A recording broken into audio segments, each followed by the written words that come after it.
Dark clouds loomed ominously, and electric serpents danced wildly. The might of heaven and earth was so oppressive that even the great dragon could not lift its head.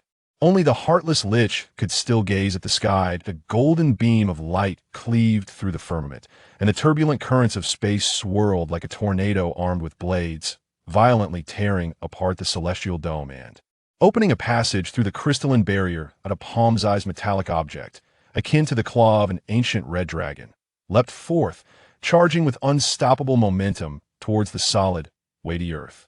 Zhao Mai gripped the steering wheel, exclaiming loudly within the confines of his vehicle, "I told you we should have bought a plane instead of driving." Chapter 1. I'm a part-time driver. His original name was Zhao Mai, signifying a single lineage. However, following the relaxation of family planning policies, his parents welcomed a pair of Dragon and Phoenix twins, prompting a name change to Zhao Mai. With the cramped three-bedroom apartment no longer sufficient for so many, he rented a place of his own. Discontent with the corpulent visage of his manager, Zhao Mai completed the trifecta of graduation, employment, and unemployment in less than a year. Naturally stubborn, he refrained from seeking assistance from his parents, concealing his dismissal and striving to support himself. This vehicle would endure longer than the One Ring from the fantastical epic The Lord of the Rings. Given the title swords, magic, and taxis, one must wonder if there are truly no sponsors. If there are none, let this vehicle be dubbed Thesh, with all letters in uppercase to denote a proper noun, thus rendering it more distinctive. Should a sponsor eventually decide to lend their support, the author might conveniently employ a global search and replace function throughout the text. Zhao Mai might not excel in many skills, but writing was a modest talent of his. Though he may not achieve fame, his works are passable enough to sustain him barely earning a living. He harbors a penchant for swords and magic and their associated lore, thus identifying as a writer of fantasy novels. Had he been more adept in his studies, particularly in language, he might have ventured into the realms of Xuanhuan or Xinxia. Writing demands a vivid imagination, and as a solitary individual, Zhao Mai often conversed with himself in his mind, akin to narrating while penning his thoughts. In the realm of stand-up comedy, this would be termed a monologue. In filmmaking, it would be an off-screen voiceover or narration. In the realm of anime, it manifests as dialogue. Bubbles emerging from a character's head. In literary terms, this serves to express a character's psychological state, enriching their persona and enhancing reader immersion, while also contributing to the word count. Through humorous asides, an elderly gentleman catching a red-eye flight. Yet so spirited, this is a first for me. "Sir, what is your age?" "428 years, the elder replied, his voice resonant and robust, fit to dominate a singing contest in the town square. "Surely you do not calculate your age according to Taoist principles, equating 60 days to a year." Zhao Mai offered a compliment. "Your mindset is admirable. Able to jest with a young person like me, you have truly reached an age of freedom. You are well versed in this idiom, which is commendable. What books do you typically read?" As long as the conversation flowed, Zhao Mai could engage on any topic. "I read all sorts of books that impart knowledge, broaden horizons, sharpen discernment, and induce joy. There are simply too many books in this world. I read whatever I encounter without any particular selection. However, one must possess the ability to discern quality, similar to assessing passengers when driving. I avoid those with menacing glares, dazed expressions, or the stench of alcohol. They are simply too troublesome. But I am more than willing to cater to venerable individuals like yourself. I drive quite steadily. Even those prone to motion sickness cannot detect it." Indeed, the elder nodded, scrutinizing Zhao Mai with an appraising gaze, as if assessing a gourmet dish. "Young man, how much do you earn in a month driving?" "Honestly, I have not calculated. Driving a private car is not my primary occupation. I write online, supported by my fans, that if we're strictly discussing income, taxi drivers earn far more than I do. Moreover, I despise traffic jams. They are a waste of life. Are they not? Thus, I only accept reservations at this hour, which yields minimal profit. That a young man writing books is commendable." "What genre do you write?" To Zhao Mei's surprise, the elder was quite loquacious and even familiar with the concept of fantasy. He conversed easily about elves, dwarves, and dragons. If he were to engage with a contemporary of 50 years, Zhao Mai would not have found it remarkable. Yet, observing the elder's gray hair, he pondered where the supposed generational gap had vanished. At a glance revealed a call from his sister, her large face bouncing with the ringtone. Zhao Mai had once been called Zhao Mai, a testament to his parents' casual naming conventions. This tradition continued, resulting in his brother being named Zhao Xiaofeng and his sister Zhao Xiaoluanboth, names reflecting avian themes. It would just pass 4 in the morning, an hour when his lazy sister ought to be sound asleep. Why was she calling? Zhao Mai addressed the elder. Apologies, I must take this call, it may be urgent. For safety while driving, I will use speakerphone. Did I kindly ask you, esteemed elder, to remain silent? My family is unaware of my late-night driving, so please keep this confidential. The elder blinked and mimed a zipper across his lips before reclining back in his seat, feigning slumber. His sister's voice was barely above a whisper, indicating she was likely hiding away to make the call, most probably in the restroom. Upon answering, her suspicions were confirmed. Brother, keep your voice down. I'm calling from the bathroom. Dad is ill, chronic renal failure, and is now at the point of needing a transplant. He is currently undergoing dialysis. Yesterday, I noticed Mom's eyes were red, as if she had been crying. When I asked her, she remained silent. Later, my brother inadvertently saw Mom weeping over some documents. We thought perhaps Dad had someone else outside. So, while Mom was out grocery shopping, we opened the drawer to sneak a look, only to discover Dad's diagnosis and medical records. Brother, what should we do? I searched online, and this condition is so painful he must go to the hospital regularly for dialysis, and only a transplant can cure it. Chronic renal failure in its late stages is commonly referred to as uremia, and the most reliable treatment is a kidney transplant. Yet, suitable kidneys are scarce, and patients must endure a prolonged wait at the hospital. Dialysis serves as a palliative measure, employing machines to cleanse the blood of accumulated toxins, a process fraught with suffering and not without considerable expense. If only a substantial sum of money were available, perhaps other avenues could be explored to swiftly alleviate their father's suffering. However, with no stable job and both younger siblings still in middle school, the family could hardly muster such funds. Sister, I understand. I will send all the money I currently have home and then consider further options. You and brother must look after Dad, and Mom, do not let them worry. Focus on your studies and minimize expenses, allowing our parents to maintain a more tranquil state of mind. Above all, Dad's treatment must not cease, understood? His sister softly sobbed, murmuring her agreement. Rest assured, I am still here as your older brother. You both need to prioritize your studies. Listen to me now. Hang up and go to bed. In the morning, be dutiful children, as you should be. Both of you understand? I understand. Brother, please take care of yourself. The call then ended. The vehicle fell into a profound silence. Anyone faced with such circumstances would find themselves momentarily despondent. Are you all right, young man? There is no challenge in this world that cannot be surmounted. Difficulties can always be gradually overcome. I know, Zhao Mai replied. Currently, there are no pressing issues at home, but this ordeal has been a grave trial for Dad. Alas, Mother's strong spirit always compels her shoulder burdens alone. She must be feeling the most distressed. This illness can be cured, so it is not a catastrophe. The elderly man reassured him gently. A dear old friend of mine once said that any problem that can be resolved with money is not truly a problem. But isn't the absence of money the greatest trouble of all? Zhao Mai forced a faint smile as he replied, If I had 100 or 80,000 right now, I could certainly leverage connections to expedite my father's surgery, sparing him from the myriad of sufferings. Better treatment and improved recovery conditions, are any of these not contingent upon financial resources? However, you are correct, this is not a situation of despair, as it is a treatable ailment. Elder, if you happen to know of any opportunities for earning, I would greatly appreciate your guidance. If fate allows, there shall be no issue, the elder replied, a fleeting glimmer of pale green light flickering in his eyes. The driver, now composed, focused intently on the road ahead, oblivious to the exchange. Chapter 2. Why Always You? Upon arriving at the airport, the elderly gentleman prepared to disembark, seemingly forgetting to mention the lucrative work he had alluded to. Zhao Mai refrained from inquiring further. Although matters at home weighed heavily on his heart, he was determined to maintain the utmost decorum. The elder's luggage consisted of a large, well-worn cowhide trunk, its brown surface polished to a gleam, secured with a brass lock, indicating it was no ordinary piece. However, the trunk's most significant flaw was its lack of wheels, making it cumbersome to load into the car's trunk and even more so to unload. Zhao Mai hastily ran a few steps to fetch a luggage cart from the airport, placed the hefty trunk, weighing nearly 40 pounds, onto it, and patiently demonstrated to the elder how to use it. He also reminded him to check in his luggage to avoid missing his flight. I've flown many times. I know how it goes, the elder smiled, urging Zhao Mai. You need to earn a living, don't waste time here. Off you go, young man. As his phone chimed, the fare and a 10 yuan tip were credited to his account.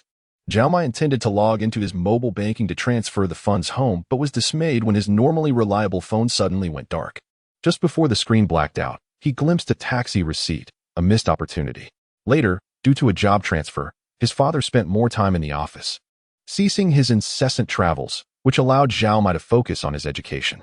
Zhao Mai had once despised being constrained, often losing his temper, and his father was equally unyielding, using both shoe soles and brooms to discipline him, leading to a strained relationship. One day, while overhearing an argument between his parents, his mother chastised his father for being too harsh on their child, insisting that hitting was wrong. Zhao Mai was curious to hear how his typically domineering father would respond, expecting to mock him afterward. To his surprise, his father said, "When he was young, I was not by his side. I wanted him more than anyone else. But it is precisely because I love him that I cannot allow him to become a useless person. I have no other demands. I simply wish for him to be a responsible individual, at the very least self-sufficient. You spoil him too much, indulging his every whim. What will happen when he faces the harsh realities of life? In the beginning, when I struck him, he wouldn't even whimper. His chubby face would still smile. Now, at least he knows shame and makes fewer mistakes. How long can I keep disciplining him? Soon he will outgrow me in height and strength, and his character will mature. I must correct his temperament before he falls into your hands." Zhao Mai, eavesdropping at the door, couldn't fully grasp his father's words at the time, but they resonated within him. Gradually, he ceased providing excuses for his father's reprimands and transformed into a model child. Despite his poor exam results, which only allowed him to attend a second-tier high school, his determination eventually led him to a prestigious university, a feat he achieved entirely through his own efforts. Much to his family's delight, a small car was a rare gift at the time, solidifying his resolve for independence and bolstering his confidence among peers. Upon graduation, he boldly dismissed his boss, a reflection of his audacious character. Achieving independence and freedom often requires one to take on far greater risks than the average person. In a crowd, one may lower their head like a meek lamb, but to forge one's own path, one must embody the spirit of a tiger or bear. Zhao Mai understood he could never become a solitary predator. His greatest aspiration was to be a fierce wolf. However, this wolf still needed to care for its pack, particularly the aging alpha. Though he had never smoked, he now craved a cigarette, hoping the smoke might alleviate his emotions. He parked in the temporary lot and rummaged through the glove compartment for a cigarette left by a previous passenger. Just as he pressed the lighter, his phone rang. It was still before 7 in the morning, and the caller was his mother. Taken aback, Zhao Mai took a deep breath to steady himself before answering. On the other end, there was silence for a moment, punctuated only by her shaky breaths. Zhao Mai listened intently, his mind foggy, unsure how to initiate conversation. He wished to offer comforting words to his mother, yet his parents' stubbornness and their concealment of emotions were acts of kindness. Such kindness should never be tarnished. Take care of yourself, and we'll be at ease. Your father is quite obstinate, and he struggles to express kind words. I hope you understand. We care for you deeply. If you have things to attend to, do so. There's nothing amiss at home, and your siblings are here with us. You need not worry. Ultimately, his mother said nothing further, bearing the pressure alone. Zhao Mai resolved to do the same. This was their family's way. After exchanging a few pleasantries, he hung up. The warmth of the moment faded, and it was time to devise a plan. As his mother had remarked, his father was a fiercely competitive and stubborn man, possessing a touch of the old scholar's temperament. He always addressed matters seriously, often struggling to interact amicably with others. Zhao Mai had never witnessed his father entertain friends or socialize, and even if there were acquaintances he was unaware of, his father would never ask for help. His mother, a warm-hearted and kind woman, lacked connections with wealthy individuals, making it unlikely to borrow money. Reflecting on his own situation, having graduated just over a year ago with a degree in mathematics and working less than 9 months, he knew few people in the world. The only individual he could approach for a loan was his roommate, Wang Tianhua, nicknamed Prince. If one were to summarize him in a single term, it would be idle. A person who seemed to waste time on everything except play. Unfortunately, His unremarkable appearance prevented him from garnering the reputation of a charming young man despite his wealth and generosity. Zhao Mai knew his roommate well. Beneath the jovial exterior lay a highly sensitive individual with an unparalleled distrust of strangers, often irritating those close to him.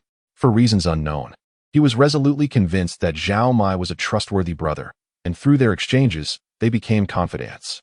After graduation, they maintained frequent contact. Zhao Mai dialed his number, and it connected swiftly. Prince would never be awake at this hour unless he had pulled an all-nighter. Before Zhao Mai could speak, a heavy, raspy voice greeted him. "Old Mai, are we still gathering this Saturday? I'll bring a new girl. Let us see how she fits in. Apologies, I have family matters to attend to, so I likely can't make it this week. Please inform the others for me." Say it yourself. I'm not your messenger." Prince suddenly lowered his voice, winking into the microphone. "This girl is stunning. If I don't get to see her true self during the gathering, I want to know how to approach her. Be cautious. If she is exceptionally beautiful and pursuing you, she is either lacking in willpower or exceptionally skilled in self-deception. And remember, the gathering is merely a game, not a lie detector. What do you expect to discover? Are you counting on this for matchmaking? By the way, if I were to borrow money from you, what interest would you charge? Are you even asking if I lend you any?" The sound of Prince sniffling came through the receiver, followed by a few seconds of silence. "I can manage a few thousand or even 10,000, but anything beyond that is out of my hands. My mother decides. However, we could partner in a business endeavor. If framed as an investment, it could be much more flexible. Draft a proposal. The specifics don't matter. Profit or loss is irrelevant, as long as we have the paperwork. My mother has been pushing me to get a job. If you could provide cover for a few years, we could make this work." Deceiving Her Majesty, the Queen? Let me ponder this. Consider the aunt, described by her own son as fierce and formidable, yet always kind and amiable towards him. The thought of lying to her leaves Zhao Mai feeling uneasy. "Old man, I wasn't joking earlier. If you find yourself in a predicament, simply speak a number, and I shall devise a solution far superior to yours." "Well, with your assurance, I feel considerably more at ease." The two were so familiar that expressing gratitude had become unnecessary. After exchanging a few words, they ended the call. Engrossed in a flurry of phone calls, 2 hours slipped by unnoticed. Once he managed to gather his thoughts, it dawned on him that he had neglected to open the car rental app, hence missing out on any potential bookings. The heavy leather suitcase he once possessed was gone, leaving him with only a silver hard-shell metal briefcase.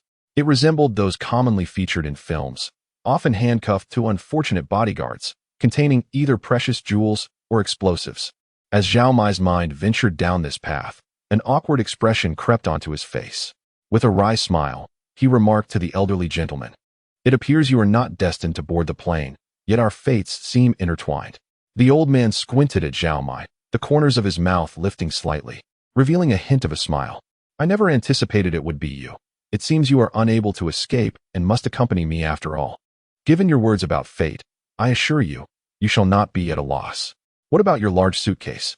Zhao Mai pondered this question long and hard before finally voicing it. "If you intend to check luggage for your flight, once you've checked in, you must board the plane. It is illogical to leave without your suitcase. Is anywhere acceptable?" The old man smiled enigmatically, swiping at his phone a few times before instructing Zhao Mai, "Then, follow the navigation." Chapter 3. Please ascend logically. After accepting a ride request, the destination on the taxi app should be fixed and cannot be altered midway. The driver is also able to see the name of the destination. However, on this occasion, for reasons unknown, although the navigation was activated, it displayed neither a target nor a distance, which left Zhao Mai feeling somewhat unsettled. Gritting his teeth, he departed from the airport and merged onto the inner-city expressway, with vehicles passing him in both directions. At present, the navigation still pointed towards the city center.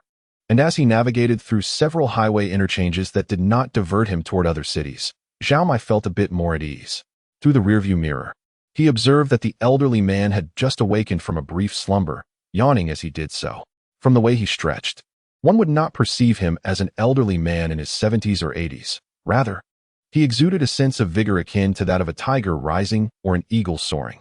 "Young man, how are things at home?" he inquired. "I see your expression has improved since earlier. At least your brow seems less furrowed. Has there been some progress? Frowning won't solve anything, will it? Right now, I have nothing to say. I simply need to earn more money, and these difficulties will eventually pass. Thank you for your concern. If any good opportunities arise, please do let me know. If there were a job that was highly risky but could yield substantial rewards, would you be willing to take a chance? The elderly man's fingers twitched slightly as he produced a small iron box from seemingly nowhere, slightly larger than a matchbox, adorned with silver lines. Ah, I see. Zhao Mai responded, as the elder nodded. Using his slender fingers, he opened the box, revealing 3 gold coins. Each coin was roughly the size of a 5 jiao, Chinese 50-cent, coin, yet their edges were unsharpened and worn into irregular ovals. One side of the coins bore a scale design, while the other depicted a mountain passing through a halo. The elder tossed a coin from the back seat onto the passenger seat and remarked, "This is a gold coin. Many refer to it as the coin of fate. Legend has it that it can alter a person's destiny, but only a select few can unlock its potential. Whether you can earn this money depends on whether it is your fate." Such moments come swiftly and depart just as quickly. Once the coin landed on the passenger seat, the dynamic vision faded. Zhao Mai momentarily dazed, then succumbed to exhilaration. His heart raced wildly within his chest, and a sensation of breathlessness gripped his throat. A torrent of imaginative possibilities erupted in his mind, overwhelming him. He struggled to regain composure, clutching the steering wheel tightly, gritting his teeth, and ultimately managing to speak. "Sir, you are not an ordinary person, are you?" "This has no bearing on what I just said," the elder replied with a faint smile, his voice remarkably calm. "Once you grasp the coin, you will embark on an extraordinary path. Should you choose not to touch it, nothing will occur, and you will forget this entirely." Zhao Mai's right hand released the steering wheel, frozen in midair. He nervously swallowed, weighing his options for 3 seconds, then without hesitation, seized the coin. His palm felt empty, and upon opening it, he found nothing. Zhao Mai let out a self-deprecating chuckle, prepared to confront the elderly man for his jest, when suddenly the navigation system chimed. "In 2 kilometers, please take the upward passage." The gentle electronic female voice repeated the instruction, and Zhao Mai confirmed he had not misheard. The elderly man pulled the seatbelt across himself with a snap and reclined back in his seat. Ahead lay the expressway still leading toward the city. With no interchanges in sight, how could there be an upward passage? Zhao Mai glanced at the navigation screen, which still displayed his location and the surrounding map, showing no signs of malfunction. Just as he was about to tap the screen, the prompt sounded once more. "In 1 kilometer, please take the upward passage. Please refrain from driving on the ground. I'm not in an airplane. How could I possibly ascend?" Zhao Mai exclaimed, "I must be dreaming. How would you know unless you try?" The words floated clearly into Zhao Mai's ears, igniting an intense impulse within him. It is said that when a person is fully concentrated, all other sounds and distractions fade away, leaving only the target amidst a void. Zhao Mai only recalled taking a deep breath, blocking out the engine's roar, the wind's whistle, and the vibrations from the car. With the electronic prompt echoing repeatedly, "In 500 meters, please ascend. In 100 meters, please ascend. Ascend." This entire scenario felt surreal. Well, since it had come to this, he decided to give it a try. Gritting his teeth, Zhao Mai abruptly yanked the steering wheel back, akin to pulling an airplane's control stick. An occurrence he had never imagined in his brief existence unfolded before him. The vehicle soared into the air, racing toward the clouds.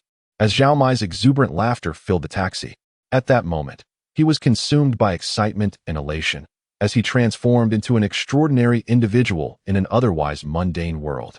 The contours of the CHE shimmered with a golden glow, and upon witnessing this brilliance, the driver immediately overlooked the ascending vehicle, even forgetting part of his memory, as if no car had ever existed there. "Welcome to the tunnel road. The toll of 1 gold coin has been paid. The road ahead is clear, and the estimated time of arrival is 3 minutes. Please fasten your seatbelt. There may be slight turbulence." As the announcement concluded, the world outside the car window plunged into complete darkness. The once brilliant blue sky and soft white clouds vanished, replaced by a canopy of stars. Even in a documentary by the Discovery Channel, Zhao Mai had never encountered such a multitude of stars, nor could he have anticipated their vibrant hues. After merely 2 seconds, the starlight began to swirl, casting rainbow-like afterimages.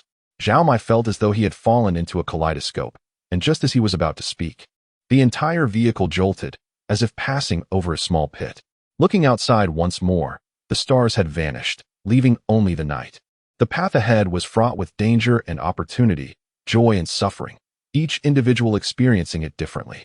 "We have roughly 2 minutes to converse. Hence, I shall speak, and you shall listen," the elder remarked, leisurely rotating his neck. Chapter 4. The Three Laws of Taxis in the Dark Void, devoid of any reference point.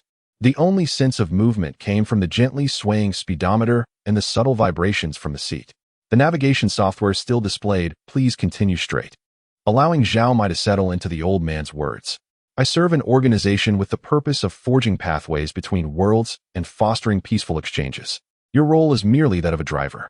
Only by fulfilling certain conditions can you access this transitional realm and traverse it safely.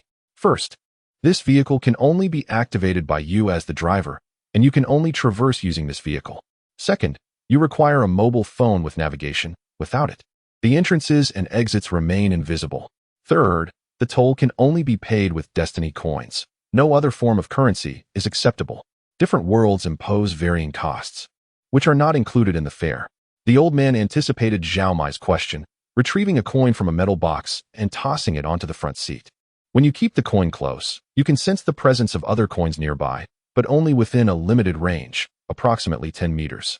At other times, these coins appear in various forms of currency, without any discernible pattern. A word of caution: destiny coins are exceedingly rare on Earth, making them difficult to acquire. With a heavy sigh, the old man lamented, "In this age of decline, the creation of magical artifacts has dwindled, and they will continue to diminish. Another reason is that the number of travelers has surged, depleting the coins." Zhao Mai pondered this thought, but only a fool would voice such musings. As long as you possess destiny coins, your phone and the vehicle itself become impervious. This means that worldly rules, including physical and energetic laws, cannot damage the car or the phone. All external influences are completely disregarded. However, this immunity does not extend to other things or to you. Hence you remain as vulnerable as before. Zhao Mai rolled his eyes, realizing that this was not the trope of invincibility found in many stories. The possibility of becoming superhuman through travel was non-existent. Your phone will automatically record your journeys. From now on, every place you visit will be marked and mapped, and you can control it with voice commands. As the old man spoke, he unbuckled his seatbelt and placed the metal box on his lap. Through the rearview mirror, Zhao Mai saw him remove handcuffs and rummage through the box. Suddenly, a loud thud echoed, reminiscent of a hefty tome, capable of being wielded like a large brick. "You are a novice driver, and this is the most perilous moment. As a guide for the Pioneer Organization, it is my duty to familiarize you with the process. However, I am preoccupied at the moment, so I shall leave you with something valuable. This book will teach you the universal language. Consider it a boon. How long will it take to learn?" Zhao Mai felt a wave of hopelessness wash over him. In truth, arriving in an unfamiliar place without knowledge of the local language is a formidable challenge. Even gestures can lead to misunderstandings. Who knows if an outstretched hand signifies a friendly greeting or a dreadful necromantic spell? Nodding or shaking his head could be equally troublesome. What if a nod implies an insult? Indeed, I share your sentiment. Zhao Mai felt invigorated, his mind sharpening. Suddenly, a thought struck him, perhaps due to his newfound clarity. Could it be perilous? Perilous? Opportunities invariably come with risks. Guaranteed profits do not exist in this universe. Yet, many are eager for this chance and find themselves unable to seize it. "You are far more fortunate than those who must clock in for work," the old man remarked, his tone unexpectedly stern at this point. "At least this vehicle is yours, granting you greater autonomy.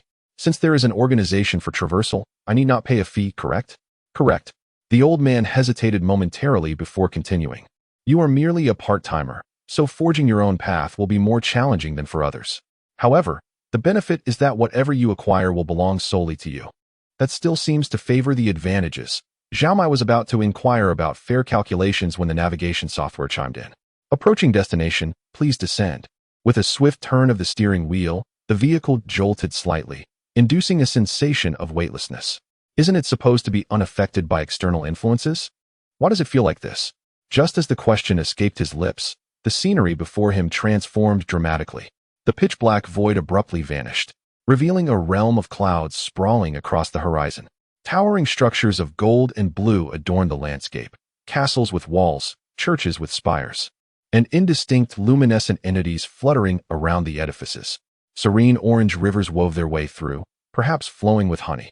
Lush green orchards nestled among the structures, and a cluster of black-red entities. Black-red?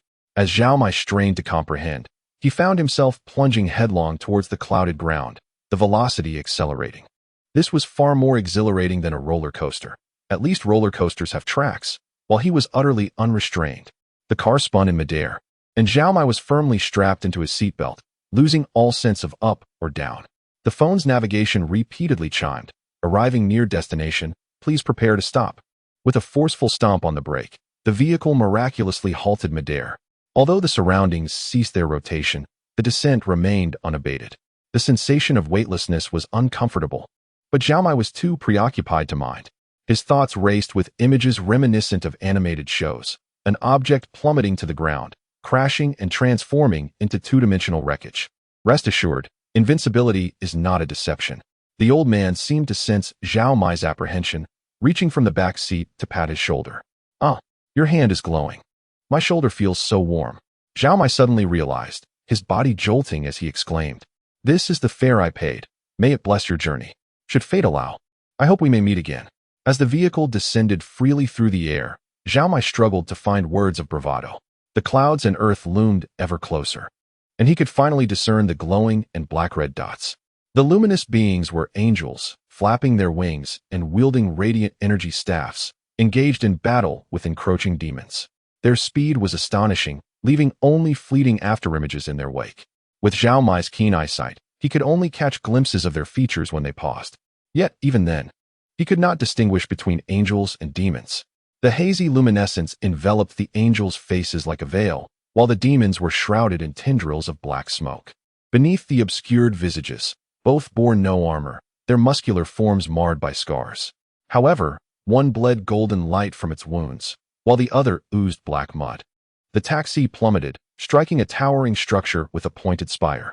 As they approached, Zhao Mai distinctly saw a rainbow-hued shield manifest, only to be shattered upon impact. Although the material of the tower remained unknown, its 40-meter height suggested a measure of sturdiness. Yet, after the collision, the tower shattered like glass. The speed of the vehicle decreased, though it felt less like a collision and more like driving over the remnants of the tower. However, through the window, Zhao Mai found no trace of damage on the car's exterior. Yet, this was not the most astonishing aspect. Zhao Mai was engulfed in an overwhelming sense of anxiety, fearing he would meet his demise through the impending collision. He braced himself for the possibility of the airbag deploying and striking his face. Yet, within the confines of the vehicle, he felt no semblance of the external forces at play. Seated in the driver's seat, he merely sensed a slight jolt, akin to traversing a rugged road, devoid of any violent impacts. The only sensation he experienced was that of a standard deceleration from braking. The vehicle, with its high tower severed, soared through the air like a meteor, tracing a precise diagonal trajectory. As it neared the ground, the front of the car tilted upward slightly, and all four wheels gracefully made contact with the clouds before the automobile came to a smooth halt. Not far from the vehicle stood a crimson demon that had recently slain a four-winged angel. He withdrew his cleaver from the angel's chest, and flames enveloped him in a sudden blaze. Those fiery eyes fixated on the descending car, peering through the window and locking onto Zhao Mai, devoid of curiosity, but brimming with malice. To find oneself in the heart of the battlefield, inexperienced and unprepared, was indeed a precarious situation. The elder surveyed the surrounding structures and advised, "Drive towards 3 o'clock, and you will encounter the exit from this place." Zhao Mai gazed at the demon outside, feeling a sense of shock that eclipsed any cinematic, gaming, or literary experience. In theory, demons were merely statistics, health points, defense levels, elemental resistances, spellcasting abilities, and combat skills, entities that could be dismissed with a mere jest. However, facing a living, breathing demon, with its menacing gaze fixed upon him, was an entirely different ordeal. Goodness, it was a miracle he hadn't soiled himself, let alone engage in banter. Suddenly, Zhao Mai recalled the possibility of purchasing personal insurance. Was it still feasible? Chapter 5. The futility of invincibility. I arrived at my destination and disembarked. The elderly man swung open the door and stepped out with a swift motion. The driver handled the vehicle adeptly. Perhaps fate would allow us to meet again. Hey, wait! Zhao Mai shouted. What should I do next? With a resounding bang, the door slammed shut, sealing out the nauseating heat that accompanied it. It became evident that maintaining a confined environment was the most crucial principle for survival. As Zhao Mai fumbled to find a vomit bag, he resolutely committed this lesson to memory. The old man outside let out a furious roar. his form suddenly swelling to 3 times its size, 2 pairs of luminous wings bursting forth from his back. He cast his suitcase aside and drew forth a glowing staff. Transforming into a towering 5-meter angel, the elder lunged directly at the nearest devil, the unfortunate creature that had been directing malevolent glares at Zhao Mai. Once again, the details of the confrontation eluded Zhao Mai. However, in an instant, a flash of golden light erupted, and the fierce devil disintegrated into a cloud of fragments. Blackish red, viscous blood splattered across the vehicle, slowly trickling down its exterior. A shiver coursed through Zhao Mai as he realized he was in an extremely high-difficulty scenario, where only top-tier characters could hope to thrive. He repeatedly admonished himself. Getting out of the vehicle was absolutely out of the question, whether angels or devils. Their speeds were far beyond Zhao Mai's reach. The surroundings erupted with deafening explosions, and streams of unknown energy beams crisscrossed the air. Safety lay solely within the confines of the vehicle. Should he step out, even if no one targeted him directly, the area damage spells would surely spell his doom. With the windshield wipers on, Zhao Mai cautiously navigated the vehicle, striving to avoid the chaos of battle. The 3 o'clock direction seemed too far. He sought a secluded corner to conceal himself until the outcome of the conflict was determined. After all, this was the angels' domain, and they enjoyed a significant advantage. Although not a saint, Zhao Mai made more minor mistakes than grave errors and could still be regarded as a good person. Benevolent angels would likely not make his situation overly difficult. It was akin to accompanying a master through a dungeon, as long as the novice did not perish. The rewards would be substantial. The flame-cutting sword was nearly as long as the vehicle itself, and when it swung down, only a fleeting shadow remained. Yet, upon contact with the car's body, even the swiftest speed came to a halt, not a sound escaping. Most devils ended up with fractured wrists or torn palms, while the vehicle remained unscathed. Initially, Zhao Mai felt trepidation, but after a while he realized he had become as invulnerable as a god, which inflated his confidence. He spun the steering wheel and pressed the accelerator, hurtling towards the devil. Wasn't this a familiar trope? Typically, low-level characters reap substantial rewards when vanquishing high-tier foes. The devil sidestepped with grace, effortlessly evading the vehicle. In that brief moment, his injuries had already healed. The flame-cutting sword and elemental magic launched an assault, unable to damage the car, yet they expressed his fury unmistakably. Zhao Mai circled around and charged once more. The devil leaped lightly, evading the car by vaulting over its roof, unfurling his bat-like wings to hover in the air. Zhao Mai attempted to maneuver, but regardless of how he pulled the steering wheel back, the vehicle refused to take flight. Was it only possible during a time warp? Though merely speculation, he recognized it bore a close resemblance to the truth. The devil, not lacking in intelligence, swiftly discerned the opponent's weaknesses. Despite the impenetrable exterior, the vehicle's lack of offensive capabilities and mobility rendered it a clumsy turtle. The devil circled the car, launching attacks from various angles, targeting the roof, windows, wheels, and even the exhaust pipe, thrusting his massive sword with force. None of these assaults were effective. Zhao Mai remained unharmed within the car, yet his spirits began to wane, and his arrogance dissipated. Ultimately, he possessed no combat prowess. Relying on the vehicle's hardshell would only lead to a dead end. There is a saying that describes cunning. It is akin to a devil. If Zhao Mai were to take an intelligence test alongside the devil, he might find himself duped into selling himself before completing the questions, perhaps even aiding in counting the proceeds. Veterans of battle possess not only combat skills, but also a wealth of experience and tricks. Within less than half a minute, the devil devised a clever plan. He descended, strode to the side of the vehicle, and grasped the chassis, beginning to lift it. Zhao Mai felt the car tilt precariously. This wretched vehicle was nothing but a cumbersome turtle. Sturdy it may be, but its clumsiness was maddening. In a panic, he shouted, and, in a flash of instinct, slammed down on the accelerator. The wheels rolled over the devil's robust biceps and chest, bouncing twice on the ground, propelling Zhao Mai forward in a chaotic rush. The devil, eyeing the wave pattern imprinted on his chest, cackled and rubbed his hands together, pursuing him. In that fleeting moment, his keen observation had revealed that the vehicle could indeed be overturned and that it relied solely on the front wheels for propulsion, leaving the rear wheels utterly powerless. If he could lift the front of the car, it would be rendered immobile. Thus, a chase ensued. Should the vehicle be flipped upside down, Zhao Mai could not guarantee a favorable outcome. Even if he remained safe within the car, losing mobility would mean certain doom.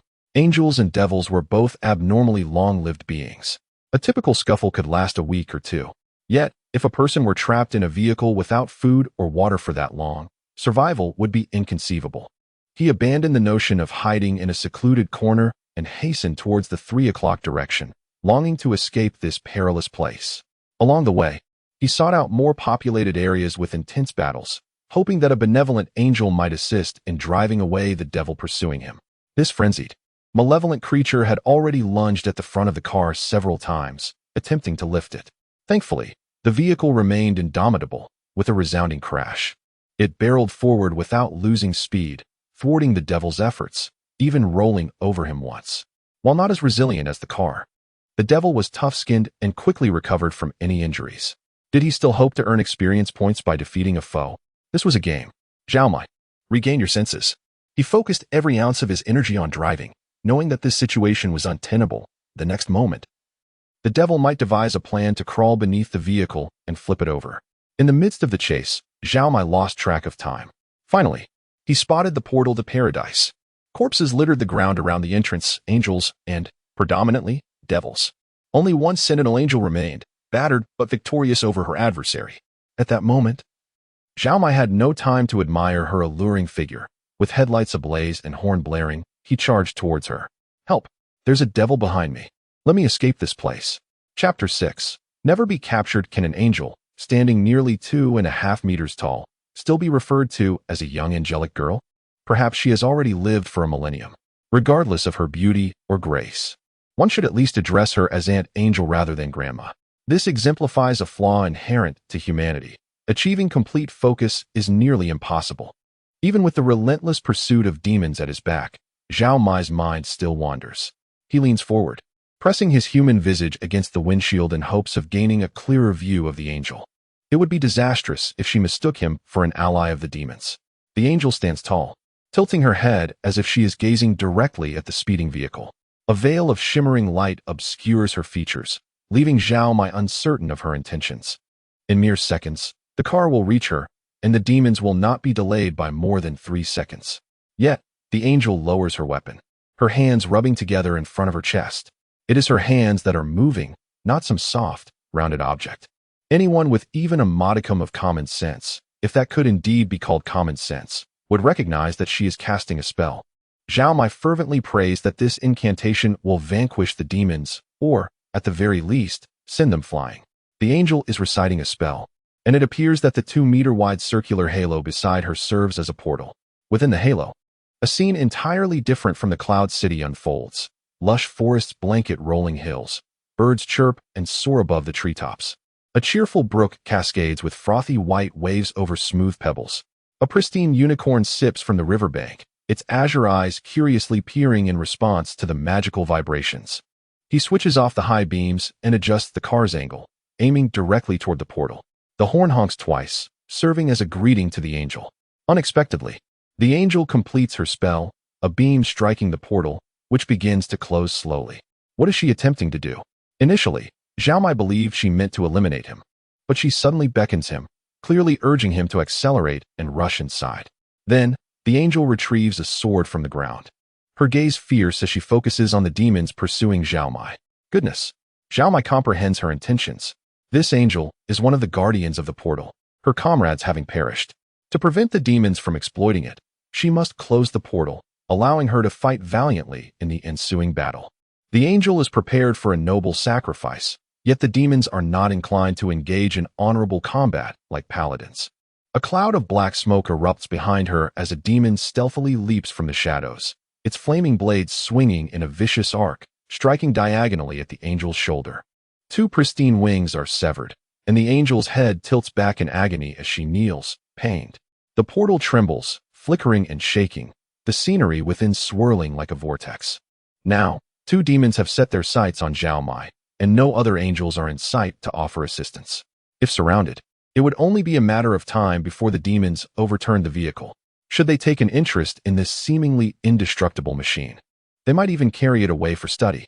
Time is running out for Zhao Mai. He floors the accelerator and recalibrates his direction. Damn it. It's time to take a gamble. This is a high-stakes race. The demons attempt to charge into the portal, but the angel, in her final moments, uses her last spell to shield it. raising her sword for a last charge against the demons.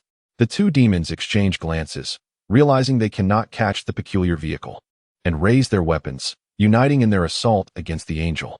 The war in Cloud City has persisted for 3 months, and only the demons know the ultimate outcome.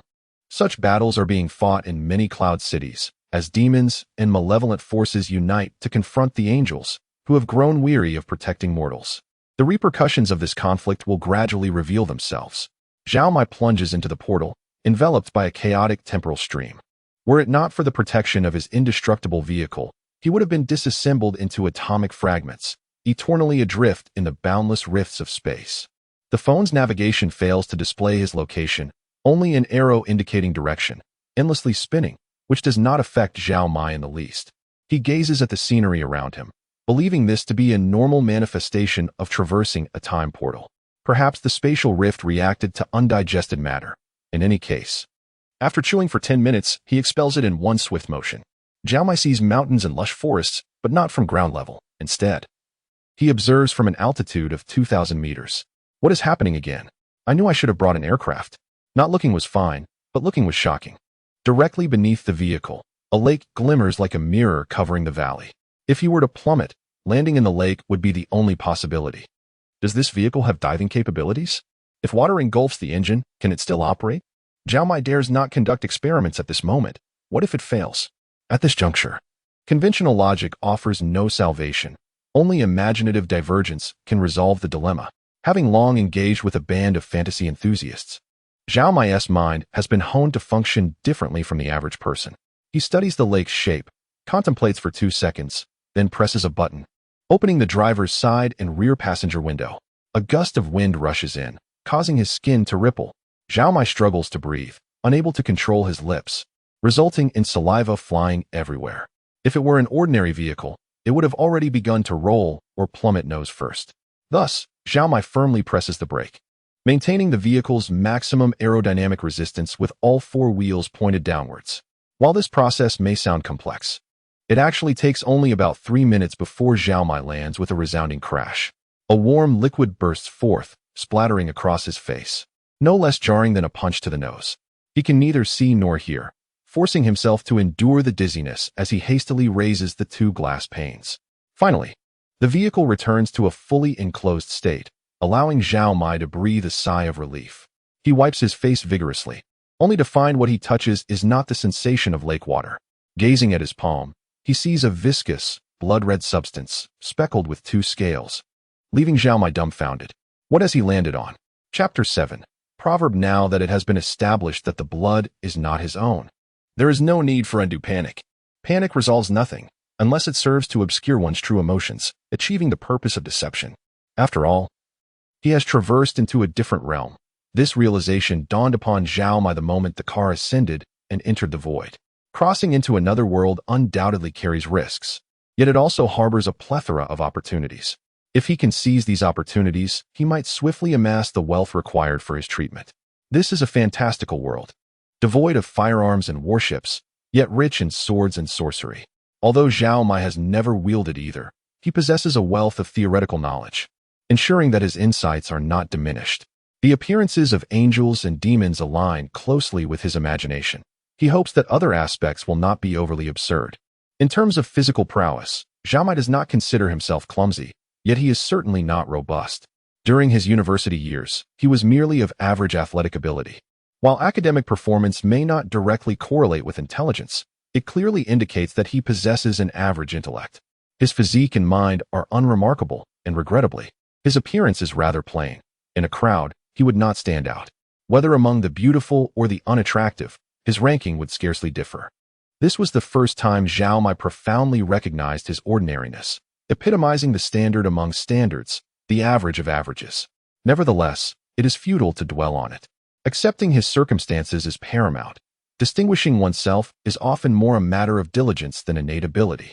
Moreover, can an ordinary person drive to another world? In this regard, he cannot deny his extraordinary fortune. Thus, the first step is to comprehend his surroundings. What environment is this? He recalls the elder mentioning that the taxi app on his phone could record journeys. The displayed location is the world of Gralian, Ashen Lake, while the surrounding map remains blank. After the peculiar black screen incident at the airport, his phone has transformed.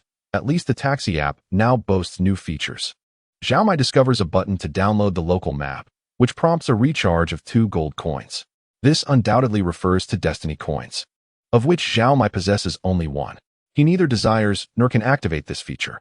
However, the name Gralian provides him with ample information. He has heard of this world. As someone who has long immersed himself in various world settings, Gralian may not be as renowned as Azeroth, yet it is mentioned in the circles of role players, albeit with scant resources and considerable language barriers. Zhao Mai is not a walking encyclopedia and cannot memorize an entire world setting, yet upon seeing this place name, he understands the fundamental rules governing this world. Standardizing a world using 6 attributes: strength, agility, constitution, intelligence, perception, and charisma, alongside a mathematical system, is a remarkable innovation. While no mathematical system can be flawless, it suffices to aid individuals in comprehending and adapting to a new environment. Zhao Mai vaguely recalls that Gralian is not embroiled in global conflict, and there are no immediate signs of deities disrupting mortal order. Its rich history and previous tumultuous periods have left behind numerous relics, making it a paradise for adventurers. Those who are bold, meticulous, and skilled have ample opportunities to excel. Regrettably, Zhao Mai only embodies boldness and meticulousness, while skill eludes him. Thus, venturing alone into the wilderness would lead to certain demise. The pressing priority is to locate a friendly settlement. After all, most adventures commence in taverns, do they not? Lacking a soul transfer or memory fusion, mastering the local language is of utmost importance. A comprehensive language guide akin to a dictionary cannot be mastered in a short time, at least not before starvation sets in. Zhao Mai dedicates approximately half an hour to learning a few essential phrases. Help, no malice, please assist me, and I struggle with speech. This represents a minor step for Zhao Mai, yet it cannot be considered a significant leap for humanity. Realizing this mid-sentence, he acknowledges that Gralian is inhabited by humans, thus it cannot be deemed a monumental advancement for humankind. Even as an interdimensional visitor, Gralian has previously welcomed guests from other worlds, some even taking up permanent residence. From this perspective, magic surpasses technology, as Earth has yet to uncover definitive evidence of extraterrestrial life. Regrettably, after taking a step, he instantly regretted forgetting the location where the vehicle had descended. Beneath his feet lay a viscous, slimy substance, remnants of shattered bones and entrails crushed by the fallen taxi, splattered like broken tomatoes. The scent of blood, though not overpowering, enveloped Zhao Mai's nostrils, inducing a slight wave of nausea. However, in comparison to the aura of demonic aggression, this was hardly alarming. Before he could inspect the remains of the creature, a crossbow bolt whizzed past, embedding itself beside Zhao Mai's foot, the short shaft still quivering slightly. Without a moment's thought, Zhao Mai exclaimed, "Help! No malice. Please assist me. I struggle with speech." Chapter 8. The First Contact. The Ashen Lake, contrary to its name, harbors no ashes. Its waters are crystal clear and tranquil, reflecting the distant forests and mountains under the radiant noon sun, creating a magnificent and serene tableau alongside the azure sky and fluffy white clouds. Such beauty is a rarity on Earth. Any place of splendor inevitably falls under human footfall, leading to its alteration or even destruction. If not for the crossbow bolt at his feet, Zhao Mai would dare to proclaim this as the most beautiful lakeside he had ever encountered. With one hand gripping the car door and the other raised to indicate his lack of weaponry, Zhao Mai scanned his surroundings with rapid, meticulous eyes, hoping to discern the identity of the archer. However, a dense thicket of shrubs, towering to his waist, obstructed his view, and the woodland beyond was impenetrably thick, yielding no signs of life. After waiting for another 2 minutes, still no bolt was loosed upon him, nor did anyone emerge to claim responsibility for the attack. Zhao Mai pondered the situation, concluding that the likelihood of further assault was minimal. Thus, he resolved to muster his courage and proceed with his intentions. Taking a deep breath, he silently prayed for protection from the deities he revered, and then slowly advanced, stepping over the body beneath the car's wheel and onto the clean ground. The pebbles along the lakeshore had been smoothed by the relentless flow of water, and stepping upon them finally provided him with a sense of solid ground. After surveying the area, he soon deduced what creature the vehicle had slain. Few beings possess wings and 3 heads, especially with 3 distinct types. This was undoubtedly a chimera. The term chimera does not refer to a specific creature, but rather to a class of beings influenced by chaotic forces, endowed with magical abilities, and possessing 3 or more heads and traits. No two chimeras are identical, and their vast differences render stable offspring almost impossible.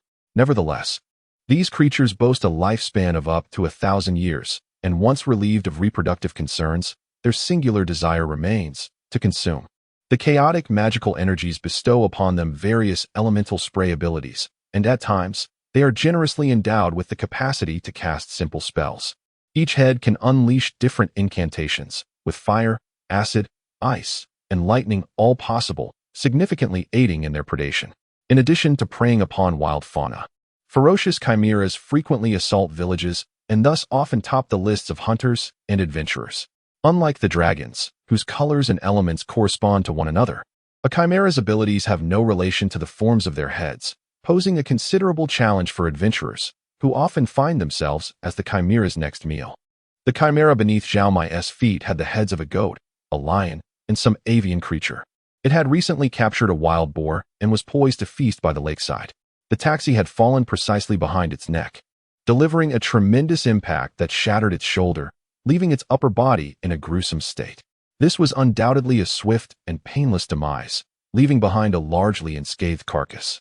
Observing the dark green scales on the chimera's muscular thighs and the gaping belly of the boar, Zhao Mai shook his head, realizing that he should start with food he was familiar with. The crossbow bolt remained embedded in the ground, yet his thoughts drifted to sustenance. Perhaps this inclination to eat is the most potent gene inherited within the Chinese lineage. Food is the essence of life, and every grain on the plate is earned through toil. Zhao Mai was acutely aware that his vehicle contained little sustenance, only 2 emergency chocolate bars and a few bottles of water. Given that his planned breakfast of steamed buns had evaporated, he certainly needed to devise a means to address his hunger and thirst. To consume the pork, he first needed to carve it open and clean it, but lacking a knife, he quickly turned his attention to the chimera's sharp claws.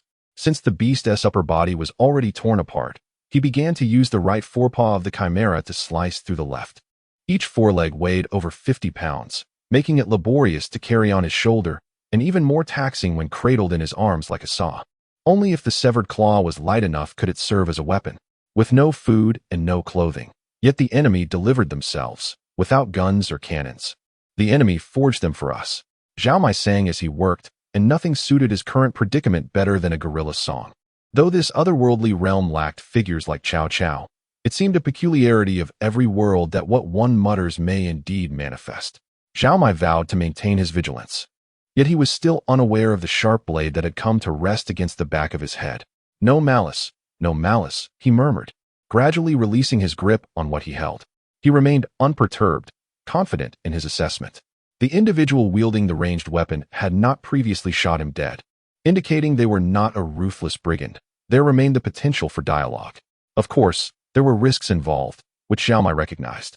Were he to find himself in a bustling city, he would certainly refrain from such risks. However, in this desolate wilderness, the current situation was the best he could hope for. The stranger mumbled a few unintelligible phrases, and from the tone, Zhao Mai could not ascertain their age or even gender. His command of the common tongue was insufficient to comprehend their words. Yet he understood the meaning behind the blade's gentle tapping against his temple. Slowly, he turned around to finally discover who had captured him. Before him stood a wiry old man cloaked in a camouflage garb, adorned with foliage that rendered him indistinguishable from the surrounding underbrush when prone. Zhao Mai often encountered such men in parks, most of whom wielded chess pieces or fishing rods. The elderly man bore a serene expression, resembling a kindly neighbor. Yet he was fully armed. In addition to the sword he held steadily in hand, 3 long spears and a heavy crossbow were slung across his back, while a blowgun and a row of poisoned darts hung from his belt. Daggers were strapped to his boots. Speech difficult. Zhao Mai gestured to his mouth and reiterated his lack of ill intent. The old man maintained the short sword against Zhao Mai's throat, patting him down to ensure no concealed weapons lay hidden before sheathing his blade. He pointed to the car and then to Zhao Mai, uttering a phrase in a different tone that questioned his intent. Zhao Mai echoed the old man's words. To prove his intellect, he pointed to his chest and stated, Zhao Mai. The old man grasped Zhao Mai's meaning, but his tongue faltered, failing to produce the sound Zhao, instead rendering it as Lao. While Lao Zhao posed no issue, Lao Mai felt inappropriate. After some contemplation, and in an effort to conceal his true name, Zhao Mai opted to introduce himself as Mike. This pronunciation proved far simpler for the old man. Through this exchange, Zhao Mai learned the elder's name, Karl Kawasa. Furthermore, he discerned the old man's primary skill set. He was a ranger of the dense forests. Chapter 9. Babbling. Casting aside the hefty tome of vocabulary. Disregarding the intricacies of grammar, Zhao Mai finally found himself capable of conversing with the ranger Karl. You must be from another world. Yet you dare to venture forth without mastering the common tongue? Karl chattered incessantly. Zhao Mai made a concerted effort to listen, even if he struggled to comprehend. He aimed to familiarize himself with the pronunciation and cadence of this unfamiliar language. Although the dictionary annotated phonetics and conveniently employed pinyin, every language possesses its own unique characteristics that can only be unveiled through extensive listening and speaking. Despite grasping little at first, Zhao Mai's ability to mimic soon blossomed. Initially, he could catch only a word or two, but rapidly he began to piece together fragmented phrases, eventually achieving a remarkable semblance of fluency. Such a pace of learning had never manifested in his past. Perhaps it was due to his transference into this realm, perhaps the pressure of survival, or perhaps he had simply encountered a subject that piqued his interest. For instance, vocabulary acquisition in English was invariably tedious, yet immersing himself in gaming transformed the experience entirely. The words he had gleaned from various RPGs constituted over half of his vocabulary. If one viewed his journey as a game, it allowed him to relax, focus, and unleash an astonishing fervor for learning. Humanity is a species adept at acquiring knowledge, and in this fantastical world, they exhibit a plethora of talents. In gaming parlance, humans inherently possess an additional specialty compared to other races, a unique skill. This is but a generalization, as individual capabilities can vary significantly. For instance, while it is commonly accepted that Chinese individuals excel in mathematics, it does not imply that every person can achieve high scores in the subject. This is not akin to being thrust into a game world where one merely opens a skill interface and allocates points to instantly acquire a language. There is no supreme deity here, nor any system to impart enlightenment. Zhao Mai understood that success necessitated the right opportunities, but shortcuts were a fallacy. Thus, upon encountering Karl, he absorbed knowledge like a sponge, striving to adapt swiftly to this new reality. At the southernmost edge of the healthy forest lies a township known as Nebo, predominantly agrarian, inhabited mostly by humans, with gnomes following closely behind. Karl's mother hailed from Nebo, while his father was a half-elf, a former ranger of the dense woodlands. Nebo is notably open-minded, favoring a tolerant approach towards others, rendering interspecies unions uncontroversial. Had it not been for this disposition, Karl's parents would never have had the opportunity to unite. This ethos undoubtedly influenced Karl. Upon witnessing an iron object plummet from the heavens, striking down a chimera, and subsequently observing a peculiar dark-haired, dark-eyed individual emerge, his tolerant nature did not compel him to immediately aim for a lethal shot. Nevertheless, he remained vigilant. Ears perked for any signs of Zhao Mai's movements, keeping his weapon within an arm's reach at all times. Nevertheless, from his observations thus far, the newcomer appeared quite docile, wholly engrossed in learning to communicate, exhibiting no malevolent intentions. After some contemplation, Karl decided to test the waters. He beckoned Zhao Mai over and casually tossed him a dagger. Startled, Zhao Mai clumsily dodged the blade before retrieving it from the ground. Recklessly reaching for a flying weapon often led to injury or worse. Knowing he lacked any martial prowess, Zhao Mai exercised utmost caution. This was not merely a lesson in life, but rather a habit cultivated from gaming.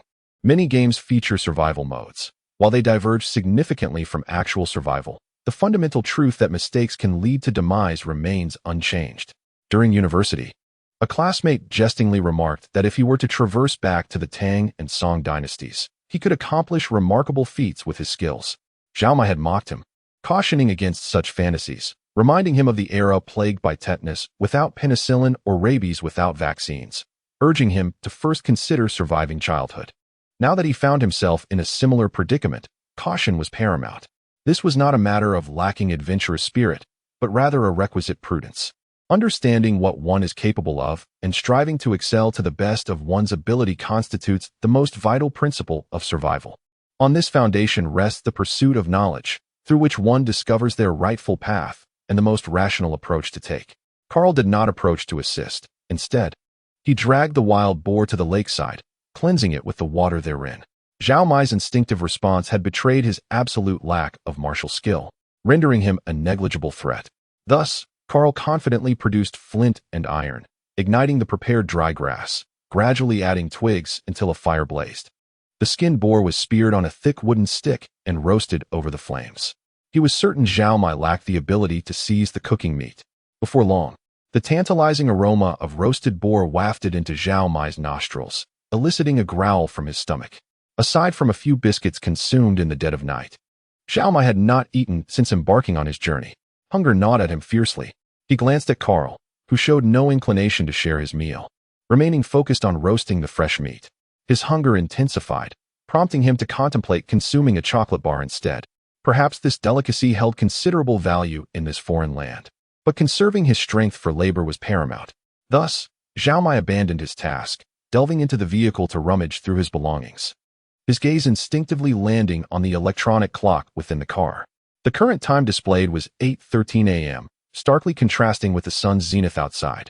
Time discrepancies were to be expected, yet the clock's seconds appeared to be malfunctioning. Zhao Mai had unwavering faith in his biological clock. He was acutely aware of the passage of 1 second. While he perceived 30 seconds had elapsed, only a single second had ticked away inside the vehicle, revealing an astonishing 30-fold disparity. When the vehicle had traversed his homeland, its timing had been impeccable, and its internal mechanisms were unaffected by external influences. This suggested a divergence in the flow of time between the two realms.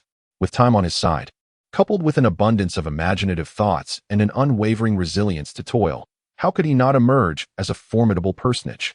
Should he fail despite these advantages, he would deserve the shame of choking on exhaust fumes. In this otherworldly realm, he declared, I have come to seize what is rightfully mine. Chapter 10. The Claw. Zhao Mai, holding a chocolate bar, tore open the wrapper and, in the presence of Carl, devoured half of it, offering the remaining portion to him. The old ranger took a cautious bite, startled by the overwhelming sweetness. He glanced at Zhao Mai, refraining from consuming more, and instead carefully stowed it away in his waist pouch. Through gestures and words, they agreed to share the pork, both believing they had struck a favorable deal. The prospect of consuming cooked meat brought Zhao Mai a sense of assurance. He deemed half a chocolate bar far less beneficial for his stomach than pork, not to mention the advantage of establishing a preliminary rapport with a local ranger, indeed, a significant gain. Carl shared similar sentiments, convinced that the exotic delicacy from another realm was of far greater value. They returned to their tasks. The chimera's claws measured nearly 30 centimeters in length, the tips slightly curved, resembling a single-edged fruit knife, while the back half rounded gently, ensuring a comfortable grip without injury. When it came to slicing through flesh, the chimera's claws proved far superior to any dagger, effortlessly peeling away the outer skin. This was Zhao Mai's first weapon, and he wielded it with great reverence. He contemplated crafting a non-slip handle for it, which would enhance its practicality. Carl observed everything keenly. He was well aware that the chimera's claws were remarkably sharp, far exceeding the quality of a typical dagger. However, he also knew that such claws were prone to decay, becoming soft within a week and indistinguishable from human nails after 2 weeks. The magic that endowed the chimera's claws with their sharpness would gradually wane, particularly after the creature's demise. Only a mage could perfectly preserve the remains of magical beings, extending the lifespan of the embedded magical essence. Druids in the forest possessed similar abilities, albeit limited to the powers derived from living creatures. Meanwhile, priests from the temple tended to materials associated with divine power.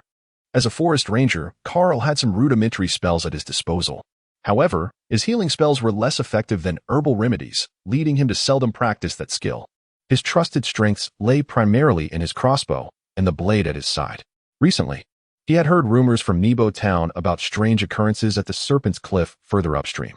He set out to investigate and encountered the chimera mid-journey, prompting his pursuit. The falling meteor had slain the chimera and delivered this peculiar otherworldly being before him. Carl suspected divine intervention and felt it prudent to hypothesize boldly while proceeding with caution, as it might aid in his future endeavors. The meat of the wild boar's leg was already roasted, and he sliced it off, placing it in a plate woven from reeds. Mike, eat. Zhao Mai had been eagerly awaiting this moment, quickly securing the chimera's claw before bouncing over. He stuffed a steaming piece of boar meat into his mouth, the wild aroma flooding his senses. Without any seasoning, not even a sprinkle of salt. The simply roasted wild boar exuded a greasy flavor unapologetically. Had he been at home, he would have shunned such monotonous food, but after exerting himself for a considerable time, it was the pinnacle of culinary delight. After a few hearty chews, the first piece slid down his throat. As he reached for a second piece, he noticed Carl still busy turning the boar's leg, lacking a second plate before him.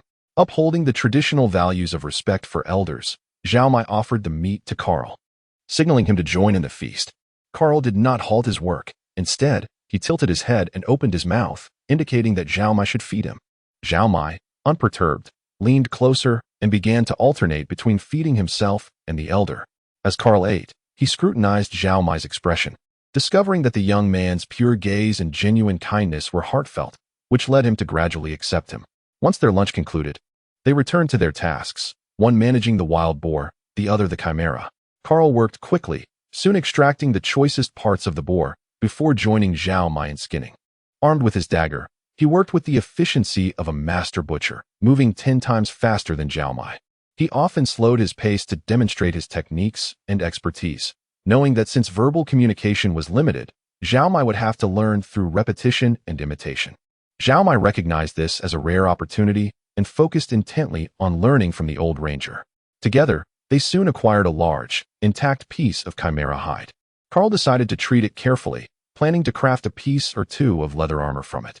He instructed Zhao Mai to carry the rolled-up hide while he shouldered the boar meat, preparing to proceed north along the lakeshore. From above, Ash Lake resembled the character for divination, with 2 rivers pouring in copious amounts of water from the uppermost vertical line and the rightmost point. Nebo Town lay at the bottom of that vertical line, while Serpent's Cliff was positioned above that point. Figuratively speaking, Zhao Mai and Carl were situated beneath the arm of this character, needing to traverse half the lake's circumference to reach their destination. Noticing that they would not enter the forest for some time, Zhao Mai invited Carl to ride in the vehicle, and they advanced along the lakeshore. The ground here was relatively flat, with pebbled areas unlikely to yield easily to collapsible sandpits. Although bumps and jolts were inevitable, traveling by vehicle was far less laborious than walking. Once aboard, Carl was quite tense, startled by the suddenly illuminated dashboard and the rumbling engine. Zhao Mai, attempting to reassure him, explained that it was a magical carriage, albeit a more wondrous version and nothing to fear. Eventually, Carl began to relax, gradually comprehending that it was merely a tool powered by magic. Curiosity soon overtook his initial apprehension, and he began to explore the interior like a child. Zhao Mai considered this a positive development and refrained from curbing Carl's inquisitiveness. While driving, he maintained a watchful eye on the fuel gauge, noting that the displayed fuel level remained unchanged over the course of an hour. Could the indestructible nature of the vehicle extend to its fuel tank? What transformations had this vehicle undergone, and what was its source of power? Such revelations were both astonishing and intriguing. Throughout the journey, Zhao Mai pondered how best to utilize this vehicle. As a traveler between worlds, failing to exploit this advantageous tool would be a waste of precious resources. The vehicle was impervious and appeared capable of enduring indefinitely. However, without a road network, its utility was significantly diminished. If he could detach a portion of the vehicle to carry with him, would it not also be invulnerable? This notion lingered in his mind, refusing to dissipate. During their overnight camping, Zhao Mai decided to conduct an experiment utilizing the newly acquired Chimera Claw dagger to test the hardness of the floor mats. To his surprise, it sliced through effortlessly, lacking the vehicle's resilient properties. He also tested various components, including the upholstery of the seats and the cushions, but to no avail. Zhao Mai surmised that these were mere embellishments of the vehicle, not essential to its function, possibly not even fabricated by the automobile manufacturer, thus not part of the indestructible vehicle. This realization made sense. If the vehicle and its interior were utterly invincible, would not his clothing be impervious as well? It seemed he would need to focus on the vehicle's components. However, the formidable nature of the vehicle rendered him unable to detach any parts, as even the screws remained steadfast. Well, he had not harbored excessive expectations initially. After all, if the vehicle was indestructible, dismantling it by hand would contradict that claim. It appeared there were no loopholes to exploit. Suddenly, an idea sparked in Zhao Mai's mind. Perhaps this could work. Chapter 11. Traversing the forest, a small hillock jutted into their path, obstructing their way, and the territory of the CHE was not sufficient to scale the slope before them. Carl signaled to the others that they would soon enter the woods, and it was clear that the vehicle could not advance through the dense thicket. Zhao Mai halted the car at the forest's edge, while the ranger Carl dragged over some vines and branches to casually cover the vehicle. He understood that this situation was inevitable. He could not remain in the safety of the car indefinitely. Observing the surroundings, he noted the absence of landslide risks and the sparse human presence, concluding that parking here posed little threat. He opened the trunk to retrieve an item he had previously contemplated. Every vehicle is equipped with a spare tire, meant for emergency replacement when a tire fails. Though he had tested it, ensuring that the car's components could not be damaged or disassembled. He hoped that this spare tire would share the same specifications as a regular tire. Although the rim's design may vary by brand and model, all tires are produced by automotive manufacturers, thus qualifying as part of the vehicle from the moment of manufacture. Zhao Mai earnestly wished for this tire to possess indestructible qualities. Its size and shape were remarkably suited for use as a shield, yet its weight posed a significant challenge. He tested it. Neither Carl's dagger nor the Chimera's claws left a mark on the tire. This was excellent news. The spare tire exhibited the same resilience as the tire currently in use, affirming Zhao Mai's hypothesis. Concealed behind the tire, he felt absolutely secure. The primary concern remained: how to position himself behind this object. The spare tire was not light, and while it was possible to lift it with one hand, it approached the limits of Zhao Mai's strength. Holding it at chest height, as with a traditional shield, while adopting a defensive stance was too demanding for him. Additionally, the rim had gaps. If an enemy aimed at these openings to shoot arrows, the tire shield would be of no use. Yet, he could not abandon it. He possessed very few usable items, and through any hardship, he would persevere. He understood that while insufficient arm strength could be remedied with practice, large gaps could be blocked with other materials, but true indestructibility was far too precious. For a novice who could not be resurrected, prioritizing defense to increase his chances of survival was paramount. He could not rely solely on offense to resolve every conflict. Thus, he resolved to carry the shield at all costs. Consequently, Zhao Mai borrowed a rope from Carl and, gritting his teeth, strapped the spare tire to his back, determined to acclimate to its weight and enhance his physical condition. Another essential item to carry was the dictionary. Zhao Mai had yet to master the local language, and he dared not slacken his efforts. However, Zhao Mai struggled along the way, stumbling repeatedly. If he had advanced slowly, he could have avoided such disgrace. But to keep pace with the ranger demanded a toll. He steeled himself, biting back complaints, and strove to match Carl's speed. Minor scrapes were inconsequential. The discomfort he endured was a consequence of his previous lack of training, yet it would ultimately contribute to his future agility and grace. Since falls were unavoidable, he resolved to make them count. Tears would not cloud his vision, for he aimed to closely observe Carl's movements. The ranger's affinity for the primal wilderness was evident in two aspects: his intimate knowledge of the geographical environment, which greatly aided in foraging, survival, tracking, hiding, and combat, and his ability to traverse the forest floor with ease, despite the natural thorns, underbrush, and slippery terrain. Forest traversal was a wilderness skill, devoid of meaning in urban settings. Only those familiar with stones, tree bark, grasses, and moss could grasp its essence. In Gralian, this skill was transmitted through the tales of rangers and druids, rarely mastered by outsiders. Yet, Zhao Mai was not among the excluded. As a competent homebody from a world of knowledge and information explosion, he viewed forest traversal as a skill akin to lightness of foot rather than magic. Upon closer examination, the secrets inherent within were relatively simple to decipher. After all, were not all forms of movement about control of the body, speed, angle, center of gravity, posture, and environmental awareness? Techniques such as the Lingbo Weibu and the Babu Ganshan could not compare. However, the Xinchang Bianbian, which could be practiced without internal energy, might well be an advanced version of forest traversal. The nuances of posture and environmental control in forest traversal piqued Zhao Mai's interest, leading him to pay special attention to how Carl navigated similar situations. He observed the positioning of Carl's feet on the slanted mossy stones, the specific parts of his feet that pressed against the damp, arched tree roots, and how he stabilized himself using the branches that jutted across their path. Learning was not confined to books. The initial stage of mastery involved observation followed by imitation. Although forest traversal comprised a comprehensive set of techniques that could not be mastered in a moment, even a superficial understanding would suffice to help Zhao Mai avoid further injuries. Moreover, The angel had enhanced his observational and comprehension abilities, ensuring that his learning pace was adequate. Now, only diligent practice remained. Carl, having grown accustomed to this pace after entering the thicket, had usually traversed alone and was unaccustomed to caring for others. After an hour of walking through the dense forest, he finally remembered there was someone behind him, an entirely unskilled newcomer from another realm. Looking back, he saw Zhao Mai standing over 3 meters behind him. Although his clothing bore numerous scratches and was smeared with mud and crushed plant juices, and his exposed skin displayed several bruises, Zhao Mai wore a broad smile, showing no hint of complaint regarding his hardships. Carl gestured for Zhao Mai to sit, then crouched down to examine his wounds. The minor scratches and bruises were trivial, requiring only a simple healing spell. He casually plucked a blade of grass from the ground, rubbed it in his palm, and after a moment of prayer to the natural forces, the grass transformed into a thick, paste-like substance. Applying it to the wounds immediately halted the bleeding and initiated healing. Zhao Mai's eyes widened. This was his first encounter with magic. While the angel's teleportation spell was more advanced, it was the incantation released through human agency that held true significance. If others could achieve such feats, there was no reason he could not do so eventually. One day, he would master magic. He was not interested in the cataclysmic powers. No force could rival the cleansing might of the east wind.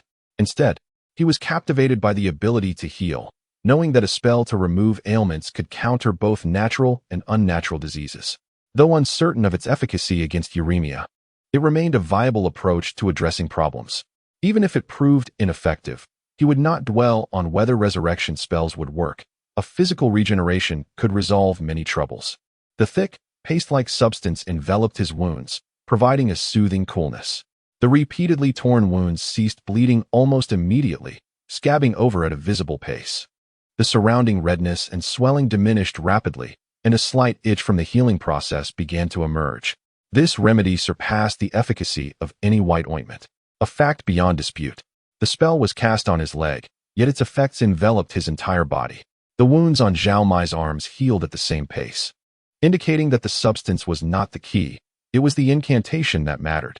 In less than half a minute, Zhao Mai was completely restored. This spell might have been merely a basic incantation, not a grand magic. Yet Zhao Mai continually inspected his skin, now shedding scabs, recognizing the strength he truly needed. Chapter 12. The deficiency of the ranger healing the wounds was just the beginning. The seasoned ranger set down his backpack and retrieved a small leather pouch. After uncorking it, he took a sip, mumbling incantations that resembled spells, and then forcefully sprayed it upon Zhao Mai, first on the front, then on the back. Neither of them carried a tent, so the hide of the chimera served as makeshift canvas. Utilizing branches stretched between 2 trees and weighing one side down with a heavy backpack, they fashioned a rudimentary rain shelter. A small fire was kindled to warm the ground, followed by a layer of leaves that Zhao Mai had never encountered before, marking their resting place for the night. Dinner consisted again of roasted pork, devoid of salt or seasoning. Carl meticulously scraped every morsel from the edges of the meat with his knife, even roasting the bones in the fire to gnaw on later. This might merely be Carl's eccentricity or perhaps a ranger's custom. Since he was under the other's protection, Zhao Mai decided to adhere to the local customs as well, gnawing the bones as if they had been ravaged by a swarm of termites. The forest soon succumbed to darkness, beyond 20 feet from the fire. Sight was no longer as keen as touch. The darkness did not equate to tranquility. The cacophony of insects mingled with the rustling leaves, an incessant symphony. Zhao Mai felt a surge of anxiety, several times convinced he heard footsteps approaching and thought he glimpsed pairs of green beastly eyes. Yet Carl remained unfazed, exuding a relaxed demeanor, compelling Zhao Mai to suppress his fears and adopt a facade of confidence. The elder perceived his feigned calmness and smiled reassuringly, indicating that there was nothing to fear in this safe haven. Noticing Zhao Mai's confusion, the ranger gestured towards the thick dictionary, suggesting he should hasten his learning of the language. Zhao Mai concurred, and by the flickering firelight, he endeavored to study diligently.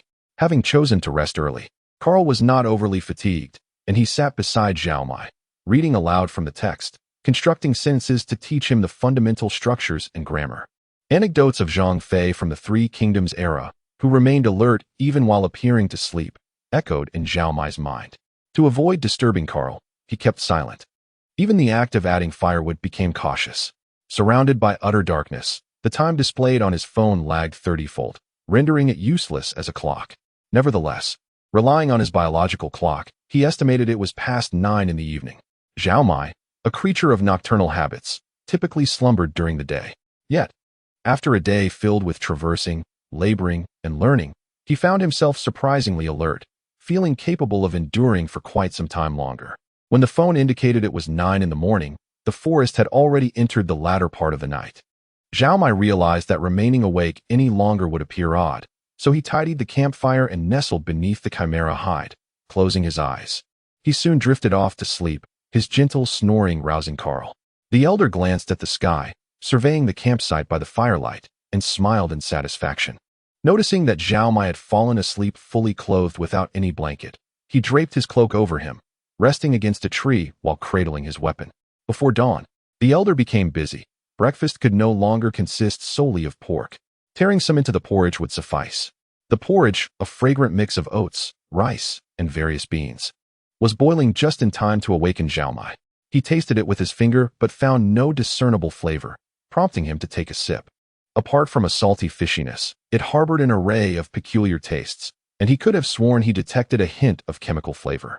Grabbing a pouch filled with lake water, Zhao Mai rinsed his mouth vigorously, adamantly refusing to allow Carl to add this salt to the porridge. To him, it was not salt, but rather a poison. Although its danger paled in comparison to gutter oil or Sudan red, it sufficiently tarnished Zhao Mai's vision of a comforting bowl of porridge. He could manage a day or two without salt, hoping to filter and purify some edible salt later. Observing Zhao Mai's strong reaction, Carl ceased his insistence on adding salt. After a day of companionship, he had come to see Zhao Mai as a kind-hearted yet fragile junior, someone he could care for in certain aspects. He recognized him as the most intelligent young man he had encountered, diligent and eager to learn, with promising prospects. However, he could not believe Zhao Mai's assertion that he could make salt palatable, suspecting it was merely a miscommunication. Understanding that salt was scarce and unpalatable here, Zhao Mai resolved to create some quality salt. Lacking the necessary gauze for filtration, he made do with his cotton t-shirt. Charcoal was needed to absorb toxins, so he scavenged some from the campfire. While he couldn't achieve perfection, enhancing the quality of the salt was certainly within his capabilities. The iron pot was occupied with cooking porridge, so it couldn't be used for boiling salt at the moment. Zhao Mai inquired of Carl and learned that there was a rock salt deposit near his dwelling, frequented by local wildlife. With this knowledge, he decided to assess the situation before taking action, hoping the ranger's home would possess better tools. Relying on the ranger's care had been a norm, but now it was his turn to showcase his abilities. With such aspirations, Zhao Mai jogged along behind the ranger, swiftly navigating through the forest, his legs and mouth active, making rapid progress in both the makeshift forest strides and the common tongue. Chapter 13. The ranger's hollow tree house deep within the dense forest lies a quaint abode belonging to the ranger. This is not a structure constructed from planks or stones, but rather a dwelling that has been gradually shaped by altering the growth direction of the trees. Tracing back through time, this house has existed for 2 centuries, beginning as a mere hollow. Now, due to the growth of the trees, the original hollow has ascended to a height of 20 meters, significantly destabilizing the tree. Consequently, several decades ago, the hollow was forcibly opened and dismantled, transforming into the open observation platform that Zhao Mai now beholds. 3 usable rooms remain, each belonging to 3 generations of forest rangers, each built during its respective era. Beneath these, an unfinished hollow awaits, presumably intended for the next generation of rangers. Some deep purplish vines entwine the hollow, occasionally emitting a faint glow. Unlike the vines that draw sustenance from the trees, these purple vines have their roots firmly embedded in the soil, demonstrating a robust resilience, resembling chains that relentlessly expand the size of the hollow. The gourd-shaped ranger tree is encircled by a patch of grass. Only grass is able to thrive in the immense shadow cast by the vast canopy. Other trees cannot survive in its presence. A group of rabbits frolics in this area, but upon spotting Zhao Mai, they scamper away, quickly seeking refuge beneath the intricate roots of the ranger tree. A large white goose, stretching its neck and flapping its wings vigorously, charges towards Zhao Mai with loud honks. Carl raises a foot and nudges the goose aside. The goose blinks in surprise, realizing its task has been accomplished, and defiantly honks twice more before waddling away to the feeding trough, its gait reminiscent of a portly ancient official. The goose has a strong territorial instinct. akin to that of a dog when it comes to guarding its domain. Hearing the honks, a gray-green head peeks out from the highest hollow. It belongs to a half-orc, a descendant of orcs and other humanoid races. Regardless of whether they are born from humans, elves, halflings, or gnomes, orc progeny are invariably half-orcs, which speaks to the strength of their lineage. Currently, only Dragonborn possess the ability to suppress the Orcish bloodline, resulting in half-dragons.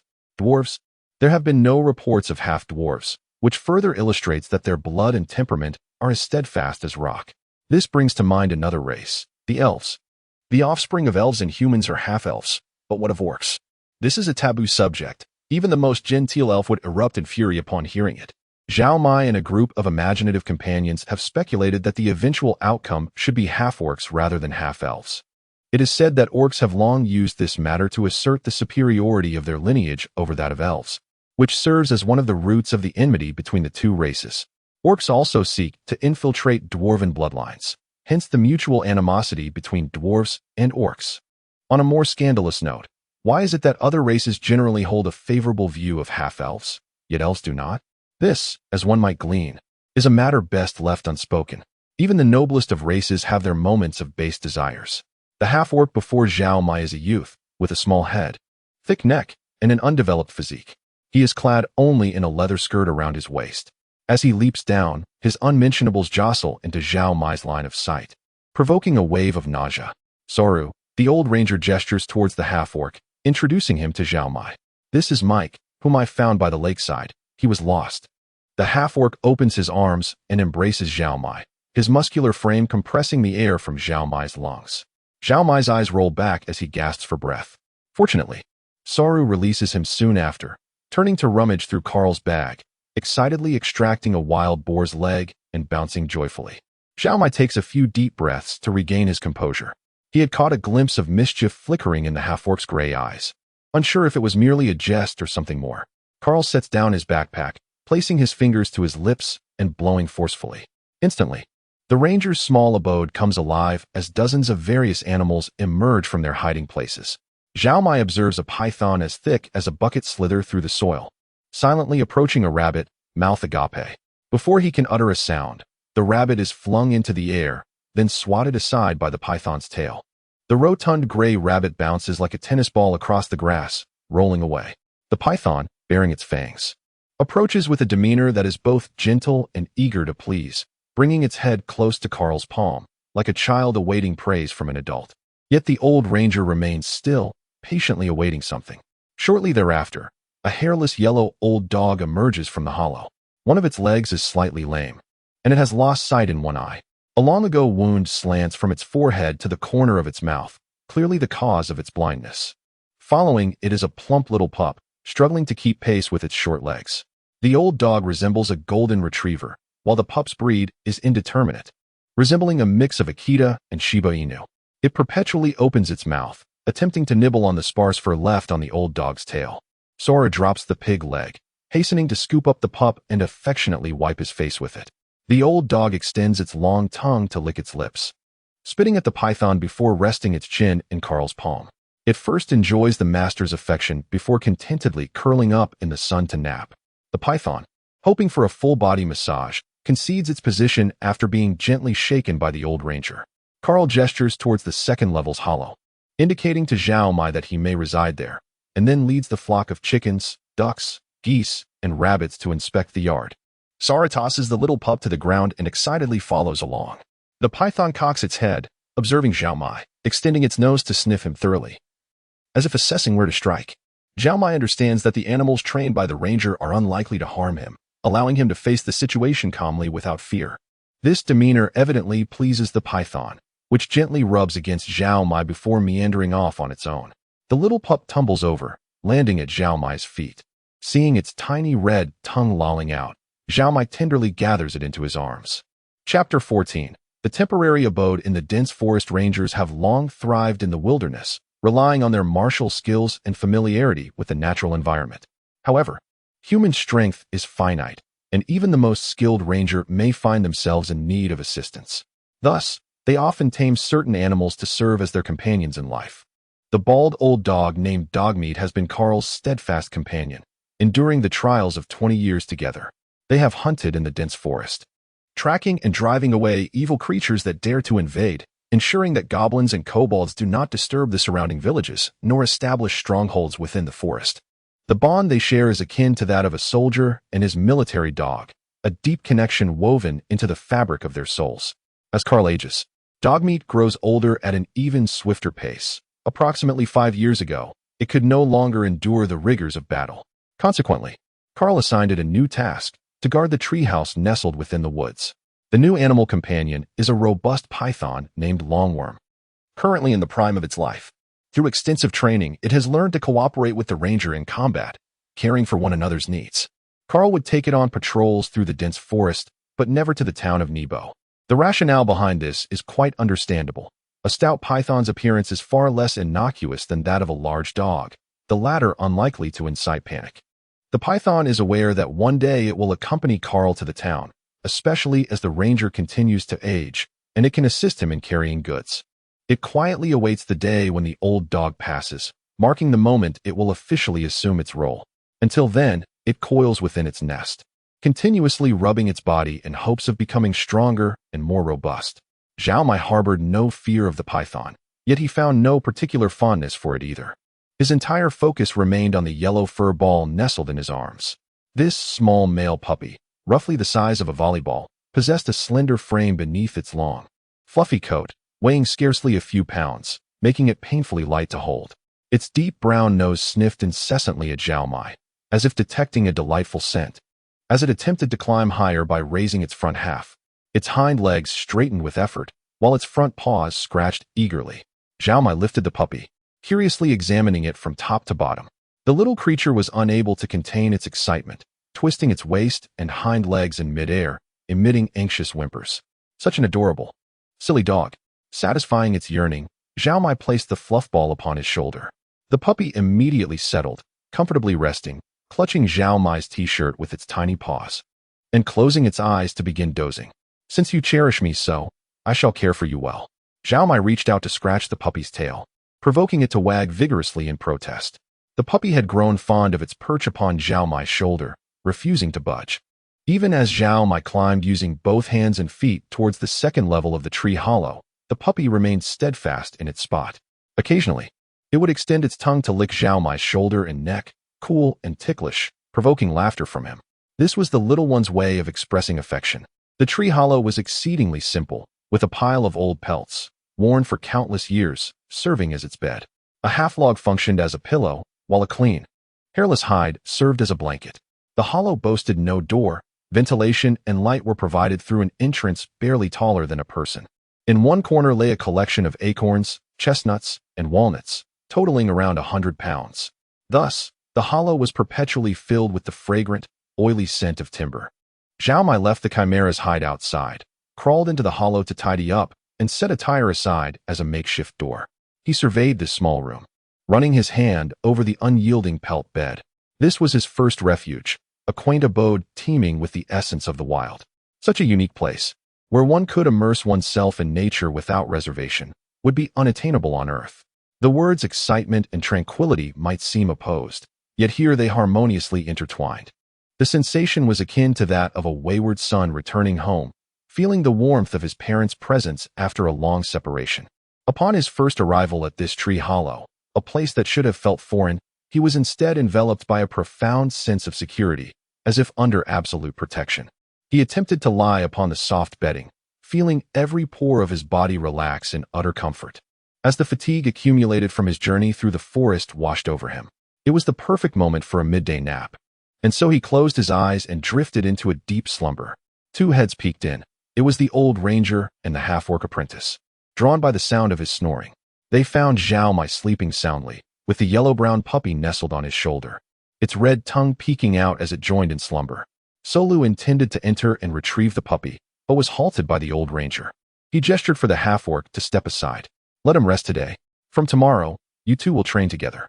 In the morning, I shall teach you languages and knowledge of the natural world. He must learn the common tongue, and you shall learn to write. It is perfect for both of you. In the afternoon, I will instruct you in combat techniques.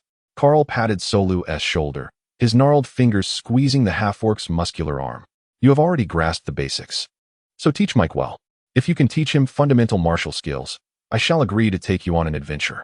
The half-orc nodded vigorously, his eyes sparkling with excitement. Having lingered near the great tree had long since drained his patience. Accompanying the ranger on field missions had been his long-held dream. "I give you just 7 days. If he is not proficient in the basics by then, you shall have failed. After 7 days, I shall set out on patrol without you." Carl's tone turned serious. "You possess excellent physical attributes, but your wits are lacking, which concerns me greatly. This will test your ability to solve unprecedented challenges. Therefore, think deeply and find ways to teach Mike, and I shall be at ease."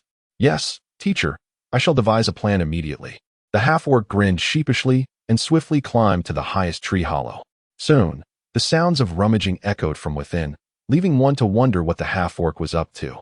Carl sighed and retreated into his own hollow, the python closely following him inside. After a moment, the python peeked outside with a furtive gaze, lowering its body and stealthily slithering into the dense forest.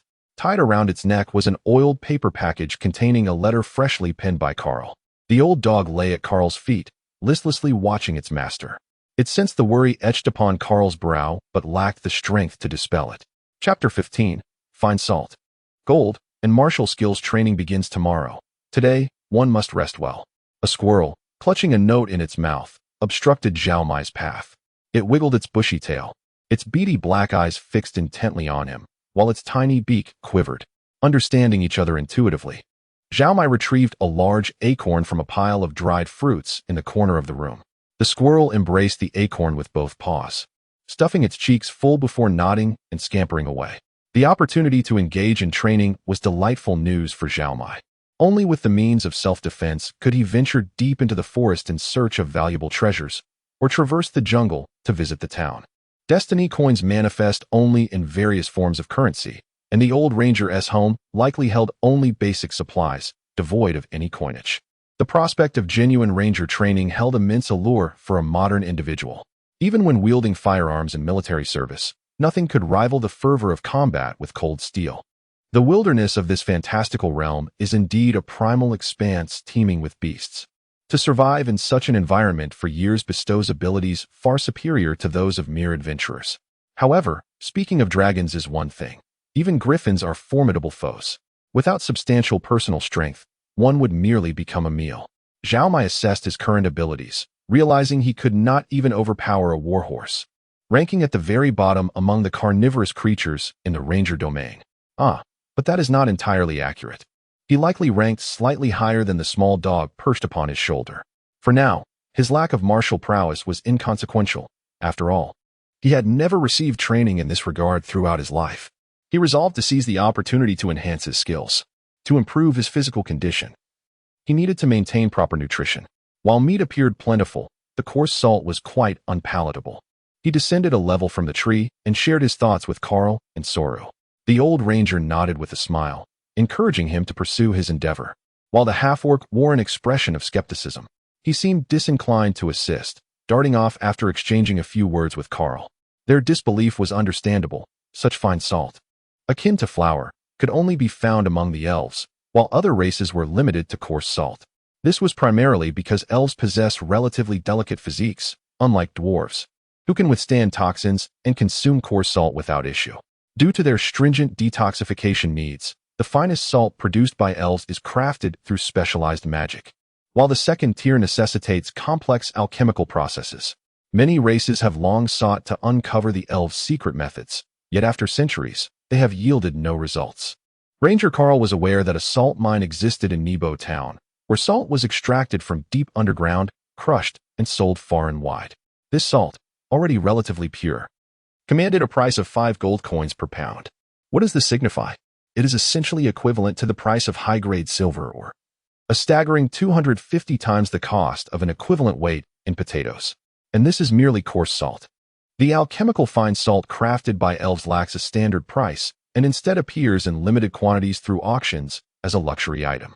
Elven magic is notoriously difficult to penetrate, and the techniques for creating fine salt have remained secure from theft.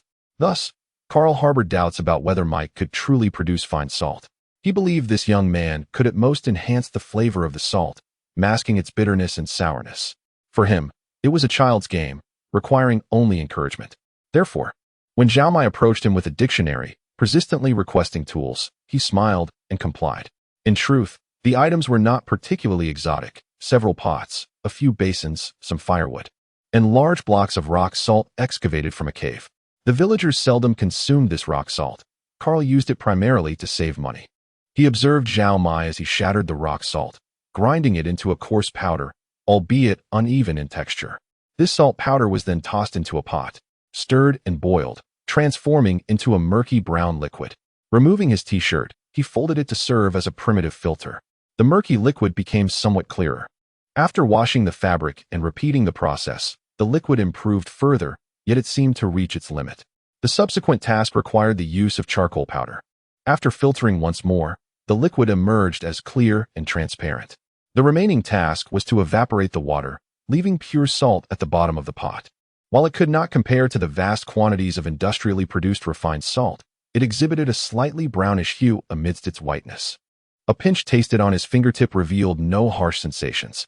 With proper gauze and higher quality charcoal, perhaps the salt's quality could be further enhanced.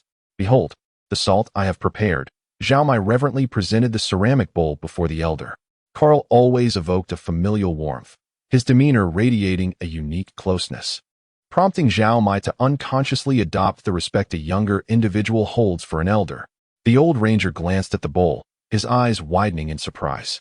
He set down his sturdy staff, extending 3 fingers to dip into the salt, savoring it on his tongue. A pure salty flavor flooded his mouth, devoid of the bitterness and sourness characteristic of coarse salt. Having never tasted the elves' alchemical fine salt, he could not make a comparison.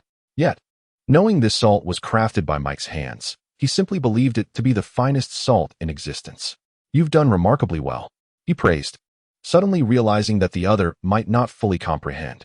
In his culture, the gesture of appreciation involved raising the middle finger, as it was the longest and most pronounced. Thus, he directed his middle finger toward Zhao Mai. Seeing the smile on the elder's face, Zhao Mai understood this was not an insult. After retrieving the dictionary to clarify, he felt a strange mix of emotions. In his culture, a raised thumb signifies praise, as it is the stoutest finger. After much effort, both parties came to an understanding, and Carl offered him a thumbs up. The bowl of salt was set aside as he began to explain the training in slow, simple terms.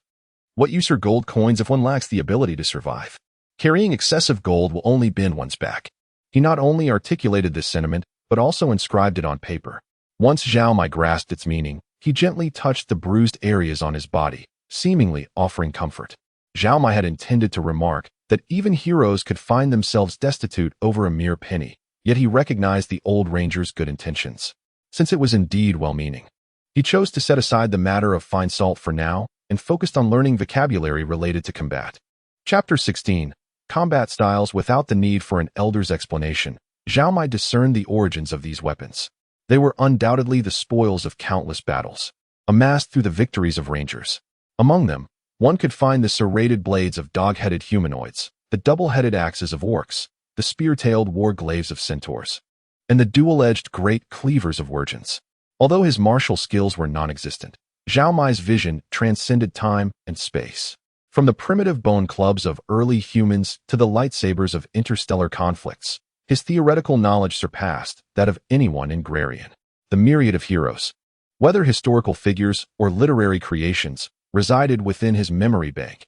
His task now was to select the path most suited to himself. When considering the weapons of rangers, one immediately envisions the unparalleled archery skills of elven rangers or the impenetrable knife networks of dual-wielding rogues. Both paths are commendable, possessing both aesthetic appeal and formidable power. However, upon closer examination, the attainment of mastery by a few does not imply that such skills are suitable for the majority, particularly for someone like Zhao Mai, who lacked any foundational training. As a mere human, he could not dedicate a century to perfecting such arts as elves or dark elves might. Given a century to train, Zhao Mai would undoubtedly opt for Tai Chi or seek to cultivate inner strength, far more reliable than the dual-wielding rogue style. To him, martial prowess meant overcoming enemies while ensuring his own protection. Achieving a balance of offense and defense with a single weapon was a formidable challenge, leading him to swiftly conclude the path he would pursue. He settled on the shield and short spear, articulating to the elder, The shield shall be my primary focus, with a short spear, sword, or hammer as secondary. This was the most prudent choice. Survival was paramount, and it did not significantly hinder agility. He had already selected a shield, his vehicle's spare tire. Though somewhat weighty, with the aid of ropes to secure it, it transformed into the most formidable artifact shield imaginable. The short spear, also known as a one-handed spear, was a weapon designed solely for thrusting. When wielding the shield, only the simplest and shortest thrusting motion could ensure the defense remained intact. The ancient Spartan warriors effectively integrated their shields, short spears, battle formations, and metallurgy, creating a legendary military force. Zhao Mai believed that adopting this combat style as a foundation was most suitable for himself. In the future, he undoubtedly planned to learn ranged combat, such as the use of crossbows. Ranger Karl's crossbow was a light weapon that could be fired one-handed, although it required both hands to draw, thus not interfering with his use of the shield. Zhao Mai's philosophy was to remain behind the shield, observing as others fought, while he focused on delivering the finishing blows. This choice, while lacking in prominent advantages, bore no disadvantages either, and Karl expressed his agreement. He was genuinely concerned that Zhao Mai might choose some ostentatious combat techniques, such as dual-wielding long swords and daggers. Such techniques required precise footwork, which Karl did not understand, fearing he might impart incorrect methods.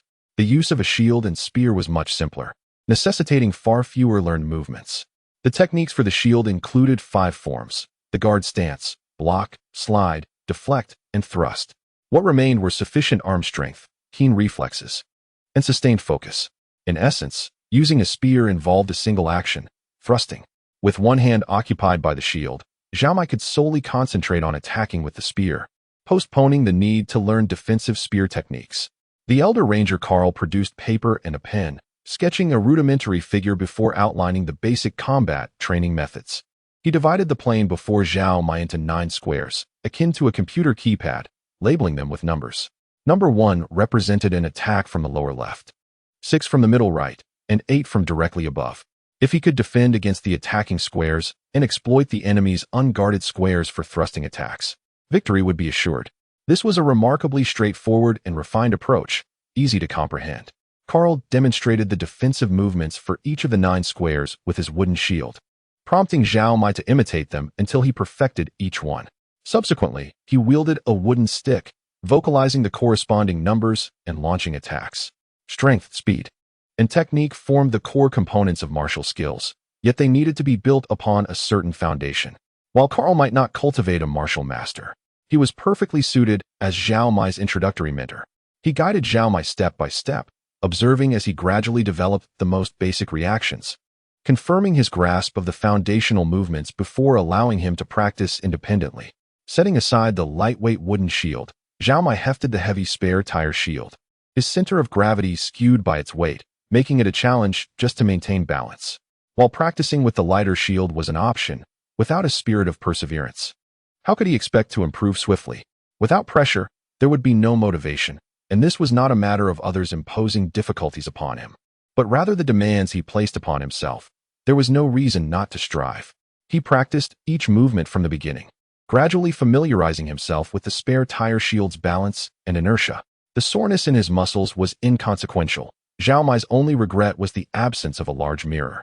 If he could train in a space akin to a dance studio with reflective walls, it would greatly assist in correcting his movements. As he trained, his companion, the little dog, could no longer perch upon his shoulder.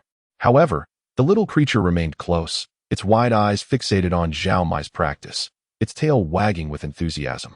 Whenever Zhao Mai executed a move correctly, its tail would wag rapidly. When he faltered, it would lazily remain still. While it seemed absurd to have a dog correcting his training, this was, after all, a fantastical world, was it not? As dusk descended, Ranger Karl halted Zhao Mai's self-training and ventured into the kitchen with salt to prepare dinner. Zhao Mai yearned to follow, yet his arms felt too fatigued to lift. In his 20-plus years of life, he had never experienced such exhaustion, nor had he felt such profound satisfaction. He required no external praise at this moment, for he could sense his own progress.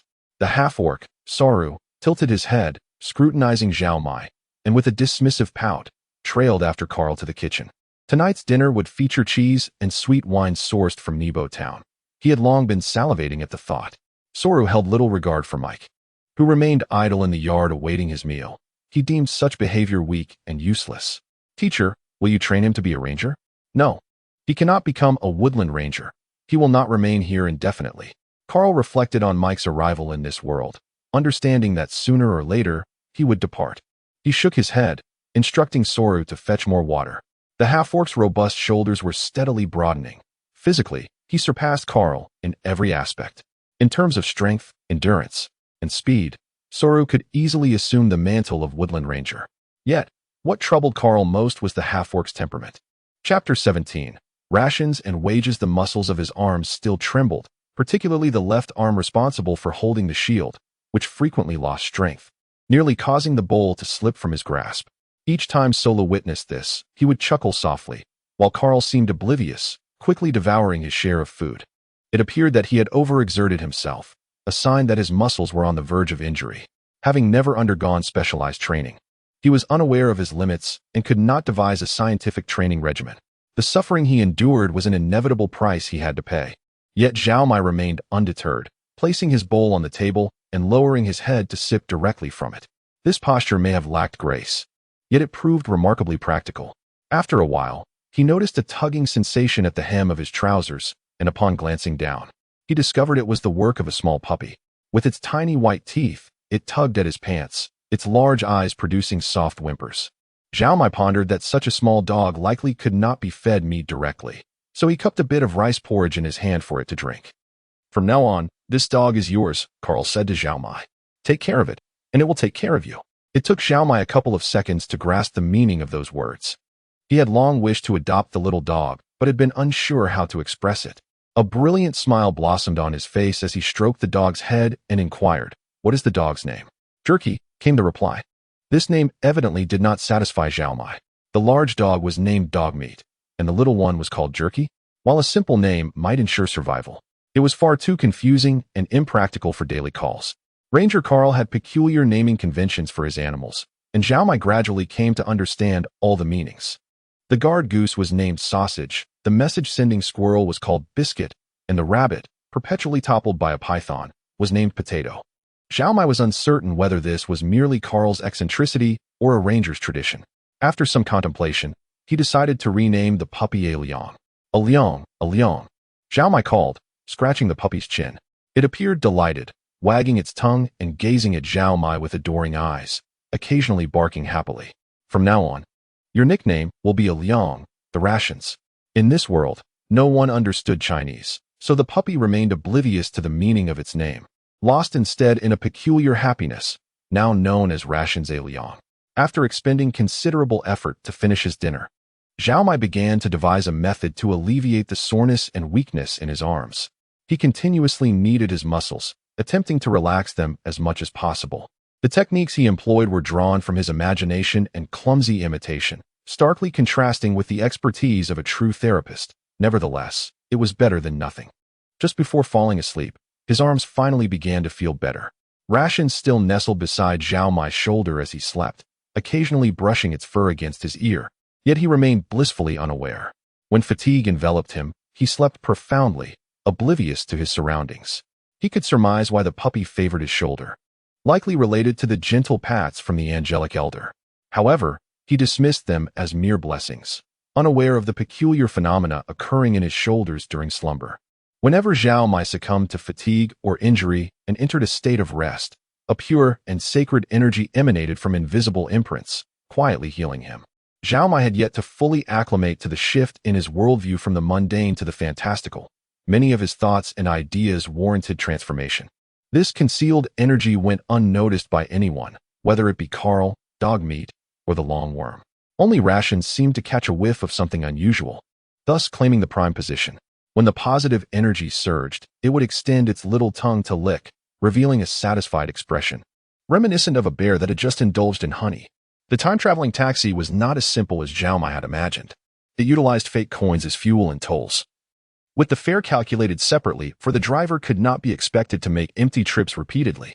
Various worlds bore distinct dangers, which the driver was obliged to endure, necessitating that passengers contribute a portion of their abilities as fare.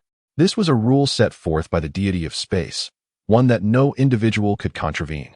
Those capable of acquiring fake coins were often favored by destiny, their abilities as varied as they were unique, yet undeniably many were irreplaceable. In the distant era of magical ships, the abilities used to pay for passage would incur permanent loss, prompting many powerful individuals to resort to violence after their journeys, to prevent their abilities from being studied, learned, or divulged to their enemies. This situation rendered interdimensional travel a perilous endeavor until the sudden emergence of the Circle Alliance. This organization harnessed the attributes of the deities of knowledge, magic, and prophecy to transform the formerly permanent powers into temporary ones. As compensation, while the power resided with the driver, there existed a probability for them to comprehend this power. The comprehended abilities differed from the original, given that the former and latter users were distinct individuals. Previously, one could directly utilize the power. Now, the opportunity to learn presented itself, each scenario bearing its own advantages and disadvantages for the drivers. Simultaneously, each time a travel event transpired, the Circle Alliance would acquire a portion of abilities, enabling them to identify the identity and location of the traveler. Should a passenger engage in foul play, the Circle Alliance would retaliate, not merely for revenge, but to erase all causation associated with the passenger, rendering them non-existent in this world. The Alliance would then extract a portion from the erased causation to reconstruct the slain driver, with the remainder serving as sustenance for the Alliance's operation. This was precisely what the seasoned drivers valued most. As the magical ships traversed various dimensions, they gradually joined the organization, leading to the formation of an official fleet that monopolized the interdimensional travel market. Some high-ranking officials within the Circle Alliance believed that the excessive monopolization by magical ships would lead to the decay and ultimate demise of the Alliance.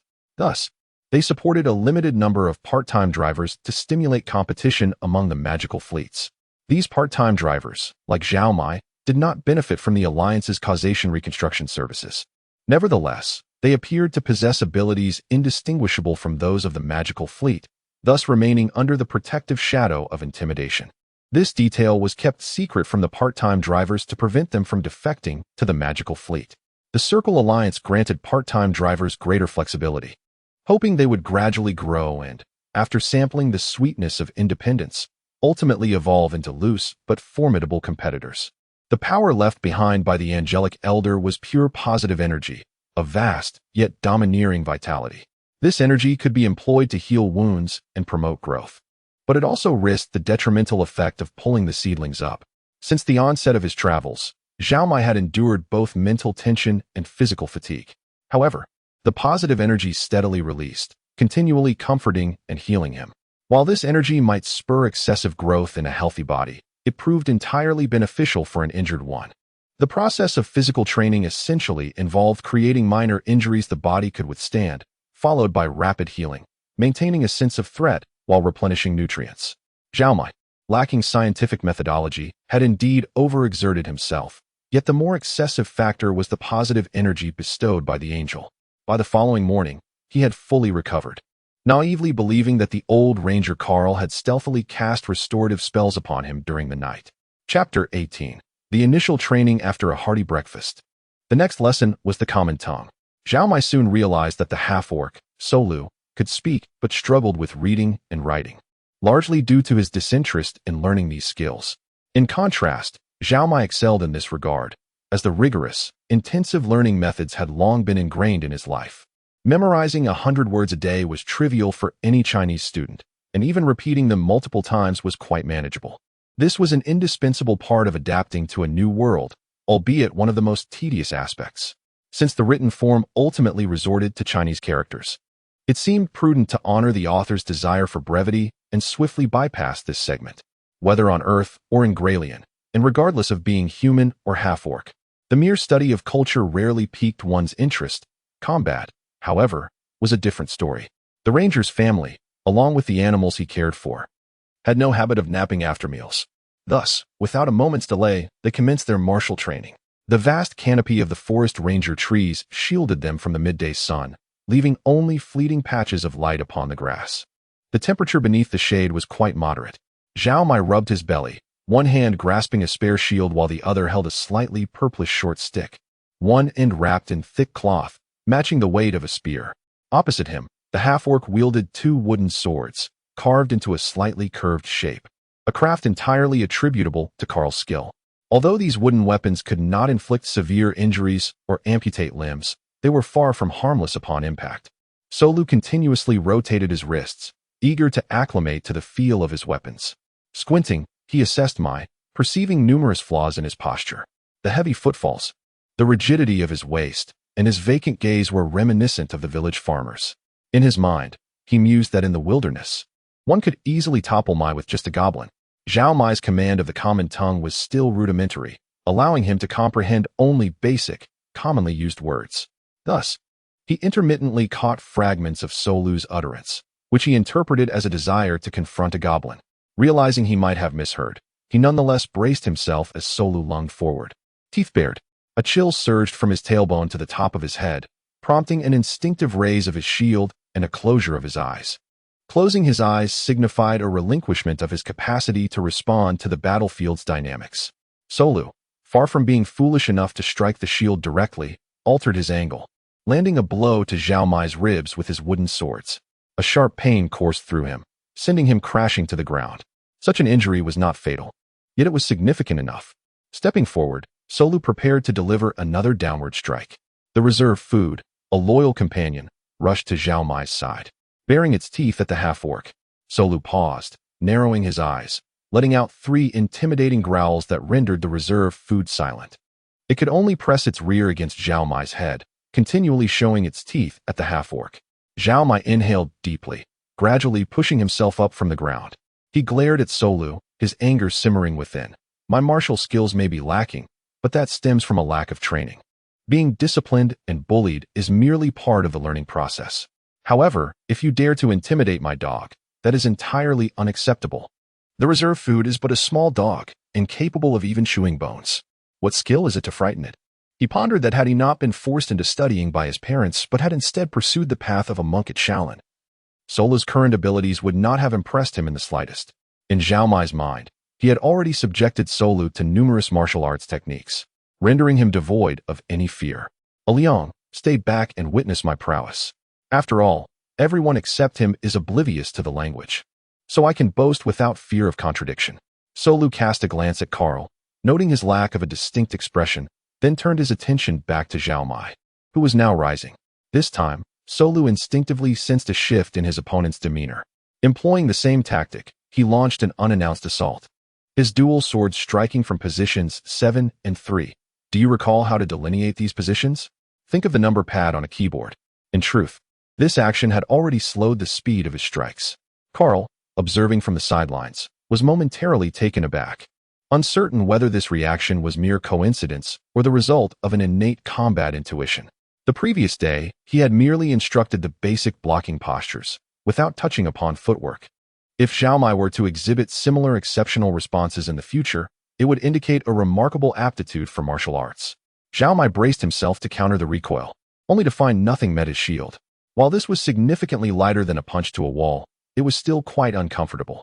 Solu's movements faltered, presenting an opportune moment for a counterattack. Yet, Zhao Mai, inexperienced, failed to recognize or seize the chance, opting instead to cautiously prepare for the next wave of attacks. Karl sighed softly, noting that Zhao Mai indeed lacked battlefield experience, unable even to discern the opponent's staggered steps. Nevertheless, his use of the shield was commendable. It appeared that the previous day's efforts had not been in vain. The dual swords continued to strike the spare shield relentlessly, yet no matter how much force was exerted, they could not budge it an inch. This had its advantages and disadvantages. Zhao Mai felt no vibrations and thus remained oblivious to any changes in his opponent's strength. Unable to distinguish between genuine and feigned attacks, responding mechanically to each strike. With the factors of strength and speed eliminated, only pure technique remained to be addressed. The various attacks from different angles, each employing distinct postures, were all topics covered in Karl's previous explanations. Zhao Mai's task was to develop appropriate reflexes, synthesizing them into a coherent understanding. The wooden swords gradually transformed into numbers, martial arts into equations, and the training into a quest for optimal solutions. This characterization may be somewhat skewed, yet for a novice, it represented the most reliable path. Even if the pinnacle of martial arts was said to lie in the mastery of formlessness, did not even the great heroes begin by learning forms and techniques? The half-orc possessed an inherent physical advantage, while Zhao Mai was armed with a wealth of martial philosophy. For the moment, neither could outmaneuver the other. Chapter 19. Initial training 2. Had Zhao Mai wielded a mere ordinary shield, he would have swiftly succumbed to the vibrations induced by his opponent's strikes, resulting in an inability to lift the shield and thus failing to provide protection, ultimately leading to his defeat. Generally speaking, a shield is a significantly heavier piece of iron compared to a longsword, and while agility is not paramount, it demands considerable arm strength. Solu's relentless assault on the spare shield aimed to exhaust Zhao Mai, compelling him to lower his shield and expose his head, thereby allowing for a decisive blow to end the skirmish.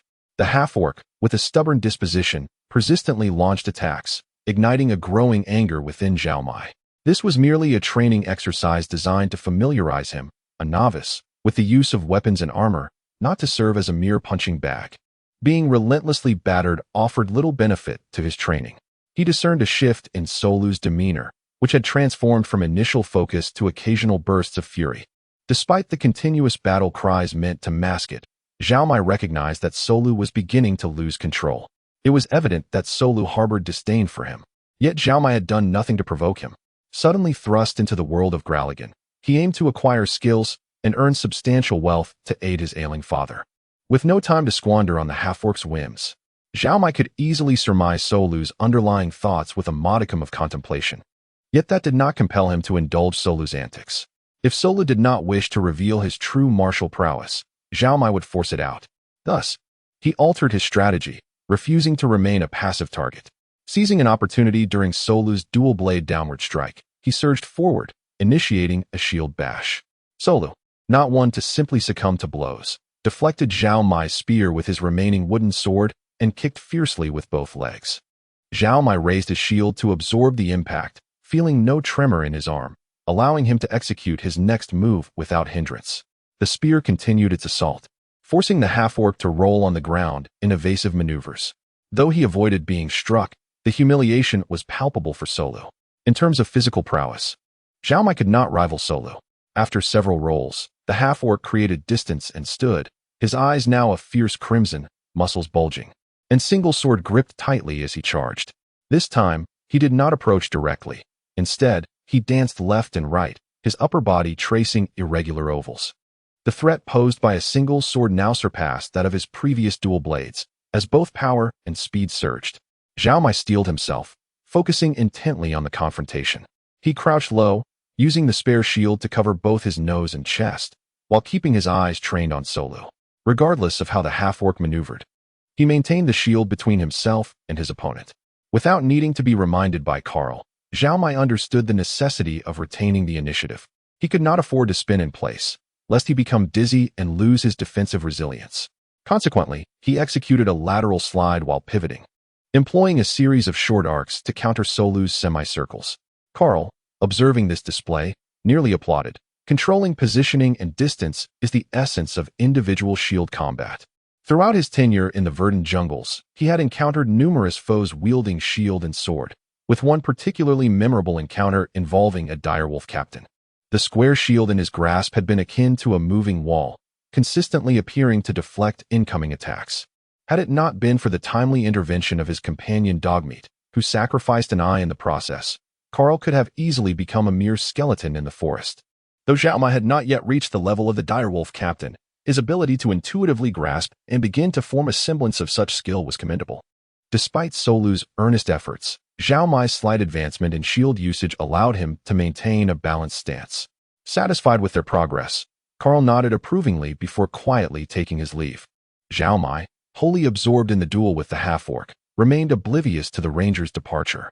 As a mere novice in combat, he was far from possessing the awareness to observe his surroundings comprehensively.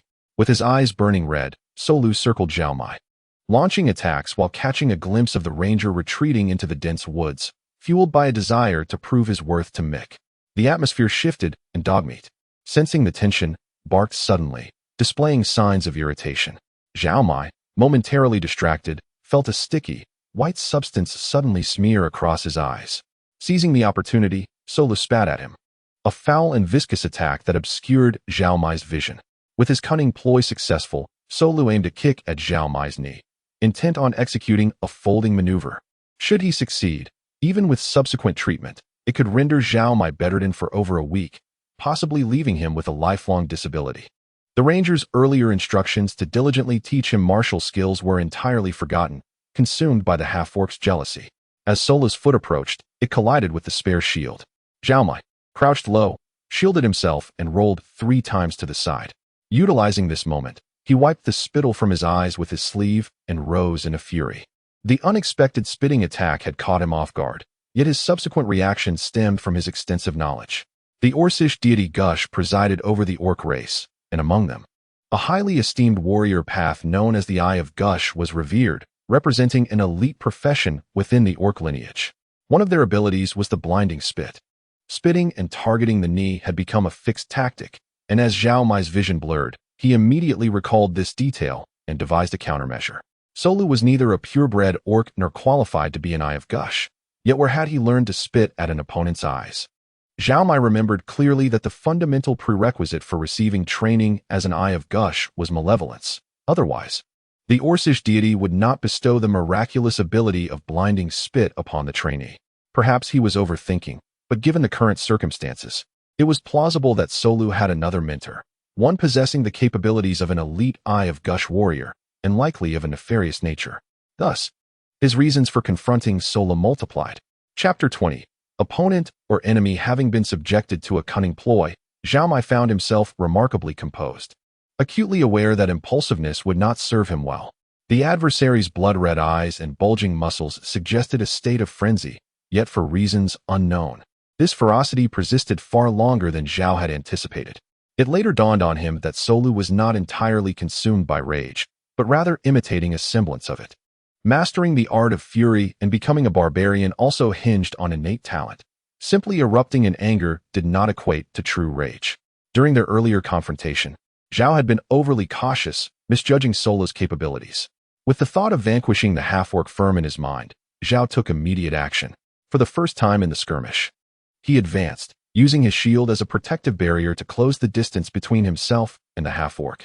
His short spear rested against the side of the shield, its tip slowly shifting direction, yet never departing from the vicinity of Solu's body. He mimicked the stance of the Spartan warriors from films, bending slightly at the waist and crouching as he approached Solu. "Come at me." Zhao intended to taunt, but his limited vocabulary left him with only the most rudimentary expression, which he hoped would convey his intent clearly. The frenzied half-orc could not withstand the provocation and charged forward with a roar. Seizing the moment, Zhao lunged, thrusting his shield forcefully against Solu. The spare shield absorbed the impact, but that did not imply Zhao could topple everything before him. He still required sufficient strength to lift Solu. In an instant, he bent low, arching his back, and, using the shield as leverage, summoned the strength of his legs to lift Solu once more, casting him behind. His spear shot backward, striking the half-orc's waist precisely where Solu had previously wounded Zhao. With a howl, Solu kicked backward in panic, causing Zhao to stagger. "You scoundrel!" Solu exclaimed, rising from the ground to launch an attack. Zhao, refusing to back down, retorted with a phrase that lacked sophistication but carried weight nonetheless. With the aid of his spare shield's deceptive strength, he managed to hold his ground. Yet his verbal retorts were lacking. Zhao's mastery of the universal tongue was insufficient for daily exchanges, let alone for a war of words. Although he could not comprehend the Orcish language, he instinctively sensed that Solu had switched tongues and responded without hesitation. No language could rival the profundity of Chinese, regardless of the context. Had Solu possessed the clarity of mind, he would have swiftly discerned the weaknesses of Zhao's shield, while the shield absorbed the blows. Grasping it and pushing it aside would reduce the confrontation to a mere test of strength, a contest in which Zhao would undoubtedly falter. Yet, in his single-mindedness, Solu relentlessly assaulted the shield, determined to shatter this vexing barrier. His wooden sword proved inadequate, prompting him to seize a 2-meter-long, thick tree trunk from a nearby pile. Wielding it like a mighty club, Zhao raised his spare shield to meet this assault, and the wooden club shattered upon impact. A fragment of the splintered wood spun through the air, piercing Solu's right eye. A howl of anguish erupted, blood spattering as Solu dropped the bloodied club, clutching his injured face and crying out in pain. Zhao, momentarily taken aback, hastily discarded his weapons to investigate. As compassion surged within him, He cast aside his shield and spear. Before his concern could fully manifest, the half-orc's ferocity intensified. With a sudden strike, Solu delivered a powerful blow to Zhao's abdomen, displacing his internal organs. Immediately thereafter, Solu seized Zhao's neck with both hands, squeezing fiercely. Zhao found himself toppled to the ground, Solu's weight pressing down on him, choking off his blood and air. His vision dimmed, struggling to focus on the grotesque visage of the half-orc. In desperation, his companion rushed forward, biting at Solu's ankle with all its might, yet the half-orc bore the pain with stoic resolve. "You mutated human wretch, how dare you wound me? Do you think Carl's favor shields you from my wrath? The time is still ample. I will drag you to the depths of despair. The forest is mine, all mine." Zhao's fleeting kindness had yielded this harrowing outcome. Beyond his neck, Solu's knee struck him violently in the abdomen. The specter of death loomed, and no matter how frantically his heart raced, it could not pump blood to his brain. His fading consciousness registered that he had mere seconds left before he would be incapable of retaliating. In such dire moments, even panic could not be squandered on futile struggles. With the ground trembling beneath him, Zhao lifted his right hand to touch the half-orc's face, and, summoning all his strength, bent his fingers sharply, driving his left index and middle fingers into the wound of Solu's right eye. His counterattack was swift and explosive, his left hand a blur as it repeatedly plunged in and tore out. Such unbearable agony compelled the half-orc to relinquish his grip and retreat. Zhao's airway and blood vessels began to function once more, oxygen and blood flooding back, accompanied by a dizzying sensation. As his vision swam, he could barely discern the half-orc's position. In a desperate search along the ground, his fingers brushed against a long, pointed object, likely a shard of the broken tree trunk. Having resolved to eliminate this foe, Zhao knew he could not allow Solu to live. Otherwise, he would find no peace. Lacking extensive combat experience, Zhao recalled the teachings of his youth, which emphasized the need for unyielding ruthlessness against enemies, akin to the harshness of winter. He lunged forward, attempting to drive his weapon into Solu's heart, but he overestimated his physical resilience. The lack of oxygen and the severity of his abdominal injury left him faltering. Despite having lost an eye, the half-orc was still capable of delivering a powerful punch. Zhao watched helplessly as Solu's fist loomed larger, while his own arm felt paralyzed. As Zhao succumbed to dizziness, he vaguely heard his companion's desperate calls and felt a few more kicks land before everything faded to black. Chapter 21. Can one accept tasks by fainting? The half-orc, Soru, kicked Zhao Mai fiercely a few times. He intended to crouch down and snap Zhao Mai's neck, but suddenly felt a wave of dizziness wash over him. The crimson hue faded from his eyes, the frenzy subsided, and exhaustion surged forth, compounded by the wound on his thigh from which he was bleeding profusely, exacerbating the aftereffects of his rage. He ripped his garments asunder and tore off a strip of cloth to bind tightly around the base of his thigh. Although the flow of blood slowed, it was far from staunching it. "Damn it, why is this not working?" he muttered as he covered his eyes and dragged his injured leg, striving to crawl into the Ranger Carl's hollow in the tree. Inside, an array of jars and vials filled with various herbs lined the space, including a hemostatic potion. The reserve grain, a small creature, whimpered beside Zhao Mai, licking his ear. In the past, such actions would rouse his master and elicit joyful laughter. Yet now, Zhao Mai lay motionless on the ground, unresponsive. The creature sensed the murderous intent emanating from the half-orc, some directed at itself, but chiefly aimed at its master. Thus, its paramount concern was to conceal Zhao Mai from the half-orc's sight. The rummaging sounds above ceased. Soru had located the salve and was tending to his own wounds. In addition to the injury on his thigh, he needed to address the gash on his eye. He had to suppress the intense headache while simultaneously striving to maintain focus. At this moment, the instincts of the half-orc proved of little use. It was only the emotional control taught by the ranger that could assist him. As the impulse receded, regret flooded his mind. The situation was dire, with bloodstains littering the ground, impossible to conceal. The wound on the inner thigh was stubborn. Even with the finest ointment and bandaging, blood continued to seep through, rendering him unable to exert himself. This left him incapable of carrying Mike into the forest, and the inability to dispose of the body meant he could not eliminate suspicion. It seemed prudent to hide for a while, tending to his wounds while concocting an excuse. Even if he could not dispose of the body, Mike had to be silenced. Leaving no witnesses was a lesson well understood by the half-orc. Carl's chest contained many weapons. He could easily grab one. The clinking of metal echoed above, and the reserve grain knew its time was running short. It leaped from the hollow, panting as it rushed to Zhao Mai's side, leaping onto his belly. Then, biting the waistband of Zhao Mai's trousers, it furrowed its brow. Intently staring in the direction of the hollow, its back arched. Its fluffy fur bristled, occasional arcs of electricity dancing along its coat. With its forelegs stiffened, the creature trembled uncontrollably.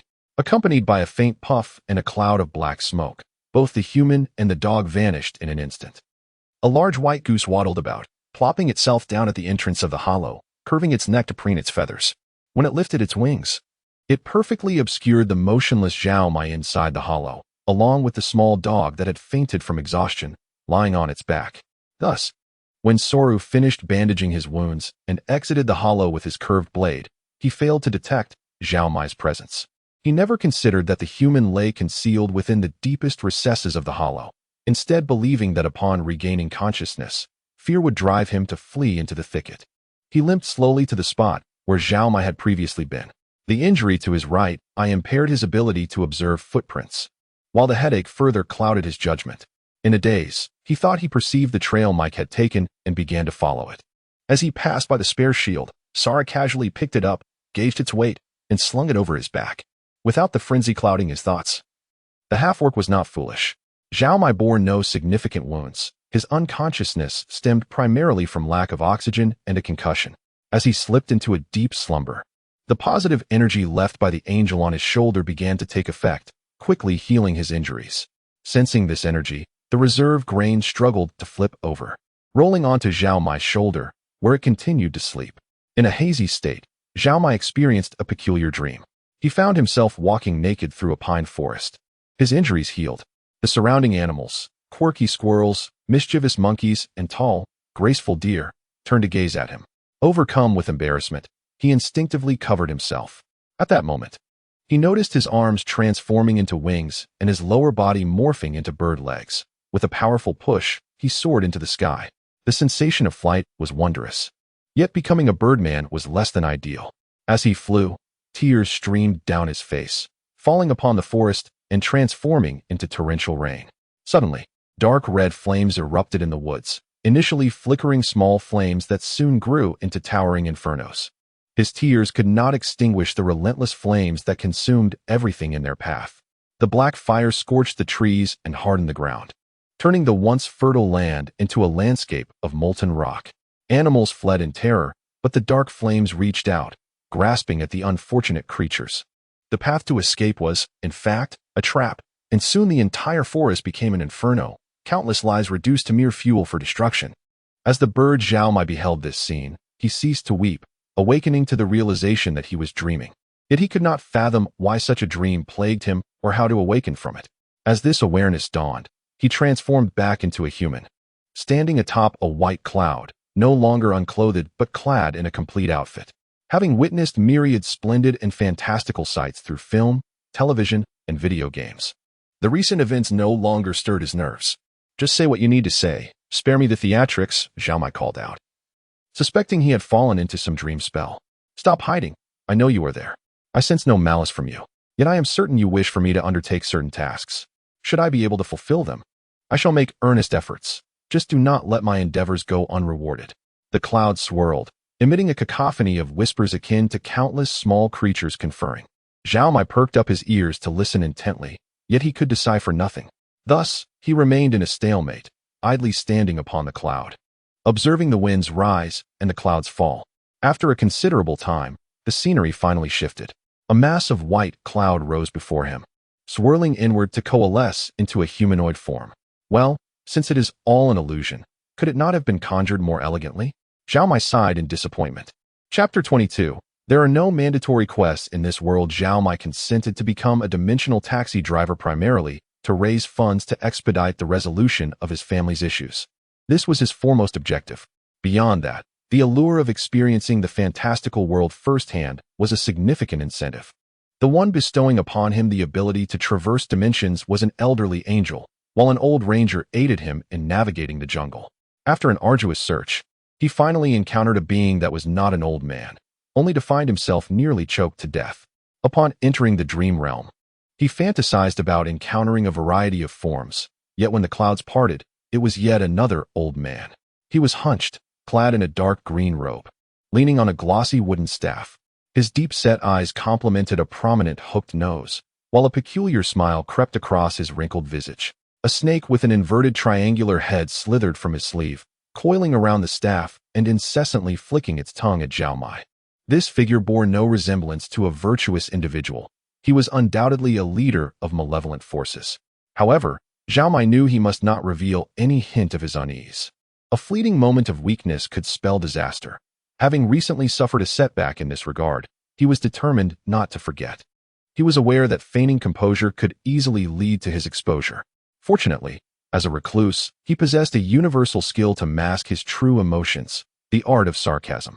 Look at it this way. When demons desire to recruit someone, they typically send forth alluring succubi to create a favorable first impression, making conversations far more enjoyable. After all, in the realm of dreams, appearances are mere illusions. Must one always present as an old man? Please, succubi are a type of demon, while incubi serve the Dark Lord. The old man shook his head, and a voice drifted from his being. The use of drifted is apt, for his lips remained sealed throughout, leaving Zhao Mai perplexed as to the source of the sound. An invasion by demons is imminent, heralding a cataclysm. The vanguard of chaos and evil has already graced our beautiful, tranquil forest. As the guardian of this land, I summon you. You possess a kind heart and sacred power. Will you contribute to the preservation of nature's balance? To be candid, even if you were to serenade me with, brave youth, go forth and create miracles, I would remain unconvinced. Zhao Mai shook his head and replied, I lack martial skills, spells, and equipment. I cannot even guarantee my daily survival, let alone undertake such grand endeavors as preserving the balance of nature. You cannot expect me to confront the burning legion before even leaving the novice village, can you? By the way, may I inquire, who are you, and how do you speak Mandarin? You are not in a novice village, and your foes are not the burning legion. I am Joseph, a druid of the villagers' forest. Through the language of the heavens, I can communicate with all sentient beings. No wonder the hunchbacked elder never opened his mouth. It turned out he was employing telepathy. Zhao Mai, enviously rubbing his hands together, remarked, what an advanced skill. I truly wish to learn it. How come I never knew druids possessed such abilities? By the way, where's the villagers' forest? The villagers' forest lies across a lake from the healthy forest. We are to the northwest, while you are on the eastern shore. Joseph's face was etched with worry as he earnestly advised Zhao Mai. Danger will soon spread from the northern reaches of the healthy forest. The previous scene will soon be replayed. You must. Before he could finish, he abruptly turned away, seemingly whispering to someone. This time, Zhao Mai observed his lips moving, yet no sound emerged. After waiting for a moment, Joseph returned, awkwardly mustering a smile. Apologies, but you should rest. We are not seeking you. Hey, wait. Zhao Mai's protest was cut short as he was unceremoniously ejected from the dream. He felt moisture on his face, and, raising his hand to touch it, encountered a tuft of soft fur. The reserve dog, upon noticing his awakening, barked excitedly a couple of times before nuzzling Zhao Mai's neck and rolling over. Zhao Mai discovered himself lying in the room of the ranger, Carl, with several layers of bandages wrapped around his torso, his body exuding a bitter medicinal aroma. The dog, now devoid of fur, lounged at the entrance, lazily wagging its tail upon seeing him awake, but remaining still. Carl was absent from the room, leaving behind a bowl of brown herbal medicine beside the bed, with a note pressed beneath it instructing him to drink it for healing. Upon inspecting his body, he realized there was not much discomfort. Perhaps his wounds were not as severe as the old ranger had presumed, though somewhat out of shape in terms of nutritional reserves. None could compare to Zhao Mai. The bowl of herbal medicine emitted an unpleasant odor. After licking it with his tongue, he was met with an awful taste that further dampened his appetite. Since he was no longer injured, he felt he could forego drinking it. The reserve dog approached, eagerly eyeing the bowl of medicine. Can a little dog like you even drink human medicine? Zhao Mai mused, intrigued, as he lifted the bowl. Dogs possess keen noses and tongues. They won't consume anything harmful. Since the reserve dog was enthusiastically drinking, it must mean the medicine posed no harm to it. This concoction was not merely a remedy for injuries, but rather a restorative supplement, infused with calming and sleep-inducing properties. Although Zhao Mai found the taste disagreeable, the reserve dog did not mind. Having depleted its energy, it required this supplement. After drinking its fill, it nestled next to Zhao Mai's elbow, finding a comfortable position to slumber. Zhao Mai, unwilling to disturb it, remained motionless. Before long, he closed his eyes again and drifted into sleep. The man and the dog nestled together, savoring a fleeting moment of tranquility after the battle. Positive energy continued to flow slowly and subtly, healing their physical and mental wounds. A python peered down from a higher branch, squinting to observe the scene within the tree hollow. The dog, using its paws, nudged the snake's large head, baring its teeth in a warning. The python flicked its tongue and obediently retreated. Chapter 23. Everyone has their troubles. The ranger Carl knelt gracefully, unfolding a paper pouch on his lap, taking care not to spill its contents. His movements were slow and steady, imbued with a unique rhythm that even suggested a touch of sanctity. After several careful selections with his fingers, he discovered a portion that pleased him, gently pinching it between 3 fingers and placing it on the reeds beside him. A breeze stirred within the forest, and though the tree hollow was still distant, the keen ranger detected it immediately. His hands moved with the agility of a swift hummingbird, hastily rolling up the pouch to safeguard it from the mischievous winds. The old dog despised the ranger's smoking habit, as it often left it with an itchy nose and watery eyes. He shifted slightly outward, lowering his body to hide from the smoke in the upwind direction. Wishing to live a few more years, he dared not come too close to the noxious fumes. Although his animal companion disapproved of his actions, Carl felt little remorse in indulging in his smoking. His cravings were modest and highly selective, particularly favoring a type of tobacco known as fairy fire, which could only be found in one place in the world, the healthy forest. The healthy forest sprawled across a vast expanse, providing sanctuary for numerous creatures, including a village of gnomes. They had inhabited this land long before humans or dwarven pioneers established their settlements at the forest's edge, employing various illusions to conceal their village's location. They communicated solely with the forest rangers and a few trusted druids to gather information from the outside world. At all other times, they led lives of seclusion. Trouble is best avoided, they believed, a notion somewhat simplistic, yet the gnomes adhered to it as their guiding principle, fiercely guarding the secret of their village's whereabouts. Now, with a population of 2,000, the gnome village had effectively transformed into a sizable town. Yet, to outsiders, the existence of the village remained a mystery. Fairy fire was a product of the gnome village, primarily used not for smoking, but as a component in the casting of various illusion spells. It had been quite some time since Carl had last indulged, perhaps over 6 months. He exhaled a gentle smoke ring, followed by a series of harsh coughs.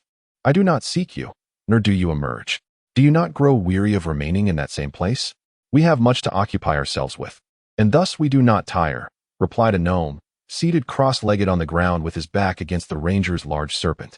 With a large head, small body, short limbs, round eyes, and 3 tufts of goat-like beard, he continued, Ranger, the elders have sent me to assist you, yet they did not specify the nature of the task. Might you enlighten me? Rumors have emerged from the Serpent Cliffs regarding unsettling sightings of peculiar shadows. Discounting exaggerated fears, I find their descriptions eerily reminiscent of the angered servitors. Carl replied, taking a deep drag, nearly inhaling the reeds entirely. Thick smoke billowed from his ears, prompting the gnome to hastily cover his upturned mouth with his fingers. Clearing his throat, the gnome suppressed his impatience, striving to maintain a calm demeanor. Is it still this troublesome matter? Have the artifacts of the demon priest not yet been located? The Serpent Cliffs have been in ruins for 3 centuries, yet the angered servitors continue to manifest sporadically. We yearn to know when we might finally eradicate this menace. The angered servitors will not vacate their territory without a sufficient number. So as long as we eliminate the threat promptly, the impact will be minimal. I intend to visit the Serpent Cliffs in a few days. For now, I require the Radiant Gem Amulet. Carl extended his hand toward the gnome, who seemed not to comprehend. The Radiant Gem Amulet. Do not tell me you have not brought it. Carl's brows furrowed, and he clenched his fist. Only the amulet's protection against evil and its calming influence can counteract the effects of the angered servitors. Otherwise, the dangers there are far too great. I certainly brought the amulet, the gnome replied, shaking his head with a slight smile. However, this time is different. I shall accompany you with the amulet. The elders believe that the mask of mixed evil may only reveal itself when the angered servitors appear. Previously, merely eliminating the angered servitors addressed the symptoms without tackling the root cause. The longer we delay, the greater the impact on our community. Therefore, I will accompany you. Allow me to introduce myself. I am the village's finest spellcaster, Grimoire. This was a departure from the original agreement. The forest rangers were to protect the healthy forest from evil disturbances, and the residents living there were expected to provide timely assistance. The gnome raised a finger in protest. I am assisting, am I not? The radiant gem amulet is assistance. You would only hinder the effort. Carl retorted without reservation. Your village has remained secluded for far too long, shrouded in illusion and evasion. None possess true combat experience. Bringing you to battle would be less advantageous than taking that young fellow downstairs. At least he is of sufficient stature to attract the enemy's attention and provide me with a moment's cover. Humph, Ranger, the situation is such that wherever I am, the amulet is too, the gnome asserted boldly, showing no intention of yielding. I shall demonstrate my formidable magical prowess to you. The old dog approached the door, sniffing the air before subtly indicating a direction with its paw, suggesting the gnome should hide there. Carl shook his head, opting not to expose the matter. The old dog then lowered its head and whined softly, scratching at the ground to signal that something was occurring downstairs. Has that fellow awakened? Carl rose, brushing off the dirt from his attire, and grasped the vines by the tree hollow, sliding down to the lower level. He found Zhao Mai yawning awake, while the puppy continued to slumber peacefully. Tell me, what has transpired? Chapter 24. A good parting. Zhao Mai leafed through the dictionary, finally elucidating the sequence of events. He recounted how the half-orc, Soru, spat in his eyes, how he had ambushed him after being injured, and how he attempted to strangle him. After much effort, he concluded the tale and awaited questions from Carl. However, the old ranger remained silent, walking out without a word. Soon, only Zhao Mai and his companion, the dog named Reserve Grain, remained in the hollow tree. The dog lay on its back, sound asleep. Zhao Mai gently cradled the dog in his arms, stroking its belly. Reserve Grain stirred awake with a shiver, then rolled over and softly licked Zhao Mai's fingers. You will always trust me and aid me, Zhao Mai said earnestly to the puppy. Believe me, even without anyone else, nothing can confine us. As long as I have food, you will never go hungry. Reserve Grain barked twice, seemingly filled with boundless confidence. Zhao Mai pondered. If he were in Carl's position, encountering someone who had turned everything upside down in just 2 days, he too would likely harbor no fondness. Remaining here would yield little benefit, and he felt too embarrassed to ask Carl for martial training, struggling to utter even a few words. Next came the laborious tasks, grinding salt, boiling water, filtering, and refining. Zhao Mai's t-shirt was utterly ruined, resembling a mop more than clothing, and it itched against his skin, no longer suitable for wear. Nevertheless, this garment had yielded over 10 pounds of fine salt. He set aside 2 pounds as a parting gift for Carl, believing the rest could fetch a decent sum in town. Among the spoils were a leather jerkin, a short sword, a hand axe, and an ironwood shield. Although these items were not pristine, they sufficed for Zhao Mai's needs. The gnome mage, Grimoire, displayed no interest in the weapons, his gaze fixated on the sack of fine salt. Its pristine whiteness tinged with a hint of green rivaled that of elven alchemical salt. The mere 2 pounds before him qualified as a noteworthy prize at an auction, while the bulging leather pouch behind him likely contained over 10 more pounds, a considerable fortune.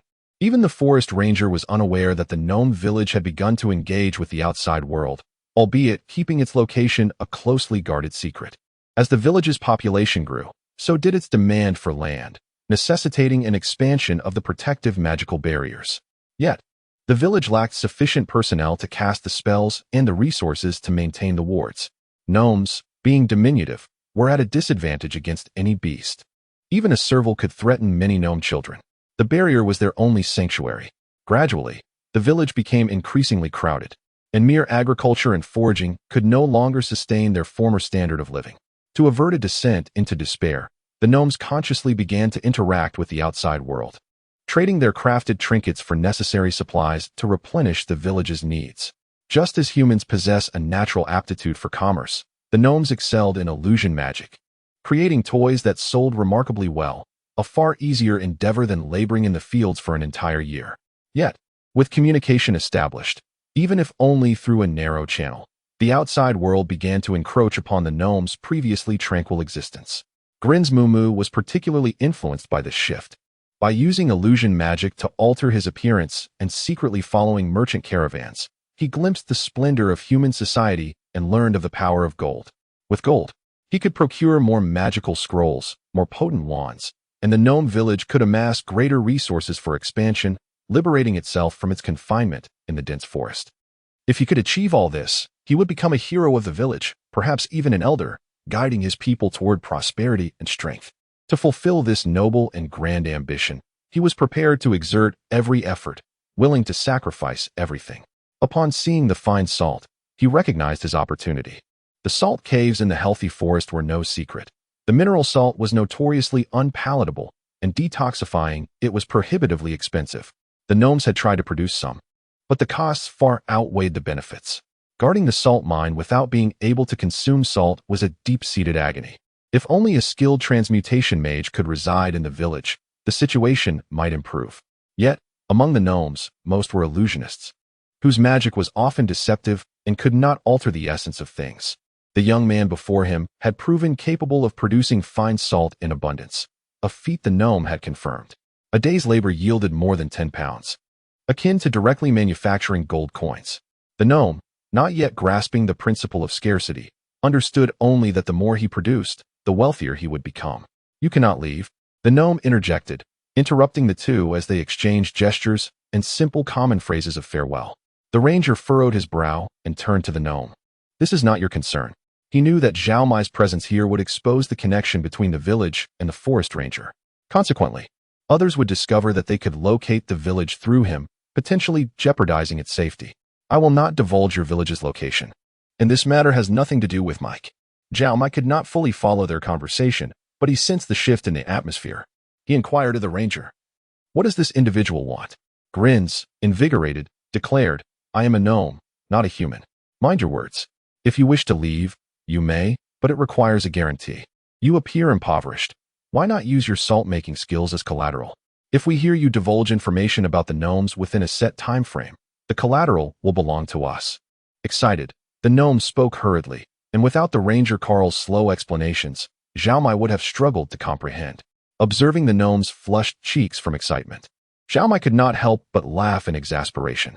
Even in the act of robbery, one would expect a burly man, bare-chested with an axe, perhaps uttering something along the lines of "This mountain is mine." But here stood a diminutive figure, no taller than his leg, lacking the stature to reach his own face without stacking upon itself. What audacity did he possess to attempt to rob him? Was it merely the wand resembling a chopstick that gave him confidence? Chapter 25. Simple problems. Very well, Mr. Not Human. You shall provide me with 1,000 gold coins, and in return, I shall grant you my assurance. Zhao Mai's vocabulary was limited, compelling him to express himself in such straightforward terms. In comparison to the overall profit that could be derived from salt production, 1,000 gold coins was woefully inadequate in exchange for the secret formula. If marketed wisely, the large sack of salt Zhao Mai carried could fetch that amount on its own. However, one must not allow gold coins to obscure one's vision, preventing the recognition of true value. The techniques of filtering with fine fabric, adsorbing with charcoal, and then boiling. It took Zhao Mai merely 3 minutes to read about these methods. How much could they possibly be worth? Moreover, he was not promising exclusive rights to the gnome, but merely selling a single copy of the formula. By the time the gnome learned the process and was ready to commence production, Zhao Mai might have already found another 10 merchants willing to pay the same price. In Zhao Mai's mind, the most advantageous course of action would be to drive a taxi, selling the formula in each village he visited. 100 or 200 gold coins would suffice, and if he encountered a lord, he could demand 500, while others clung tightly to their possessions. Zhao Mai would have sold the formula in thousands of copies. He could reap substantial profits without soiling his hands. Ultimately, everyone would be able to afford salt, and even if the elves sought retribution, it would be too late. The ranger Carl calculated in his mind, considering that 1,000 gold coins was indeed a modest sum. He led a self-sufficient and simple life, indifferent to wealth. The pursuit of money never occupied his thoughts. Yet, this did not imply a lack of discernment or judgment. The gnome's demands had already undermined his authority as the landowner, akin to an encroachment upon his territory. However, if the issue could be resolved through Mike's proposal, he would respect Mike's viewpoint. The gnome, however, thought otherwise. He possessed neither the 1,000 gold coins nor the inclination to part with that sum. "No," he insisted. "You must leave the formula as collateral if you wish to depart. There are no other options." Zhao Mai heard only the negation, while Carl stepped forward. his left hand retreating behind him to grasp the hilt of the dagger at his waist. The animals near Ranger Tree became alert, baring their teeth at the gnome. Dogmeat silently began to circle behind the gnome, while a snake slithered along the branches overhead, preparing to descend slowly upon the gnome. "This is my territory. You cannot restrict his freedom," Ranger Carl warned the gnome. "You would do well to clear the path, lest this matter escalate beyond control." "Oh, is a fight about to ensue?" Zhao Mai was more excited than anyone, standing beside Carl, united in defending his interests. Unfortunately, the gnome was no fool. After surveying the situation, he coldly stepped aside, thereby conceding the path. This was disadvantageous for Zhao Mai. He had hoped the gnome would lose his wits and provoke a conflict, allowing him to leverage the ranger's strength to resolve the predicament. If the gnome had chosen the path of a bandit, he ought to remain steadfast. What did yielding the path signify? An initially promising endeavor had been rendered a futile endeavor, suspended in limbo, unable to resolve any substantive issues. Paths are forged, and obstacles are flattened. "Hesitance does not befit a man," Zhao Mai declared, picking up the still chattering supplies and tucking them under his arm, extending his middle finger as he walked past the gnome. The gnome appeared oblivious, merely flicking his fingers, which seemed to emit a flicker of light. The supplies bared their teeth at the gnome and growled lowly. Zhao Mai gently patted its head, offering soft reassurances. "Fear not, all is as I have anticipated." He strode confidently into the woods and began to quicken his pace. Although the makeshift forest stride consumed some energy, it undeniably enhanced his speed. The gnome's short legs would certainly hinder his ability to navigate the forest as efficiently. As he ran, Zhao Mai contemplated his strategy. From their brief encounter, he had gleaned much information. With no armor, clad only in a light tunic and lacking substantial muscle, the gnome was most likely a spellcaster. He wielded a wand rather than a holy symbol, suggesting he could be either a wizard or a sorcerer, each possibility equally likely. If Zhao Mai could ascertain whether the gnome carried a spellbook, he could definitively determine the gnome's profession. The gnome's kind was most adept at illusion magic. While this did not guarantee that he was indeed an illusionist, it necessitated that Zhao Mai remain vigilant. Illusions encompassed various classifications, including sensory illusions, mental illusions, phantasm illusions, and shadow illusions. Sensory illusions affect the five senses, while mental illusions directly project signals into the brain.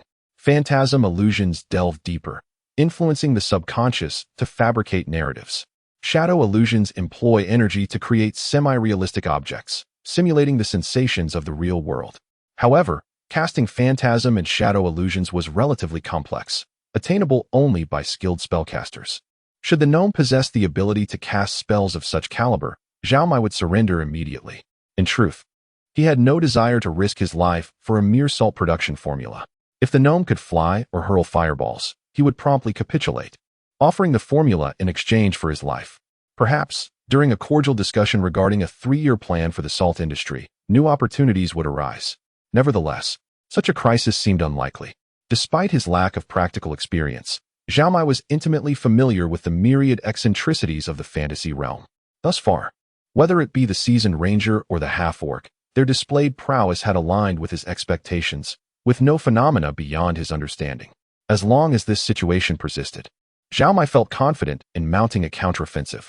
From the moment he departed, Ranger Carl could likely occupy the gnome for 2 to 3 hours, after which a pursuit may ensue.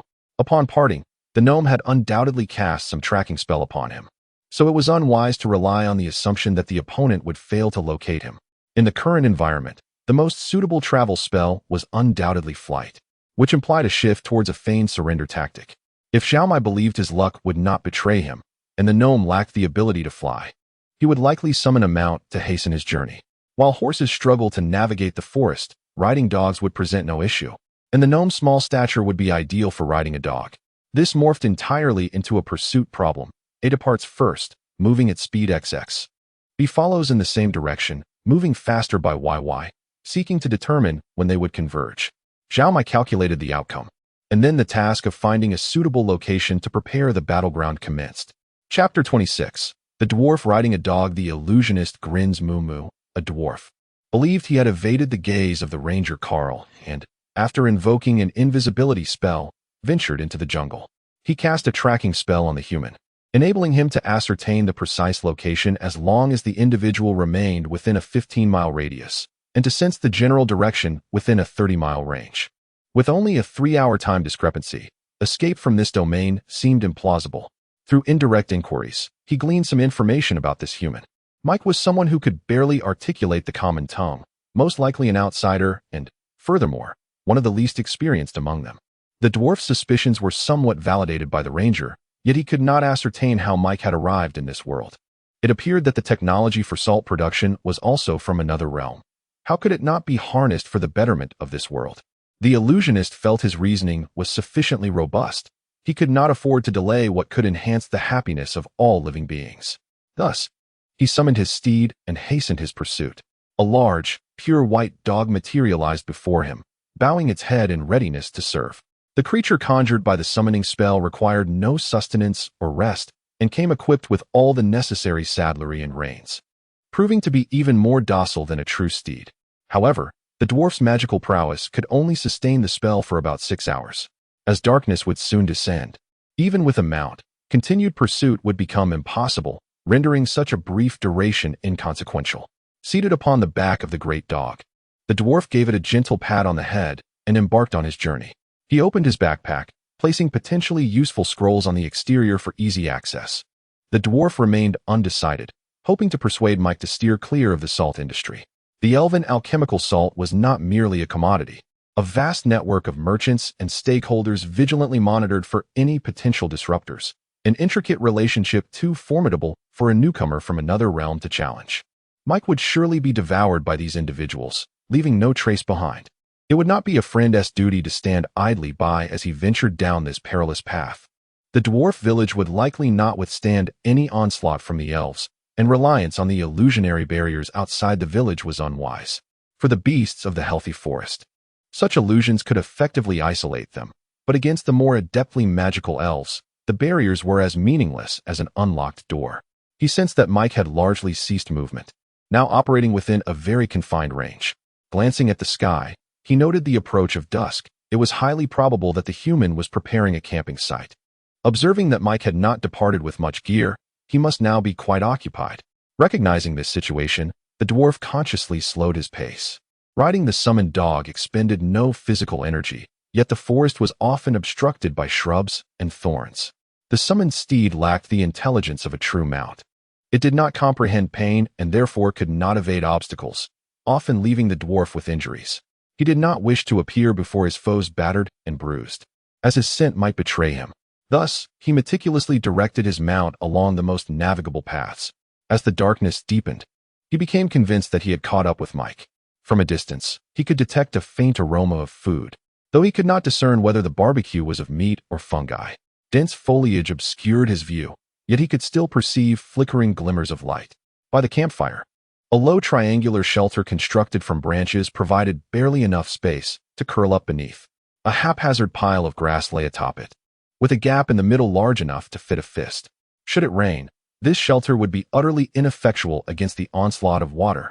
Zhao Mai, with his back to the fire, curled up within the shelter, lost in a deep slumber. His leather armor served as a pillow, while his shield acted as a barrier, shielding the back of his head and obstructing the dwarf's line of sight. However, aided by the glow of the fire, the dwarf glimpsed a short sword and an axe resting beside Zhao Mai's legs. Clothed in his full attire, he had not removed his shoes, a prudent choice indeed. A leather pouch for salt lay beside the campfire, seemingly a measure to prevent moisture. Yet, this would cause the roasted salt to emit an aroma, likely to attract animals with keen senses. Whether leopards or tigers, they would undoubtedly be drawn to investigate. Furthermore, with the enticing scent of barbecued food wafting about, it was questionable whether Mike was courting danger. The dwarf approached cautiously, straining to hear the sounds around him. Suddenly, an odd melody filled his ears, a soothing and exquisite tune, with incomprehensible lyrics that differed from any music he had known. Following the sound, he spotted a luminous object resting beside the shield, roughly the size of a human hand. The music emanated from this object, which appeared to display lines of text scrolling upwards. Upon closer inspection, he discerned that the music was imbued with a lightness and sanctity that effortlessly relaxed him, urging him to immerse himself further into its embrace. Was this akin to a sleep spell? The dwarf bit his lip, heightening his vigilance. He could not believe Mike was a spellcaster. Otherwise, he would be unaffected by the tracking spell he had cast. Dissolving his steed, the dwarf recast his invisibility spell and cautiously approached the fire. 2 snares made of vines were cleverly hidden among the roots of trees, serving as rudimentary alarms. Yet, such tricks were no match for the dwarf, lifting his legs. He could easily step over them.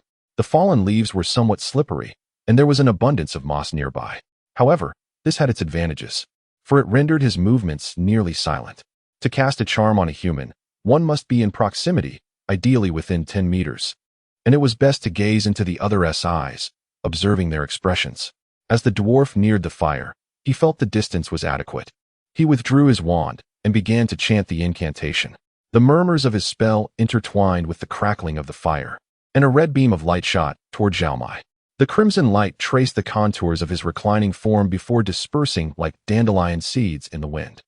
The dwarf's eyes widened in astonishment. Chapter 27. Smash? The Trap. The gnome illusionist realized the precariousness of his situation and immediately became alert.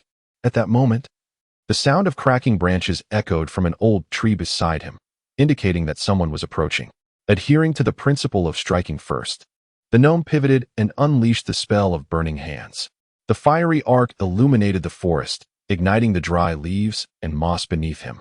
However, to his astonishment, what lay beneath the moss and leaves was not the earth, but another layer of dried foliage, revealing that the seemingly slippery ground was a deliberate trap. What could this mean? The gnome was momentarily at a loss. Just then, another crack sounded behind him, similar to the previous one. The gnome quickly turned around and uttered the incantation for sleep, but it fell completely flat. At that moment, he finally grasped the unfolding situation, yet it was too late. When he lifted his gaze upwards, Zhao Mai leapt down from the branches, clad only in white undergarments, his expression as serene as a contemplative statue, wielding an axe. The glow of the campfire reflected off the axe's blade, casting a hue reminiscent of blood. Perhaps it was the blood from his own forehead, but the gnome could not be certain. With a single swing, Zhao Mai cleaved into the gnome's skull, then collapsed to the ground amidst the decaying leaves and moss, inadvertently biting his own tongue in the process. Yet, Zhao Mai was undeterred, scrambling to his feet and lunging at the gnome once more, raising the axe to strike again. No longer burdened by elaborate plans, Zhao Mai's mind was a blank slate. The repetitive motion of chopping was mechanical, devoid of any emotion. After an indeterminate number of strikes, when the gnome's head was little more than a pulp, Zhao Mai slowly rose, panting, surveying the scene he had orchestrated. Creatures incapable of flight and not dwelling in caves are inherently grounded beings. Upon entering an unfamiliar environment, their primary concern is the ground beneath them, ensuring a stable footing and avoiding falls. Next, they regard the surrounding directions, apprehensive of being ambushed by similarly mobile foes. It is often the case that such beings neglect to look upwards, a tendency that experienced adventurers strive to overcome, training themselves to lift their gaze to avert being caught off guard from above. Zhao Mai had assessed the gnome's capabilities and, in his judgment, he did not appear to be an experienced adventurer. Thus, he devised a strategy of aerial ambush. The ruse of a sleeping camp, coupled with the incessant loop of music from a mobile device to attract the gnome's attention, was easily understood. However, devising a means to counter invisibility proved to be more challenging. The gnome's race was known for producing illusionists, and invisibility was a common spell among them. Lacking any magical prowess himself, Zhao Mai knew that even if he concealed himself, without knowing the gnome's location, his chances of victory remained slim.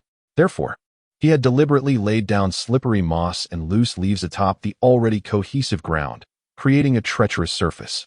Unable to monitor the entire camp from all angles, he had to modify the environment. He utilized tents, shields, and the positioning of surrounding trees to create cover, leaving an unobstructed fan-shaped area. From this outer arc, one could observe the entire campfire site without obstructing the casting of spells. Much like a rabbit following a well-trodden path through the grass to conserve energy, Zhao Mai intentionally left this fan-shaped opening for the gnome to exploit. Thus, remember, the paths left by the enemy that appear easy to traverse are often fraught with peril. Subsequently, he fashioned a mock snare with tree vines. In truth, he was not adept at setting traps. Otherwise, he would not have expended so much effort in this wooded terrain, as various triggering traps would have sufficed. This snare would not ensnare anyone. It merely served to compel the gnome to lift his legs, amplifying his movements. Concealed above, Zhao Mai kept a vigilant watch over the ground surrounding the snare, illuminated by the campfire's glow. When the loose leaves shifted upon the slick moss, he knew the gnome had arrived. He then threw small branches to divert the gnome's gaze, gathering his courage to leap down from nearly 3 stories high, crashing down with ferocity. In a daze, there were no battle cries, only the rhythmic rise and fall of the axe and the sound of chopping. Lifting his shield, Zhao Mai crouched and freed the supplies that had been bound, gagging the gnome. Alien looked up at Zhao Mai with an expression of innocent appeal, giving him a gentle bite on the finger before hastily licking it.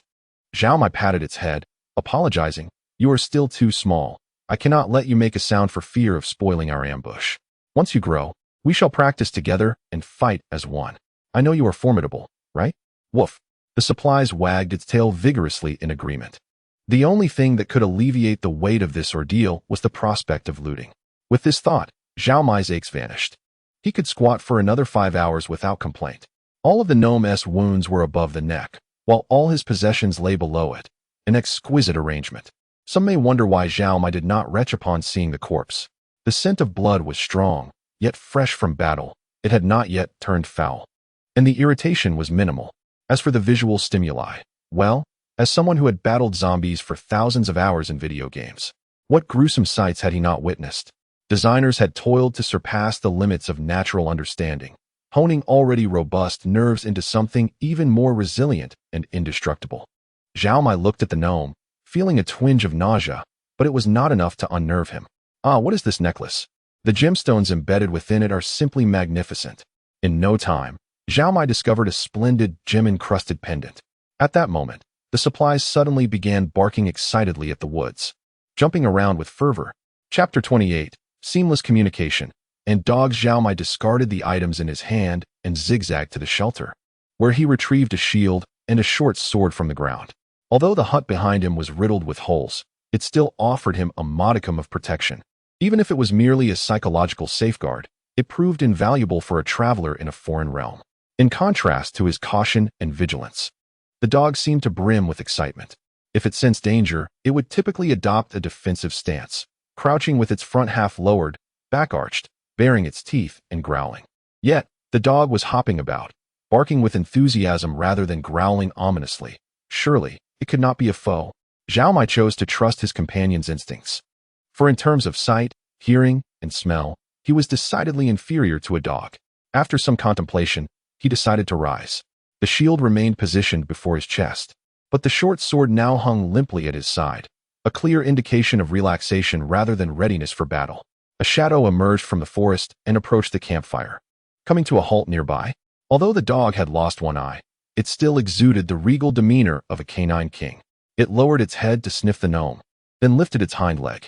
Zhao Mai was about to intervene, but noticing that the urine flowed away along the slope and did not wet the gnome's backpack, he deemed it inconsequential. Judging by its timing, the dog must have been trailing the gnome all along, undoubtedly under the guidance of the ranger Carl. The recent display of urine clearly signified the dog's stance. Had they been in a skirmish, it would have lunged from behind to seize the gnome by the throat. Zhao Mai set the shield down at his feet and approached to stroke the dog's head, only to be swatted away by a paw. The single, somewhat clouded eye radiated a haughty demeanor.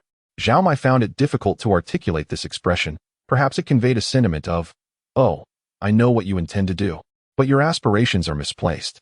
He marveled at how his thoughts could pivot so rapidly in a fleeting moment, likely due to the frustration of being unable to communicate effectively.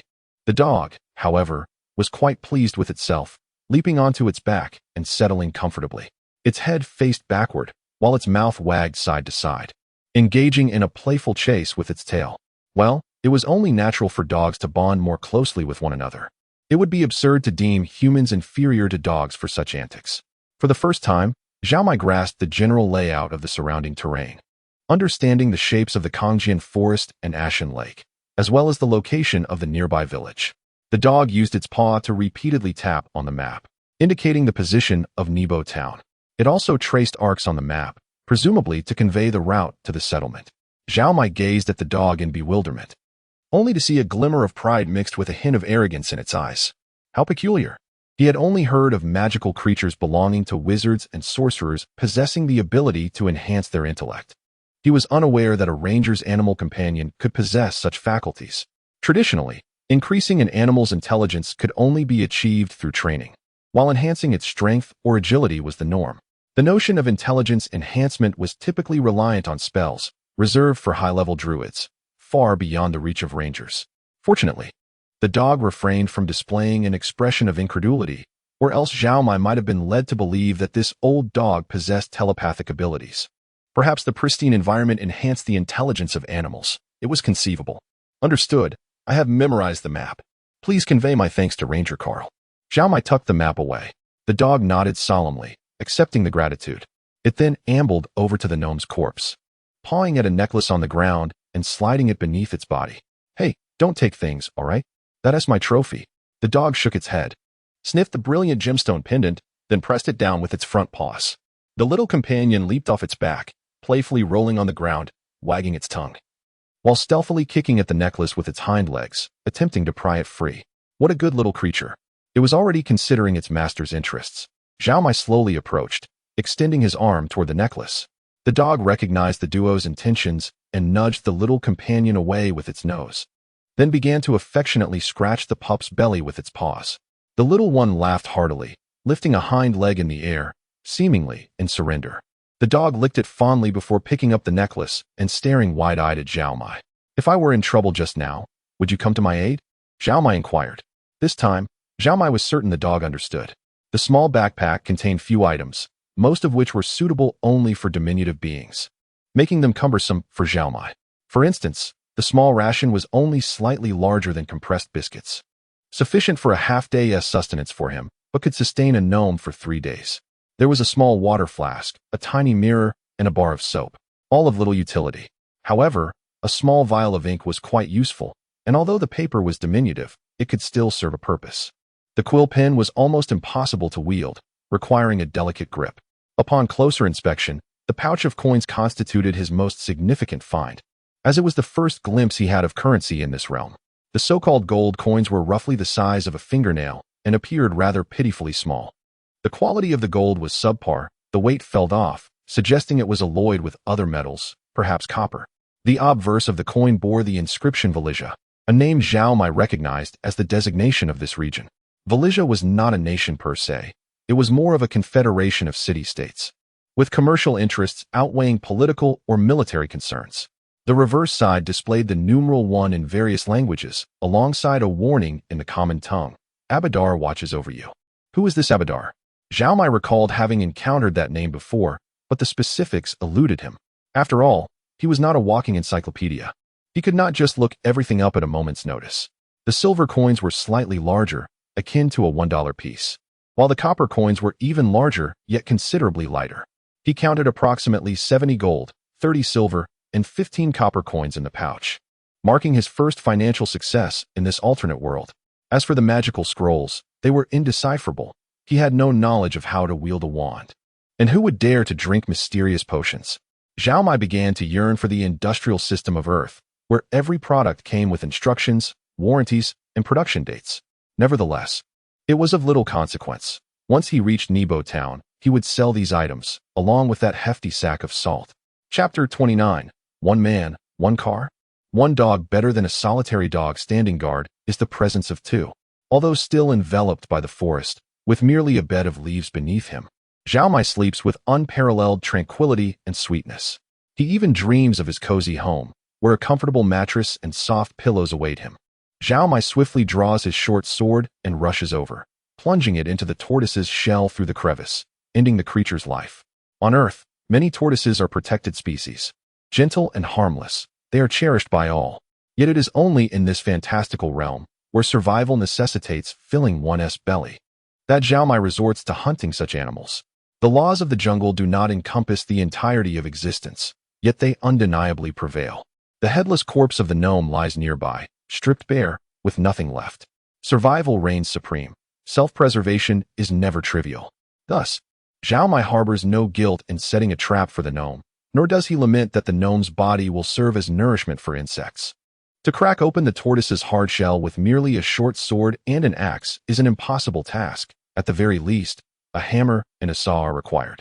However, it is feasible to cook it whole, albeit with some inevitable waste. Gathering sufficient firewood, he uses his shield as a makeshift shovel to dig a shallow pit slightly larger than the tortoise, igniting a fire and casting the tortoise into the flames. This method resembles a combination of teppanyaki and beggar's chicken, the simplest of culinary techniques. Seizing this moment, Zhao Mai dons his armor, meticulously organizing his equipment to ensure every tool is readily accessible. Among the spoils, he takes particular delight in a length of rope, light yet resilient, measuring over 20 meters. Now secured at his waist, the gnome exhibits no signs of being an experienced adventurer, as his meager belongings reveal. Were there ample funds and carrying capacity, Zhao Mai and his companions would wish to pack every conceivable item in their backpacks to avoid unresolvable dilemmas. The gnome, however, brought along a haphazard assortment of trinkets, merely for sale, lacking essential tools. Having organized his gear, Zhao Mai crafts a spear from a thick, long branch, which could also serve as a javelin for throwing at foes if necessary. By the time he completes these tasks, the tortoise is nearly roasted. The once hard shell is now charred, easily shattering upon a solid strike. Zhao Mai uses a branch to drag the charred mass from the fire, cleans his axe, and forcefully cleaves an opening. The tortoise meat is somewhat tough yet exceedingly fragrant, and the rustic dining environment enhances the dish's wild allure. Sitting cross-legged on the ground, Zhao Mai sprinkles some salt, then, akin to preparing roast duck, skillfully slices the meat with his axe, stuffing pieces into his mouth, followed by rations and dog meat. The trio, 2 dogs and 1 man, silently savor their feast, relishing the meal. Once satiated, Zhao Mai is permitted to pet the dog's head, but only for a brief moment, as it retreats after 3 strokes. Only its owner, Carl, enjoys the privilege of unrestricted affection. Among the 4 great bonds of life, having shared the same roof signifies a connection, as they have all undergone the training of the ranger Carl. Sharing the burden of arms is somewhat tenuous. Yet the dog should have prepared to ambush the gnome, though Zhao Mai's swift actions rendered that unnecessary, and dividing the spoils is undoubtedly a shared experience, as the dazzling gem pendant still lies beneath the dog. As for the last bond, Zhao Mai ponders, perhaps it is best left unexamined. Recently, he has increasingly viewed these animals as entities of intelligence akin to his own, a trend that, while understandable, appears somewhat peculiar. Zhao Mai reflects that he ought to immerse himself in the civilized world, engaging more with humanity. Although his loyal companion is charming, it does not warrant a shift in his aesthetic perspectives, does it? His automobile remains parked in its original spot, though the branches that once obscured it have inexplicably fallen to the ground. Observing his surroundings, he notes that the vehicle bears no traces of dirt or dust. What had the angelic elder said? That this car is indestructible, self-sufficient, and impervious to external influences? This is quite advantageous, sparing him the hassle of removing its camouflage. Seated behind the steering wheel, Zhao Mai watches as his faithful companion scuttles about in the passenger seat, sniffing the air. With a mischievous grin, he suddenly starts the engine, delighting in the way his dog jumps, startled by the noise, barking in a frenzy, filling him with joy. Driving south along the lakeshore, guided by the map towards Nebo Town, he encounters numerous challenges due to the absence of proper roads. The hard cobblestones are manageable, provided he carefully avoids the larger rocks. However, many areas consist of soft, muddy ground, which, while not quite swampy, pose a risk of trapping the vehicle, necessitating detours. Zhao Mai frequently halts to chop down shrubs with his axe, clearing a path for his car. Each day, he allocates a couple of hours to gather food, ensuring sufficient provisions for both himself and his dog.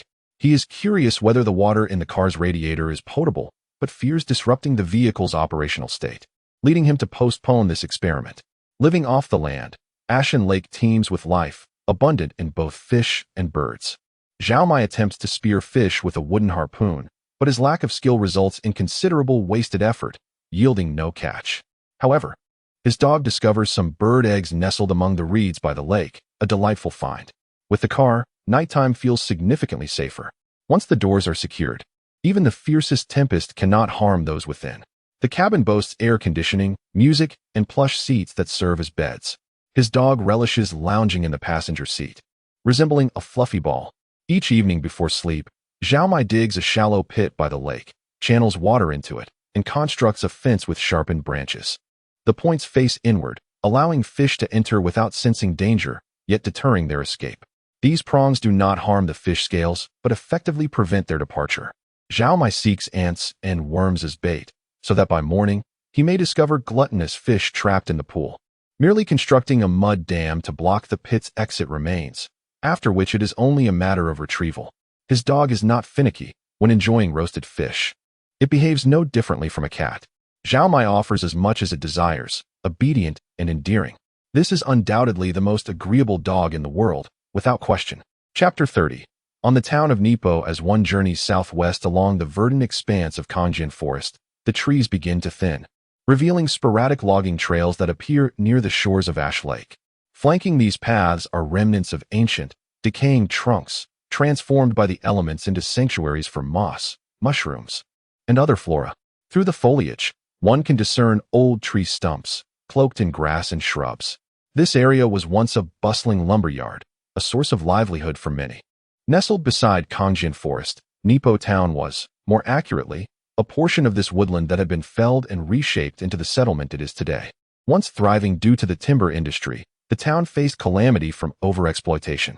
A group of druids residing near Ash Lake opposed the rampant deforestation for commercial gain.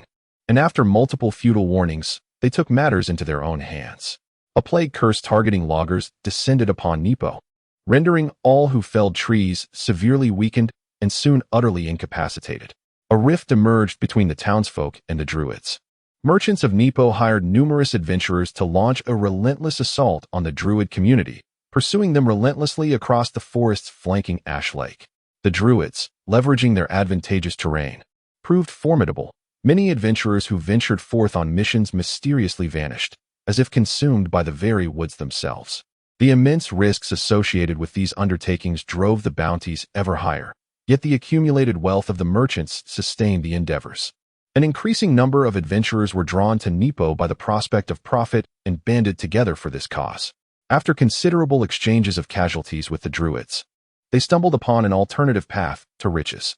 The town's able-bodied youth, primarily lumberjacks, succumbed to the debilitating plague, barely managing to eat, let alone defend themselves. Nipo's defenses plummeted to unprecedented lows, while the assembled adventurers were among the most powerful ever seen. Though not all adventurers descended into banditry, a faction, driven by ulterior motives, swayed the honorable few who sought to aid the town into a minority. Thus began a looting spree, plunging the town into chaos. As slaughter continued unabated in the name of greed, the druids observed the turmoil and extended a helping hand in the townsfolk's hour of desperation. A safe passage emerged, leading to the forest, with ferocious beasts serving as guardians, significantly reducing the casualties of Nipo. The town nearly lay in ruins, yet amidst the devastation, an understanding was forged between the villagers and the druids, marking the end of reckless commercial logging. The focus shifted from raw timber production to the crafting of wooden goods, reducing the consumption of trees while maintaining profits comparable to the past. Furthermore, townsfolk began replanting trees, systematically revitalizing Kangjian Forest, leading to a new equilibrium. This town is indeed one of whimsical rhetoric. While such a description may carry a hint of derision, it aptly reflects the town's essence. It is no surprise that this character has rendered it one of the most inclusive and open-minded settlements in the north. The forests observed by Zhao Mai on his journey were those that had been replanted in due time. The stumps left behind from previous logging, their roots still clinging to the earth, remained due to the prohibitive costs of removal. Roadways through the woods were frequently half-eaten by these stumps, rendering them unsuitable for vehicular travel.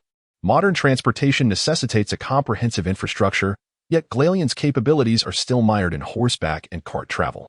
Zhao Mai contemplated this as he drove, discussing with his companion. I believe we should not park our vehicle within the village. The risks are far too great. Such a rare sight would undoubtedly attract excessive attention. Don't you think? Though he had previously vanquished a gnome illusionist, that instance had been a stroke of luck and did not truly reflect his capabilities. If someone were to plot against him and strike from the shadows, calamity would surely follow. His companion, a loyal dog, barked twice after licking its lips. Oh, you disagree? You believe that with you around, no one would dare attack me from behind? Zhao Mai chuckled at the dog, expressing his gratitude, yet he remarked, Thank you for your concern, but you are still too young. I cannot risk your safety. Better to exercise caution. Woof. Surely. He must be losing his mind to converse so fluidly with the dog. Zhao Mai pinched his own cheek, the sharp pain jolting him back to reality. He hoped this wasn't a sign of impending insanity. Excessive soliloquy rarely culminates in a good outcome. This was, at present, his greatest concern. The notion of traversing in a taxi was profoundly shocking, and if he could not share this with others, the excitement within would fester, potentially overwhelming his mental defenses. Thus, he seized every opportunity to learn the common tongue, striving to simulate a variety of dialogues with his limited vocabulary in hopes of swiftly integrating into this world. However, the vehicle must remain concealed. Boldly driving into the town has never been a prudent strategy. The ranger had indicated to Zhao Mai that he should head towards Nipo, yet little was disclosed about the town's true nature. What if there were a powerful lord who decided to seize the vehicle upon sight? If Zhao Mai were still inside, he would be unperturbed by danger, save for the fear he had confided to his dog, the dread of being struck from behind. An abandoned lumberyard appeared by the roadside, where a dilapidated warehouse had partially collapsed, startling several animals into fleeing at the sound of car horns. The roads within the factory had long since deteriorated, nature's relentless forces obscuring any industrial remnants. This is a suitable spot, Zhao Mai mused as he circled the area, finding no signs of camping or human activity. He cleared away some rotting timber and parked the vehicle within the warehouse, which was missing a wall. Unless someone ventured close enough to stand beside the car, it would remain obscured from view. The path ahead would be his to traverse alone. Zhao Mai rummaged through the old lumberyard, selecting several decent-length planks, which he then carved and wrapped in cloth to fashion into a staff, a carrying pole, and a walking stick. A weathered wheelbarrow remained usable, provided one could endure the cacophony it produced. He could not locate any oil within the yard, so the grating sounds accompanied Zhao Mai throughout his journey.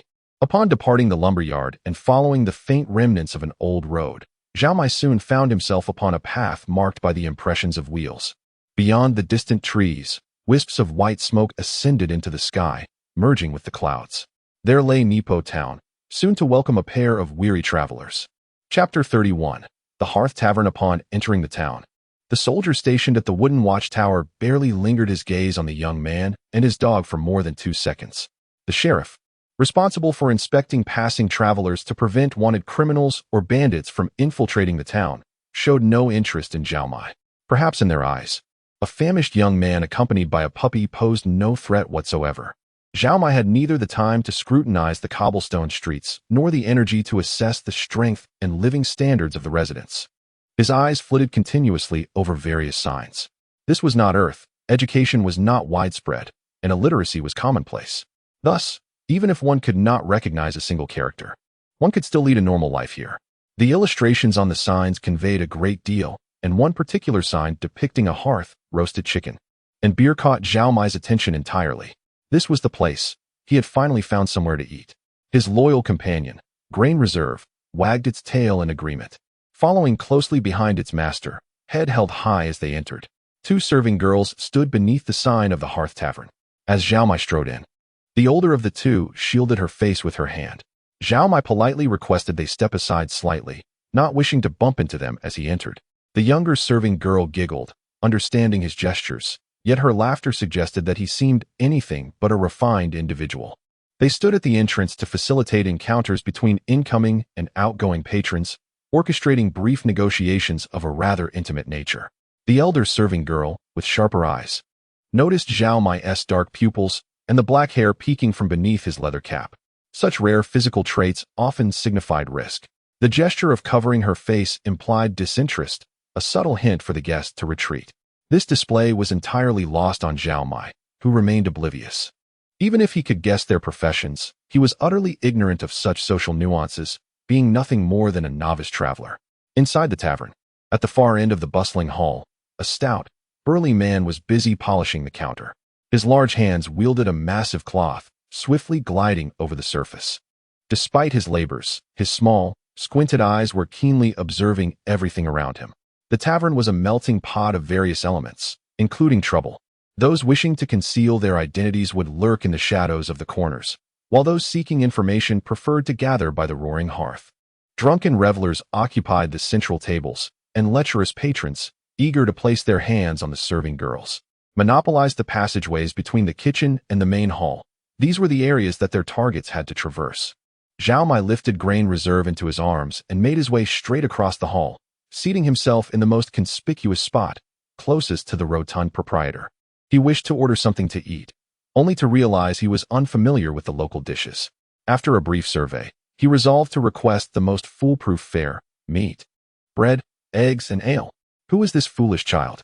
As the attention that had initially focused on him gradually dissipated, it became clear that no one found what they sought in Zhao Mai, neither opportunities for profit nor anything else.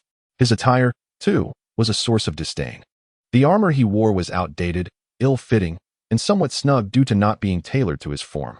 The rigors of survival in the forest and by the lake had adorned it with layers of dirt, smoke, and wear.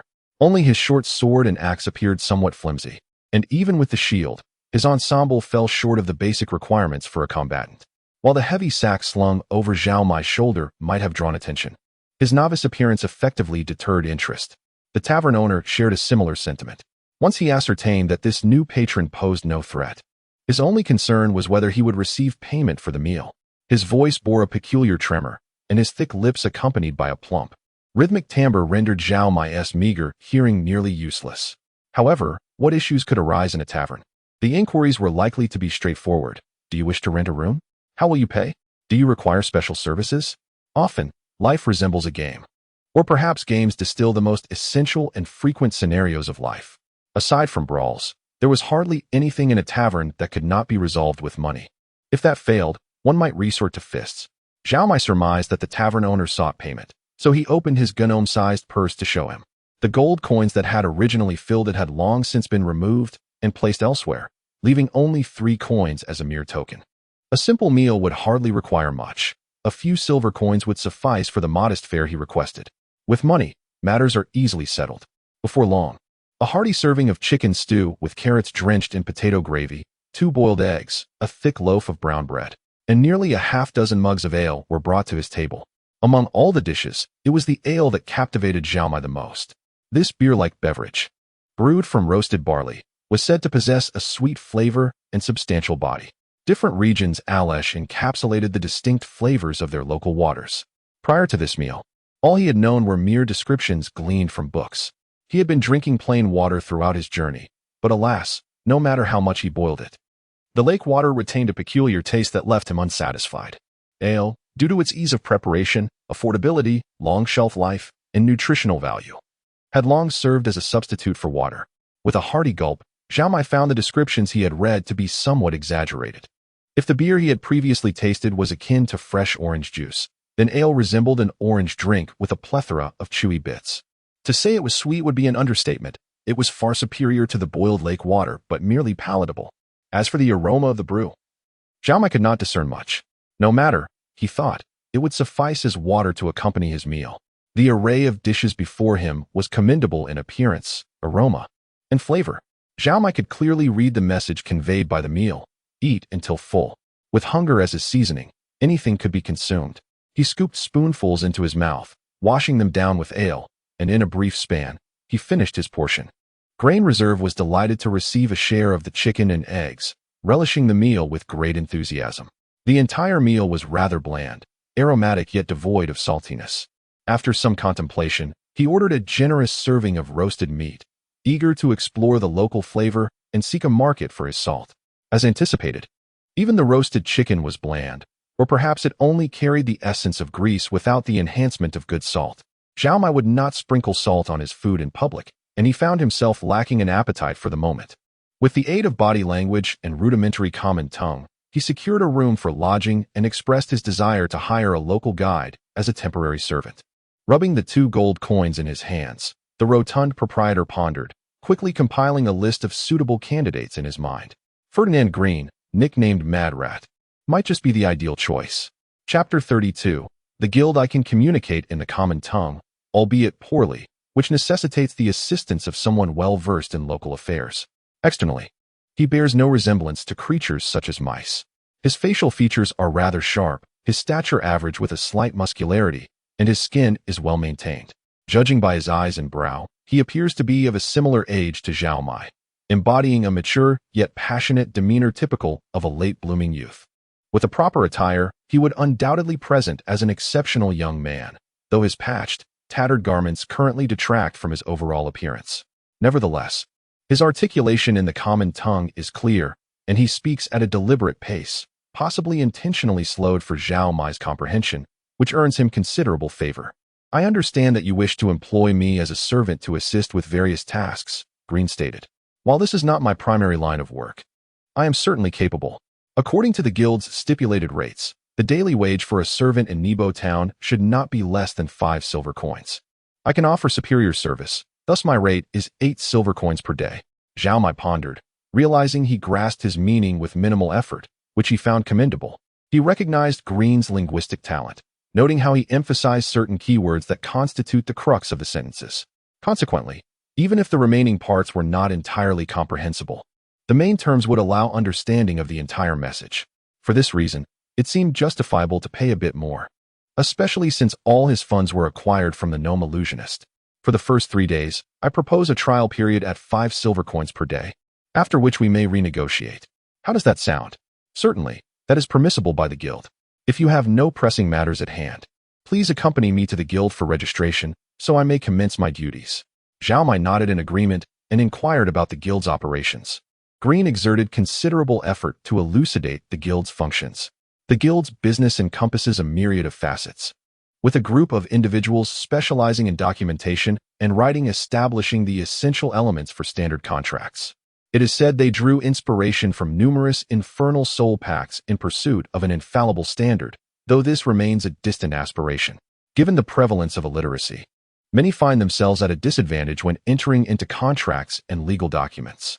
The guild's existence has transformed this reality, as standardized practices have fostered a more expansive market. Coupled with the negotiation-friendly atmosphere in Nebo Town, the guild's operations have flourished. Utilizing the fees collected for their services, the guild can employ adventurers to pursue those who breach contracts. Is there no local lord who oversees these matters? If a defaulter remains in the area, they typically approach the guild to explain their breach.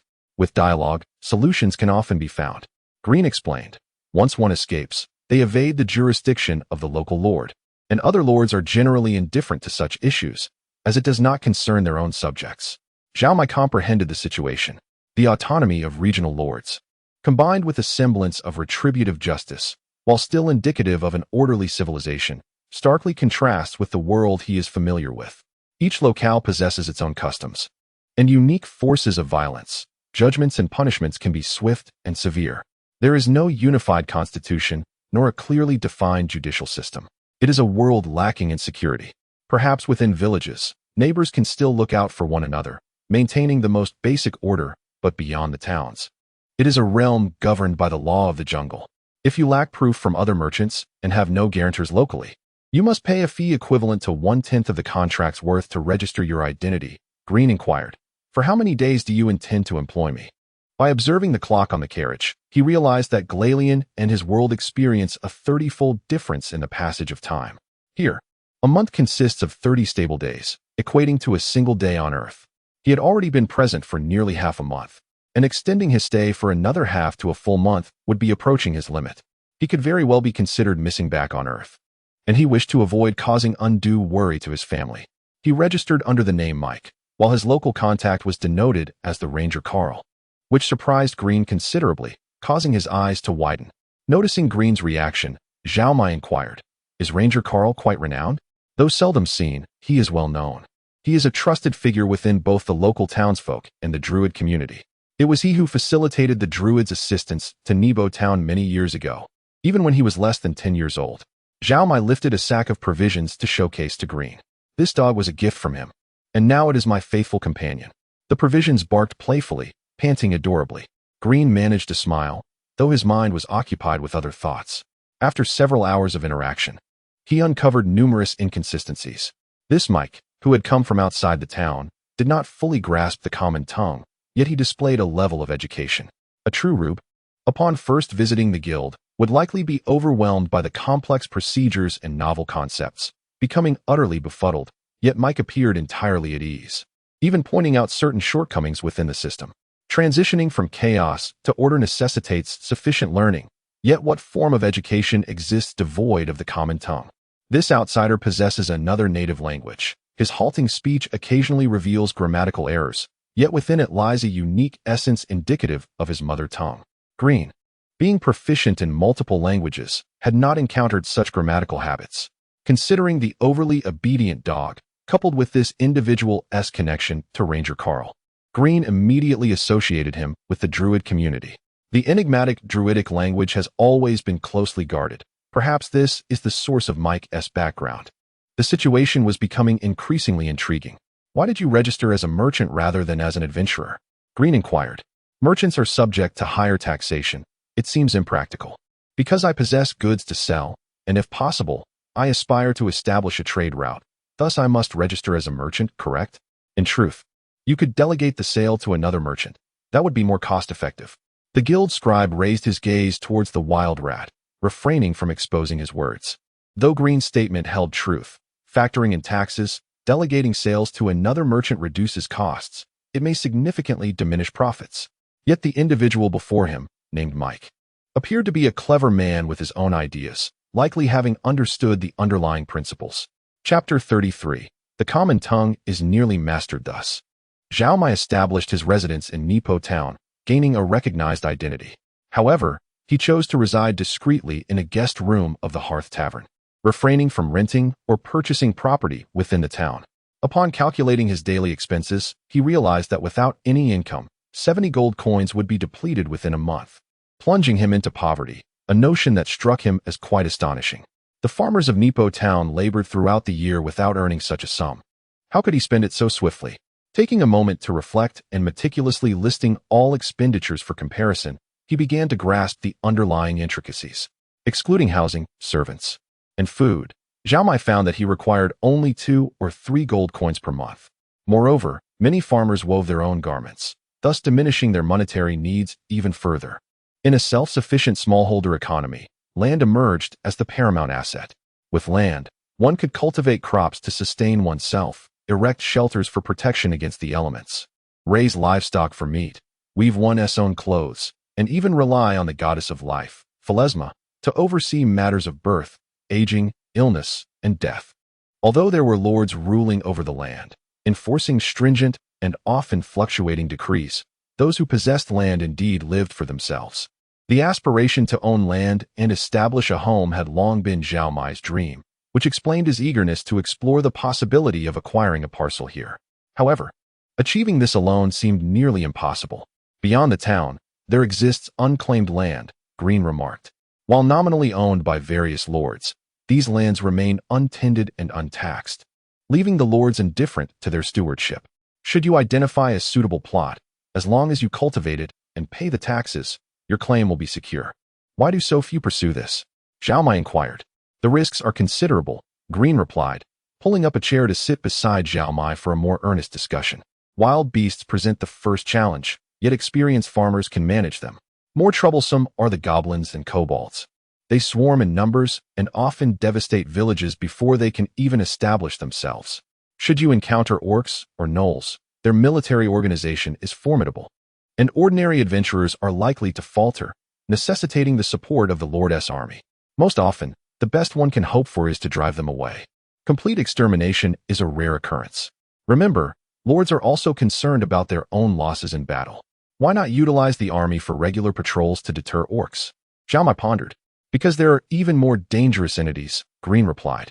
Magical beasts, aberrations, undead, and dragons do not fear armies. In such instances, the strength of adventurers becomes more reliable, though they can typically only handle 1 or 2 at a time. The most formidable forces remain with the professional guilds and temples. Nipo town is linked to the Druid community. Otherwise, how could it have developed to such a scale? Every civilization possesses unique survival skills. A realization Zhao Mai gradually came to appreciate. He spent over a week engaging in conversations with Green, enhancing his command of the common tongue. Without such practice, how could he comprehend the intricate introductions he encountered? You ought to compensate me more, Green jested.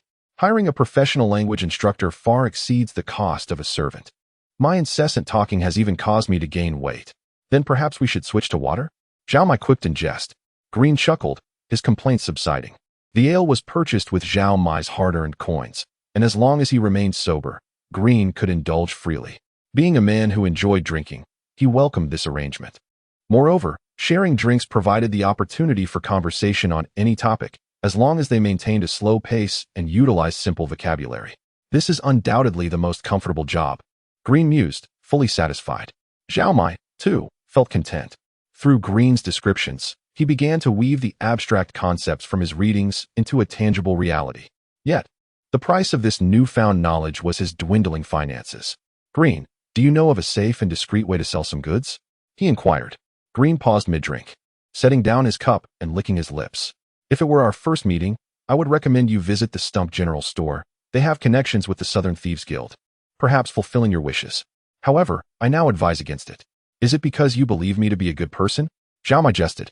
Hardly. Green shook his head. It's because I find you to be rather weak.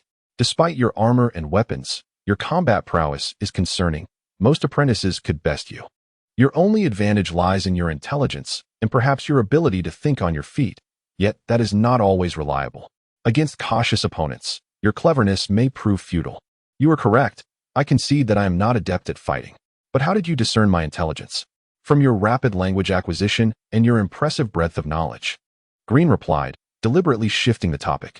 For safety's sake, you likely won't disclose what you intend to sell until you reach the Stump General Store. I would not mind this approach, as I would still earn my commission. However, I now worry you might produce something significant, drawing the attention of the Thieves Guild, which could spell your demise. Thank you for your concern. Do you have any suggestions? Utilize the Guild's channels. Take advantage of Nepo Town's contractual protections. I can assist you in contacting merchants, ensuring confidentiality within the contract, and entrusting the guild with its safekeeping. The fees may be higher, but the security far surpasses any dealings with the Thieves Guild. I believe this is what you truly care about. Let me ponder this. Zhao Mai nodded.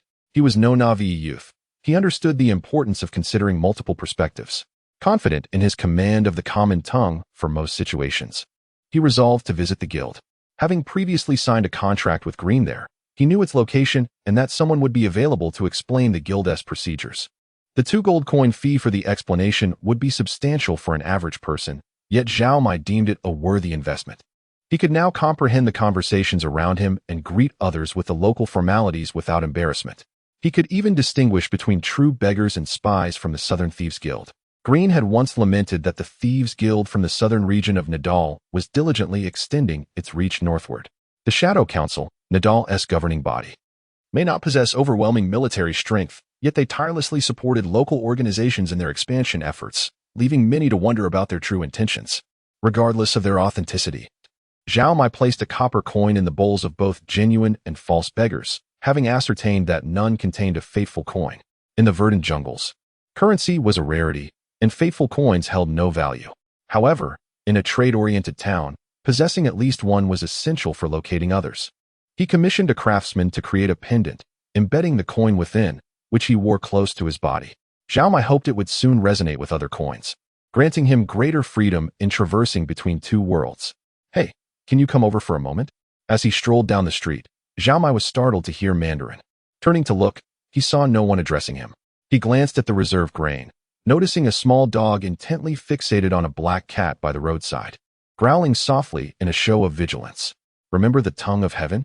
The cat waved its paw, its movements reminiscent of the ubiquitous beckoning cat found in shops. Subsequently, it turned and slipped through the narrow gap beneath the door into a store, raising its gaze to the signboard. It became apparent that this establishment dealt in a variety of vegetables and flowers. Could this be a shop owned by a druid? Zhao Mai scratched his head and, clutching his provisions, ventured inside. Chapter 34. Allow me to join you. This is a rarely frequented shop, where a sparse selection of vegetables is displayed on the few shelves.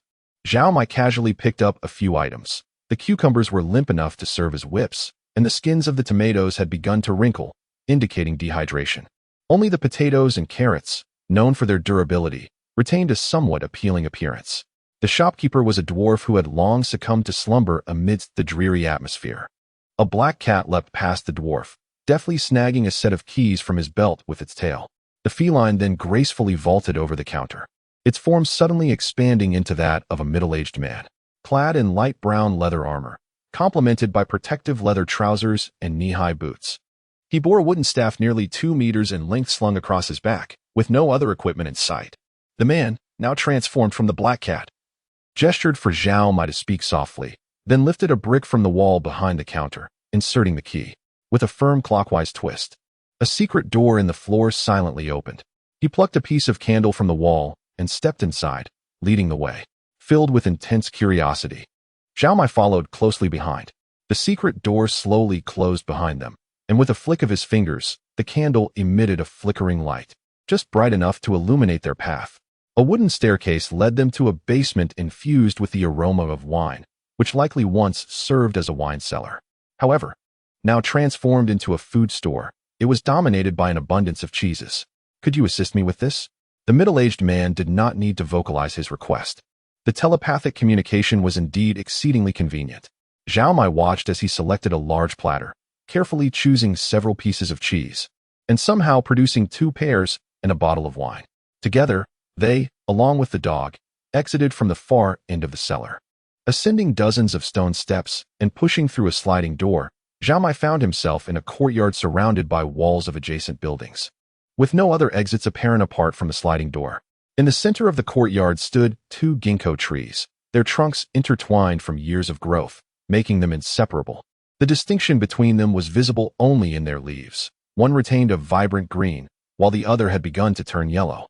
Beneath the trees were 2 stone stools and 3 thick logs, encircling a smooth stone slab.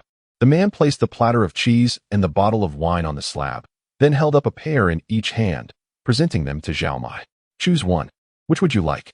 Zhao Mai casually picked one up, wiped it on his clothing, and took a bite. It had been a long time since he had tasted fruit. Apart from apples, most fruits did not last long. The pear was juicy and sweet, truly a rare delight. "Why did you choose that one over this one?" "I introduced myself during our last meeting. I am Joseph, a druid from the farmer's forest. It is a pleasure to meet you." He pointed to his face and communicated telepathically. "I know you are not fond of old men, so I chose this face to meet you."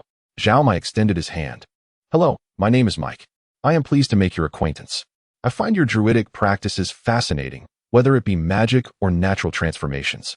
"Oh, what do you know about druids?" Joseph asked, shaking Zhao Mai's hand with curiosity. I am unsure if I can articulate it clearly. I believe I know that druids possess natural wisdom, a bond with nature, wild affinity, the ability to traverse the woods without leaving a trace, resistance to natural temptations, immunity to toxins, the ability to take on many forms, and agelessness. Due to the latter 2 abilities, I cannot ascertain your true age." The astonishment within Joseph was profound. The vocabulary Zhao Mai employed was not entirely accurate, yet the essence of the information conveyed through telepathy was entirely correct. This was the advantage of telepathic communication. It allowed individuals to transcend the barriers posed by language. However, this also left the druid genuinely astounded, as it demonstrated that this young man comprehended the significance of every druidic skill. Every druid, during their training, develops their own insights. As they grow in age and experience, these insights evolve into theoretical guidance for understanding the world and transforming themselves, accumulated over generations. Druids refer to those insights that can assist newcomers and yield tangible results as skills, which are used to gauge a druid's proficiency. Nevertheless, this system of skills has historically remained internal to druids, rarely disseminated, and certainly not disclosed in such a systematic manner. "Have you undergone druidic training before?" Zhao Mai paused for a moment, his expression appearing somewhat dazed, yet his mind raced with thoughts. He realized that in his excitement, he may have overshared, inadvertently leading the druid to believe they were kindred spirits. Druids are formidable, steeped in history, and can be regarded as some of the earliest spellcasters. They emerged in a world of elemental and natural wilderness, a time before deities had established their realms. Sentient beings needed to utilize, transform, and conquer nature. And the first step was to comprehend it. The wisdom that existed within forests, plains, mountains, rivers, and oceans was a powerful force that predated civilization. Through understanding this force, the most primitive spells were born, even preceding the concepts of arcane and divine magic. It is the essence of nature, and its champions and protectors are the druids. Druids possess healing powers and can wield elemental forces such as lightning and fire. They can communicate with plants, befriend beasts, and have amassed a wealth of knowledge related to nature. With the assistance of the earliest druids, civilization began to take shape, wisdom accumulated over time. Later, arcane and divine magics gradually emerged from this foundation. Dragons mastered the earliest forms of magic, while elves systematized and refined these arts. Deities, having established domains, began to propagate faith and gather followers, while druids remained in the wilderness, feeling somewhat out of place. For Zhao Mai, the prospect of possessing extraordinary power alone was enough to pique his interest. Considering his circumstances, a druid with healing abilities could undoubtedly assist his father, alleviating his ailments, a compelling reason indeed. Sorcerers are typically the most formidable, a truth Zhao Mai recognized. Yet the extent to which a mind accustomed to scientific reasoning could traverse the path of a sorcerer remained uncertain. After 2 decades of atheism, the path of a cleric would likely also prove challenging. Among the 3 major spellcasting professions, druids appeared the most approachable. My training was abruptly cut short. Zhao Mai declared earnestly, I am not a native of this world. I merely began studying the theory of balance in my own realm before inadvertently arriving here. I am eager to learn from you, to venture further along the path of nature. Please, allow me to join you. Chapter 35. A gentle deception. Joseph nodded, seemingly unfazed. It was only natural that one who had undergone the preliminary training of a druid would seek to continue their education. While transitioning between various druid communities could be quite cumbersome, Zhao Mai's origin from another world alleviated such complications. With the most sincere smile adorning his face, Zhao Mai inquired about the guiding principles of Joseph's original community, aware that each druid community possessed its own unique ecological environment and, consequently, diverse philosophies and ideologies. Who could truly know? As Zhao Mai fabricated his background, he now faced scrutiny. He licked his lips, his mind racing. What theme should he choose? Let industry be cast aside. Long live nature? This was evidently too radical and unlikely to resonate as mainstream.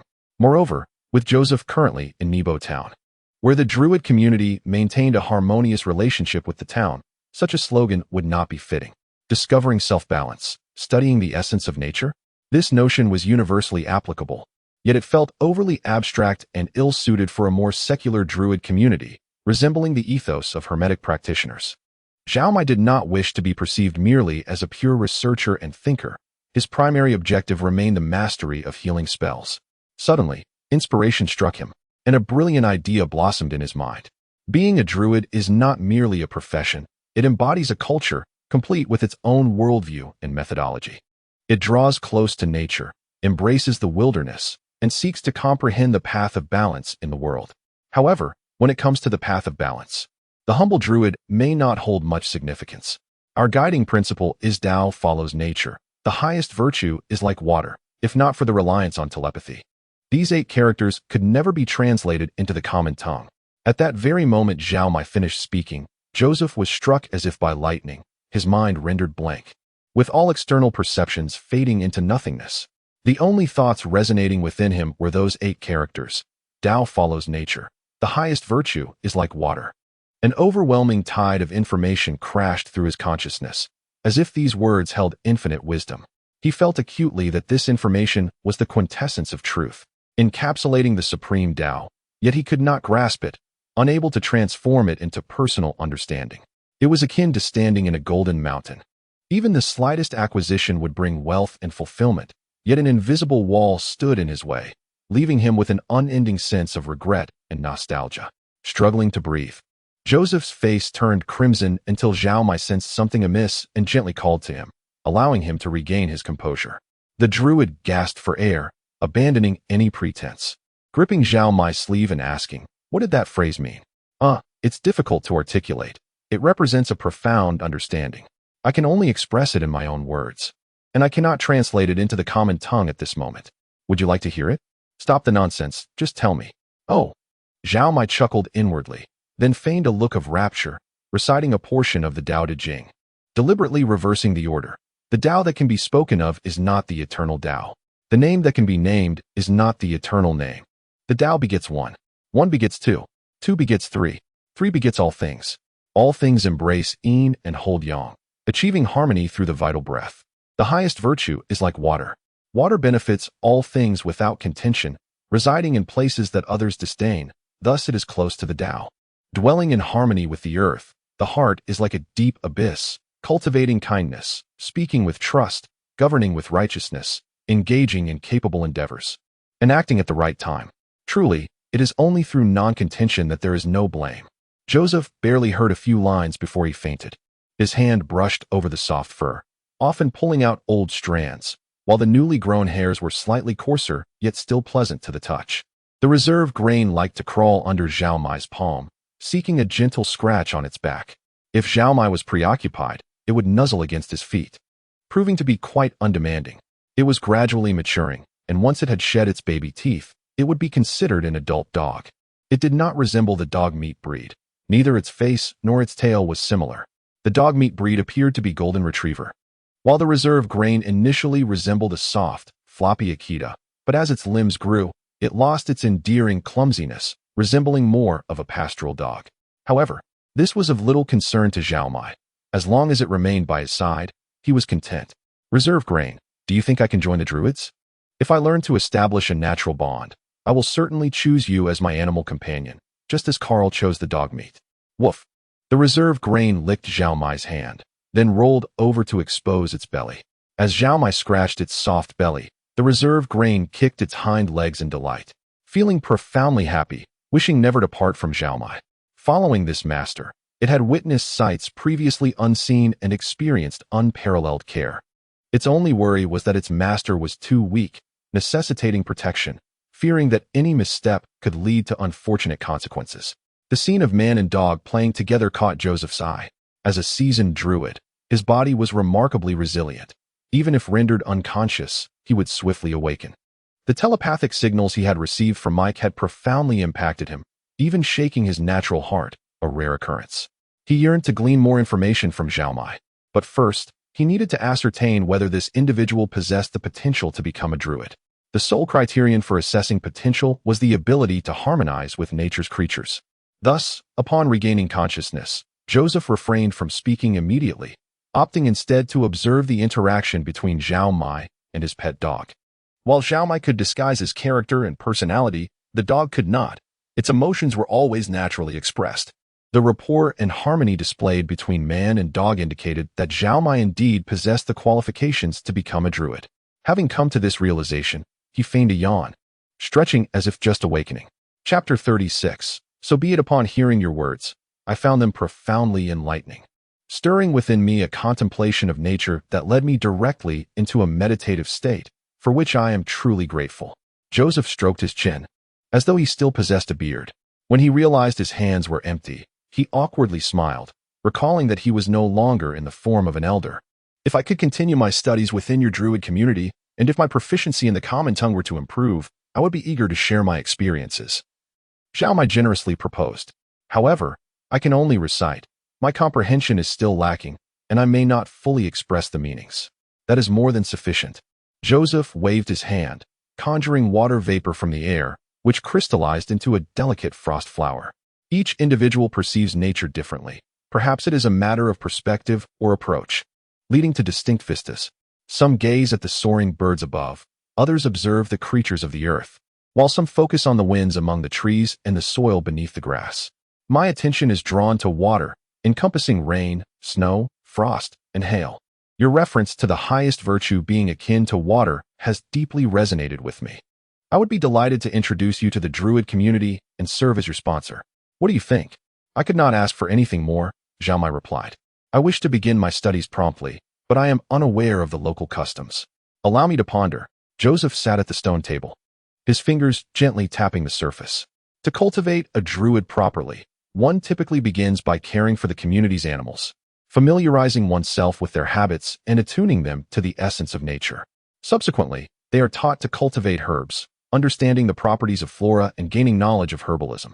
This process generally spans 2 to 3 years, although some with exceptional aptitude may complete it in about a year and a half. Following this, one studies the theories of nature, practices meditation, and contemplates the arts of spellcasting.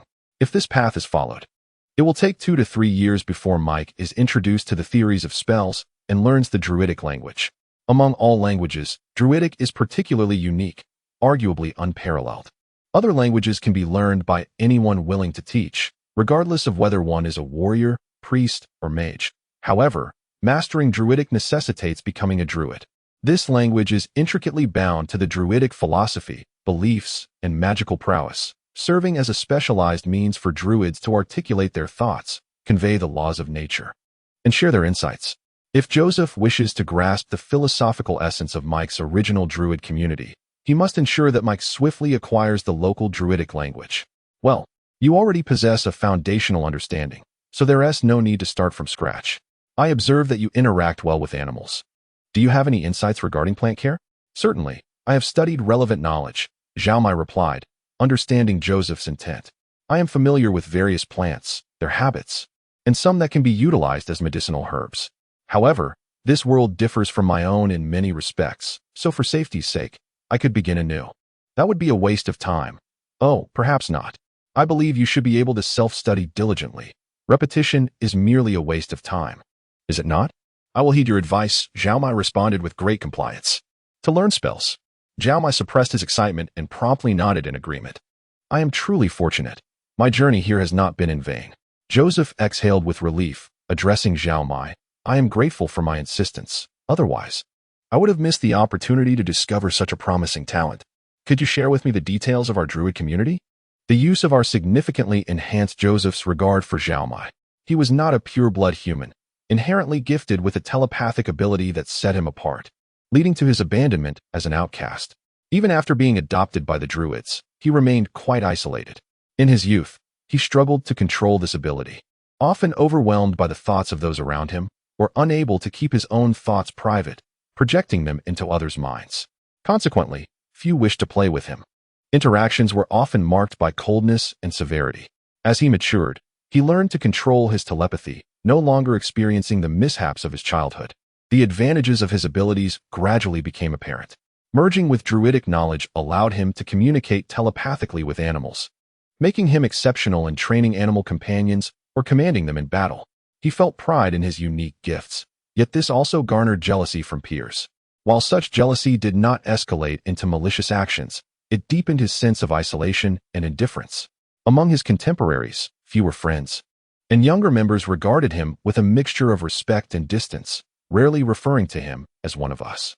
Our druid community is known as the Walkers of the Void, and its core philosophy is to dissolve the barriers between humanity and nature, embodying a gentle and tolerant faction. Unity of man and nature? Joseph trembled slightly, a wave of refreshing energy surging from his feet to his head, inducing a sensation of buoyancy. His pores opened wide, allowing the essence of nature to flood in. If this continues, it may become addictive. Gradually, he might find it difficult to part with this young man. Keeping him close for guidance? Perhaps that is a prudent idea, yet it carries significant risk. Without mastering the druidic language, Mike may struggle to articulate his thoughts accurately, and the distortions caused by his telepathy could lead to misunderstandings, ultimately impacting the natural heart he has already formed. It may be wiser to maintain the current course. One must not be greedy. He understood the perils of hastening growth. Once you arrive, you will gradually come to understand. He swiftly diverted the topic. Last time we sensed a fluctuation in the natural forces, indicating significant events were afoot.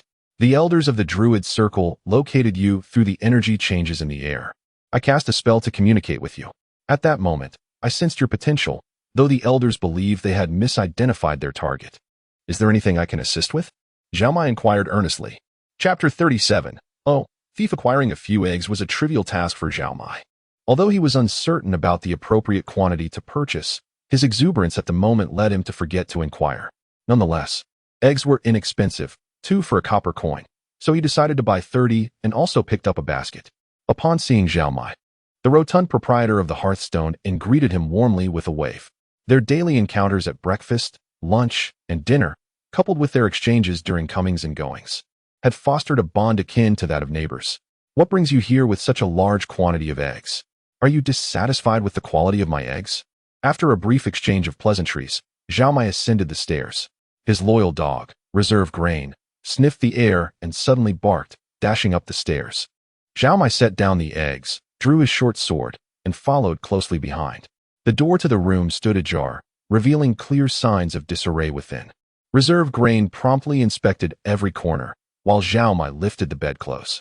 To his dismay, the sack of fine salt that had been tucked beneath the bed was indeed missing.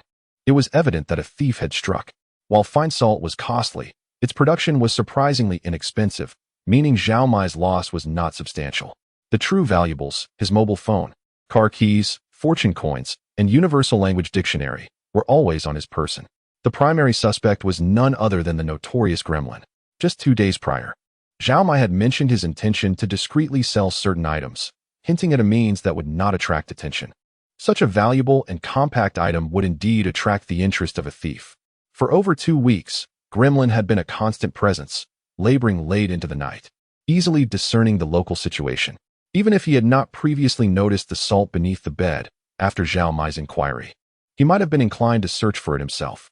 The fact that nothing else was missing from the room, not even the axe left on the table, spoke volumes. Yet, why was the place left in such a chaotic state rather than meticulously searched? From their interactions, it was apparent that Gremlin was quite astute and did not exhibit an avaricious nature. If he had set his sights on the sack of salt, never mind speculating on his potential actions, the pressing matter was how Zhao Mai should respond.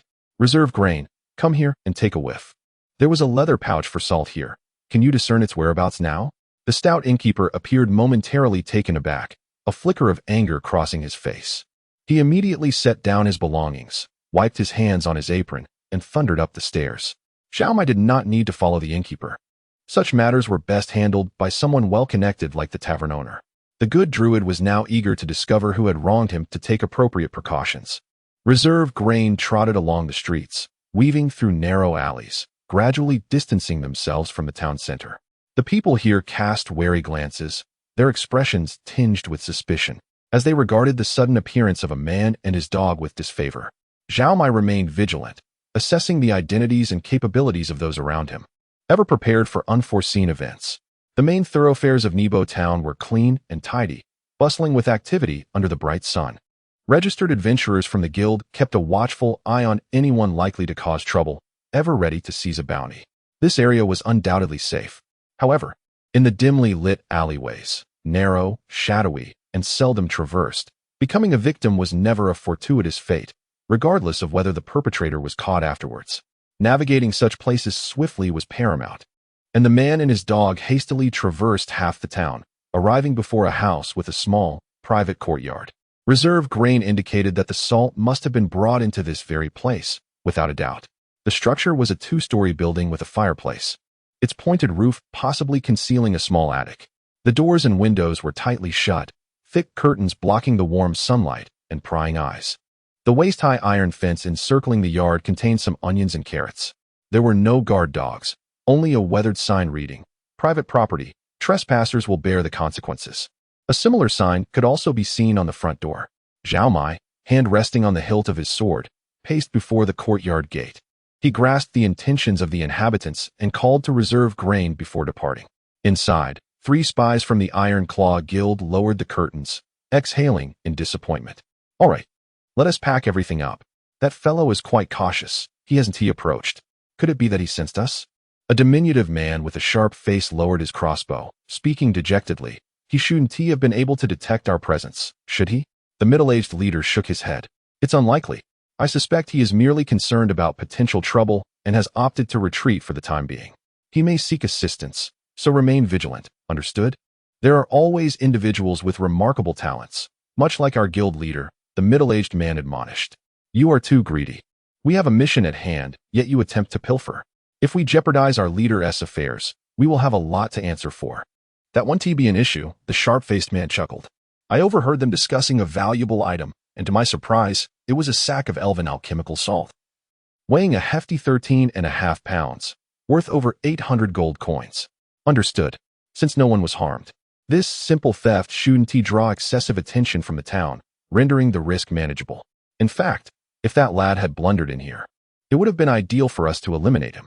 This town is quite agreeable, as long as we display a no trespassing sign. Any intruder who meets their demise does so in vain. I find this regulation most delightful." Chief, isn't that rule meant to deter thieves? That man is known as the Gremlin. He was once a notorious con artist, leaving his victims in ruin.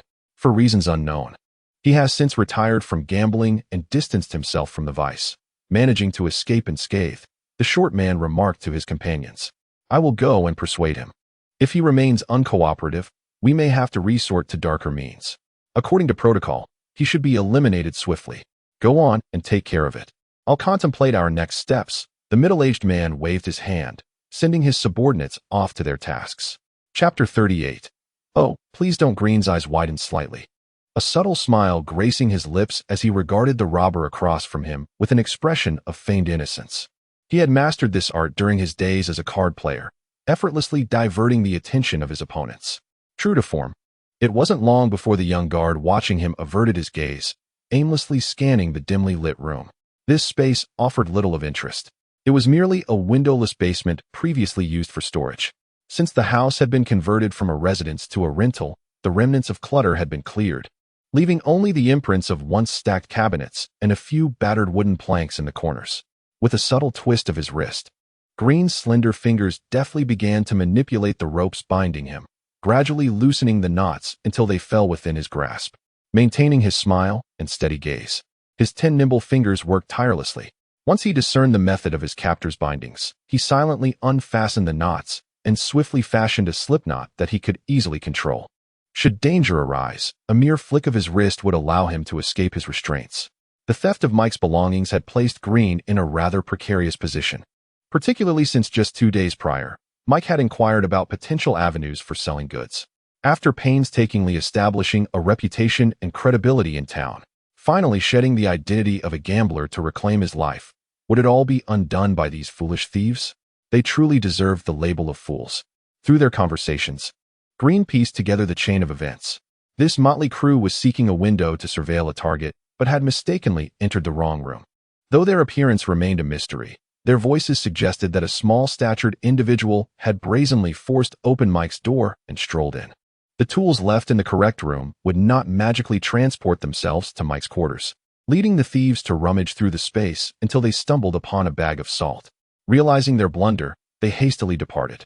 As for the target they intended to surveil and their ultimate goal, Green did not concern himself with such matters. He was solely focused on that bag of salt. Now that he had ascertained the number of intruders and their equipment, he could contemplate his next move. The sound of footsteps echoed from outside the wooden door as 2 more individuals approached. Green retained his earlier demeanor, quickening his breath to elevate his heartbeat, igniting a sense of excitement within him. His hands, in particular, were his greatest asset. With a creaking sound, the newcomers entered the basement, bringing with them a crossbow, 2 short swords, a spear, a whip, and an unknown number of throwing knives. "Could you kindly return what you've taken from me?" Green inquired. "You are men of ambition. Surely these trifling gains are beneath your notice?" "Oh, splendid. I shall keep my silence and return in a week," he added. The diminutive thief smirked slightly, internally mocking the naivete of this unsuspecting man. "A week?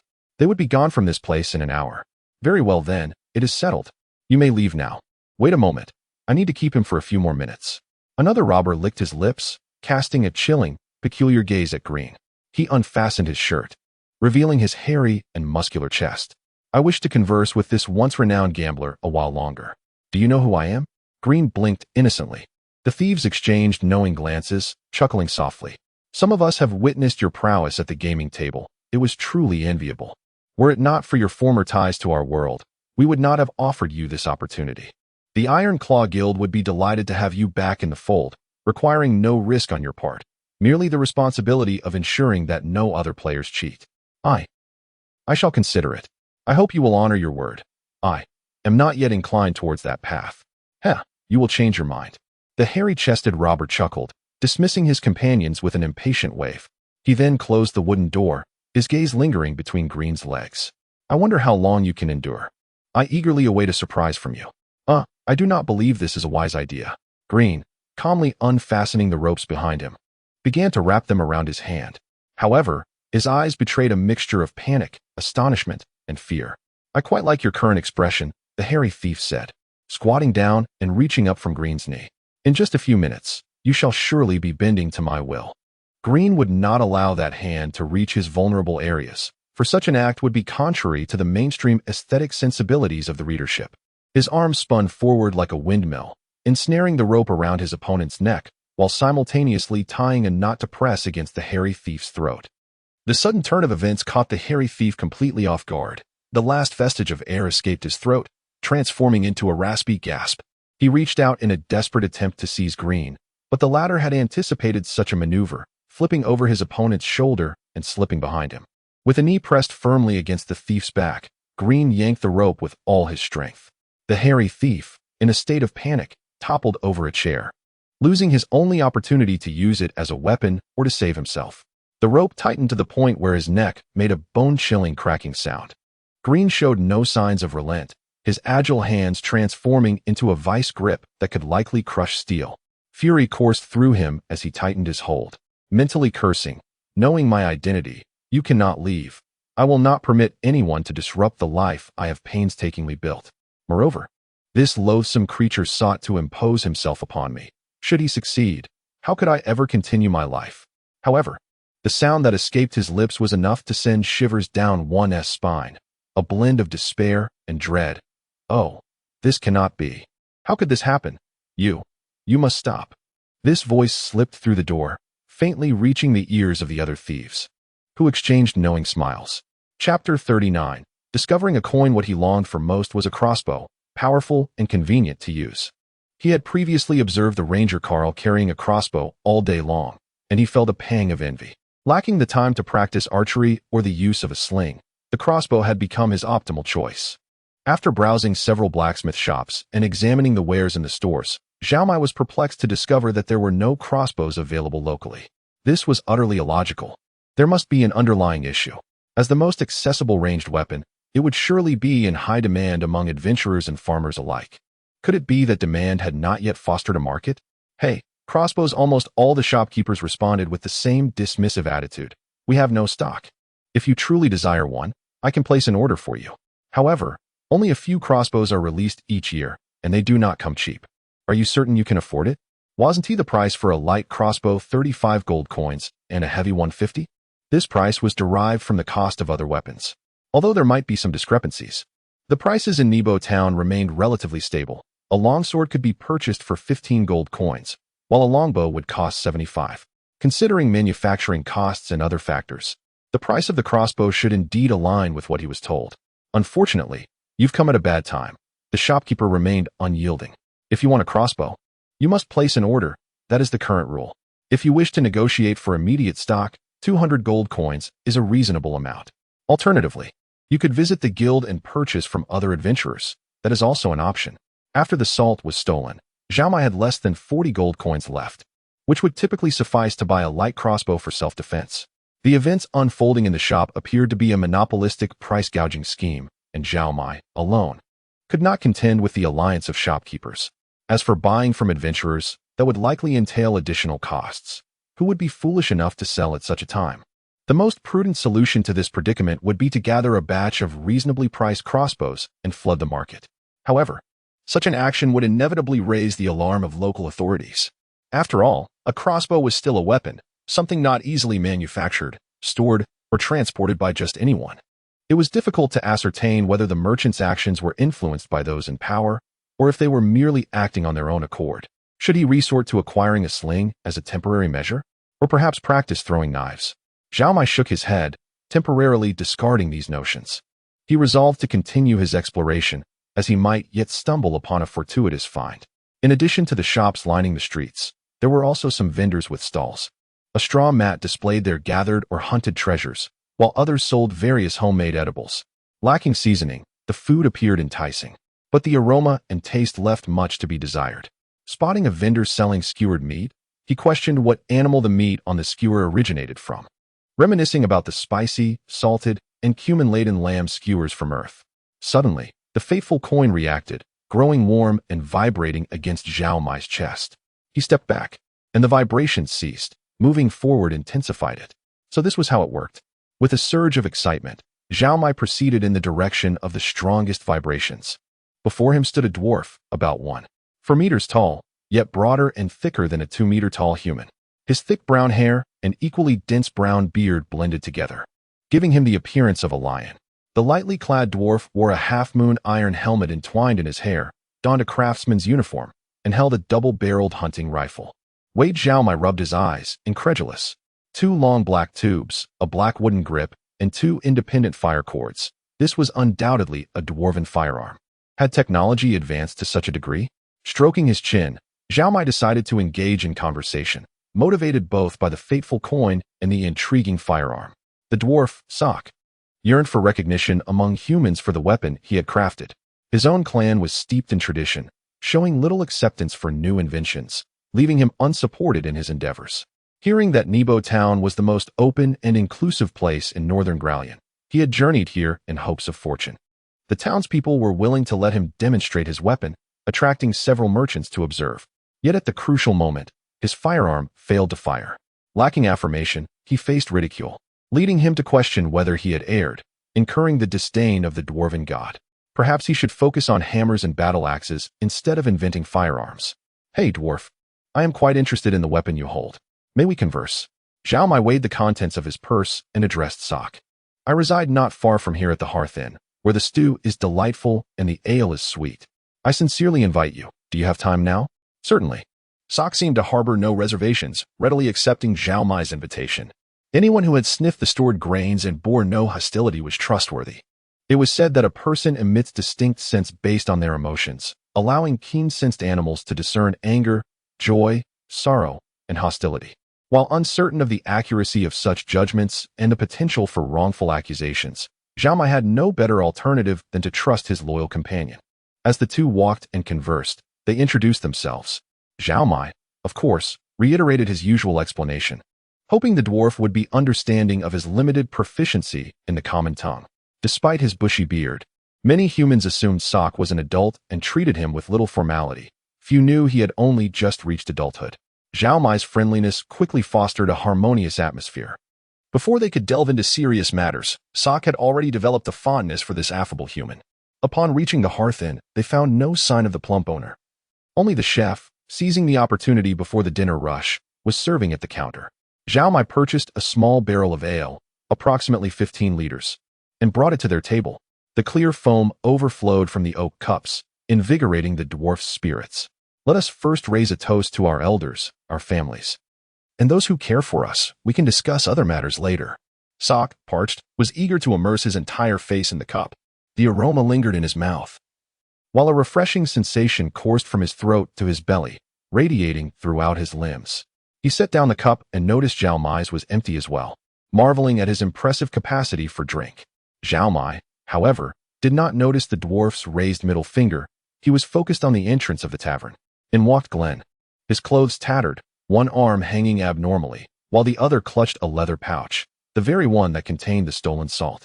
Chapter 40. Firearms and fiery enthusiasm. At the entrance of the tavern, the sun cast a warm orange glow upon the silhouette of the stoic figure of Grim.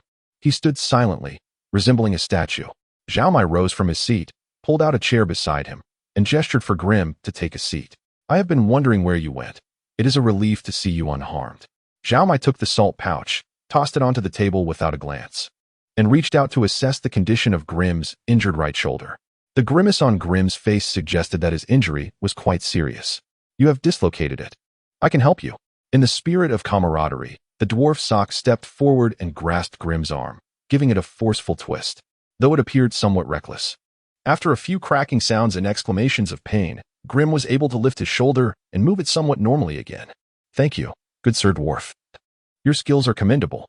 Sok chuckled, his beard slightly curling with pride. It is no trouble. I used to swing a pickaxe and often dislocated my joints, so I have become adept at this. Just be cautious and rest well over the next few days. Zhao Mai nodded in agreement. Grim, thank you. Let us sit down and share a drink. My command of the common tongue is lacking, so I will need your assistance in translation. Very well. That is part of my duty for which you have compensated me. Recalling their earlier matters, the dwarf placed his firearm upon the table. The heavy metallic barrel produced a resounding thud that startled Zhao Mai, who feared it might discharge accidentally. In contrast, Grim exhibited no reaction, indicating his unfamiliarity with such weaponry. I find it hard to believe you are acquainted with firearms. I have not seen you at the merchants before, so I must test your knowledge, Sok proclaimed proudly, unwilling to lower his standards even for someone he respected like Mike. Do you know how to operate this device? To be honest, Zhao Mai had never fired a gun. At least, he had never used one propelled by explosives. Water guns and such did not count. However, despite his lack of practical experience, his theoretical knowledge far surpassed that of this world. As he lifted the weapon, his practiced stance evoked a sense of envy in the dwarf. He weighed it in his hands, then aimed it before his eyes. Lacking a sight, he could only aim blindly. This firearm utilized a breech-loading mechanism, resembling a genuine double-barreled shotgun. What do you load into it? May I take a look? The dwarf retrieved a small pouch from behind him, opened it, and laid it before Zhao Mai. Grim leaned in with curiosity, yet the round balls and small paper packages revealed little. As Zhao Mai pinched a paper package, he discovered it was somewhat damp. Upon inspection, his suspicions were confirmed. These are all wet. How could you possibly launch the iron balls? Is this kind of material sensitive to water? Sok asked, astonished. Upon inquiry, it became clear that Sok had lived underground for so long that he had never witnessed rain, and his work was far from any water source. After acquiring the explosive substance, he had merely relied on a craftsman's instinct for modifications, never conducting environmental tests. During his travels on the surface, he had been so excited by the rain that he inadvertently soaked the gunpowder. If it could still be ignited with a match, it would indeed be a grand folly. There are numerous areas for improvement in this firearm, from the firing mechanism to loading, ammunition, and sealing. This is not a task to be accomplished in haste. I believe it could serve as a lifelong endeavor, even considering the lifespan of dwarves. Perfecting such a weapon would require a generation or two.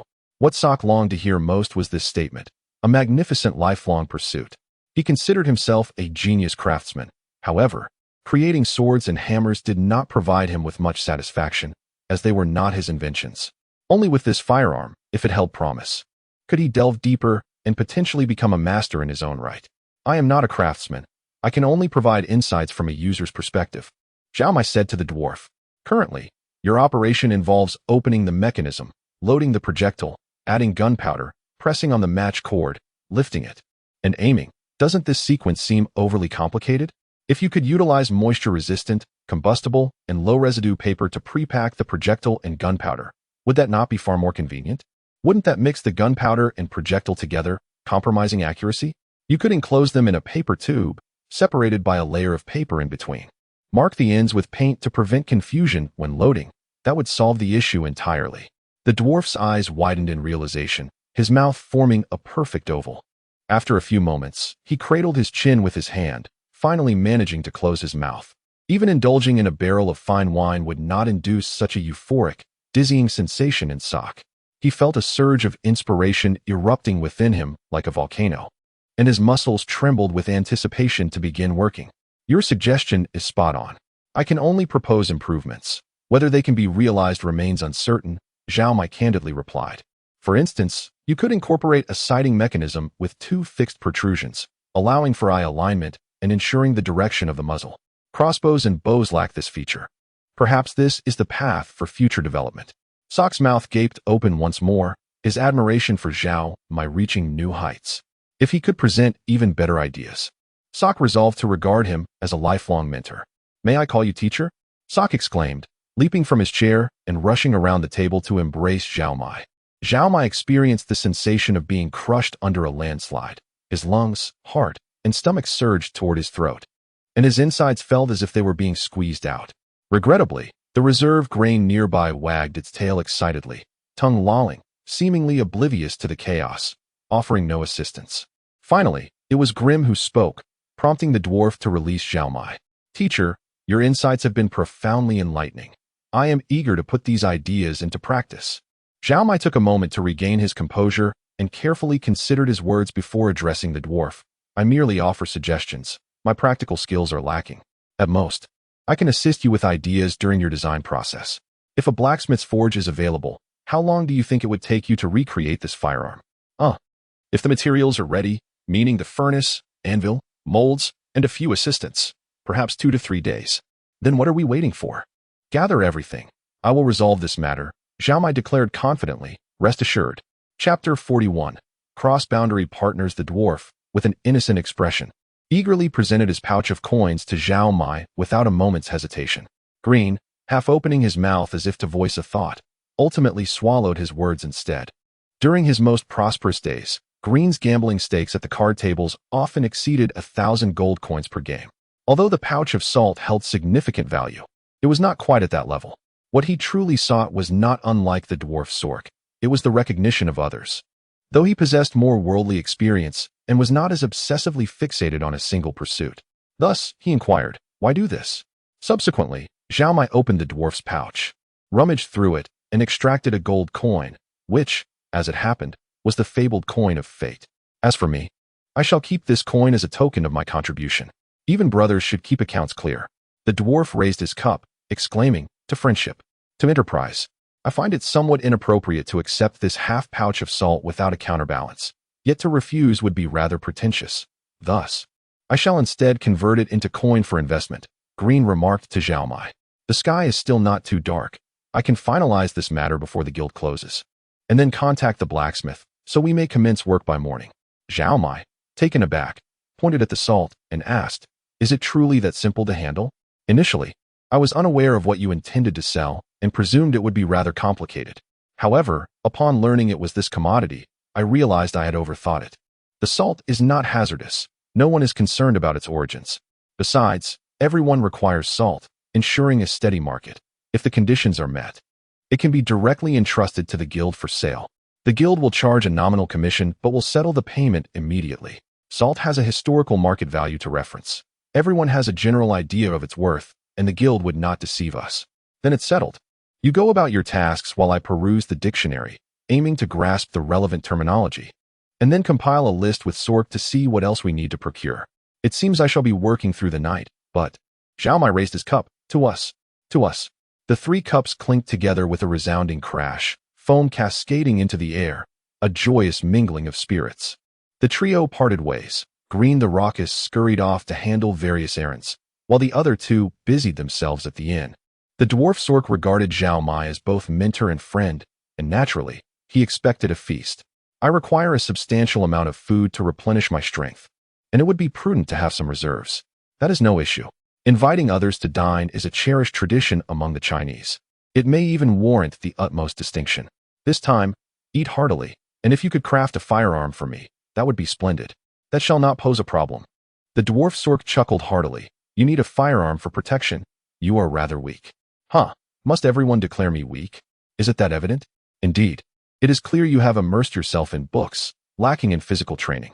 To wield a firearm, you must strengthen your arm. Your shoulders should be broad as mine. Your legs are not even as thick as an elephant's. What is an elephant? The dwarf grimaced. Never mind. The specifics of elephants are of no concern to me. I do not care for small creatures. I do. In 5 days, I shall commence my training as a druid, during which I will study the knowledge of flora and fauna, as well as magic. Becoming stronger is not solely about physical exercise. Druid, that truly merits congratulations. We dwarves have underground druids who assist us in expanding our caverns, maintaining the subterranean ecosystem, and providing sustenance. Without them, we would starve. Does my treating you to a meal count as being a druid? Haha, that does not count. It absolutely does not. The dwarf's eyes creased with mirth, at most. It counts for a smidgen. Observing the dwarf adeptly use his stout fingers to demonstrate a gap as fine as a hair's breadth, Zhao Mai felt reassured of his skills as a blacksmith. Zhao Mai opened the dictionary left to him by the celestial being, marveling for the first time at its remarkable utility. Previously, he had merely sought everyday vocabulary, but upon encountering various chemical terminology, he discovered translations available.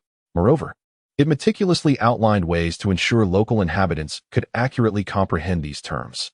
He diligently transcribed entire phrases, learning word by word. Although this did not equate to practical ability, it would aid in grasping the alchemical concepts of this world.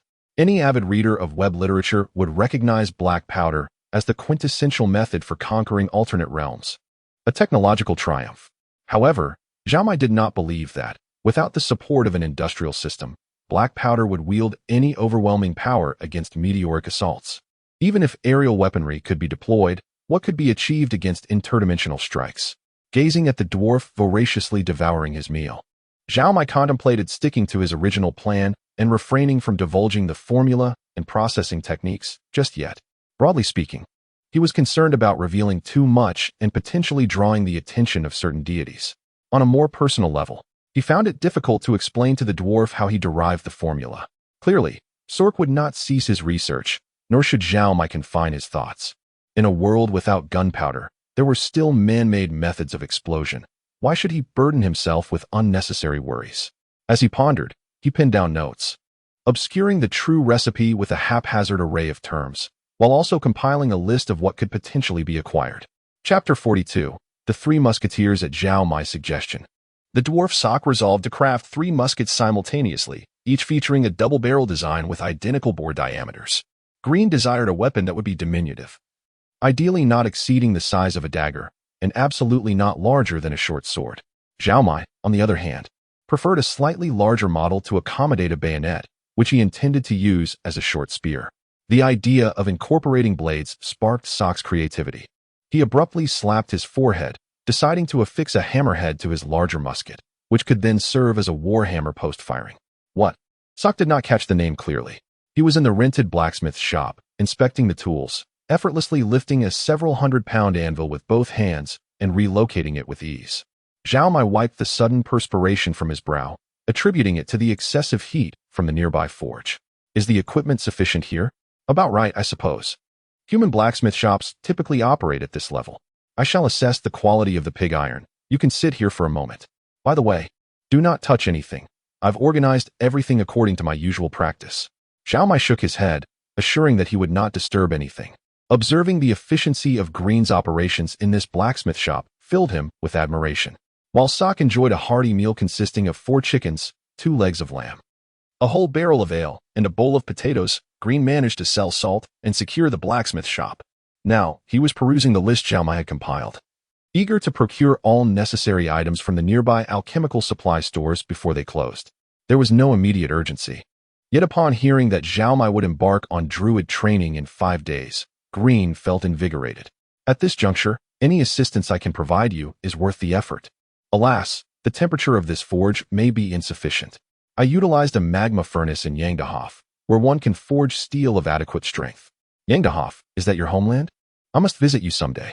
I have yet to witness the splendor of a dwarf city. Zhao Mai resolved to assist Sock to the best of his abilities, contemplating. As for the forge's temperature, I shall devise a means to enhance it. Although uncertain of how earthly physics and chemistry would apply in this realm, Zhao Mai theorized that finely grinding the coal into dust could facilitate combustion and elevate the temperature. It was laborious work, but not beyond the capabilities of Sock's considerable strength.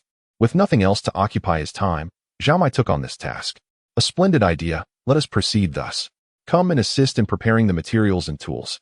Sock was conserving his energy, indicating he still needed to pray. Let us accomplish as much as we can in the meantime, shall we? Green saw no issue with this. It merely entailed smashing large pieces of coal and grinding them as finely as possible. The neighboring shops had closed by now, so even if they worked noisily, it would not disturb anyone's slumber. Noticing Zhao Mai's serious regard for the dwarf's musket, Green felt a surge of interest. As they demonstrated that powdered coal could achieve a higher temperature, their enthusiasm further escalated. Different temperatures yielded various metals, of which Zhao Mai was not entirely cognizant of the principles, but understood that the higher the temperature, the better the results. The bellows were not particularly complex, merely a one-way flap that facilitated airflow. The adage to do a good job, one must first sharpen one's tools, though impossible to translate into the common tongue, did not hinder their comprehension of its wisdom.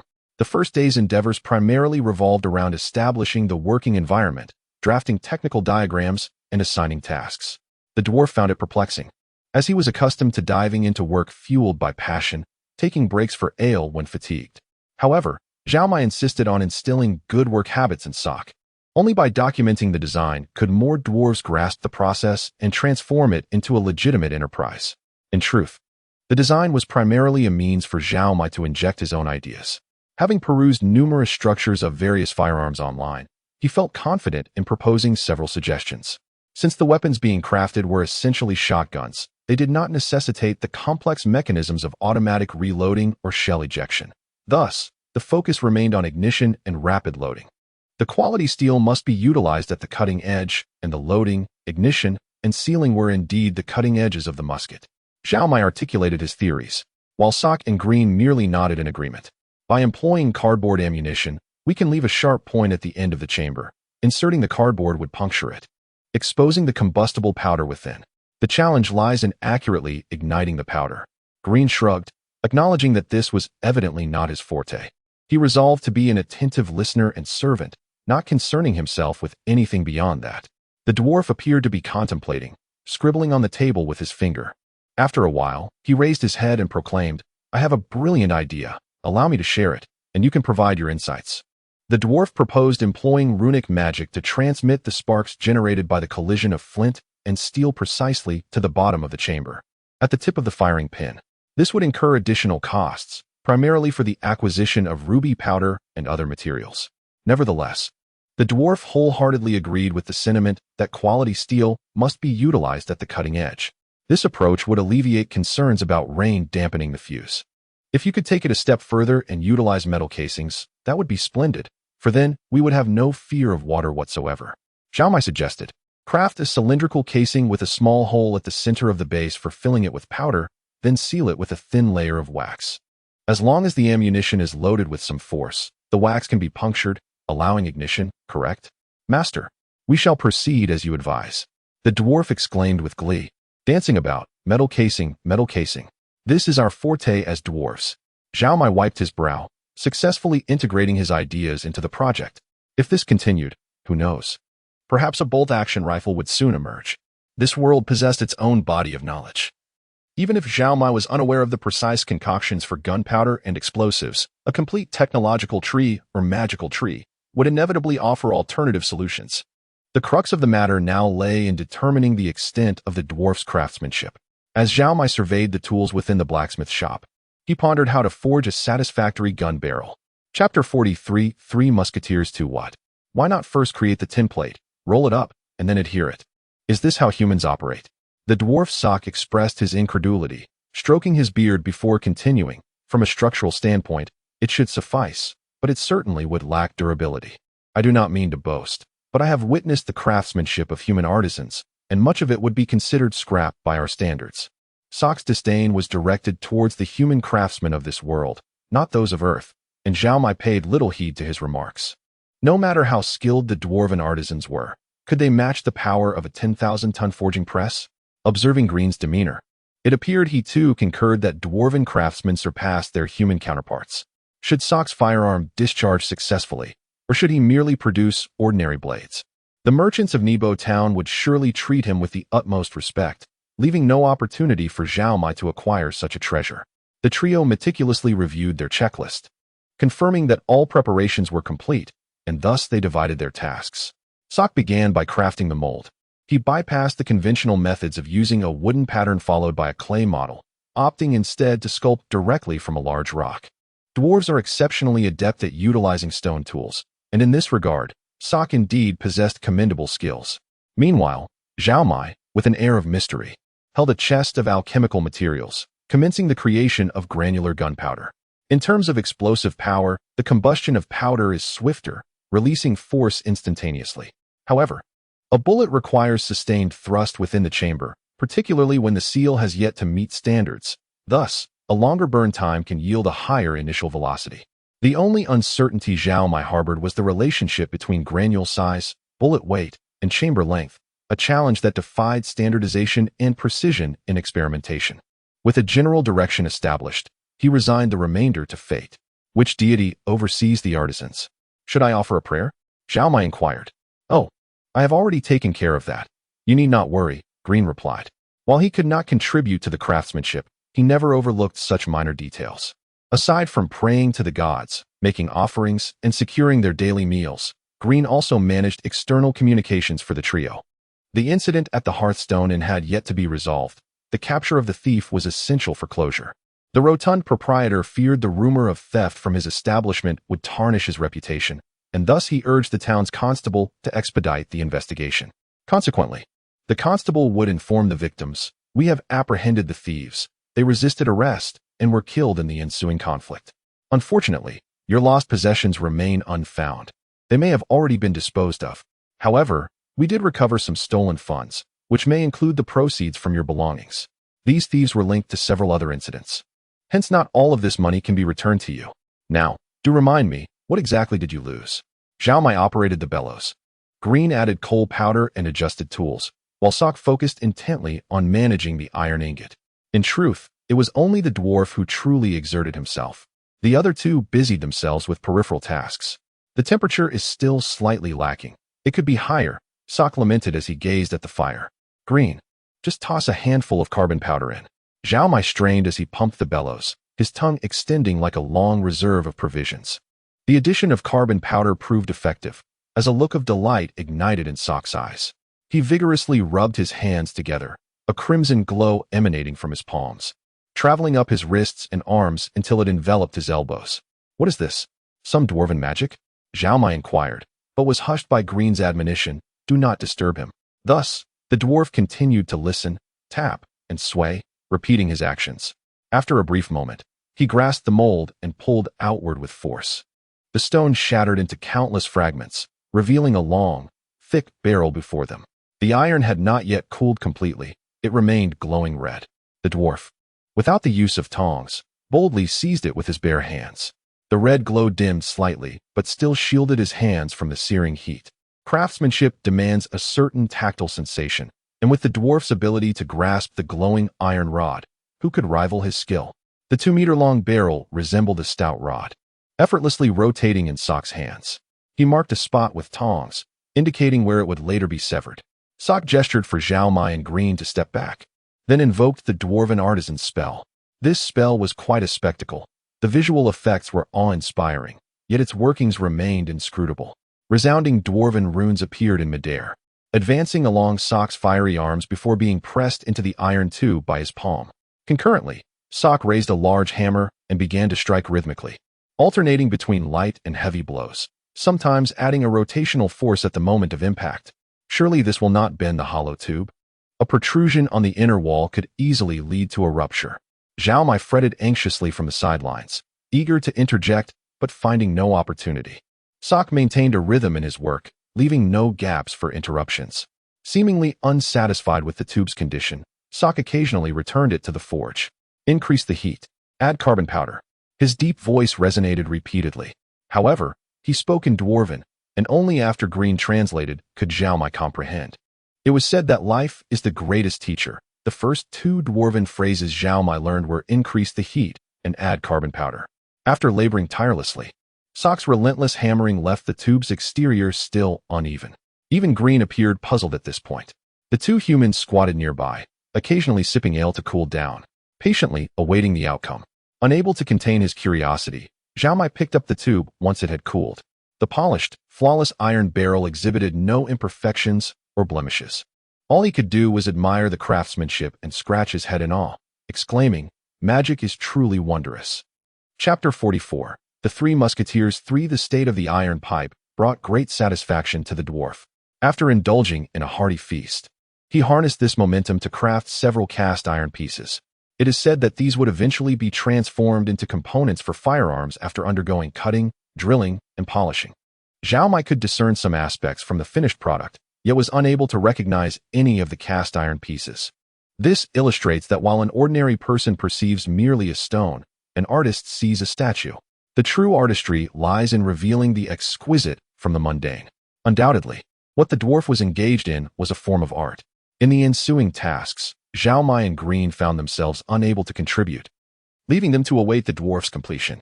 Zhao Mai seized the opportunity to continue studying the common tongue, with Green imparting his knowledge during these final moments. The enthusiastic Green exhibited a remarkable aptitude for language, not only acquiring it swiftly, but also mimicking others with impressive accuracy. He could discern more emotional nuances from the tone of others' speech than most.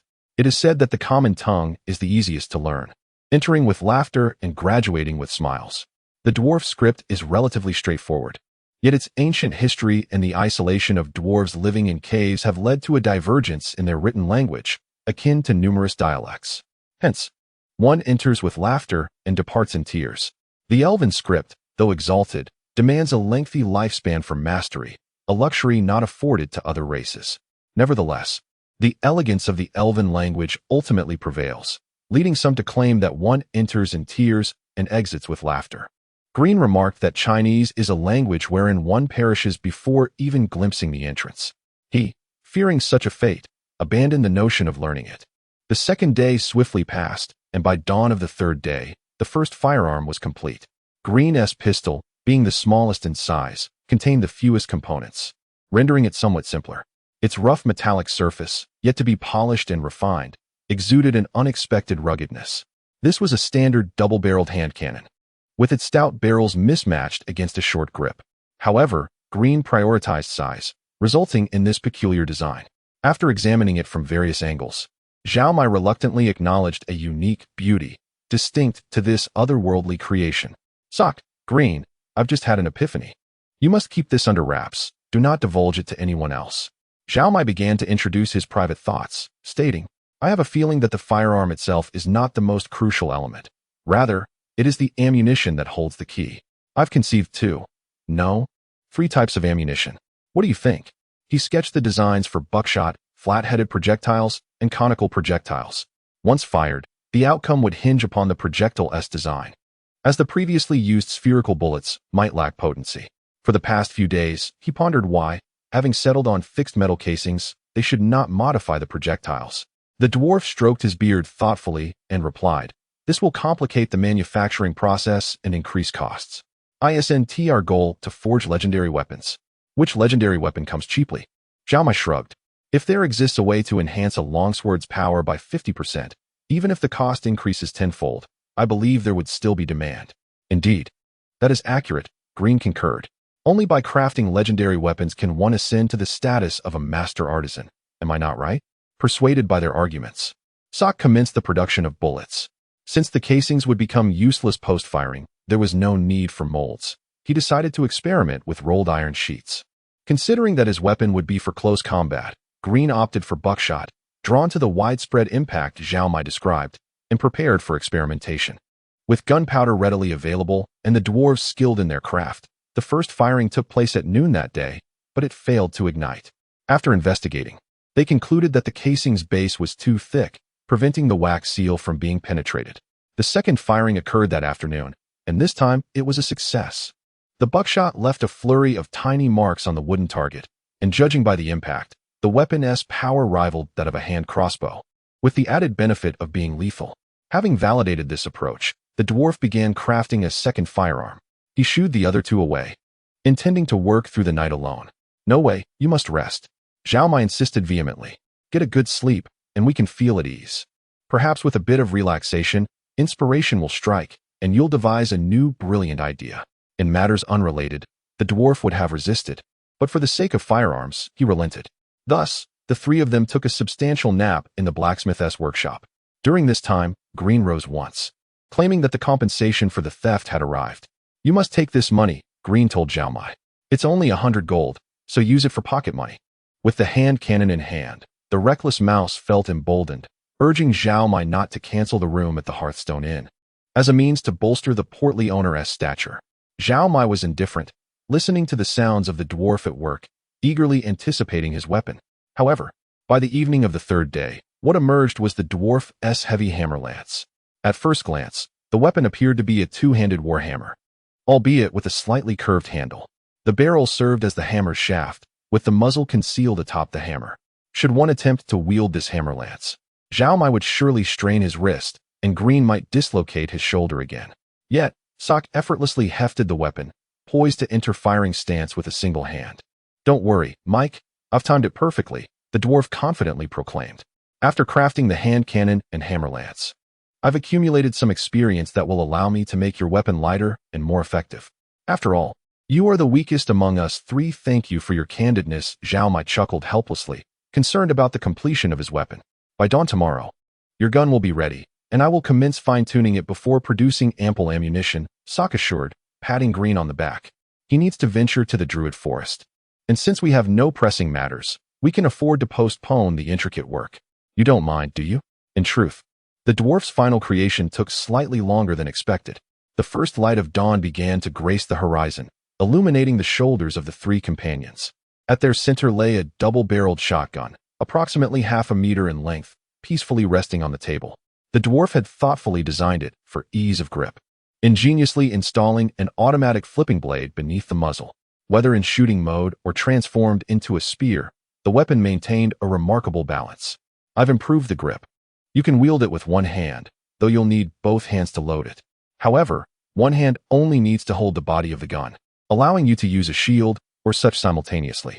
Sok smiled at Zhao Mai, stating, I still need to adjust the balance slightly, but first, I must produce some bullets to test the feel. Chapter 45. Simple needs. As the 3 musketeers busied themselves with their new gear, Druid Joseph arrived at the home of Ranger Carl. Unfortunately, upon his arrival, he found the place deserted. Not only was the ranger absent, but neither Solu, Dogmeat, nor Longworm remained behind.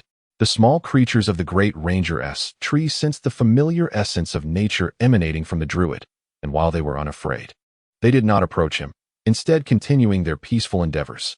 The household's large white goose honked twice, but did not charge at him. Joseph ascended to the hollow of the tree, finding that Carl had taken all his usual weapons. The 3 water flasks that once hung on the wall were also missing, indicating that Carl had embarked on a lengthy journey. Joseph surmised the reason for Carl's departure was likely related to the recent events at Serpent Cliff Fortress. Why did he not wait for me? Today is precisely the day we convene each year, Joseph pondered, suspecting that Solu might be involved. Perhaps Carl sought to train the half-orc and had taken him along. Could I truly impede the half-orc's growth? Upon reflection, it seemed quite plausible. Joseph was among the few masters within the ranks of forest druids, known internally as the Master of Interstis, signifying his ability to maintain intimate connections with all beings without barriers. Even without considering his telepathic abilities, Joseph was a polymath in healing, combat, shape-shifting, and knowledge of flora and fauna.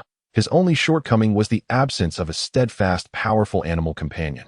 While both Carl and Joseph possessed unique skills, Joseph's overall prowess was superior.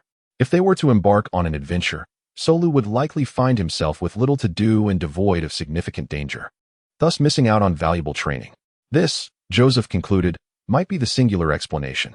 Serpent Cliff Fortress had always been a focal point of concern for the druid community, plagued annually by malevolent shadow creatures that harmed travelers venturing into the area. Despite numerous efforts, the issues surrounding Serpent Cliff had not been resolved, though thankfully, the situation had not escalated. However, this year was different. A troubling prophecy had emerged within the druids' natural dreams. Shadows had taken form, evil had gained flesh, forests burned, and ashes obscured the skies. Elders of the Interstis Walkers community deliberated and concluded that this prophecy was likely to manifest, heralding a dreadful calamity for humankind. He felt his role in such matters to be a misallocation of talent, and thus, he seized the opportunity of their annual gathering to slip away. He wished to accompany Ranger Carl to Serpent Cliff Fortress to ascertain the situation for his own peace of mind. Simultaneously, the young man glimpsed in the prophetic dream piqued his curiosity. To his surprise, Mike exhibited considerable druidic talent and possessed a foundational understanding of the craft. Regardless of whether this prophecy would culminate in disaster, Joseph believed that the druid community must continue to evolve. Whether it was the exchange students from the iglooing community or the inclusion of Mike as a new druid, all aimed toward this purpose. Joseph arrived quietly and departed just as silently. Shortly after his exit, 2 furtive figures appeared near the ranger's tree. The half-orc Solu hid within the bushes, squinting as he observed the abode he had once inhabited for an extended period. The rustling leaves and the breeze were comfortingly familiar. The warmth felt while lying on the sunlit ground seemed to linger. "Why are you being so cautious? There's no one here," a voice, reminiscent of someone suffering from a severe cold, croaked nearby Solu. Frowning, he glanced at the goblin beside him, openly displaying his disdain. Goblins were typically the bane of Ranger Carl, pesky creatures known for their destructive tendencies and rapid reproduction. Yet this goblin was unlike the others. Its eye sockets were pitch black, devoid of any whites. The inky voids radiated dark lines, resembling smoldering pits.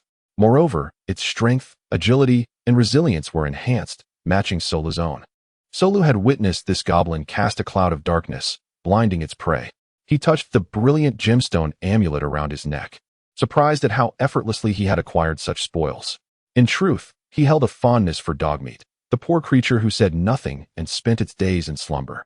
Unlike the snake, which seemed to know everything with its beady eyes, often making Solu uneasy. If dogmeat were to perish, and the snake took its place, his life would likely become quite difficult. For now, things were better. He enjoyed a degree of freedom, able to indulge in meat without much hassle, kill, cook, and feast. The shield left behind by Mike was indeed a prized possession, absorbing impacts as gently as a feather. No wonder he managed to injure me. It was all thanks to this contraption. With the shield in hand, and now possessing an amulet, Solu believed he could stand out among new allies by relying on his own skills. His next task was to obtain the map from Ranger Carl's dwelling, which detailed the forest terrain, shortcuts, and the locations of all nearby villages. His verbal recounting could never rival the map's precision. Sharing this map with his new friends would yield mutual benefits, specifically, potions to enhance physical abilities. The thought of potions ignited a fervor within Solu. "Wait here for me. I shall return shortly." The goblin, with a blade of grass clutched in its mouth, replied nonchalantly, Go on, go on. I enjoy waiting." Solu, bearing the spare shield, swiftly ascended to Karl's room and began rummaging through the belongings. However, the map had long been gifted to Zhao Mai. How could it possibly be found here? Had he taken it with him? That seemed implausible. He was already the map in his mind. Why carry another? Without the map, how could he share anything with his friends? Ranger Karl possessed little of value.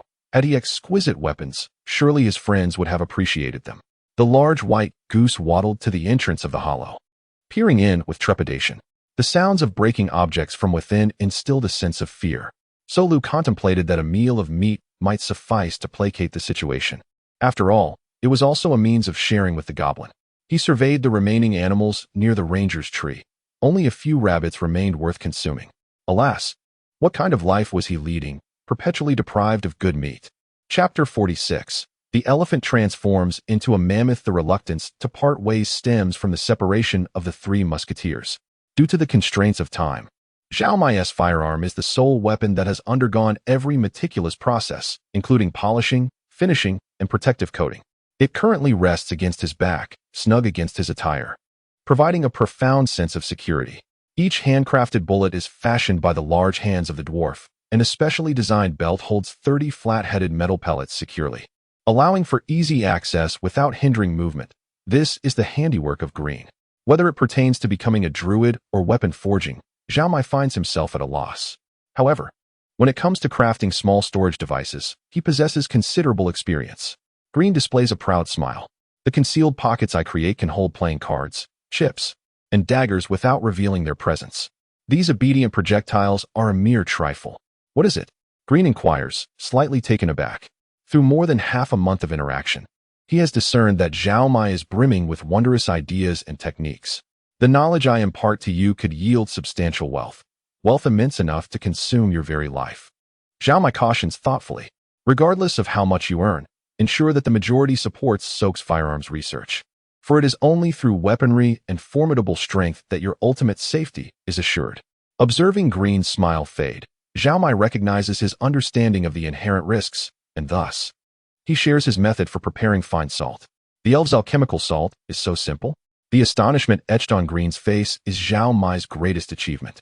For centuries, perhaps even millennia, the elves have employed this straightforward method to earn our coin. I do not know how the elves prepare their alchemical salt. Perhaps it is similar. Or perhaps mine is even more efficient. This venture is immensely profitable. Can I entrust it to you? Green furrows his brow. Have we known each other for less than a month?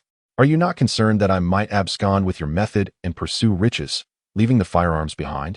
Salt is bound to become increasingly affordable. At most, you gain a fleeting advantage. If you run off, what of it?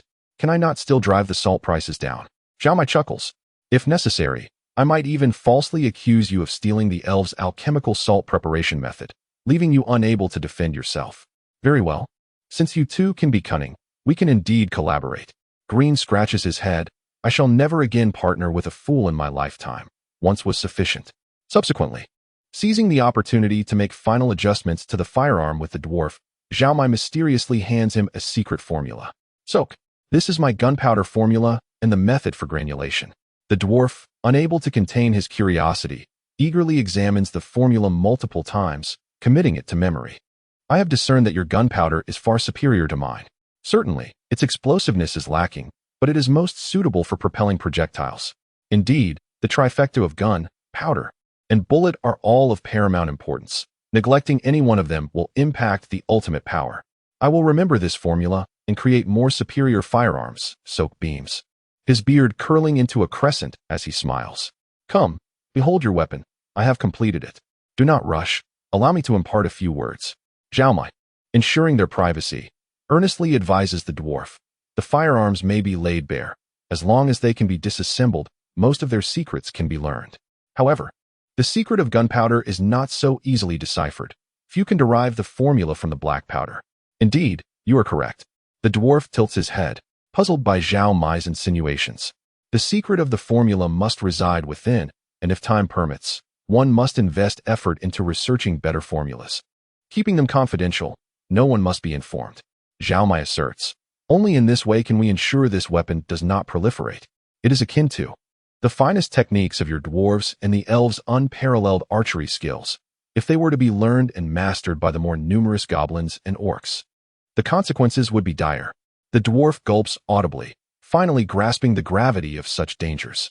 Fully aware of the power of the firearms in his possession, he understands that they could easily transform an unarmed weakling like Zhao Mai into a formidable threat to knights. Should the orcs discover the formula for gunpowder, they too possess blacksmiths who could potentially replicate similar weapons.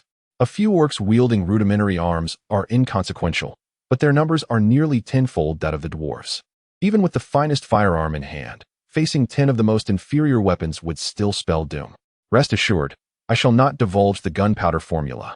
He reflects, adding, bullets must not be sold indiscriminately. Only those benevolent and friendly races may receive them. At this, Zhao Mai smiles, embracing the dwarf Sok warmly before inspecting his firearm.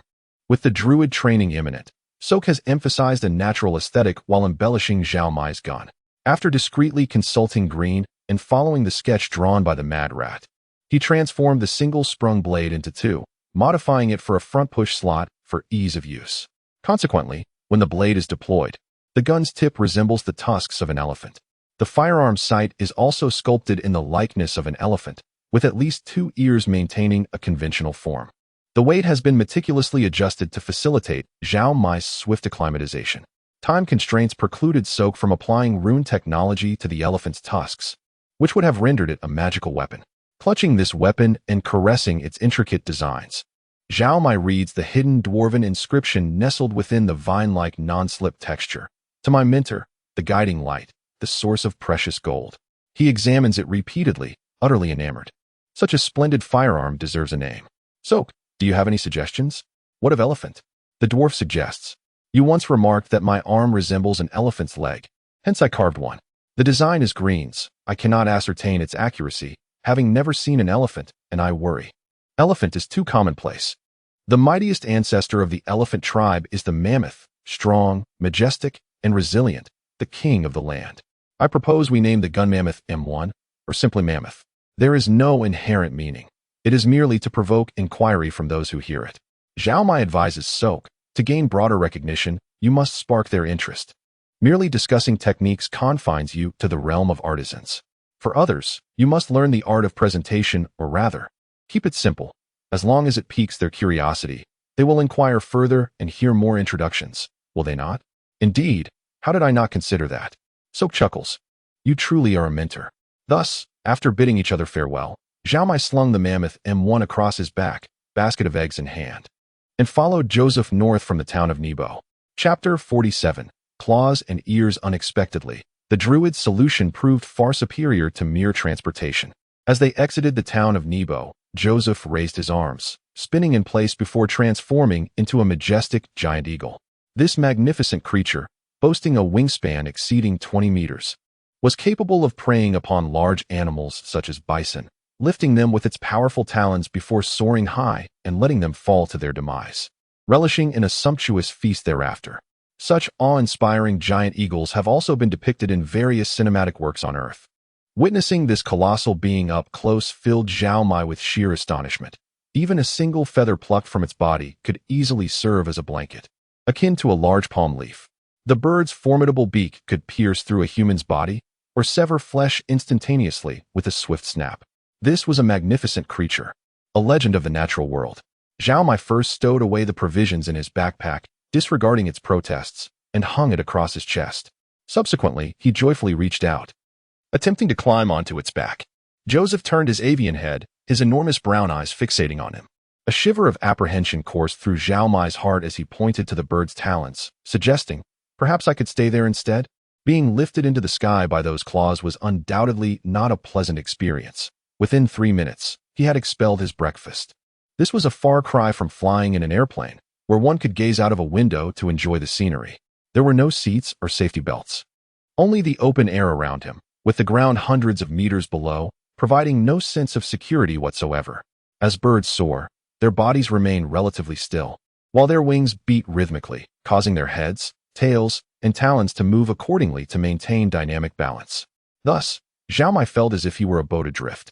rising and falling with the undulating motion. This experience was incredibly nerve-wracking, especially with Joseph continually ascending.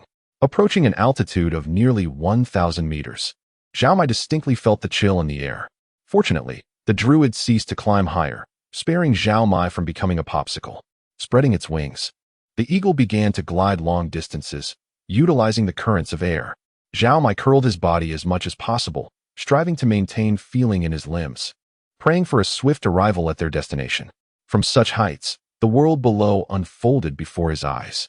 The giant eagle's path primarily followed the western shore of Ashen Lake, ensuring that a portion of the shimmering water remained in sight. In contrast to the sprawling forests on the eastern bank, the western side of Ashen Lake was predominantly composed of plains and low hills, dotted with clusters of villages along the shore, resembling a necklace adorning the lake's beauty. They passed by two significant towns, Cadulia and Wolf Ear Town. Wolf Ear Town, nestled at the northern tip of Ashen Lake, was where a rapid stream known as Oil Smoke River flowed into the lake, serving as one of its two principal water sources, the other being a waterfall near Venom Snake Cliff Fort. We shall not delve into the peculiar origins of this river's name. Suffice it to say that after flying over Wolf Ear Town, they reached the skies above Farmer's Forest. The giant eagle began to dive, a slight sensation of weightlessness invigorating Zhao Mai. After more than 5 hours of direct flight, he found himself growing fond of this exhilarating feeling. No wonder many people are enamored with paragliding. Only by experiencing the wind rushing past one's ears and clouds brushing against one's brow can one truly appreciate the joy of flight. In the dense forest, there were no signs of human habitation, and Zhao Mai continued to search for the location of the druid community. He widened his eyes, struggling to suppress the tears elicited by the rushing wind. But he could only catch glimpses of deer startled by the shadow of the giant eagle and grizzly bears growling angrily at the sky. Even without droplets of water overhead, he mimicked wiping sweat from his brow. Upon sighting the bears, it became evident to him that this forest teemed with wild beasts. Without the druid's skills, escape would be impossible. From the heights above, one could scarcely imagine the scene below the trees. A small village lay hidden beneath the thick foliage, with diminutive houses constructed from dead branches and grass mats, perhaps akin to Eskimo ice huts, capable of sheltering 3 or 4 individuals.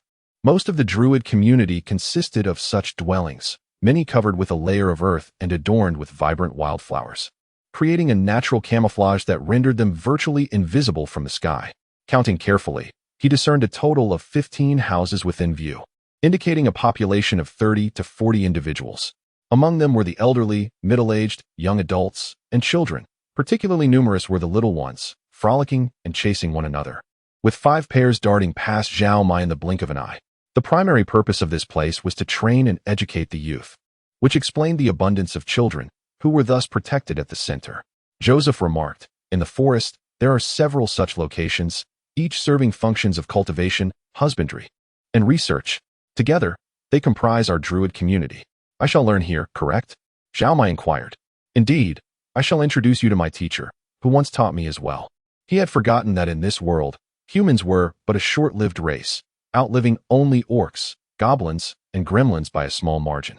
Following Joseph, Zhao Mai encountered his first elf, who would soon become his teacher, Celine. Her dark green hair cascaded over her shoulders, interspersed with delicate blossoms that exuded a delightful fragrance. A pair of pointed ears emerged from her hair, adorned with pearl earrings. This flowing hair framed her exquisite, petite face, presenting an image of a gentle and charming woman. Zhao Mai gauged their height difference, standing at just over 1.7 meters. He found the elven lady slightly shorter than himself, yet her slender figure and perfect proportions concealed this disparity, instead evoking a sense of protectiveness within him. Even though Zhao Mai fully understood that he could be easily tossed aside by her should he approach, feelings are not altered by comparisons of strength. Joseph Elder, what brings you to me? The elf's common tongue possessed an ethereal quality, or perhaps it was the preconceived impression that lent her an additional charm. Celine smiled as she introduced, the 3 apprentices of the Eagle Wing community are all promising candidates, and they have made remarkable progress recently. They should be ready to embark on their studies of natural perception. Such haste. I thought they were still consolidating their druidic language skills. Joseph rubbed his brow and replied to the elf, I have discovered a promising talent outside and wish to send him here for further learning. Allow him to attend classes with them. and you may instruct him in the fundamentals of the Druidic language. The elf did not oppose this. Though she inquired with a hint of curiosity, why not commence with cultivating flora and fauna first? Mike's situation is somewhat unique. Due to planar travel, his previous Druidic studies were interrupted, Joseph explained. He possesses a foundational understanding of caring for plants and animals, akin to the apprentices of Eagle Wing community. Thus I have brought him to you. Very well, I shall accept him. His name is Mike, is it not? Lady Celine turned to Zhao Mai and asked, What are your thoughts? I apologize if this is presumptuous, but I truly wish to tug at your ears. May I? Chapter 48. I desire a potion. When the elven druid lowered her head and brought her ear closer, Zhao Mai felt a fleeting hesitation. However, this moment of doubt did not deter his curiosity. Gently squeezing, he found it slightly firmer than he had anticipated, yet the skin was exquisitely smooth, delicate, and elastic. This outcome was not surprising. If the ear were soft and floppy, it could hardly stand upright. After withdrawing his hand, Lady Celine raised her head with a light laugh. This is your first encounter with an elf, isn't it? While it was not his first sighting of an elf, conversing at such proximity was indeed a novel experience. Zhao Mai bowed slightly. Thank you for fulfilling a long-held wish of mine. Joseph playfully tapped Zhao Mai on the head. How can you be so irreverent? He continued, I believe that complete indulgence is certainly inappropriate. Yet if one can maintain a sense of moderation without causing harm to others, one should follow their own inclinations. I genuinely wish to understand the sensation of an elven ear, as lingering thoughts would surely trouble me. Indeed, this reflects a balanced perspective, replied the elf, Celine. I accept you as my student. I hope you can temporarily set aside some of your curiosity or redirect it towards your studies, striving to become a competent druid as swiftly and thoroughly as possible. Zhao Mai nodded in agreement, for this was also one of his aspirations. His foremost desire remained finding a remedy for his father's affliction, so he hastily inquired before Joseph departed. Master Joseph, are there any potions for removing diseases in the community? None, Joseph replied. Removing disease is a third-level spell. It should be possible to create it as a potion, shouldn't it? Zhao Mai remained unconvinced. Joseph widened his eyes in surprise, unaware that Mike possessed such knowledge. That is indeed true. Perhaps you could share with me what you know about Druidic spells, and I will explain why there are no potions for removing diseases. Druidic spells are classified as divine magic, yet they do not employ divine power. Instead, they harness the primal forces of nature. Even if some druids revere deities, these deities merely provide a conduit. The essence of the spells lies in the natural forces. The most representative spell is the Summon Nature's Ally, which allows druids to call forth creatures ranging from the most basic giant rats to colossal elementals and storm giants. As long as they have the strength, druids can always cast this spell, making it their most effective and reliable ability. However, in terms of supportive and enhancement spells, druids and clerics each excel in their own right. Druids possess unique spells to enhance their animal companions and spells that bolster themselves after transforming into beasts or elementals. Clerics, on the other hand, focus on enhancing group combat capabilities, boosting morale and luck, often invoking divine blessings. It is challenging to determine which is superior. The assessment depends on the specific circumstances.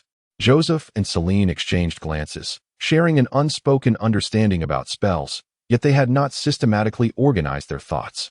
In truth, only scholars like mages or professions like clerics, which advance through contributions, would delineate druidic spells in detail. Charles R. Darwin, a bald old man with a white beard, was indeed quite verbose. Anyone who has taken a natural science or biology course is familiar with Darwin. His theory of evolution extends beyond the natural sciences, occasionally making forays into the realms of culture, politics, economics, and military strategy. Zhao Mai's claim to be his student was not unfounded. As someone raised under a rote education system, invoking the name of a predecessor was hardly an affront. If only I could converse with your teacher, Joseph remarked. His eyes filled with longing. Mike, when you have the time, please write down the knowledge about spells that you learned from Master Darwin. I believe it would greatly benefit the Wayfarers community. Of course, I would be delighted to undertake this task, though I myself do not yet wield spells, and my recollections may not be entirely accurate. I ask for your understanding should there be any errors or omissions. Zhao Mai replied with a nod. The druid had a genuine desire to teach him, which was a rare opportunity. Nevertheless, he felt compelled to maintain a sense of restraint. Yet, as his teacher had said, spells are merely tools, The essence of being a druid lies in understanding and preserving nature. What a wise individual. Joseph glanced at the elven Celine and continued, "Now, allow me to explain why there are no potions for removing diseases. On one hand, we live closely with nature, and our bodies rarely succumb to illness. Even when they do, the issues are seldom severe. Furthermore, should we encounter a serious ailment or epidemic, we can directly cast spells to remove it, thus negating the need for potions. So, it is not that they cannot be created, but rather that they do not exist. Is my understanding correct?" Zhao Mai replied emphatically, acknowledging the explanation. Chapter 49. 3 classmates. Joseph nodded. "Oh, then I shall hasten to learn the situation." He turned around, patted Zhao Mai on the shoulder, and said, "Study diligently." The druid chuckled, his body arching before he suddenly lunged forward, transforming into a lithe black panther, vanishing into the forest within moments, out of sight of the onlookers. "He is the finest student I have ever taught," the elf Celine remarked with a gentle smile. Before the exquisite elven woman, Zhao Mai felt a surge of confidence, declaring, "I too shall become strong." Celine, non-committal, replied, "Currently, I have only 3 druids from Iglooing Peak under my tutelage. They each grasped the druidic language 3 days ago and have come to personally perceive the essence of natural forces. I plan to formally teach them the fundamental incantations starting tomorrow. How is your progress?" "I have yet to learn the druidic language," Zhao Mai admitted candidly. "May I attempt to directly commune with the natural forces? The likelihood of success is quite low, yet if you are willing to try, I shall not deter you. Follow me." Celine led the way, gesturing for Zhao Mai to keep pace. Unreservedly, he trailed behind, surveying the village's surroundings with keen curiosity. This place was predominantly inhabited by humans, though traces of halflings were also evident. Zhao Mai had initially mistaken them for human children, only to learn from Lady Celine that these halflings had resided here for decades. They cherish nature and are fond of plants, particularly flowers and grasses that emerge from the earth, the elf explained. The pumpkins they cultivate are exceptionally delicious, but the true treasure lies in the tobacco leaves. They can aid in relaxing the spirit and enhancing rest. "Do the surrounding animals enjoy the scent of tobacco as well?" Zhao Mai inquired. "Oh, it seems you are quite attentive to the state of the animals, which will aid you in perceiving the natural forces," the elf noted. "However, there is no need for concern. Those who smoke employ spells to contain the smoke, ensuring it does not affect other living beings nearby. Indeed, this matter has sparked debate among druids. Whether smoking is beneficial or detrimental remains inconclusive." Zhao Mai had intended to remark that smoking is harmful to health, but upon deeper reflection, he recognized that the druids here possessed healing abilities, their bodies capable of transforming into pure elemental beings. Perhaps the notions he held from Earth bore no relevance in this realm. Adhering to the principle of speaking less and learning more, Zhao Mai shifted the topic back to himself. "Lady Celine, how might one come to sense the natural forces?" "I was just about to explain this to you," the elf replied, brushing aside her hair with a delicate gesture, her voice clear and soothing. "The typical approach involves first learning the druidic script, then experiencing the tree of insight, utilizing potions and spells to facilitate a profound communion between spirit and body with nature, which may allow for the perception of the natural forces." "The tree of insight?" Zhao Mai echoed, intrigued. "It is an ancient banyan tree, over 20,000 years old, and stands as one of the oldest druidic legacies in Glareon's north. Its trunk bears inscriptions of the ancient druidic language, said to encapsulate the insights of the earliest druids.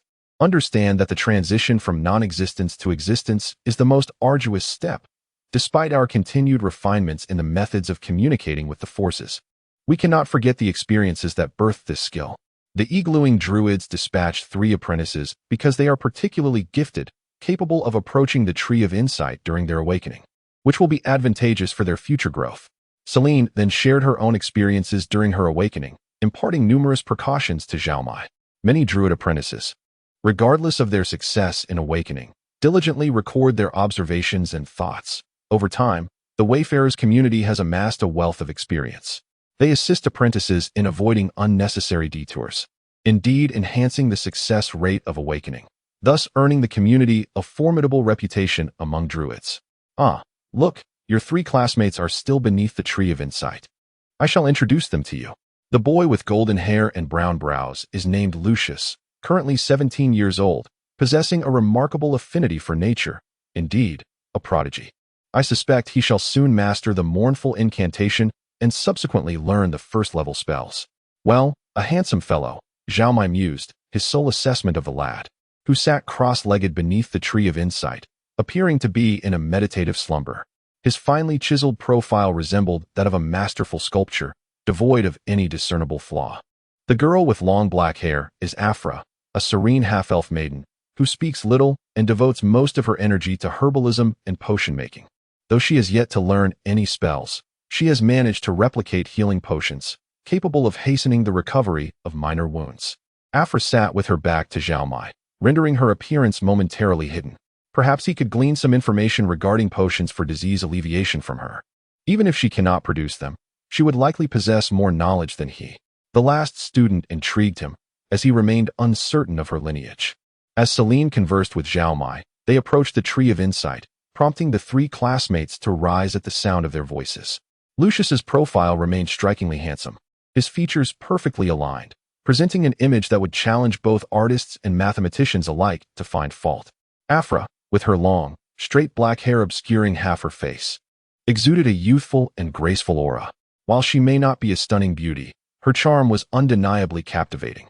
The final student emerged from the other side of the tree of insight, startling Zhao Mai. Her skin was a lavender hue, tinged with a hint of blue, and her deep blue and purple hair, streaked with rose, framed her sharp violet eyes, accented by a small protrusion on her forehead. Unlike Lucius, who carried an air of pride, or Afra, who was reserved, she playfully peeked from behind Afra, her voice ringing with clarity. "Hello, I am Ziwa." Zhao Mai quickly glanced around, finding no hooves or tail, yet he remained cautious and asked, "Do you know Jack or Yunbao?" Ziwa blinked, shaking her head. "Are you certain you are not a Dreenii? What is a Dreenii? Is it a creature like me?" The lavender-skinned girl suddenly brightened. "I have always been unaware of my lineage. Am I a Dreenii? Do you have a tail?" Dreenii possess tails. Her expression shifted abruptly, disappointment washing over her as she shook her head. "I have no tail. I am not a Dreenii. I still do not know where I come from." "That's quite all right. As long as you are adorable," Zhao Mai proclaimed, giving a thumbs up, embodying a demeanor of gallantry. Chapter 50. On enlightenment, do you find me adorable? Ziwa clenched her small fists and quickly exited, feeling disheartened. "Do you like purple skin and blue hair? Why do I feel so unattractive?" "I don't think so," Zhao Mai reassured her.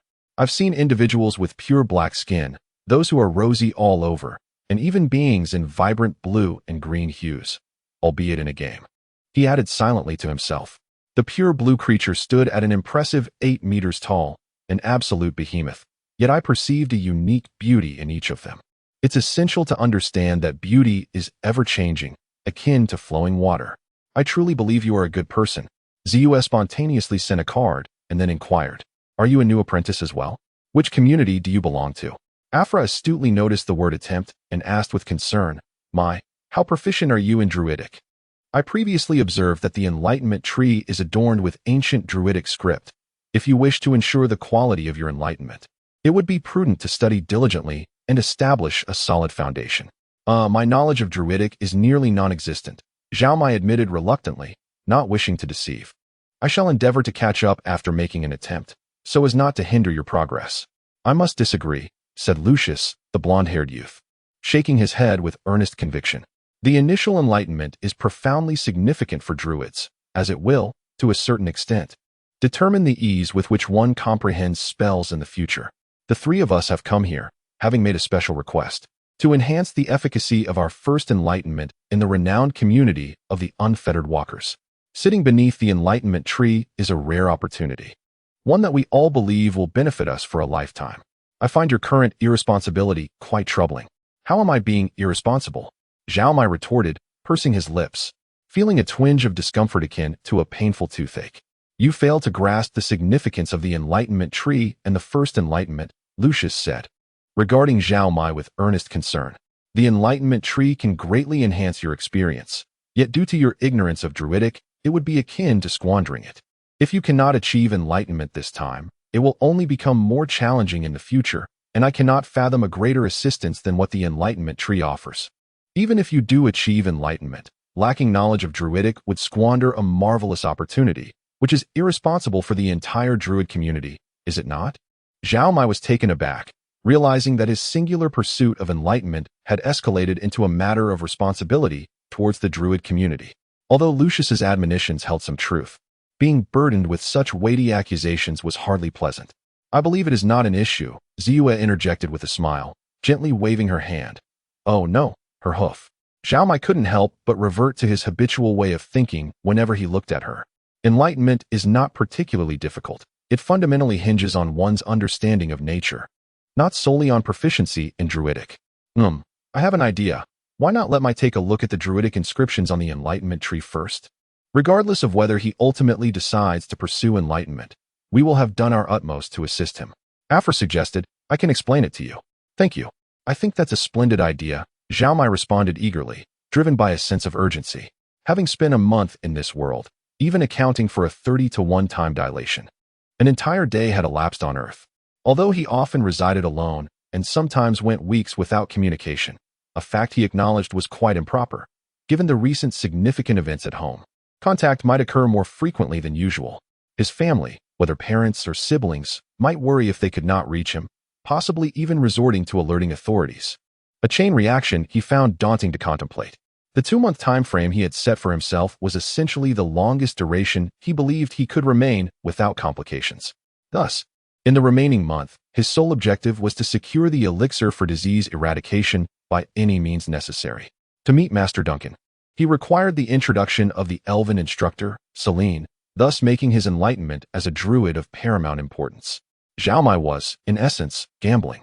If he could achieve enlightenment without knowledge of druidic, his potential would likely capture the community's attention and facilitate his endeavors. He sought no privileges, merely a degree of influence to negotiate with Master Duncan. With this mindset, he sincerely hoped his classmates would assist him. Observing this, Miss Celine recognized Mai's determination and nodded in agreement with Afra's proposal. However, Lucius continued to offer well-meaning counsel, buzzing incessantly in Zhao Mai's ear. Upon closer inspection of the massive banyan tree, Zhao Mai noted several distinct features. The smooth gray bark bore peculiar dark patterns, and the expansive canopy was adorned with triangular, oval leaves, with small, spherical fruits concealed beneath them. A tree that had thrived for 20,000 years without perishing was an extraordinary sight on Earth. If such a tree existed, it would have surely ascended to a state of sentience. As Zhao Mai pondered, he gazed upward at the magnificent banyan. Had his botanical knowledge been more profound, he might have identified the tree's true species. The Bodhi tree, under which enlightenment is attained, is indeed a type of banyan. His limited knowledge deprived him of a sense of reverence, yet it also preserved the purity of his thoughts, preventing excessive contemplation. Do you see? The druidic inscriptions are concealed within the dark patterns of the bark. Widen your gaze, and you shall discern them, Ziyue urged, poking the trunk, producing a hollow sound. Of course, during the enlightenment process, you won't be allowed to observe so closely. Instead, you will be administered a potion. Suddenly, all the characters will enlarge to the size of your head, swirling about in the air. "You are wasting time," Lucius interjected. "The more you speak, the more anxious he will become, diminishing his chances of success. Alas, I truly loathe to witness potential squandered. Even so, we must share with you, especially the pivotal insights of our predecessors," Afra replied gently. "Mai, come and examine these inscriptions. It will facilitate a familiar process." Zhao Mai truly widened his eyes, leaning closer to the bark. The druidic script was akin to patterns hidden within colorblindness tests, requiring intense concentration to decipher. He practically pressed himself against the bark before finally discerning something. Suddenly, a sharp intake of breath escaped him, and his mind erupted as if it had been detonated. Chapter 51. The Druidic language. The latter serves as the foundation for Chinese creation. Although it is not a universal language, Zhao Mai is familiar with Chinese characters. With wide-open eyes, he strained to comprehend the Druidic script inscribed upon the tree, only to find Chinese characters instead. The typography, a blend of small seal and clerical script, densely populated the bark, forming intricate and beautiful patterns. Zhao Mai had long been puzzled as to why Druidic script held such a unique position among all languages. With nearly all language-related spells treating it as an exception, now he understood the root of it. Had he not personally visited the Druid community and witnessed the Enlightenment tree, he would never have believed such an arrangement. "Are you all right, Mike?" Ziyue crouched down to observe him, her knees creating an oval shape. Why are you covering your mouth and wearing that strange expression as if you want to cry? I was overwhelmed with laughter. Zhao Mai shouted internally. If Druidic script was written in Chinese characters, then how could he possibly face any cognitive difficulties? Unlike phonetic scripts, where letters bear no correlation to their meanings, Chinese characters are inherently meaningful. For example, the character for up will never be inverted or mistaken. Moreover, the entire text was already in Chinese, with such a probability realized. What remained to be misunderstood? Don't be disheartened. These Druidic characters were used in ancient times and are notoriously difficult to learn, which is why they have been simplified. Afra calmly remarked. As long as you have a foundation in the universal language, modern Druidic script is quite easy to learn. Lucius, flicking his golden hair, added, however, at the core of Druidic language lie these characters. Without understanding them, one cannot grasp the history of the Druids. Forgetting the lineage of this heritage can lead to confusion during enlightenment. Mike, I genuinely hope you can abandon radical notions and progress steadily. Only then will you have a chance to reach my current level someday. Ms. Celine patted Lucius on the shoulder, signaling him to moderate his discourse. Lucius bowed slightly, lowering his gaze, and ceased speaking. Zhao Mai gradually regained his composure and resolved to leverage this little-known advantage for his benefit. However, there was one question he still hadn't clarified, so he politely inquired, Afra, could you tell me how these characters should be read? Afra's cheeks flushed slightly, her voice somewhat hesitant, yet she responded, I cannot entirely recognize the characters above, and I cannot guarantee the accuracy of the pronunciation. If there are any mistakes, I hope Miss Celine will correct them. The elf smiled encouragingly at her. Among all my druid apprentices, you possess the most extensive knowledge of ancient characters. Speak up. If there are any errors, I will inform you. All right. Given that the chance of making a mistake is merely 1 in 1,000, what is there to be embarrassed about? Zhao Mai reflected on his university days, where skipping classes was a frequent occurrence. And he often missed around 30 points out of 100, as long as he passed, he added.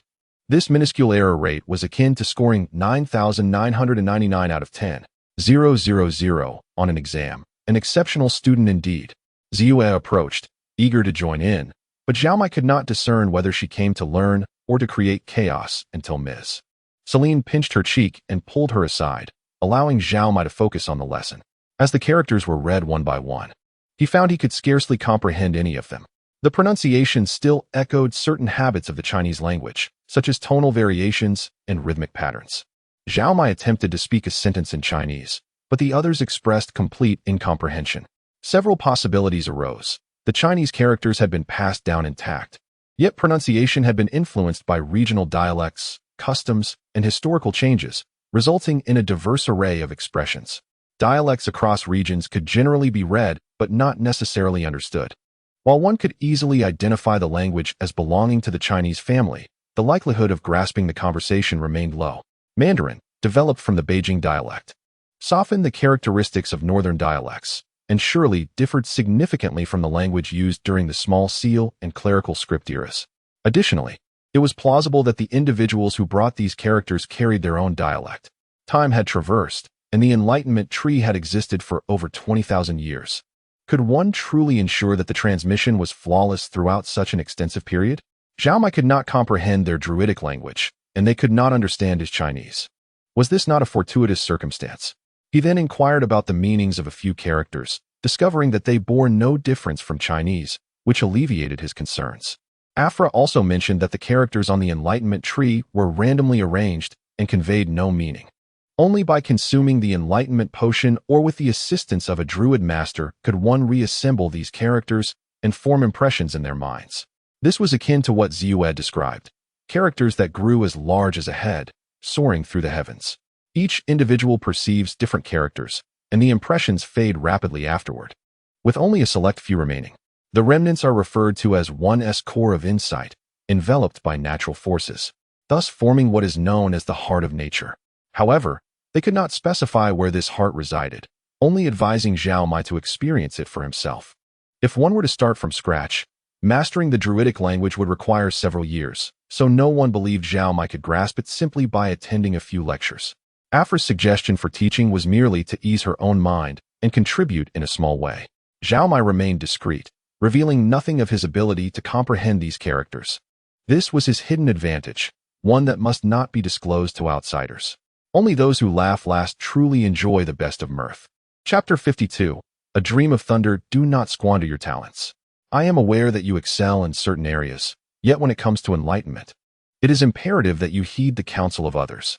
While Professor Celine went to fetch a potion, Lucius resumed his advisory discourse. Many have attempted to achieve enlightenment without understanding Druidic language before you, and their success rate was dismally low.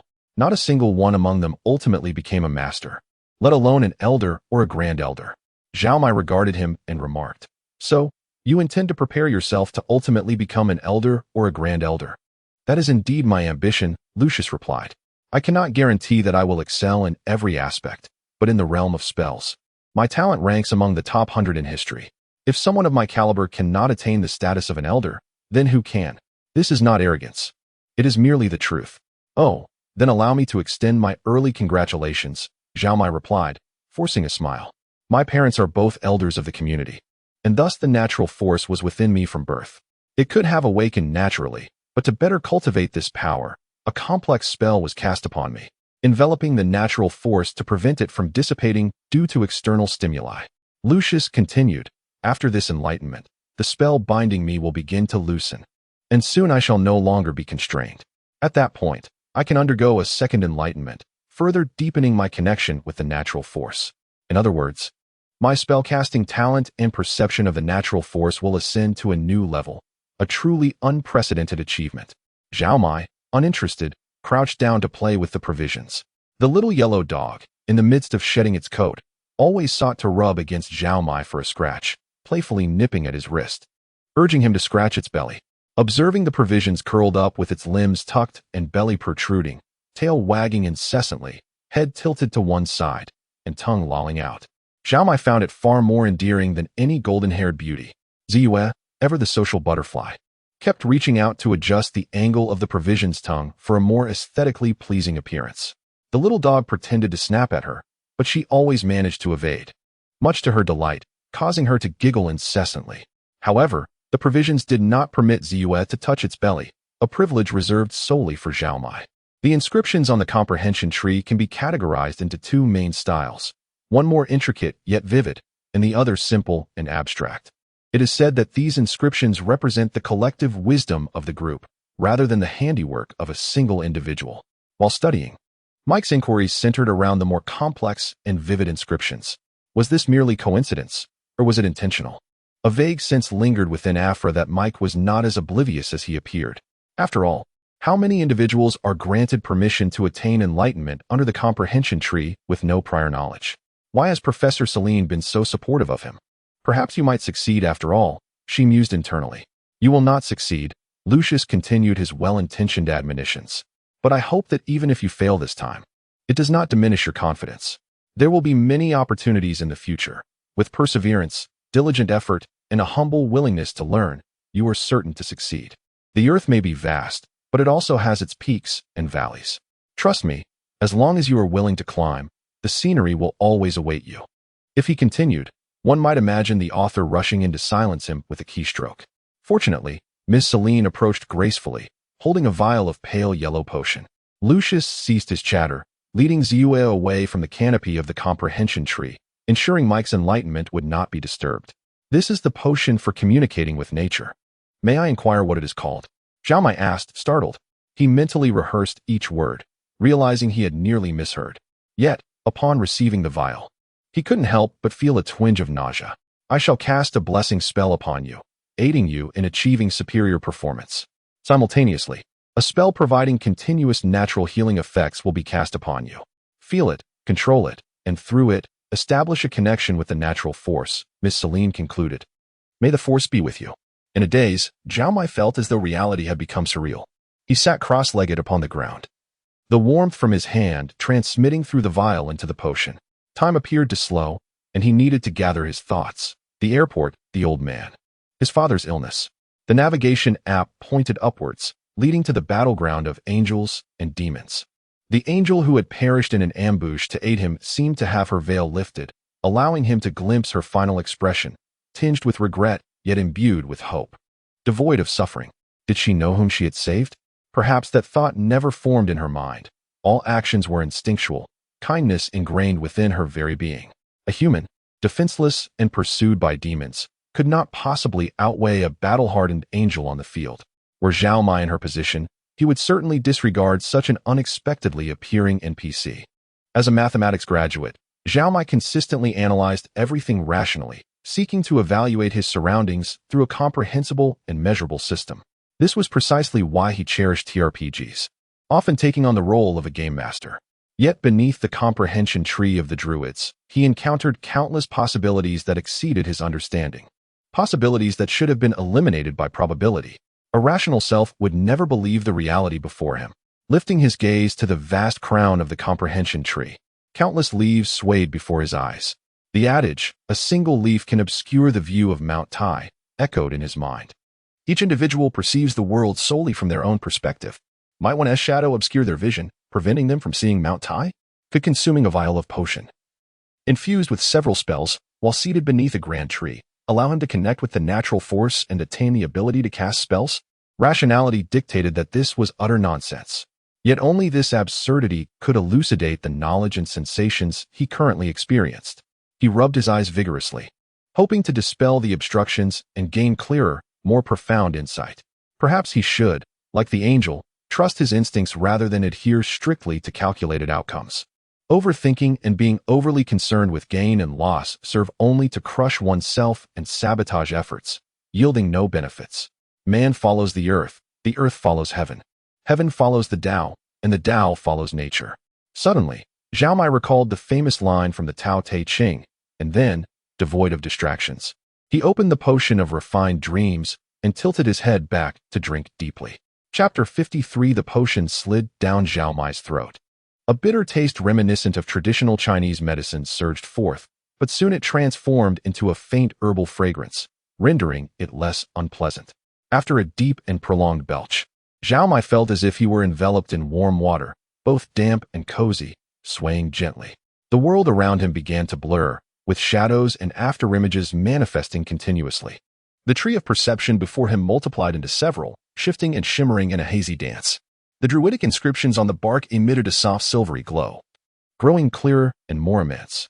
Just as the purple moon had foretold, they fluttered in the sky like countless heads. Zhao Mai found himself plunged into a lucid dream, where the boundaries between fantasy and reality disintegrated. On one side, he beheld Earth. Penguins from Antarctica danced alongside elephants from Africa, while dolphins soared through the air alongside eagles. On the other, he witnessed the splendor of Graelian, specifically the beauty of Ashen Lake, the shimmering surface of the lake, flocks of white waterfowl taking flight, and panthers leaping gracefully among the branches. Each image was vivid yet ephemeral, a kaleidoscope of animals, plants, algae, fungi, and even microorganisms and viruses bursting forth from the realm of illusion. The druidic heads sprouted eyes and mouths, a multitude of gazes fixated upon Zhao Mai, their voices resonating in unison. Do you seek to connect with the primal forces? Why? For nature? For balance? For truth? Zhao Mai shook his head. None of these were his true intentions. I desire power to aid my father and alleviate his suffering. You are unworthy of such power. You possess no value. The heads bellowed, flames igniting in their eyes. You consume excessively, destroy recklessly, and learn superficially. You are merely a vessel of annihilation, a tool of the apocalypse. You observe yet fail to internalize. You think yet lack emotion. You speak yet contribute nothing. It is only along the path of self-destruction that you exhibit such creativity and fervor. In the face of their accusations, Zhao Mai raised his hand and applauded vigorously. Well said. Do you not feel any shame? The heads glared at Zhao Mai, circling him slowly, scrutinizing him closely. Do you believe I should waste time feeling ashamed? Or should I seize this rare opportunity to connect with the forces of nature? Zhao Mai felt his eyelids growing heavy, struggling to focus on the swirling heads. A wave of fatigue washed over him, akin to enduring 3 days of sleepless study. Why is there no druid among us, no magic, no divine power? Why is there not a towering ancient tree to enlighten us? The heads fell silent, rising like bubbles before popping with a soft sound. I wish to help my family, and only then can I pursue other endeavors. I wonder if you have ever heard this saying: cultivate oneself, harmonize the family, govern the nation, and bring peace to the world. The last head halted, cracks forming between its brow, yet it did not explode. The flames in its eyes dimmed. transforming into an oceanic blue. It spoke, "If that is the case, we grant you the opportunity for self-cultivation." A bolt of lightning struck down, cascading from his head to his feet. Zhao Mai was propelled upwards, standing rigidly on the ground. Druidic characters, No, small seal, and clerical script, rose one by one, forming a line before flying into Zhao Mai's eyes. He could not control his body, unable even to blink, forced to watch and absorb. All that he experienced was but an adventure within the ocean of his thoughts, or rather, within the realm of natural forces. It was an inner sea. In the vast expanse outside, Zhao Mai lay trembling on the ground, frothing at the mouth, his eyes rolled back in distress. His provisions nearby cried out, anxiously bouncing around. Yet utterly helpless. "Teacher, how do we save him? I've never heard of such occurrences during enlightenment." The purple moon tugged at Lady Celine's arm, shaking it vigorously. "Should we pull him out? What she says is true. We must terminate the ritual immediately, prioritizing Mike's life above all else," Lucius asserted. Foolhardy actions often conceal great peril. Forcing enlightenment without foundation is inherently risky. "Teacher, you must have a way to end the ritual, right?" The elf Celine and the long-haired Afra remained silent, their gazes fixed on the convulsing Zhao Mai. From him radiated a vigorous vitality, utterly unlike someone in distress. With the continuous enhancement of healing spells, how could they possibly terminate the ritual?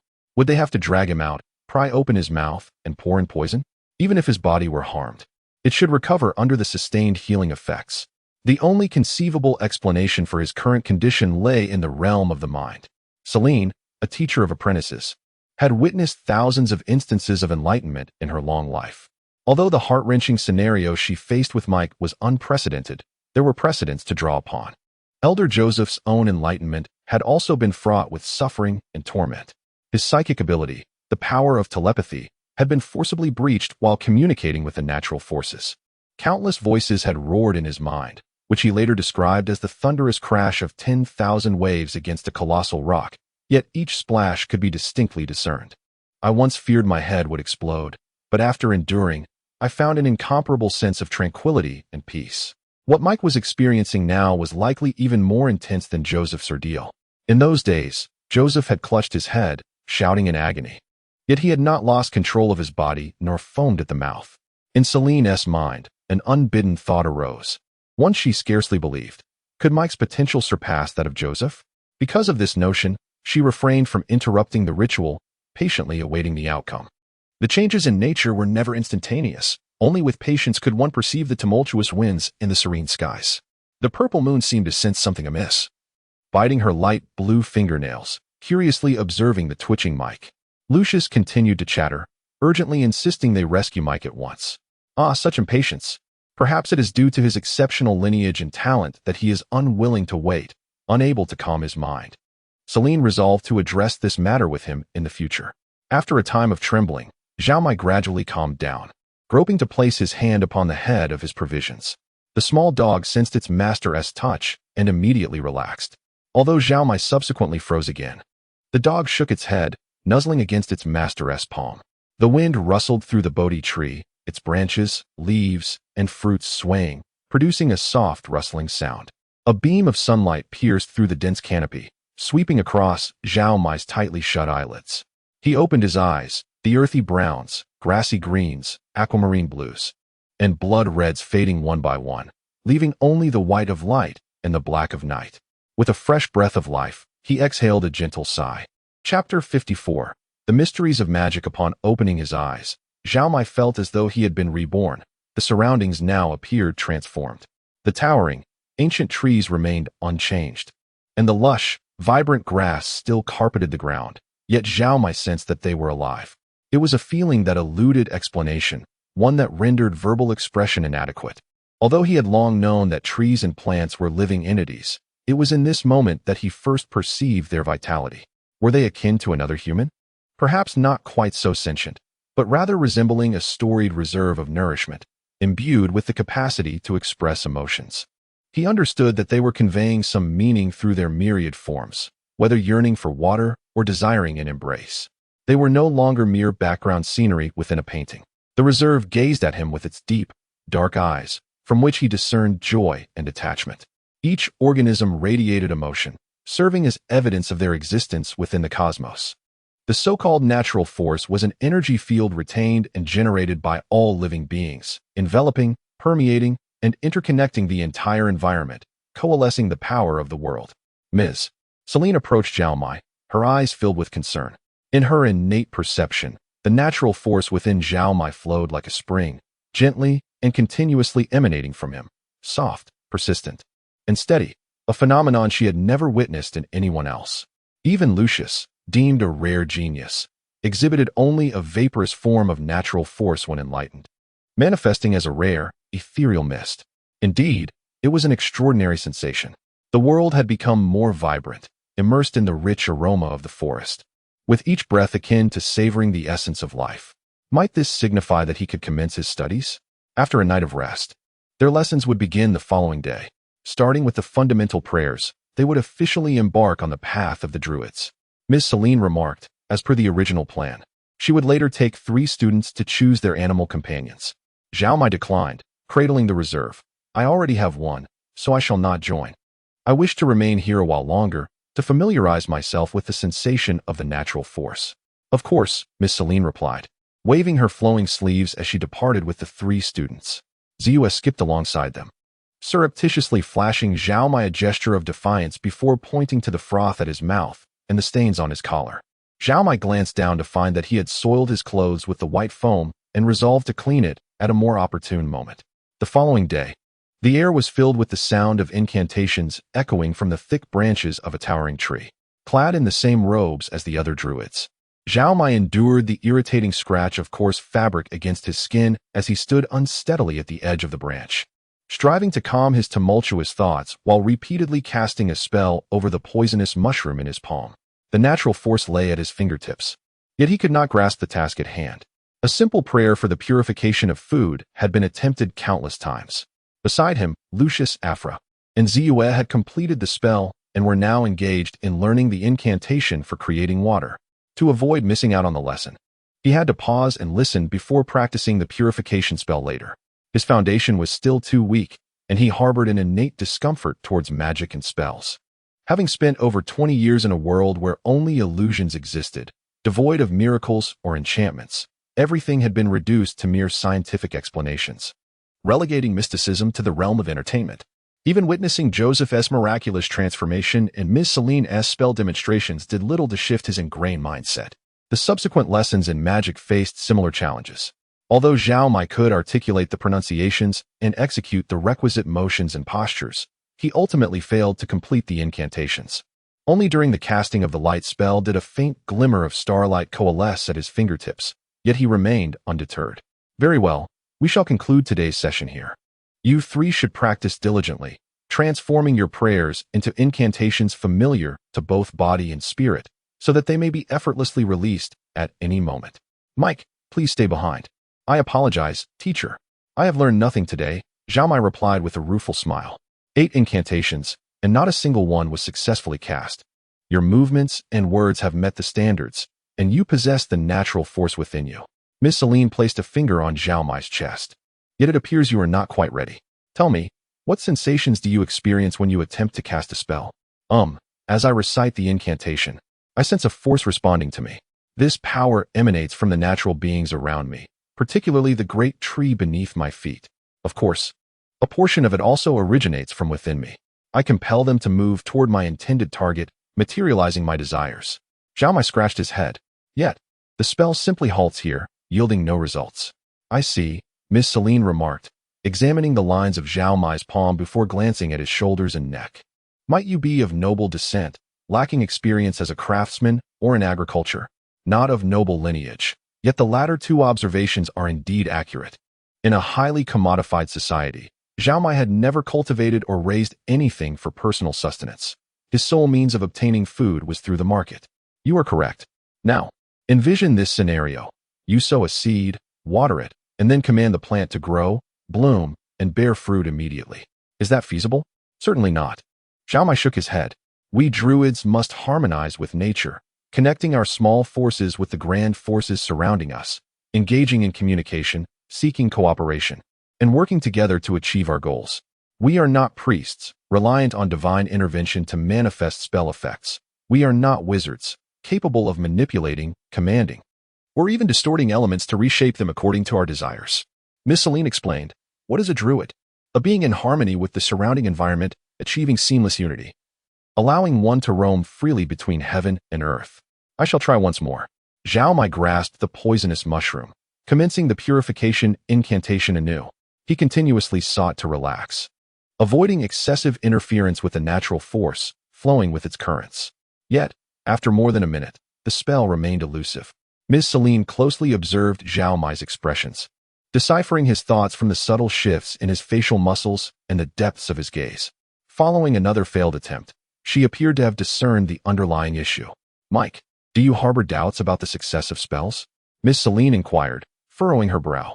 "Elder Joseph mentioned you hail from another realm and have undergone druid training. Yet have you never witnessed magic before?" Zhao Mai bit his lip, his brow furrowed deeply. He gazed at his elven teacher, sensing the concern radiating from her eyes.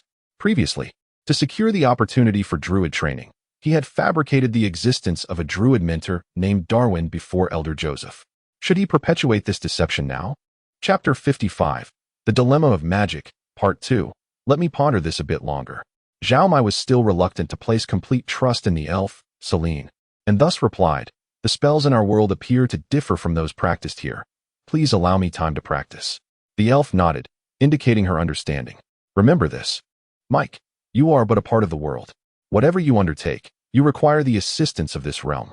The forces of nature are all around you, waiting and yearning for communication, just as you wish to converse with them." Crouching down, Zhao Mai gently patted the small dog, its perpetually silly grin lifting his spirits significantly. Observing the sky, he noted that it was still early, and feeling no pangs of hunger, he resolved to practice a bit more. The most suitable venue for his practice was none other than the enlightenment tree, where he had first tasted success. He sought to enter the state of enlightenment once more, hoping to engage in dialogue with the heads formed from druidic script. Many details of that experience had faded from his memory, the words that had pierced his eyes now a complete blur. While many experienced such lapses, few, like him, found themselves unable to cast spells after enlightenment.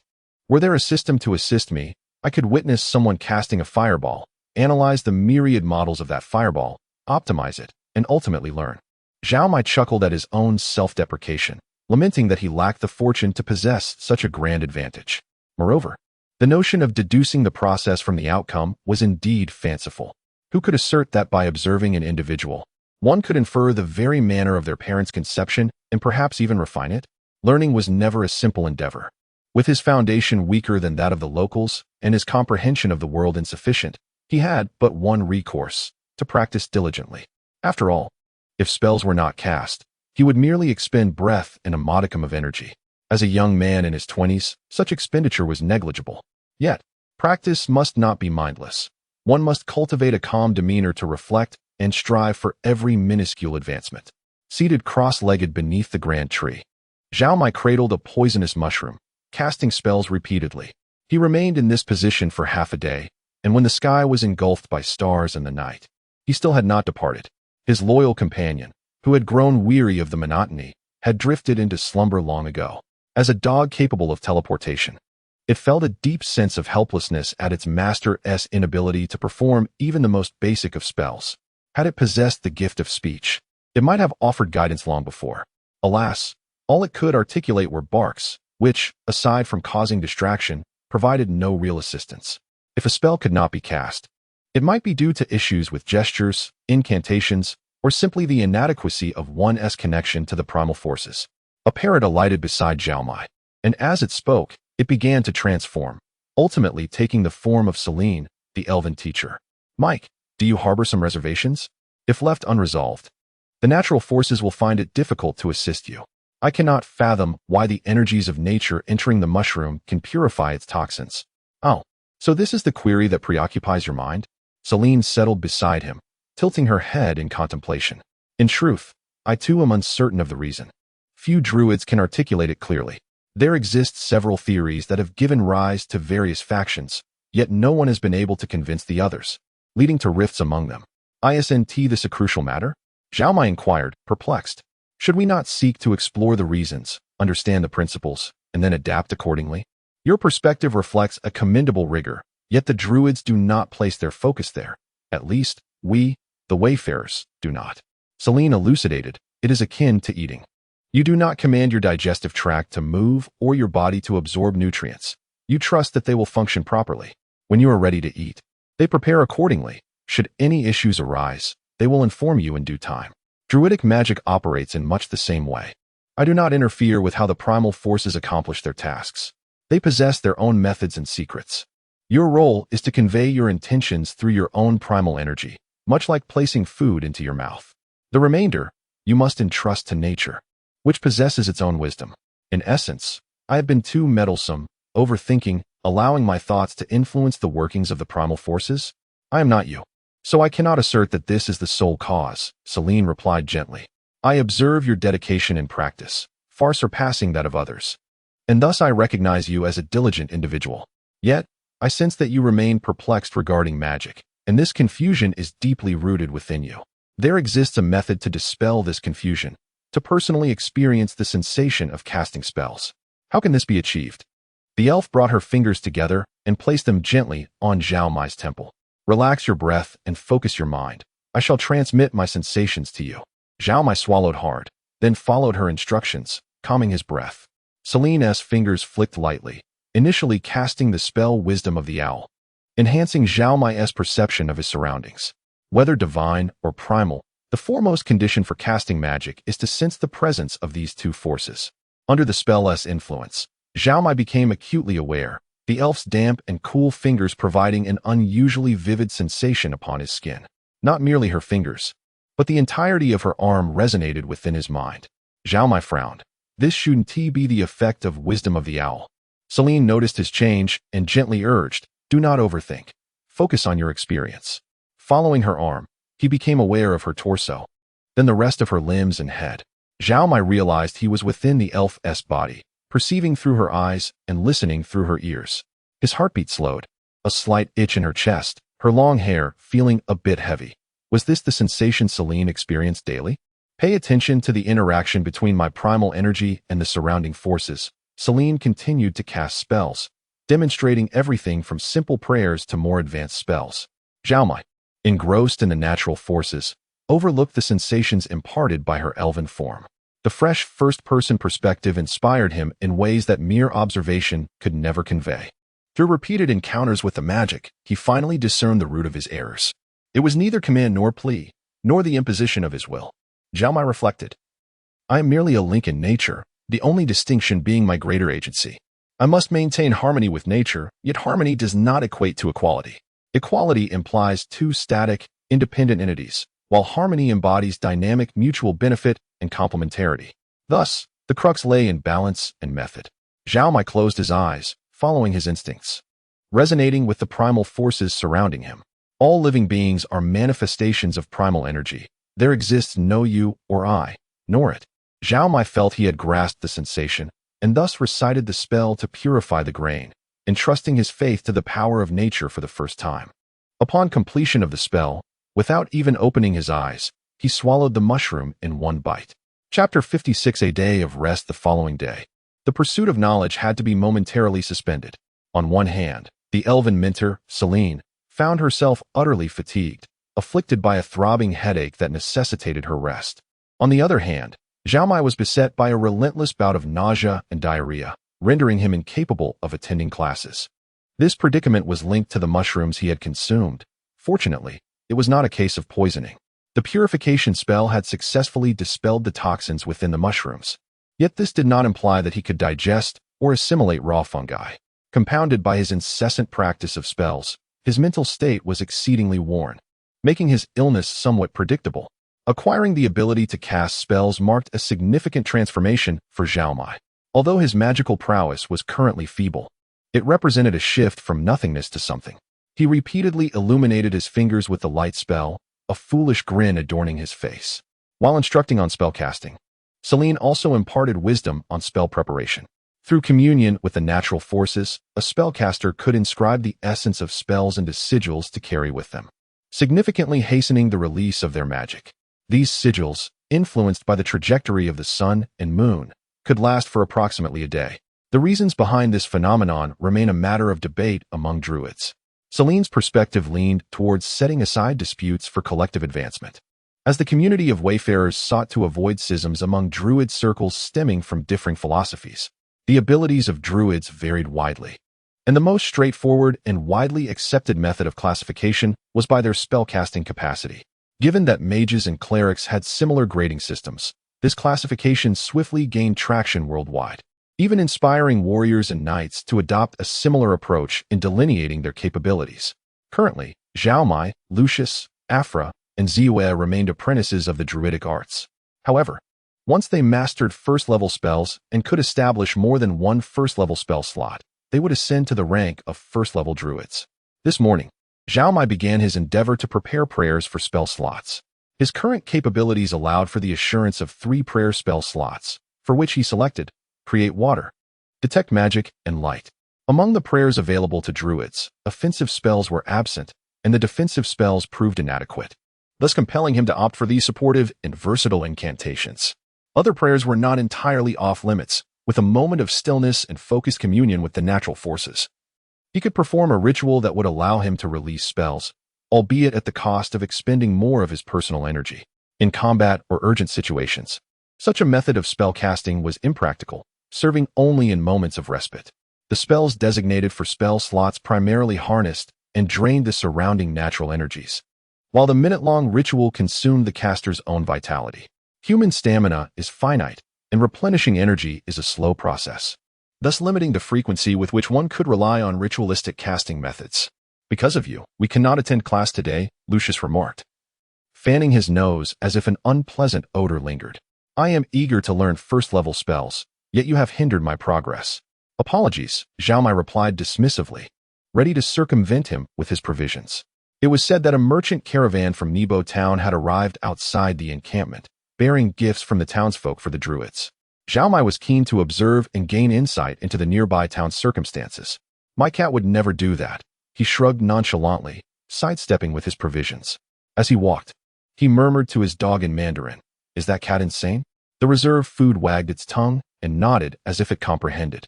"Next time it provokes you, show it some colors. I shall lend my utmost support," Zhao Mai confidently reassured his companion, adjusting the straps of the mammoth M1. The druid community is an entirely self-sustaining entity, with its inhabitants subsisting through foraging and occasional hunting. Whether hunting or gathering, they adhered to a singular standard. Meeting the most basic survival needs sufficed. Zhao Mai had witnessed druids processing their game with no waste, even converting inedible portions into fertilizer, which they scattered during patrols. Druids do not hoard food, indulge in excess for pleasure, nor exploit nature for commercial gain. While he respected their philosophy, Zhao Mai resolved to adhere to the tenets of non-commercial hunting and waste avoidance. However, he chose not to limit himself to 6/10 fullness at every meal.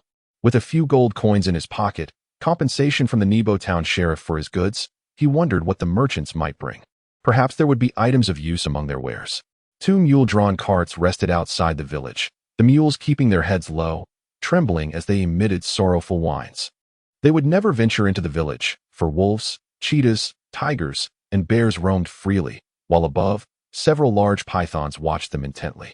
These creatures served as the druids' allies in battle, coexisting without conflict, yet their presence alone instilled a sense of impending doom in the prey species. A shrewd-looking merchant descended from his cart, deftly unfastening the brake to secure the wheels. As a result, the mules could only shiver in place. Unable to flee with the cart, having frequented the druid community, Marlowe had prepared for such scenarios. A single mule could only make 2 trips. As on the 3rd journey, it would stubbornly refuse to advance. He frequently needed to rotate the draft animals, effectively tricking new mules into labor. The cart was laden with goods transported from Nebo town, including weapons, armor, animal feed, dried meat, and various letters. Druids, too, required weapons and armor to defend themselves and protect the forest. Though they could craft these items, they did not possess the finesse of specialized weapon and armor smiths. The animal feed and dried meat were solely for their animal companions, as druids themselves did not partake in such fare. They embraced a simple lifestyle, yet never deprived their animal allies, imposing no limits on their sustenance. Thus, the reserve food could enjoy a large bone to gnaw upon, while Zhao Mai lacked such privileges. Yet for the druids, the most vital aspect was indeed the letters. The Wayfarers community maintained strong ties with neighboring towns, and many druids hailed from these locales. Originally farmers or craftsmen. Even after becoming druids, they sustained correspondence with their relatives, particularly with elderly parents. If even animals cared for their aging parents, how much more so the druids? They read the letters, sometimes crafting items to send back with the merchants as tokens of their longing. Thus, Marlowe, the merchant, first picked up a stack of letters, beginning to call out names for distribution. Chapter 57. The Cold-Faced Ghost Shalka. Your letters are here. Come and collect them. Madam Basha. This is a letter from your son, along with another one. The sender remains unmentioned. However, considering his unwavering affection, perhaps it would be best to. Never mind. Let it burn, out of sight, out of mind. At that moment, Marlowe felt a sense of importance, aware that these formidable druids were willing to wait in anticipation beside him. Among them, only one young man seemed indifferent, his gaze incessantly scanning the cargo on the carriage. Judging by his attire, he appeared to be a druid apprentice. The last time Marlowe departed from this place, he had heard that a few students from other communities were to arrive. This young man was likely one of them. Undoubtedly, there was no letter for Zhao Mai among these. He had traveled here on Joseph's bird claw, while the mule cart had already been en route. Even if the rat folk Grim or the dwarf Sork had matters to discuss with him, he would have to await the next caravan. Zhao Mai scrutinized the equipment on the cart. His leather armor was somewhat worn, and perhaps he could unearth some good bargains here. However, after examining everything, disappointment crept in. The trade of goods in this world was far less sophisticated than on Earth, and fine items were not simply displayed for selection. Truly exquisite armor and weaponry could only be obtained through custom orders from master craftsmen, much like his own handcrafted firearm, the Great Tooth Beast. Druids were not only required to undergo spell training, but also to hone their martial skills and acquire knowledge of flora and fauna. Even apprentices had to accompany their druid mentors deep into the forest, surviving in a wholly natural environment. The power of the firearm in Zhao Mai's hands was formidable. Yet with only 30 bullets, it was hardly practical for hunting beasts.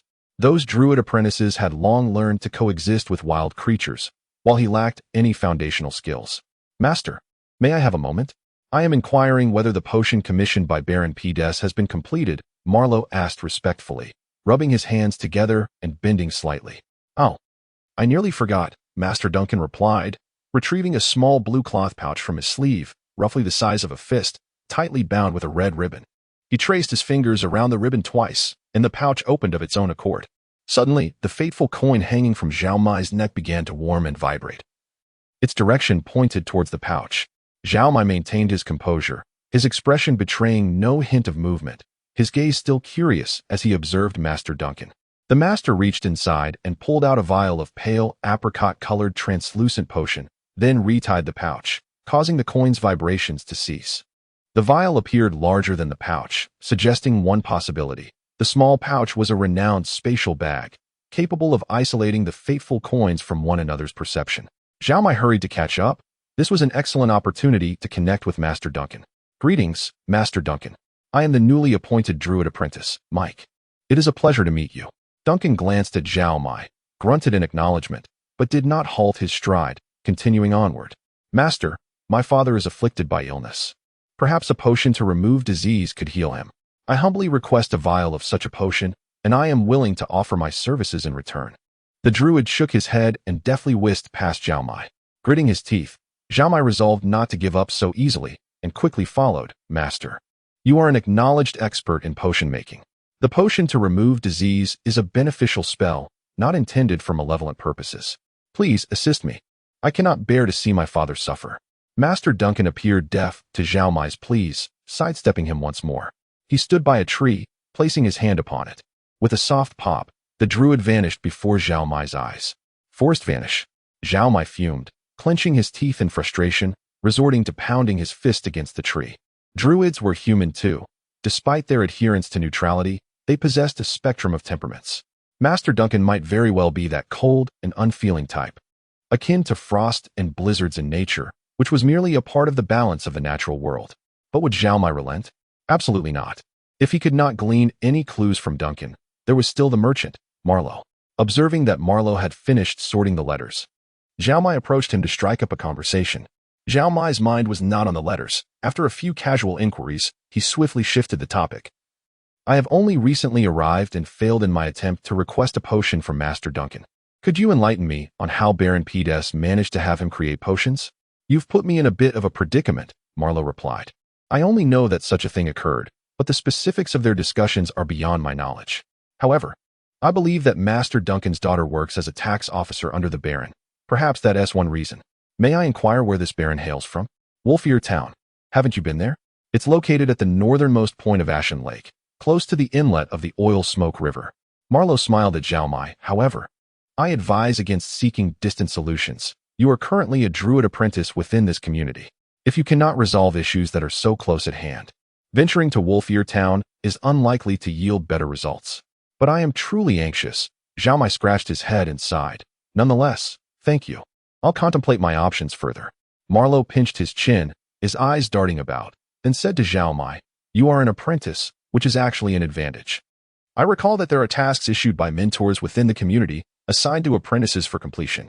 Perhaps one of these tasks is from Master Duncan. If you succeed, it might provide you with another opportunity to speak with him. I was unaware of this.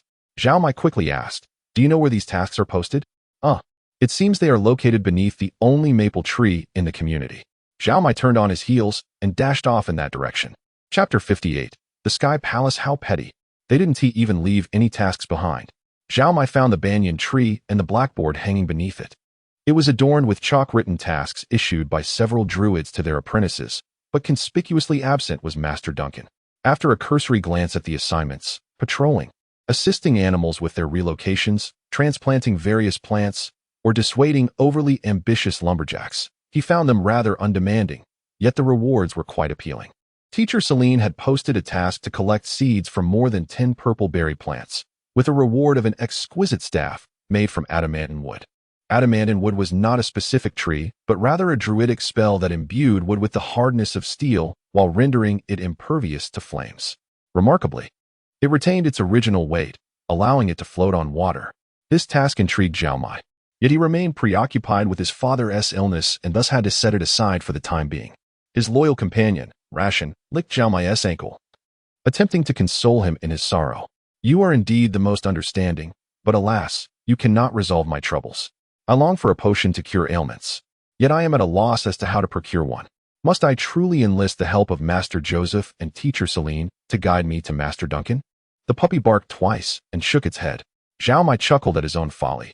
Even if he had become a druid, it did not imply that his animal companion comprehended human speech.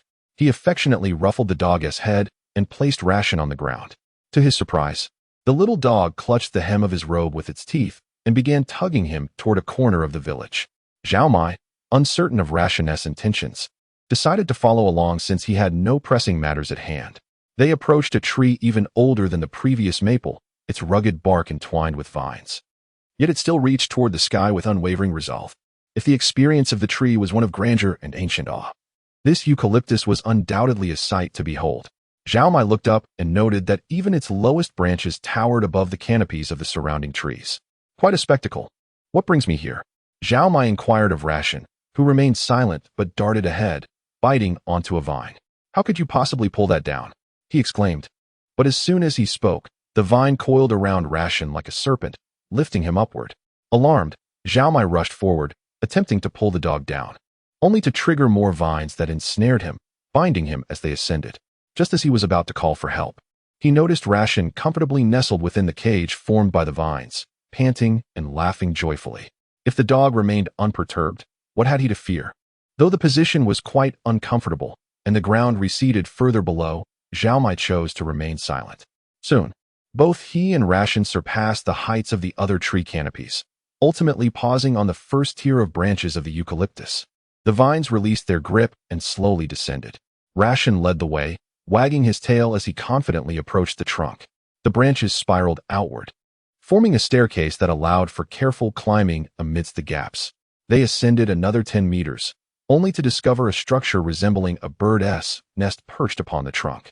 The lower walls were woven from resilient branches, while the roof was composed of large banana leaves suspended in midair, detached from the walls below.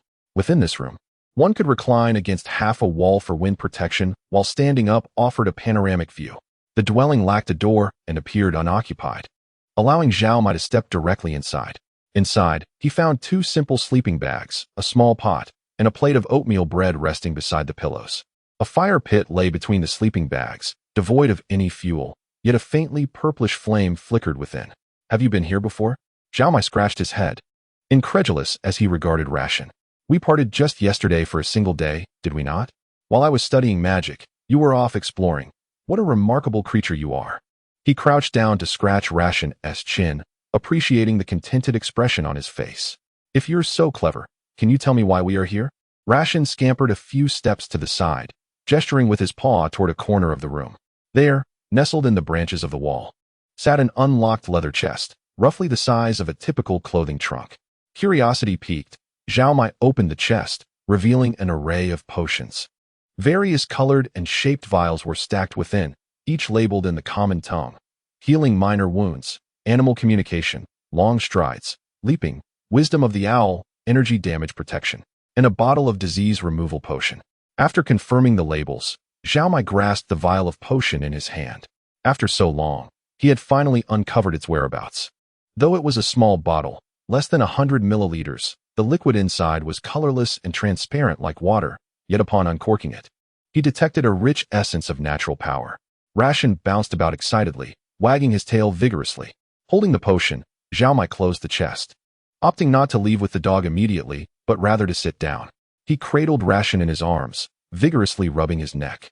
Thank you, Ration. You are truly the most intelligent being I have encountered. I have found what I need, yet I cannot simply take it. To take without permission would be theft, and I refuse to be a thief. Regardless of whom this potion belongs to, I wish to negotiate and see if I might acquire it through dialogue. This forest belongs to the druids. Their power radiates across the entirety of Ashen Lake. Even if we were to leave with the potion, we would not venture far. Zhao Mai explained to the puppy. The druids here have treated me with sincerity, and I shall reciprocate that sincerity. Please wait with me a while longer. The sound of flapping wings approached, followed by a thud as something landed, causing the branches to tremble. Zhao Mai sensed an arrival and stood to greet the newcomer, only to feel a long spear press against his neck. The spear tip was exceedingly sharp, carrying the chilling breath of the night wind. Ration tumbled from Zhao Mai's arms, landing with a thud, shaking his head to regain awareness. Apprentice? Who is your teacher? Rasped a voice. It is Lady Celine. My name is Mike, and I have recently arrived at the Wanderer community for druid training. The dog on the ground is my companion, named Ration. A good dog. It was here yesterday. The spear shifted away from his neck, allowing Zhao Mai to stand upright and turn to face its wielder. Before him stood a boy under 5 feet tall, with a somewhat youthful face adorned with white markings that outlined his eyes, nose, and mouth. Along with a third eye painted upon his forehead. He wore a cloak made of feathers, a light crossbow and bolts strapped to his waist, and numerous throwing knives around his ankles. The spear, matching his height, spun in his hands before being tossed aside to lean securely against the wall. You've been waiting a while. What brings you here? The boy inquired in a hoarse voice. Chapter 59. Apprentice Mission. I have long desired a potion to cure ailments. My little dog led me here and pointed to the box where you keep your potions. I noticed you possess a vial, and I wish to inquire what I must do to obtain it. Ah, I see. You intend to exchange this for a reward, remarked the youthful figure. I shall rest here for 2 days and set off on the 3rd. As per our arrangement, gather your 2 companions, and upon completing the patrol, you may claim the potion. Ah, Zhao Mai scratched his head, feeling that this person had mistaken him for someone else. Though honest, he was not naive. Since the other party agreed to exchange the patrol task for the potion, there was no need for him to correct the misunderstanding. By the way, may I take the potion with me now? I assure you I will return on the 3rd day. The young man licked his teeth casually and waved his hand dismissively. Sure, take it. Zhao Mai joyfully departed the treehouse with his provisions, relishing the sensation of riding the vine elevator once more. He solemnly buried the potion in a pit, instructing his supplies to guard it closely, ensuring no one could take it. Shortly after his departure, Ziyue, Lucius, and Afra arrived at the branch via the vine elevator. Mr. Dollar? Is Mr. March Dollar at home? A boy clad in a feathered coat emerged from the treehouse, tilting his head at the trio. Who might you be? Lucius bowed slightly, his voice elegant. Mr. Dollar. We are here from the iglooing community to participate in the Druids' enlightenment and learning. Before our departure, the elders instructed us to seek your guidance after our enlightenment. We understand that serving you is a rare honor, Please grant us this opportunity. Another apprentice has come? Lucius frowned slightly, feeling a twinge of displeasure at this unexpected occurrence. Was he a young man with black hair and eyes, resembling an archaic lineage? Indeed, he introduced himself as Mike. Just as I suspected. Lucius hurriedly responded. He is indeed a new apprentice, learning under teacher Celine alongside us. However, he is not from the iglooing community. How could he trouble you? The shift from you to your and Lucius's speech was swift. Dollar seemed oblivious to this subtle change and pondered before replying. It matters not, after all. He is not here to learn iglooing transformation. A misunderstanding is merely that, an oversight. We shall depart on the morning of the third day, convening beneath the maple tree. I will assign tasks there, which will be part of your apprenticeship. Thank you, Teacher Dollar. We will assemble punctually, the three replied in unison, though not all took it to heart. Indeed, the four apprentices perked up, focusing intently on Celine's instructions. Celine anticipated that the four would accompany Druid Dollar on their first apprentice mission. Although Dollar's progress in spells was slow, he possessed remarkable skills in wilderness survival and combat. Observe closely, ask questions, and learn abundantly during your outing. Previously, Dollar took apprentices along the eastern route of Farmer's Forest. This time, it should be no different. As this is your inaugural mission, I will provide you with a list to guide your preparations. Thank you, Teacher Celine, they chorused, though some might not heed her words. With focused spirits, the four apprentices listened intently to Celine's guidance, employing the tried-and-true methods of cramming, intensive review, and last-minute efforts, which Zhao Mai handled with remarkable ease. Chapter 60. They were all friends, Mike. Hurry up. You are once again slowing us down. Lucius's voice resonated from ahead, carrying a slight tremor through the rustling leaves. Zhao Mai let out a grunt, exerting his shoulder to heft his backpack higher, striving to keep pace with the footprints ahead. His physical condition was somewhat lacking. Long hours spent riding and driving had left him unaccustomed to exertion. Fortunately, since his arrival in this world, he had consciously endeavored to enhance his physical fitness, at least restoring it to the athletic level he had during university, perhaps even surpassing it slightly. Yet, his foundational strength was still insufficient to rival those who had grown up in the wild. Moreover, he had thoroughly prepared for this expedition, clad in leather armor. Equipped with a shield, a giant toothed beast's firearm, a sling, and an array of projectiles, he also carried various materials for setting traps: ropes, snares, 3 candles, a substantial piece of versatile canvas, and even a needle and thread alongside a pot.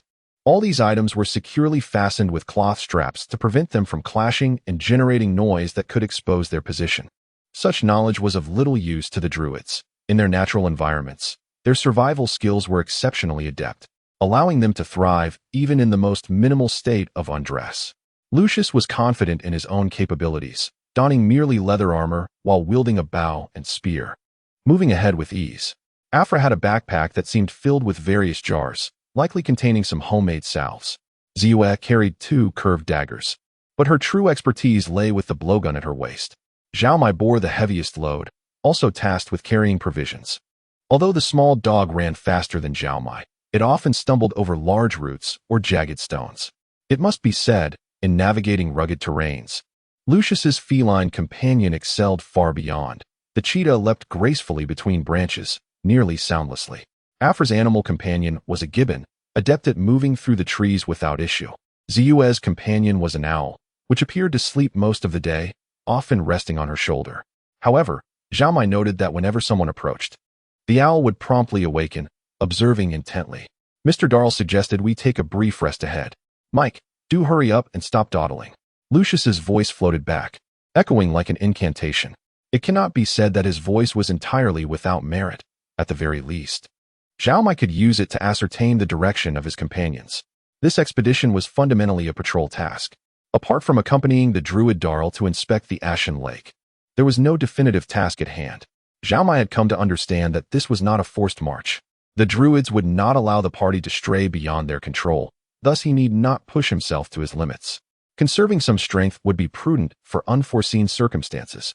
Breathing heavily, he endeavored to regulate his respiration. 3 quick inhalations followed by a slow exhalation to enhance his body's oxygen utilization. He bent down once more to lift the provisions, carefully gauging his path before swiftly maneuvering his legs around a thicket of thorns. If left to its own devices, the provisions would surely become marred with scratches. I have not formally studied it, Mr. Darl. However, I observed Ranger Carl employing the woodland stride, so I thought to emulate it. Oh, Carl? He is an old friend of mine, Darl replied with a slight smile. His woodland stride was learned from me, yet he also taught me the art of crossbow sniping. You know each other? Zhao Mai asked, cradling the provisions. You see, this is a pup from Dogmeat, a gift from Mr. Carl. That speaks volumes about his regard for you, Darl remarked, assisting Zhao Mai to regain his balance before walking alongside him. I met him 15 years ago. At that time, his Dogmeat was no larger than your pup. How swiftly the years have passed. I wonder what he has become. 15 years? Zhao Mai appraised Darl thoughtfully, then sighed, alas. Once a druid possesses a myriad of forms, age becomes indiscernible. I had thought you quite youthful. I am not particularly old, by human standards. I am merely equivalent to 30 years, Darl clarified. I possess some elemental bloodline, which grants me a slightly extended lifespan. No wonder you favor residing in such lofty places. Were I in your position, I would be too fearful of falling to sleep. As the two conversed, their mutual ranger friend evidently drew nearer. Upon exiting the woods, they reached the riverbank, where the remaining three had begun gathering firewood to prepare a campsite for the night. The druids cherished their natural surroundings. Yet this did not imply they refrained from utilizing nature's resources. Even without felling trees, collecting dead branches for kindling was perfectly acceptable. Zhao Mai set down his backpack and retrieved the small pot. Though Lucius did not voice it, he understood the pot's significance in enhancing their quality of life. They stood beside the oil smoke river, where the water always bore a peculiar blackish-gray film, rendering it unpalatable. It was said to be linked to the upstream Stoag Plateau and the Crow Plains. Once, that land had been governed by powerful arcanists in ancient times, only to be destroyed by their subsequent decline. Beasts and wilderness had long dominated the region, and only in recent centuries had civilization begun to reclaim some territory. The immense alchemical factories and countless sludge creatures continued to pollute the waters of the oil smoke river. Fortunately, while the water was unpleasant to drink, it was devoid of poison, making it suitable for irrigation. Otherwise, the entire Crow Plains would be devoid of vegetation, let alone villages. The meal received high praise from the druids. Chapter 61. The first day. On the morning of the second day, only 4 apprentices remained by the oil smoke river. Mr. Dahl had departed quietly. Zhao surveyed his surroundings, but found no evidence of his presence. Letting out a gentle sigh, he realized he would have to rely on himself from that moment onward. Does anyone know how far we are from Wolf-Ear Town? Ziyue inquired. But her question met with silence. Even if Zhao possessed a map of the region, without any notable landmarks or a positioning system, determining their location remained impossible. The river's flow would not change, they would simply follow it. Lucius extinguished the campfire with a water conjuration spell and prepared himself. Zhao had the most gear, needing to secure it piece by piece. Afrala approached to assist, significantly hastening their progress. I have an idea, Zhao said as he worked. The current of the oil smoke river is gentle, and the terrain is flat. Why don't we construct a raft and drift downstream? It would be both efficient and swift. Isn't that cheating? Lucius shook his head. Mr. Dahl instructed us to travel south, not to drift south. What if we tire ourselves out and fail the task? Can you bear that responsibility? It would be difficult for me to build a raft alone. If no one is willing to help, then so be it. Zhao replied with a nonchalant hum, not pushing the matter further. He slung his backpack onto his back and secured the clasp at his chest. In the event of danger, a sharp tug would release the clasp, freeing him from his burden. With no caretaker left, they had to rely on the strength of their guardian, which for Zhao was the giant toothed beast firearm in his possession. Even without ammunition, to prevent the loss of gunpowder and accidental discharge, the two-bladed spear remained a formidable weapon. Your weapon bears the craftsmanship of dwarves. Where did you acquire it? Lucius asked, his gaze fixed intently on the giant toothed beast firearm. Throughout their journey, Zhao had lagged behind, and under Dahle's protection. There was no need to brandish a weapon constantly. This was the first time Lucius noticed such a fine piece in his companion's hands. I have a dwarven friend who forged it for me, Zhao replied briefly, swiftly changing the subject. Let us go. It seems we can only rely on our legs. Thus, the 4 of them set off along the banks of the oil smoke river, accompanied by the peculiar odor emanating from it. At times it was pungent and nauseating, yet occasionally it would unexpectedly become fragrant. These were remnants of ancient mages, despite the passage of countless years. The wilderness had not fully healed the scars left by the magical wars. Walking along such a riverbank was not tormenting, but it was indeed a trial. The occasional furrowing of brows among the group attested to that. After casting a purification spell on the food, the river water did not taste nearly as dreadful as it smelled. Once they overcame the psychological barrier, their bodies would not suffer much either. The 4 druid apprentices advanced along the riverbank, with Zhao walking third. He had initially intended to guard the rear, but Ziyue's reasoning was quite persuasive. My owl can perch on my shoulder and keep watch behind us. You don't have that convenience. Afrala, possessing a quiet disposition, walked second, leaning on her staff. She seldom looked back, relying instead on a gray-blue gibbon to relay information. Thus, the group was occasionally accompanied by the strange sounds of chattering.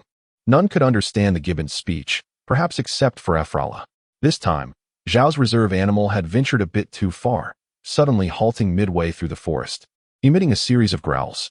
Its raised tail and lowered shoulders indicated that whatever was there was certainly no friend. What is it? Zhao squinted, crouching to reload 2 bullets. Although he saw nothing, he trusted the instincts of his reserve animal. The others gathered towards the center of the group, readying their weapons.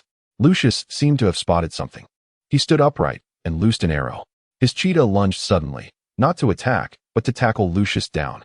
At that moment, a spear flew by, narrowly grazing the cheetah's back.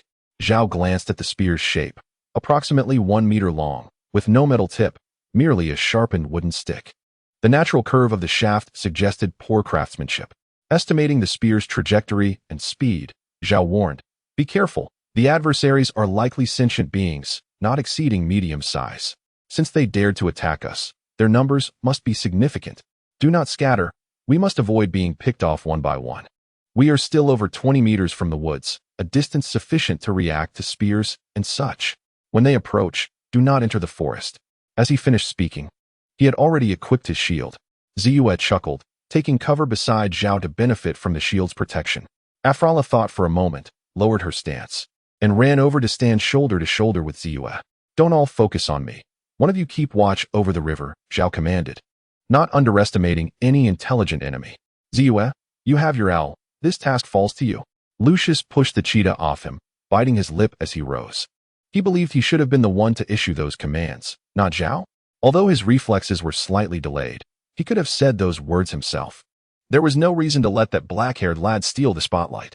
He glanced at the other 3, knowing he could not hide behind Zhao's shield. Picking up his bow again, he kept a cautious eye on the woods.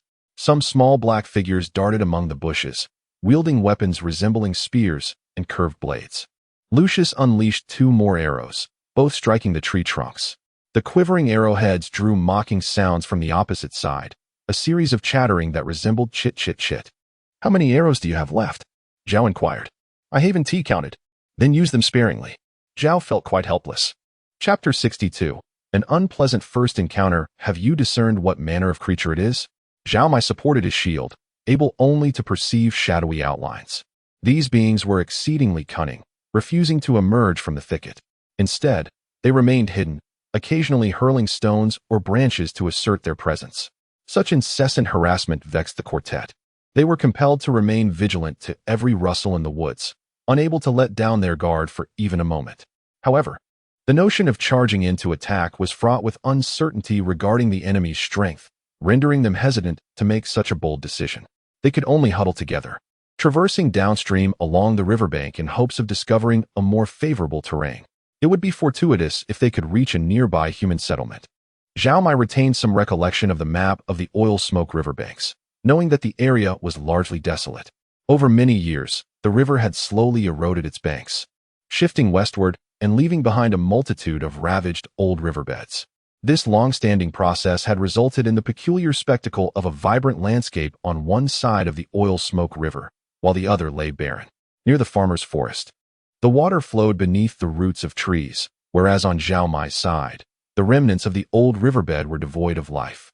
As for the distant Raven's Plain, only a few scattered villages existed, all centered around sweet water wells, not situated along the banks of the oil smoke river. It seemed that the group would need to walk a considerable distance to reach Wolf Ear Town near Ash Lake to seek assistance. This information would undoubtedly dampen their spirits, so Zhao Mai refrained from voicing it. Unbeknownst to them, a sense of restlessness began to brew within the hearts of the group, though none dared to express it. The 3 exchange students from the Eagle Wing community, the finest among the druid apprentices, possessed sound mental fortitude. Thus far, there had been no quarrels or accusations among them.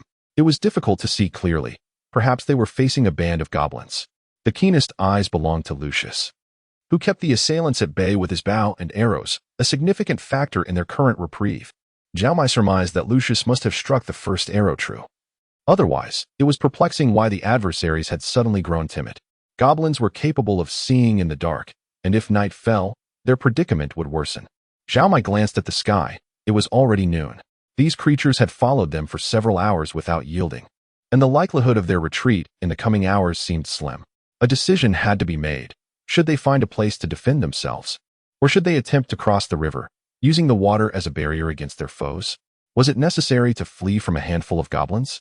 Lucius thought Zhao Mai's suggestion was sound, though he was reluctant to concede. However, crossing the river while burdened would prove perilous, though the current was not particularly swift. The width of the water and its unknown depths posed significant challenges. You won't be able to swim across, Afra advised. Yet her words indicated a tacit endorsement of the plan to cross. I have a bundle of rope in my backpack. It should suffice, Zhao Mai remarked, having unwittingly assumed command of the group. Let the owl grasp it and fly across, circling the tree a couple of times, then allow the gibbon to follow. Afra, see if you can keep the monkey holding onto the rope while the two ladies go first. Lucius, you have no objections, do you? Lucius shook his head. I swim quite well. Should I go first? Ziyue volunteered. I can hold my breath for 5 minutes. No ordinary fish could outswim me. Then you shall handle any unforeseen circumstances, all right? Zhao Mai instructed. You are our safety assurance. Not a problem. They proceeded several hundred meters to a point where the river appeared broader, yet the current was relatively gentle. Ziyue opened Zhao Mai's backpack, marveling at the plethora of items, and retrieved a bundle of rope to toss to the owl. She then gestured and whistled to direct the bird, instructing it to clutch the rope and fly across the river, wrapping around a tree branch to secure the line. Naturally, one could not expect the rope to hold entirely firm. Afra subsequently grasped the rope on their side, allowing her gibbon to climb across. Although the rope slackened somewhat, it remained intact. Grab the rope, called out the dark-haired girl, her voice resonating for the first time. I'm going first, hee. Ziyue dashed toward the river, plunging into the water. With the rope's aid, she swam vigorously across. Upon reaching the shore, she hurriedly tied a knot in the rope and waved back at Afra. The adversaries in the forest were no fools. Upon witnessing this, they charged forth. Lucius raised his hand and released 2 arrows, one striking true, toppling a goblin that rolled on the ground, howling in agony. Yet still, 10 goblins brandished various weapons, shouting wildly as they surged through the underbrush. Who can cast Entangle? Aim for the area with the most foes. Zhao Mai commanded calmly. Afra, hurry across. Afra bent down, grasped a few blades of grass, and scattered them. As she chanted her incantation, a multitude of vines erupted from the barren ground. Several unsuspecting goblins collided with them, either tripping or becoming ensnared. Regrettably, the sparse vegetation limited the spell's efficacy. Seizing the moment, Zhao Mai took hold of the rope, swiftly binding it around his waist. Lucius, come to my side to shoot. I'll provide cover. The goblins had begun to hurl their short spears, none yet finding their mark, but the onslaught diminished Lucius's chances of hitting his targets. He craved assistance, and Zhao Mai was well positioned to offer it, as many spears were now directed at him, shield in hand. The cheetah darted into the fray, weaving through the goblin ranks with agile steps to disrupt their formation. Armed with weapons, be it spears or curved blades, the goblins posed a considerable threat to the juvenile cheetah.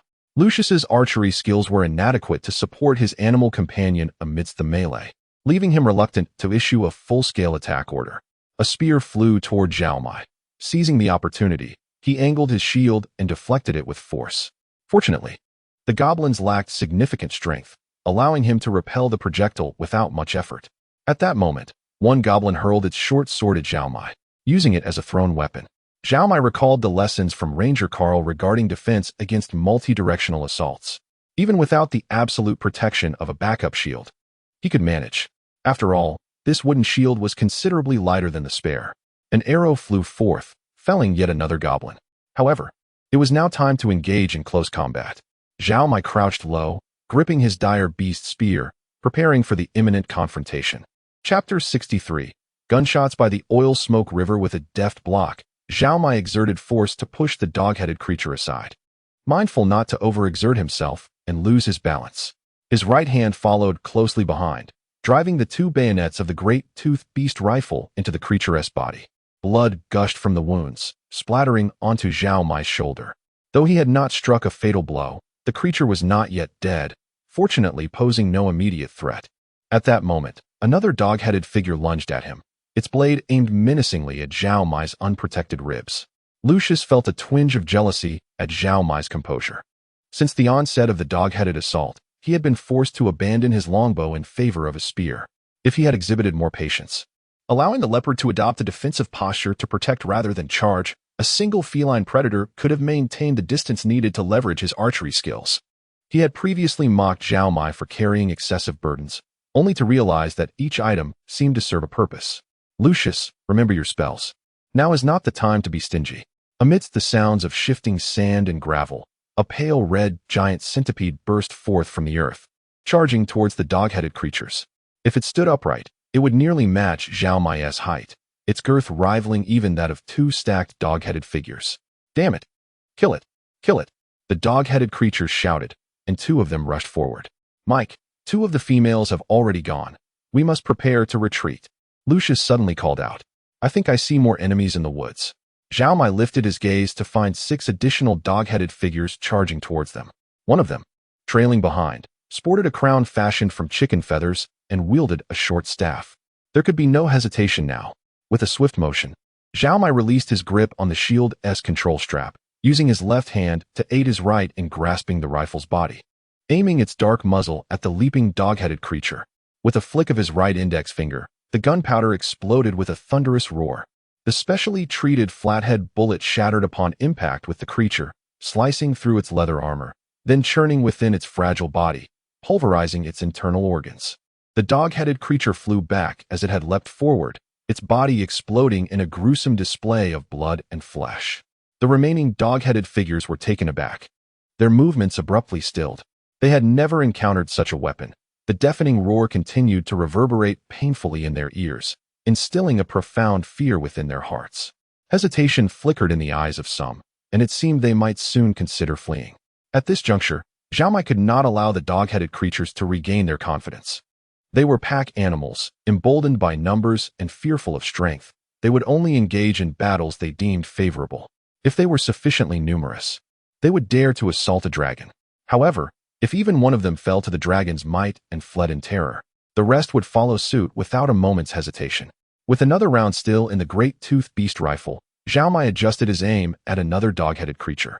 Just as he prepared to pull the trigger, a thick fog suddenly enveloped him, obscuring his vision completely. The gunshot rang out as expected, but whether it struck its target remained uncertain. Zhao Mai quickly realized this was the druid's fog spell, a mist that obscured vision, rendering anything beyond 2 paces invisible, even to those with dark vision. Lucius, you fool! How could you cast such a spell without a warning? Although the fog provided cover, it also prevented the dog-headed creatures from witnessing the demise of their comrades, potentially staving off their panic. Suddenly, Zhao Mai exclaimed, grabbing his supplies and sprinting towards the river. The fog spell originated from the caster and would shift its position with their movement, but it bore a significant flaw. It could not be cast in water. If Lucius waded into the river, the mist would dissipate, leaving Zhao Mai alone on the riverbank, facing a horde of dog-headed creatures who had regained their sight. He would certainly meet his end. With no time to waste, Zhao Mai turned and ran.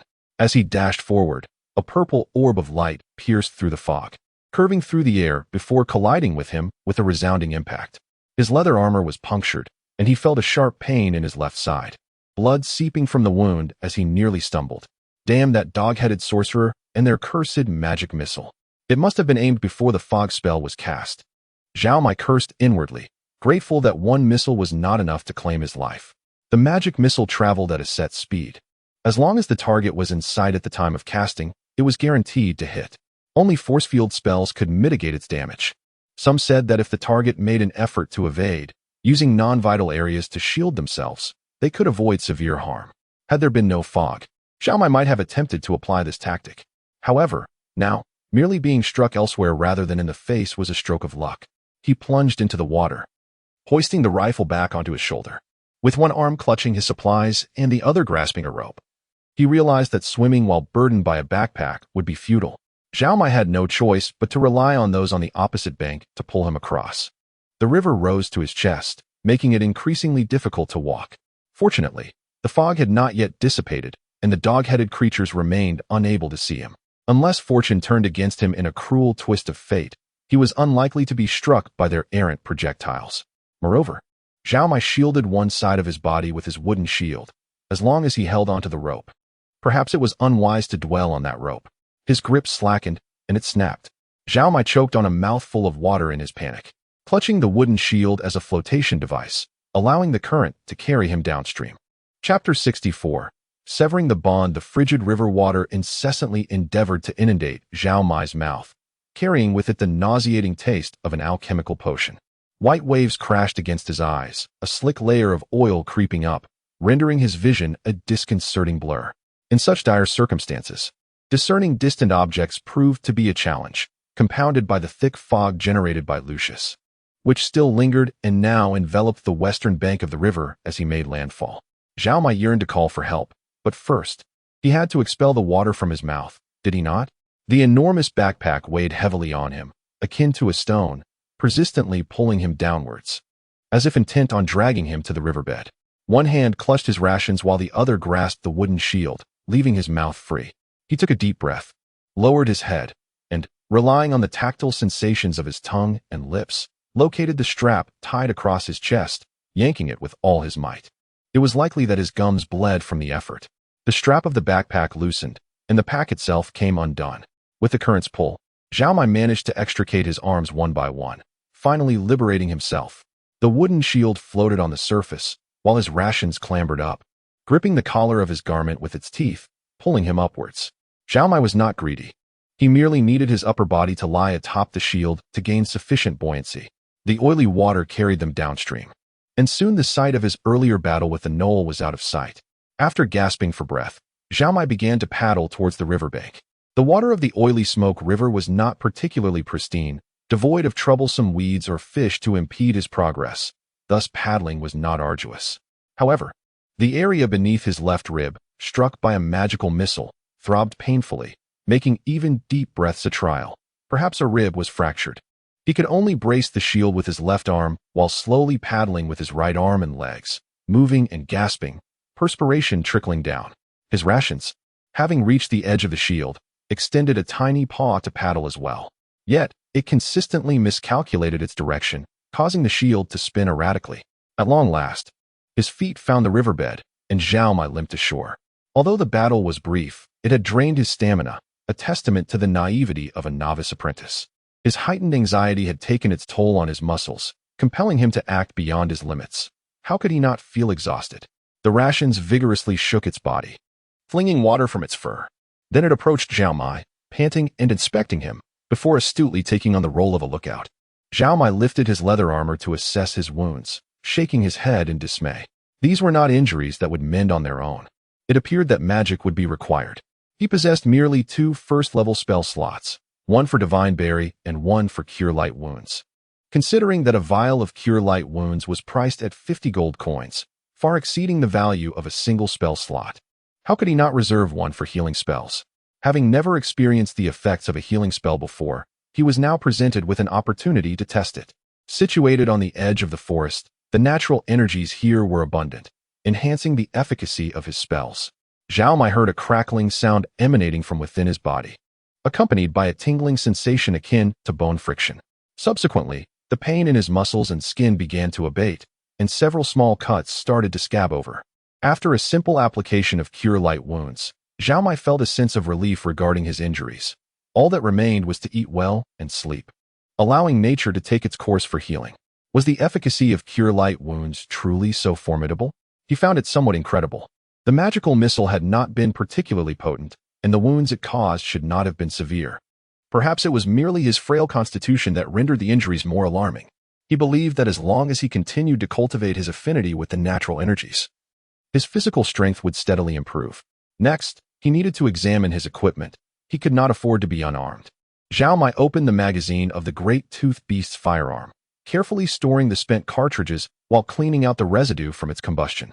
Currently, there was no smokeless powder, so remnants were inevitable. Thankfully, All the bullets from his belt remained intact, a testament to Green's craftsmanship. However, during his struggles, the wax seal on one bullet had been compromised, allowing water to seep into the powder.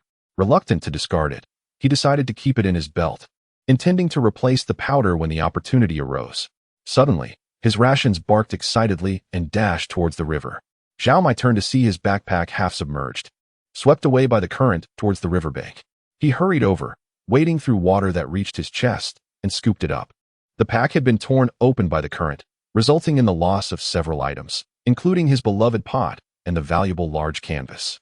Originally, this canvas could have been fashioned into a tent, a blanket, or even a stretcher or bed. Now, it was all but lost. Few usable items remained. The sling was intact, but the projectiles were nowhere to be found. Only one candle remained. Yet it could still be melted down to replenish the wax seal at the bottom of his cartridges. The water skin was still there, which was perhaps the best news of all. The cool spring water within was incomparable to the fetid waters of the oily Smoke River. Despite just emerging from the river, Zhao Mai still felt parched and hurried to share the remaining sweet water with his rations. A rope slipped from the strap of the backpack, hanging limply to the ground. Following the rope to where it had snapped, he discerned that it had been severed by a sharp blade. A surge of anger welled up within Zhao Mai. This scoundrel had wronged him. Upon measuring the remaining length of the rope, it became evident that Lucius was responsible for this mischief. Why had he cut the rope? Did he believe he could act with impunity under the cover of fog? How surprising. He had always found Lucius to be somewhat annoying, yet had not perceived his malicious intent. There exists a type of individual in this world that Zhao Mai could never forgive. The traitor who betrays their comrades. United, they had barely escaped the Knoll's pursuit, and yet, Lucius, that scoundrel, had begun to abandon those covering their retreat. What benefit could this possibly serve him? Did he truly believe that a mere river could drown him? Zhao Mai sprang into action, deftly organizing his belongings and retreating from the riverbank into the woods. Lucius had severed the rope amidst the fog, and he would have to explain his actions to the other two once he reached the shore. Regardless of how eloquently he spoke, Afra and Ziyue would likely choose to investigate downstream. Even if one were to concede that their patrol was not yet concluded and that Wolf Ear Town lay further downriver, they would inevitably arrive at Zhao Mai's current position by following the river. Thus, Zhao Mai concealed himself, clutching the great-toothed beast firmly, preparing to deliver a profound lesson to Lucius. Time flowed swiftly, and the wait grew exceedingly tedious. His rations flipped over, exposing its belly and continuing to sleep soundly. The surroundings were unervingly quiet, as if even the sound of the sun descending could be heard. Zhao Mai flexed his stiff fingers, propping a small shelter over his forehead as he gazed upstream. Chapter 65. The return journey. As dusk descended, the path outside became obscured, and the predatory creatures of the forest began to stir. Zhao Mai slowly rose to his feet, brushing off the insects that clung to him, and stretched his stiff limbs. Upon inspecting his injuries once more, he found significant improvement. Although druids were not universally acknowledged as the strongest class and lagged far behind mages in terms of power, they undeniably possessed the least dependency and the greatest adaptability from their humble beginnings to legendary status. Currently, his reserves were minimal. If Zhao Mai could muster the patience to wait another 6 months for them to fully develop, the synergy between him and his reserves would yield results far beyond mere arithmetic addition. In this world, the only entity he could wholeheartedly trust appeared to be his reserves. Crouching down, he scratched its chin. It was often said that dogs are humanity's most loyal companions, and now it certainly seemed to be true. Despite having fallen into the water for an extended period, no one had come to check on him, which left him feeling a bit disheartened. He glanced up at the moonlit sky, where only a crescent moon, resembling a fishhook, lurked behind the clouds, heralding another moonless night. The Druid's Prayer, a level 0 spell, could be used indefinitely, and by continuously casting the light spell, Zhao Mai could maintain illumination on his path. However, this would expose his location, rendering it far from secure. Coupled with his hunger and fatigue, it was decidedly not an opportune time for travel. Whatever awaited him could be addressed tomorrow. Utilizing the faint light at the forest's edge, he located a berry-laden bush. After purifying the food, he gently placed it on the ground atop some leaves. Grasping a handful of grass, he squeezed out the juice to drizzle over the berries, followed by a few drops of clear water. Zhao Mai then began to perform the ritualistic casting of the divine berry spell, enhancing its efficacy. Under his manipulation, The natural forces around him began to coalesce, infusing the berries with vibrant life. What had initially been diminutive, ladybug-sized fruits began to swell, their colors becoming more vivid and saturated. After several minutes, the ritual concluded, transforming 4 berries into divine berries infused with natural energy. This spell was exclusive to druids. No other profession, including rangers who survived in the wilderness, could wield it. Each divine berry, charged with natural energy, could sustain an adult's daily needs for food and water. Furthermore, it could aid in healing minor wounds. Most importantly, Zhao Mai had heard that these berries were exceptionally flavorful, providing a primal yet pure satisfaction. It was rumored they would not contribute to weight gain. With 1 berry reserved and 2 set aside for the following day, Zhao Mai opened his mouth wide, biting down on a berry, which burst with sweetness. The delightful flavor surged from his mouth into his belly, radiating warmth throughout his body. In no time, every part of him felt invigorated, and his hunger vanished. Taking a deep breath, he marveled at the spell's efficacy. No wonder it was said that druids could never starve. This spell undoubtedly played a crucial role. Yet, no spell is without its flaws. Though his belly was full, he experienced discomfort from an empty mouth.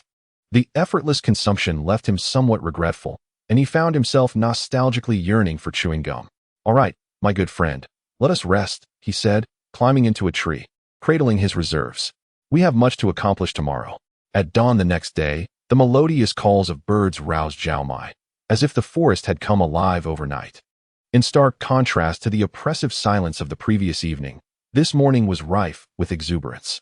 Before long, he spotted 2 squirrels frolicking along the branches nearby, playfully chasing one another, seemingly unconcerned about food. He retrieved 2 dead squirrels from the ground, using the blade of his firearm to prepare them with minimal effort.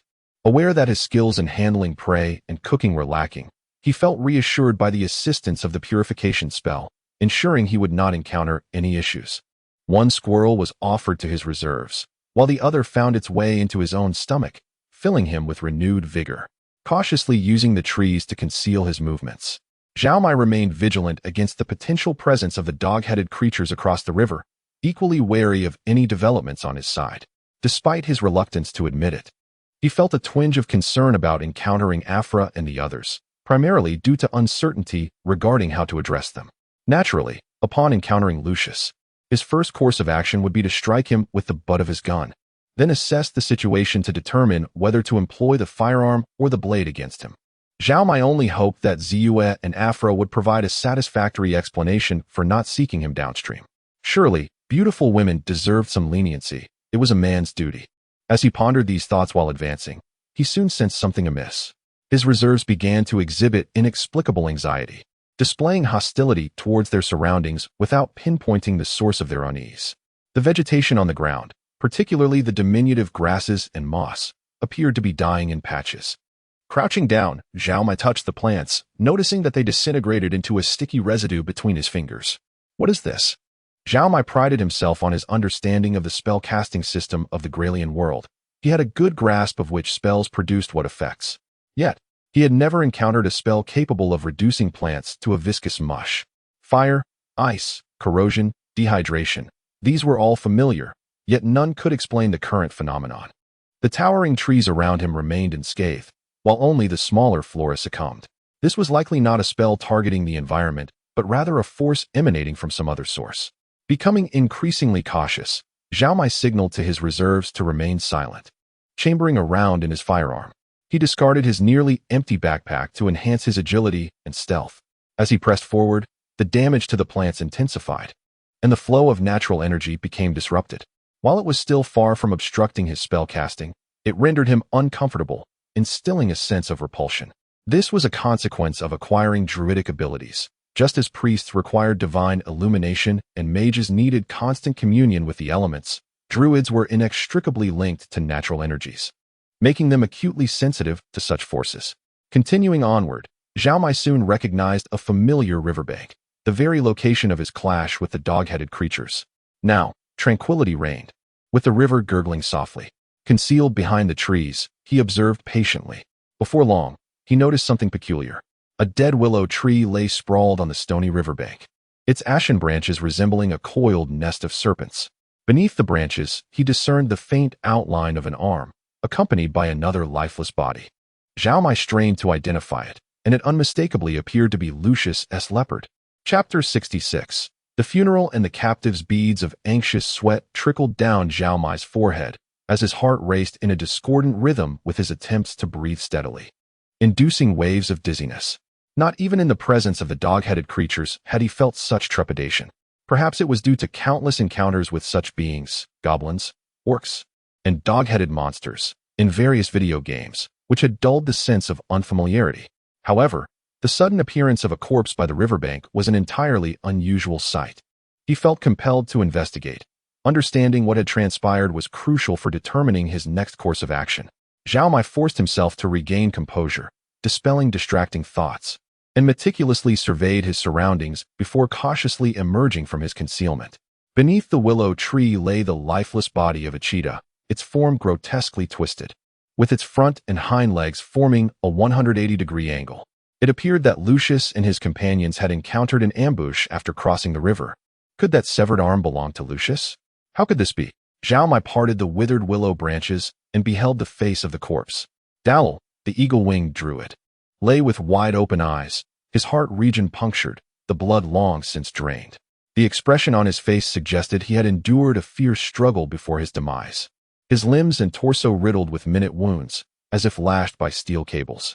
Dallel had not been dead for more than a day, so there was no foul odor, allowing Zhao Mai to suppress his discomfort while dragging the body from beneath the willow. The fatal wound was a penetrating injury to the heart, evident from the gaping flesh, indicating it had entered from the back and exited through the chest. His weapons and gear were absent. Even the pockets beneath his robe were devoid of contents. This led Zhao Mai to suspect that Dallel had perhaps been captured before being executed, though their time together was brief. Zhao Mai had found Dallel to be a commendable companion, capable of listening to the young man's thoughts and readily agreeing to reward him with a potion for disease removal. Zhao Mai estimated the value of such a third-tier potion to be around 750 gold coins, a sum unattainable through a basic apprentice training task.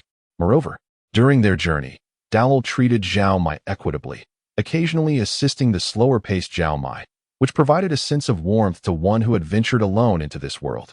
A proper cremation pyre necessitates the application of oil, but simplicity prevailed. Zhao Mai ignited the bark fibers with the firing mechanism of his firearm, patiently nurturing the flames until he was assured that every part was ablaze. I am sorry, my capabilities are limited. Zhao Mai murmured his final farewell to Dallel as the flames consumed the body. Though you cannot be laid to rest, the forces of nature will ultimately reclaim your form, and the essence will embrace your spirit. I am uncertain if this is appropriate, but I hope you do not take offense. Having completed this solemn rite, he promptly departed with his provisions, heading towards the direction of the druid community he remembered. To the west, approximately 30 kilometers deep within the forest, an unusual procession advanced at a slow pace. Leading the way were two earth giants, resembling colossal rhinoceros beetles magnified 100-fold. They're enormous.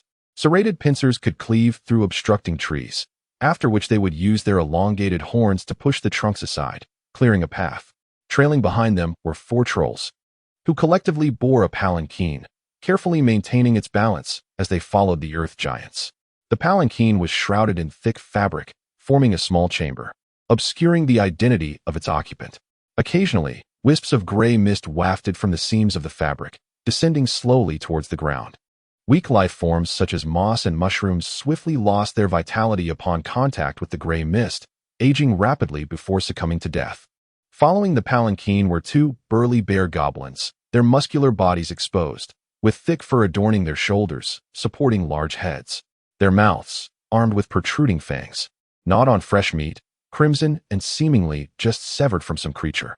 Their vigilant eyes roamed the surroundings, occasionally glancing at the large cage being carried by the trolls. Lucius, Afra, and Zhao were confined within, their limbs bound, though their mouths were not gagged with foul cloth. Any movement would invite a sharp reprimand from the bear goblins, who wielded long sticks, threatening to strike if they dared to raise their voices. Zhao sported a large bump on her head, a testament to their treatment. What do you suppose they are planning? Why do they venture deeper into the farmer's forest? Zhao queried, gently rubbing her bruise and murmuring in pain, addressing Afra and Lucius. Clad in nothing but a pair of shorts, Lucius appeared disheveled, his robust form marred by dirt and a conspicuous bruise encircling his neck, still a vivid shade of purple. Occasionally, he would touch the bruise, as if recalling the terror of being strangled and dragged towards the water. Yet, these physical wounds paled in comparison to the anguish within. The sight of the cheetah's lifeless body had struck him profoundly. Afra observed the despair that flickered in his eyes, a despair born of shock and sorrow. She began to worry for Lucius, fearing he might lose his composure at any moment. For now, he seemed merely fatigued but not defeated. Maintaining a semblance of rationality, what could possibly draw their interest in this farmer's forest aside from the Voidwalker's community? Even if he is formidable enough to have slain Dowell, the druid masters within the community are not to be trifled with. He is bound to meet his downfall. Zeus scoffed, making a dismissive gesture towards the palanquin. This is precisely why we are still alive, Afra interjected suddenly. But we possess no value for exchange, Zeus exclaimed, puzzled. Moreover, the Voidwalkers are hardly affluent. Far less so than the Iglooing community. What do these ruffians truly seek? Lucius sighed deeply, lowering his head as he spoke. I fear that we three are merely pawns in their game of delay. Chapter 67. It's time to depart in a single phrase. We merely used it to buy time, to the extent that even the usually carefree Zeus began to feel a sense of despondency. Afra, sensing the gravity of the situation, hastily redirected the conversation. Does anyone know what that entity sitting in the palanquin truly is? I can assure you it is not an undead. It lacks the negative energy signature of a spirit. Zeus, indeed, was easily distracted. It appears capable of continuous transformation, a layer of oily shadow shifting perpetually, akin to smoke enveloped in black silk. Could such a creature exist? Lucius, seated in a corner, shook his head at this observation. Its form is extraordinarily mutable, at one point manifesting over a dozen delicate tentacles. I suspect it may originate from another realm. Otherwise, these phenomena would be challenging to explain. That is not entirely accurate. It should be said that our fates were sealed the moment Daler attempted to rescue us and met his demise. The sooner we acknowledge this, the more calmly we can contemplate our circumstances. Only the fortunate Mike had managed to elude capture. Let us hope he has not succumbed to the whirlpool at the river's bottom, for that might yet preserve his life. Zhao Mai had no time to draw elegant arcs. He pressed directly towards the direction of the community, determined not to squander a moment. The druids had planted certain special varieties of trees within Farmer's Forest. Locating these trees alongside the cardinal directions would provide insight into the community's approximate location. This was information imparted to Zhao Mai during a private conversation with Daler, unknown even to the trio. Once you pass the apprentice test, you will be a druid of the unseen walker community. This is knowledge you must possess. From the light of day until the onset of night, Zhao Mai showed no intention of halting. After all, the divine berry had replenished all his nutritional and hydration needs for the day, thus his physical condition remained relatively sound. Approaching the community's vicinity, the level of safety appeared to be somewhat improved. Fearing that the night might bring unforeseen troubles, Zhao Mai resolved to continue his journey through the night, casting light spells for illumination. At last, Zhao Mai beheld the community's lights. The lowly, humble semicircular cottages now appeared remarkably welcoming. Upon entering the village, he overheard Master Joseph addressing the villagers. Danger may soon be upon us. All children and apprentices must temporarily evacuate, joining the experienced elders to the north at Selvira to seek the protection of the elves. The rest will be assigned tasks to safeguard our unseen walker community. What kind of threat have we encountered, Master Joseph? A voice from the crowd inquired. How long should the children prepare to be away? There remains an hour until dawn.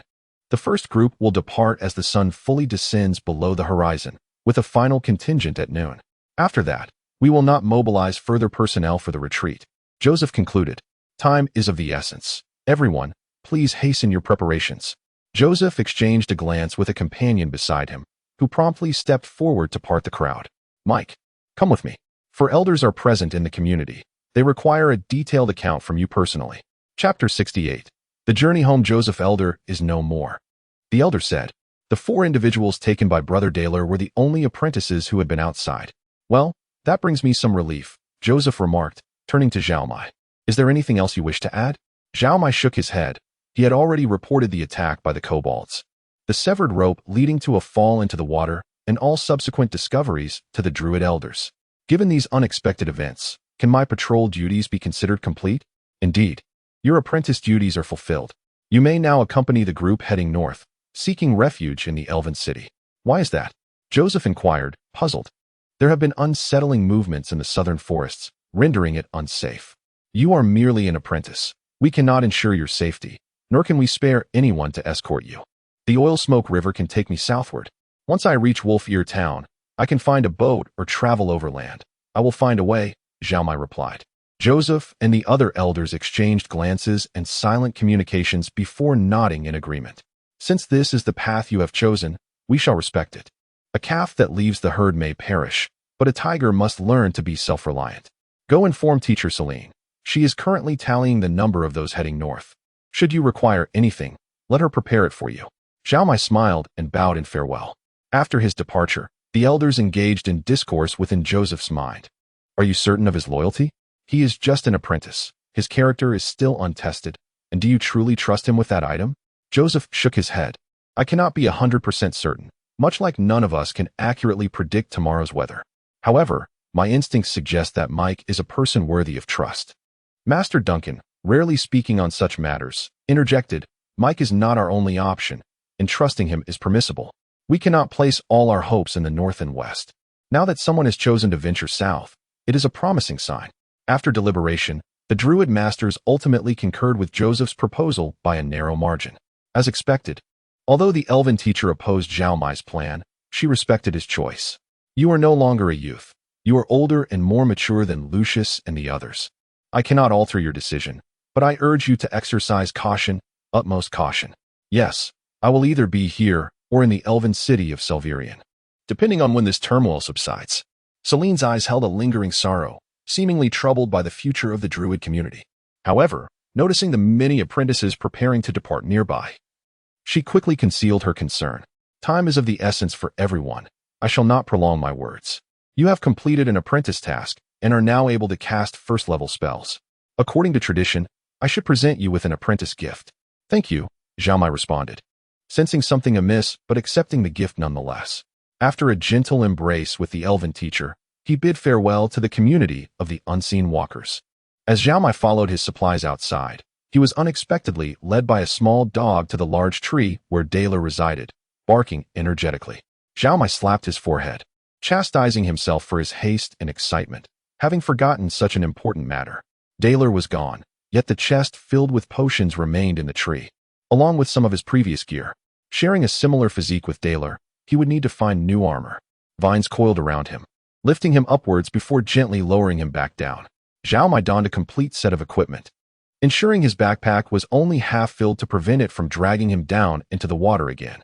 He adjusted the straps on his leather armor, tightening the helmet, and acclimating to the newly acquired exquisite wooden shield. He also strapped a jungle machete to his thigh, ready to serve as a cutting tool if necessary. However, his greatest acquisition was the assortment of potions nestled within his backpack. A party of approximately 30 departed northward from the community, while Zhao Mai proceeded alone. He had learned from his previous experience that he must not allow the weight of his backpack to hinder his mobility. During his apprentice patrol, there were others to slow their pace alongside him. This time, he had to rely solely on himself. The supplies busily used their noses to assess the environment. They had not yet matured enough to share the burden. Even when they grew, he might still hesitate to burden them. Along the way, he frequently encountered vigilant animal sentinels. Sometimes, it was a tiger lurking behind the underbrush. Other times, a python concealed among the branches. These were the animal companions of the Druids, perhaps temporarily absent, but still obedient to the Druids' commands. The supplies seemed capable of discerning friend from foe by scent, perhaps detecting the essence of the unseen community on them. In any case, Zhao Mai was often startled by these hidden sentinels, but as he observed that they paid him no heed, he gradually found solace. This time, he was resolute in his purpose, traveling light, and reached the banks of the oil smoke river in half the time compared to his previous journey. Subsequently, he spent the better part of a day selecting 6 relatively straight branches, 4 arranged side by side, tightly bound at both ends with rope, and the remaining 2 cut to secure the ends of the raft, providing lateral support to prevent capsizing. This raft could not support a standing person. One could only sit across it, yet it was sufficient to provide the buoyancy Zhao Mai needed, ensuring his firearm remained above water and dry. The supplies sat at the bow, while Zhao Mai positioned himself in the middle. A flat piece of bark served as a paddle, aiding in steering the raft.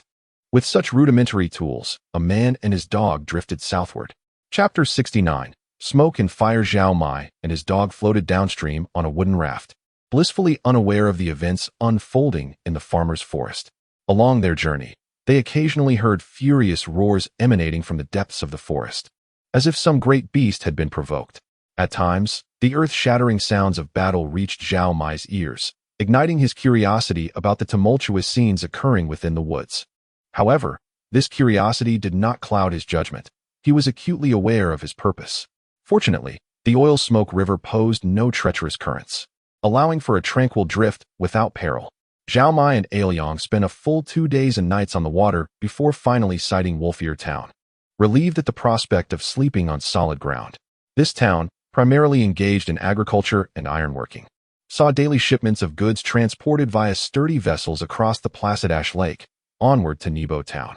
Zhao Mai spent a modest sum to secure passage on such a ship that very evening. You just emerged from the river, and you're already eager to press on? The ship's captain, an experienced elder accompanied by his son, inquired. If time permits, you might consider staying overnight in town. Alicia at the Grass Fish Inn is quite the hospitable beauty.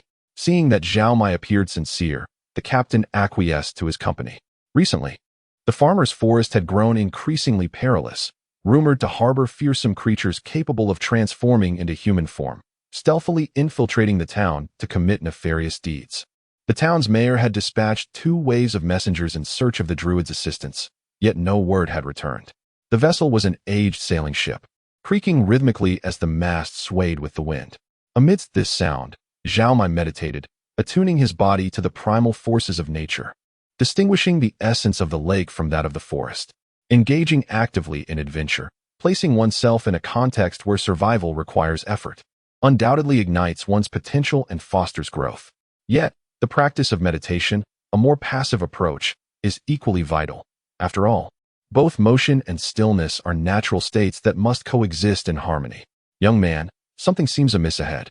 The captain shaded his eyes, gazing intently toward the south. I can't shake the feeling that there are numerous columns of smoke rising from Nebo Town.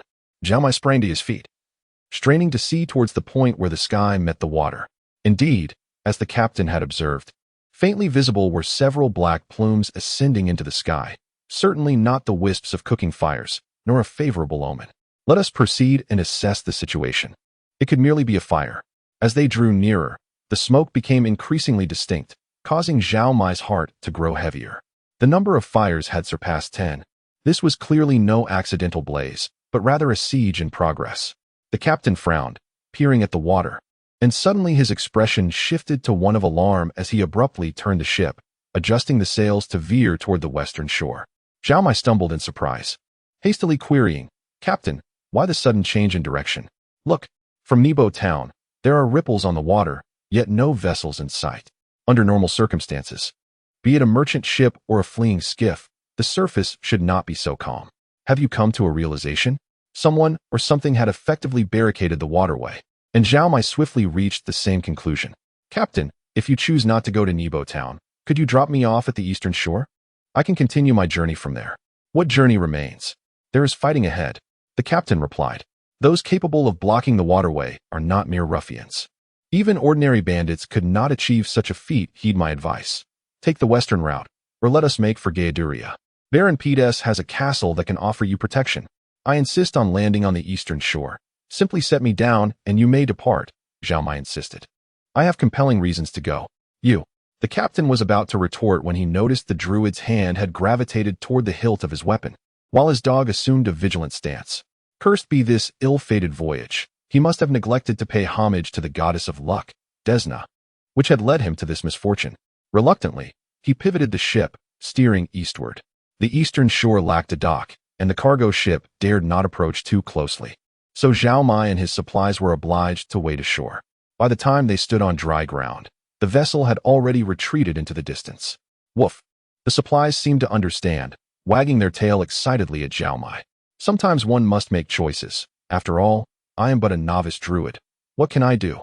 Despite his incessant musings, Zhao Mai could not entirely shake his hesitation. He repeatedly reminded himself, this is not my world. I am merely a taxi driver. Certainly not a savior.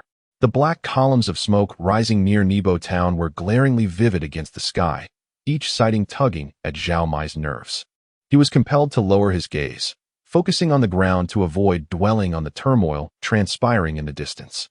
Avoiding trouble does not guarantee that trouble will not find you. Just as he was nearing his concealed refuge, the supplies suddenly dashed into the woods. "Stop! Where are you going?" Zhao Mai shouted, but his call went unanswered, and he could only follow. The supplies bolted ahead, heedless of the pain inflicted by the thorns of the underbrush.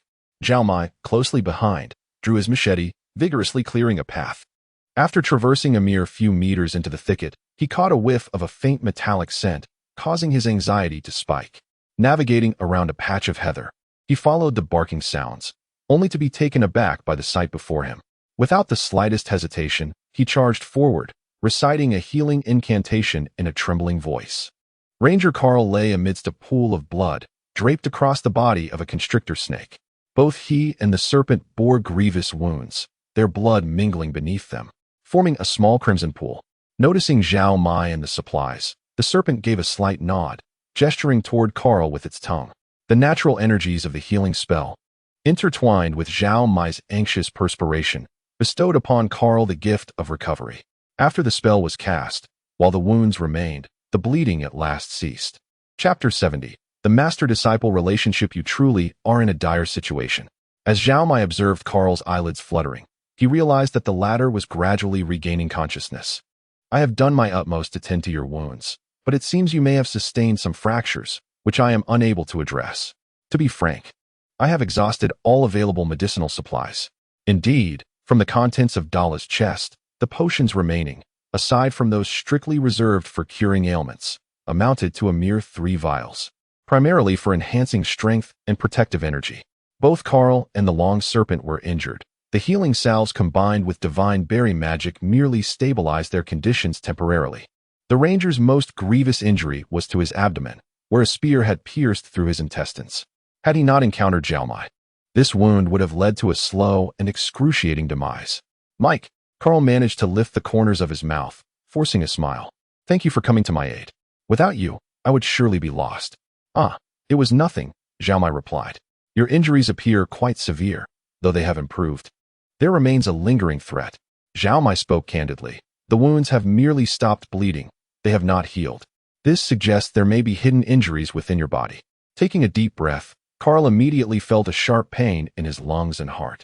He attempted to prop himself up with his arms, but both his left wrist and shoulder could not bear the strain. This was a sign of fractures. He must avoid any vigorous movements to prevent broken bones from piercing his internal organs. "Who did this to you?" Upon hearing this question, Carl fell silent, tightly pressing his lips together, his brow furrowing slightly as he trembled. He hesitated, uncertain whether to recount his ordeal to Mike. On the other hand, the circumstances he faced were deeply shameful, especially in the presence of someone he considered a student. The long serpent leaned its head closer, gently nudging Carl's ear. This prompted the ranger to make a decision. After a deep sigh, he began to recount the events that had transpired. "Of course, it was I who brought this upon myself. There was a grave issue. A group of cultists, unknown in origin, had taken over the area, leveraging the insane power of Ramashu to amalgamate incorporeal manifestations of rage with malevolent creatures, creating an even more wicked, powerful, and cunning breed. I witnessed them forging weapons and even constructing bases for siege engines, which alarmed me greatly. To the north of the Serpent's Cliff Fortress lies a chain of mountains. To the east is the verdant forest, and to the west, the Ashen Lake. Their creation of siege weapons could only mean they intended to march southward and trouble the town of Nebo. I hastily departed from the Serpent's Cliff Fortress, first warning the gnome tribes in the forest, then proceeding to alert Nebo. Unfortunately, I was ambushed en route and sustained these injuries, narrowly escaping with my life." Carl seemed to gather strength, pausing for a moment before continuing. There were 5 assailants, one of whom was the half-orc Soru. He wore a dazzling gem amulet, yet it seemed ineffective. He was under the control of a gnoll, nearly a puppet to its commands. I sensed the shadowy aura of the manifestations of rage emanating from that gnoll, suggesting it likely originated from the Serpent's Cliff Fortress. The battle commenced. I managed to slay 3 bear goblin bodyguards, but sustained injuries myself, preventing me from defeating the gnoll and freeing Soru. It pierced my abdomen with a spear, and I knew I could not linger in combat any longer. With the aid of forest creatures, I evaded their pursuit and fled to this place. Zhao Mai was taken aback. Soru killed Dogmeat and took the gem amulet? How could he commit such an act? He quickly scooped up the rations, cradling them in his arms to offer comfort. The poor creature lay motionless, seemingly paralyzed. It may not have been him. It could very well have been the gnoll, Carl replied, his face pale, yet still holding hope for the half-orc. I found him at the edge of the forest, raised him, educated him. I know him well. If not for the effects of mental control, he would never have turned against me. I may have been too harsh on him, always fearing that his Orcish bloodline would exert too much influence. Carl, I understand your reluctance to admit it, but Soru has strayed down a dark path. Zhao Mai stated resolutely. Should I encounter him again, I shall show no mercy. Carl knew he could not persuade Zhao Mai, nor could he sway the long serpent.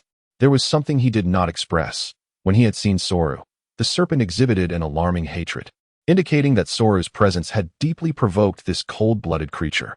The serpent disregarded all other foes, fixated solely on eliminating the half-orc. A matter Carl did not wish to dwell upon, yet he understood all too well. Mike, let us set aside Soru for the moment. Can you warn Nebo? They are soon to face an assault from the enemy. I must assess the battlefield. I cannot allow the manifestations of rage from the Serpent's Cliff Fortress to continue their rampage. It is my responsibility. The serpent nudged Carl's back, aiding him to stand unsteadily. As long as I draw breath, I shall continue to fight. You cannot engage in battle like this. Zhao Mai interjected. I have utilized so many potions not to send you to your demise.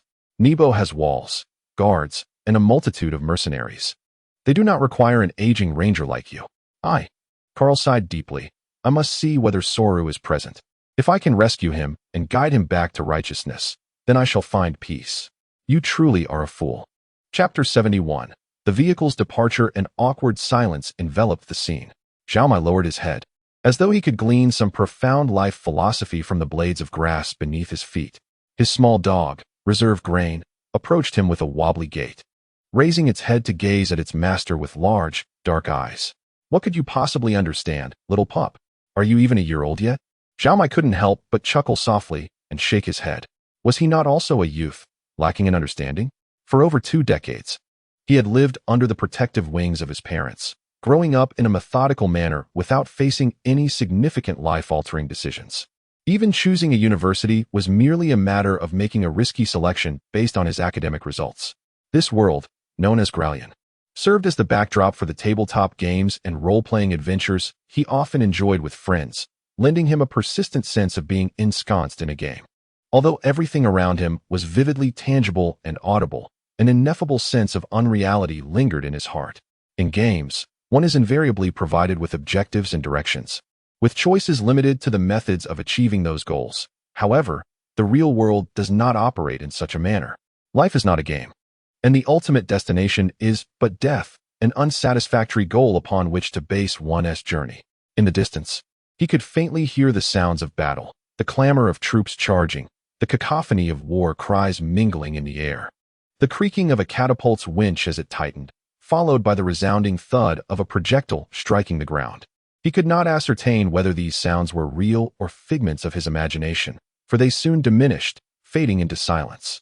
In their place emerged another sound, the crash of buildings succumbing to flames, the final roars of defenders before defeat, the anguished cries of mothers mourning their lost children, and the sinister laughter of a malevolent shadow reveling in chaos. He thumped his fist against his forehead, bewildered by his vivid imagination, which seemed to operate at full capacity at this moment. In truth, the surroundings were quiet, and silence still enveloped the woods. Zhao Mai glanced at those around him, gradually coming to terms with his own feelings. Enough of such negativity. Why not think of something uplifting? Carl chided with a smile, then added, You are doing well. Far better than Solu. I will endeavor to persuade him, but I shall not interfere with your choices. The ranger ultimately acquiesced. Suddenly, a vibration interrupted his thoughts. His phone buzzed. How can there be a signal here? I didn't set an alarm, so why the notification? He quickly pulled it out to check. There was a small, circled number 1 in the corner of the ride-hailing app icon. There is a passenger 1 meter away from the northern Valysia region of Gralian, near the confluence of the Healthy Forest and Ashen Lake, heading to Nebo Town. The distance is 50 kilometers, with an estimated travel time of 1 hour. Wait, how did this happen? What did I do? What did Carl do? This was Zhao Mai's first time receiving a ride request since his arrival in this world, leaving him utterly perplexed. He stared at the screen for a full minute before recalling to tap the accept button below the notification. Arrived near the passenger. Please take a photo to confirm they have boarded. After a flash, an image of Carl with his eyes tightly shut appeared on the phone. Navigating now. Please wait, this is quite intriguing. I just realized many things in an instant. The ranger squeezed his eyes, shedding a few tears before regaining composure. So, you are a coachman after all. I have mentioned that I come from another world, have I not? Zhao Mai replied. I've come to understand that there is no place devoid of risk. Whether small or large, soon or late, I will inevitably face choices. Having this opportunity to reflect on my innermost self is quite beneficial. Zhao Mai smiled as he continued. I concede that my character and moral compass may not qualify me as a savior, but if I do not attempt to be a hero, would that not render my existence futile? While I may not be able to vanquish a mighty army, I can endeavor to traverse the fire and deliver you to your destination. Ensuring the passenger's satisfaction is my duty. He shifted the gear into drive and pressed the accelerator. Adopting the tone of a bus announcer, he declared, the vehicle is now in motion. Please hold onto the handrails. Next stop, Nebo Town. Passengers with grievances may seek retribution. Those with injustices may find redress. In case of turns and bumps, please maintain cleanliness within the vehicle. Chapter 72. The besieged city Ramashtu, known as the God of Nightmares, presides over the domains of destruction, monstrosity, and nightmares. He is depicted as a malevolent deity with a wolf-like visage, dual wings, and wielding two curved blades. His followers exhibit a neurotic frenzy, perceiving reality as mere bondage, rife with oppression. They believe that the latent fear of darkness, concealed within nightmares, embodies the most boundless power. In ancient times, Ramashtu was fervently worshipped across this land, his treacherous and exhilarating power drawing countless beings to his cause.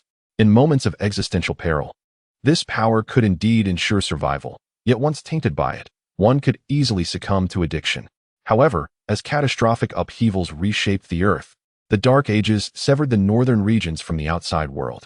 Isolated, Ramashtu's followers began to devour one another, their madness summoning destruction. A sacred artifact, a mask belonging to a high-ranking priest of Ramashtu, was lost, its origin and purpose distorted over time, ultimately becoming a tool of dominion for the lord of the Serpents' cliff fortress. The mask incited madness anew, leading to the fortress's ruin. Among the remnants of crumbled walls, only the wrathborn minions, nightmarish entities, roamed incessantly, emitting haunting wails day and night. Whether druids, gnomes, or forest rangers, all sought to locate and destroy this mask. Yet for over a century, their efforts yielded naught. They could only annually cleanse the wrathborn minions, preventing their numbers from swelling. Yet, a new generation of priests devoted to Ramashtu emerged, guided by divine insight to reclaim the mask. The wrathborn minions transformed into their formidable army, and the first command from the God of Nightmares was to seize Nebo Town, annihilate the druids, and distort everything along the shores of Ashen Lake. An army composed of bear goblins, kobolds, and trolls descended upon Nebo Town, engaging in fierce combat with the local militia. Nebo Town was no easy conquest. Its thriving guild attracted numerous adventurers, skilled in survival, exploration, and monster extermination. Behind a ring of stone walls, these adventurers and the forces of the God of Nightmares clashed fiercely, locked in a stalemate from dawn until dusk. Sock, where have you run off to now? Green called out, hauling a wooden crate along the battlements in search of the dwarf. Fortunately, through the chaos of battle, many were aware of who Sock was and readily pointed him in the right direction. Good heavens, you've gone bald. I warned you to be careful, yet you still singed off your hair. The dwarf's face was soot-stained, his scalp resembling a charred prairie, with wisps of smoke rising from the ground, leaving only a few resilient blades of grass standing defiantly. Sock picked up a piece of oiled cloth, wiping his eyes to reveal two pale circles against his otherwise blackened visage. As long as my beard remains unscathed, I can forego the hair, Sock remarked, setting his warhammer aside and prying open the crate with a finger. Is this the last of our supplies? Is this all the guild has left? Green spread his hands in a gesture of helplessness. It's not just us in need. Several alchemists are also hastily concocting potions. You know very well that if we don't destroy the trebuchets outside the town, Nebo will surely fall. Lowering his voice, Green continued. I also noticed they've crafted a batch of underwater breathing potions. I wouldn't mistake that hovering bubble-filled blue drink for anything else. While they weren't looking, I managed to snag 2 bottles. Keep them safe. If worst comes to worst, you might escape through Ashen Lake. I'd rather die than dive underwater. Sock retorted. What a pity Mike isn't here. His concoctions are the most stable and effective. If he were here, I wouldn't have lost my hair.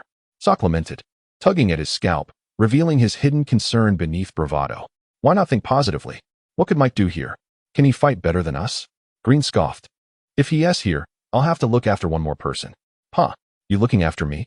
I've slain at least 20 foes, including 3 trolls. What about you? Almost the same, Green said with a smirk, producing a wineskin from seemingly nowhere and sharing it with the dwarf. See, this is how I care for you, ha. You know my true talent lies in trickery. I can thrive on the battlefield. However, I sometimes ponder how beneficial it would be if Mike were here. His quick wit might devise an escape route. Winning is all that matters. Why overthink it?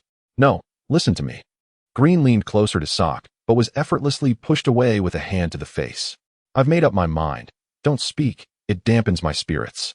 Sock pointed to the empty wineskin and added, you might as well search for more of this instead. Yet, there was no retaliation from Sock, which made Green realize a few truths. As mercenary adventurers, they lacked the spirit of sacrifice. Leaving the walls would only occur if they were utterly certain of success. No bounty would entice them otherwise. If the standoff continued, Green would not overly worry about the bear goblins, trolls, or kobolds, nor even the trebuchets, as they were manageable. However, he recognized the insignia upon the opposing banner, identifying it as that of the god of nightmares, Ramashtu. This deity could conjure and control nightmares, and his priests might wield similar powers. Once night fell, when shifts for rest were necessary, trouble could very well commence. He was uncertain of the specifics, but sensed a significant risk in their situation. Weapons and tactics were not the sole determinants of victory. Morale often played a decisive role. Spitting vehemently, he began contemplating escape routes. He would never wait to die alongside fools. Once was enough for that. Hey, look, that half-orc general is out again. The adventurers atop the walls exclaimed nervously. That scoundrel. Is he attempting the same trick again? Everyone cover your ears. Do not heed his siren call to abandon the walls, understood? Fully armored. Solu felt the discomfort of ill-fitting armor, a consequence of his lack of training in wearing full plate in combat. Thus, his movements appeared awkward and clumsy. Chapter 73. Conservation of Momentum. Who dares to face me in battle? Who dares to face me? The half-orc, Solu, bellowed. Meanwhile, behind the army of the nightmarish god, a vast sacrificial magic circle was operational. A masked gnoll fanatic continuously inflicted wounds upon himself, pouring his lifeblood into the circle. Upon his demise, another gnoll would don the mask and perpetuate the gruesome ritual. Cover your ears. Do not heed his blather. Echoed voices along the ramparts, a constant reminder amidst the tension. The insufferable half-orc stood just beyond the range of ordinary arrows, shield in hand, impervious to ranged weapons and even magical projectiles. Solu persistently provoked the townsfolk of Inbo, further diminishing their morale in preparation for unleashing his nightmare spells. He was patient, knowing that eventually someone would succumb to impatience and emerge from the city to ambush him. Sure enough, he caught a whiff of living flesh. With no figures in sight, it was likely an assassin had stealthily approached. Although he knew he could not detect their presence, he was confident that others would address this issue for him. The so-called duel was merely a ruse, a cunning ploy devised by the priest Ramashu. With a subtle gesture, he summoned spellcasters to chant incantations, enveloping the area in a wide swath of eerie flames. These violet flames bore no heat or lethality, yet they adhered to anyone caught within, rendering even invisibility spells ineffective and revealing the outline of any would-be attackers. What followed was a clash of one against one. Solu grinned wickedly, brandishing his shield and weapon as he charged forth. Under the influence of various nightmare spells, his adversaries would invariably lose their composure and judgment, ensuring his swift victory and continued growth in power. The half-orc removed his mask, driving his serrated sword into the ground, and triumphantly raised the severed head of his opponent, allowing the blood of the slain to cascade down his visage, while he proclaimed his name, Solu. Solu. General Solu. Then, he discerned a pair of glowing circular eyes gazing at him from a distance. Following the map's guidance, Zhao Mai navigated around an impassable rocky area. wading through the relatively shallow riverbank until he finally reached the battlefield. From afar, he witnessed Solu's ostentatious display and promptly activated his high beams. That wretch! That scoundrel! The Ranger Carl exclaimed, coughing in exasperation from the passenger seat. Why are you even more agitated than I am? Zhao Mai replied, shaking his neck to loosen his muscles and flexing his fingers. Hold on tight, I shall deal with him. The CHE barreled down the hillside, leaping into the air as it crested the ridge. Tires kicked up dust and gravel, creating a billowing cloud behind it. Zhao Mai roared, his hand firmly pressed on the horn, capturing the attention of both sides in the siege. What sort of beast is that? It appears to be made of steel. Could it be some kind of golem?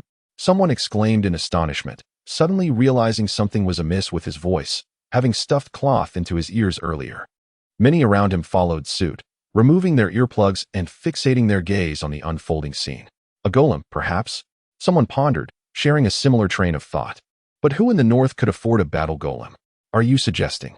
Another mused, as disbelief washed over the crowd. The paladin charged with divine force. A strike enhanced by sacred power, formidable enough to breach even the castle's iron gates. Yet, Solu, inexplicably resilient, stood firm against the onslaught, unyielding as the impact reverberated around him, transforming into a collective nightmare for all present. Look, Solu has assumed a defensive stance. There is no escape now. The half-orc was oblivious to the nature of the approaching entity, unaware of its potential tactics. Two enormous glowing eyes obscured his vision. Those familiar with high beams would understand. He gestured frantically behind him for assistance, while positioning his spare tire shield in front of him. Come forth, glowing monstrosity. Face me in single combat. The priest Ramashu secretly cast the Chaos Hammer spell, unleashing a whirlwind of frenzied energy akin to a vortex of daggers upon Zhao Mai's vehicle. The CHE remained unscathed. Zhao Mai hadn't even activated the windshield wipers before barreling into the fray. He gripped the steering wheel, flooring the accelerator. The roar of the turbocharged engine resonating like a battle cry. The speedometer soared past 100, the rough terrain making such velocity exceedingly jarring. This speed exceeded the Ranger Carl's tolerance. He lifted his feet onto the glove compartment, clutching the overhead handle with one hand and Zhao Mai's shoulder with the other. Hey, too fast, too fast. Supplies from the back seat tumbled down, as someone crouched beneath the seat, cradling their head in a moment of panic. A bead of sweat trickled down Solu's forehead, along his nose, and to his lips. Sweat, it turned out, was also salty, much like the taste of blood. He tapped his spare tire shield with his serrated blade, feeling no vibrations. This shield would surely protect him, impervious to any force that sought to penetrate it. Come on, glowing beast. Bring it on. Zhao Mai's vehicle collided with the half-orc, launching him into the air like a spiraling iron orb. A pillar of fire descended from the heavens, crashing violently into the automobile. The priest Ramashu gritted his teeth as he unleashed the flame strike, nearly his most potent defensive spell. Yet, to his disbelief, the creature, just moments ago flung aside by Solu, remained unscathed, barely pausing in its momentum as it continued to charge through the thick cloud of smoke towards the half-orc. Solu, dazed and disoriented, felt his left arm, which gripped the shield, fracture, along with probable breaks to his shoulder and ribs. He could not comprehend why his usually effective shield had failed to protect him this time.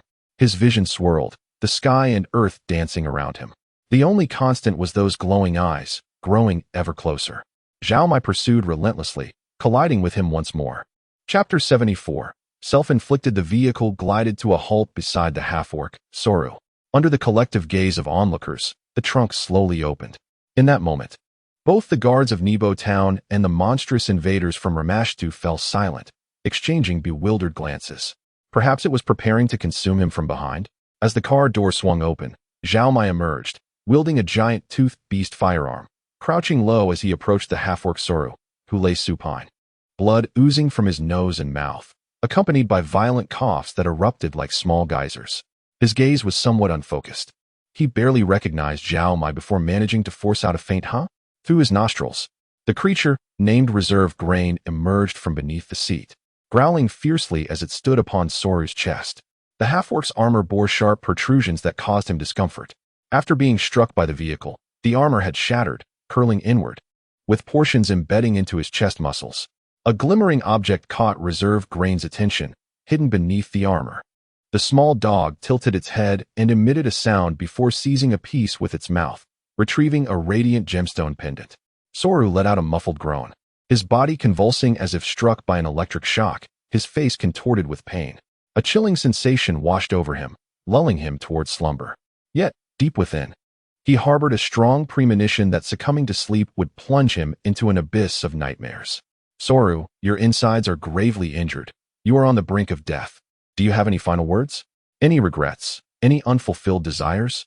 Speak now, Zhao Mai urged, noting unusual movements among the Ramashta camp, sensing imminent danger, and instinctively crouching behind the outline of the vehicle. I have little time. Speak your most crucial thoughts. Mike, I never imagined you were still alive, Soru exclaimed, forcing his eyes open, blood spilling from his mouth as he spoke. My only regret is that after knocking you unconscious, I didn't slay you then. Is that all? Zhao Mai nodded. Very well. I shall convey this message to Mr. Carl when next we meet. You want to see him again? Soru sneered, an unexpected smirk gracing his features. I personally thrust my spear into his belly and twisted it, ensuring he endured endless agony before succumbing. You will not encounter him again. Huh. The Ranger Carl's face paled, a mixture of despair, failure, and guilt coalescing into a tear that streaked down his cheek. He closed his eyes, yet could not shut his ears, as Soru's voice persisted. Mike, this is how you defeat me? I refuse to accept it.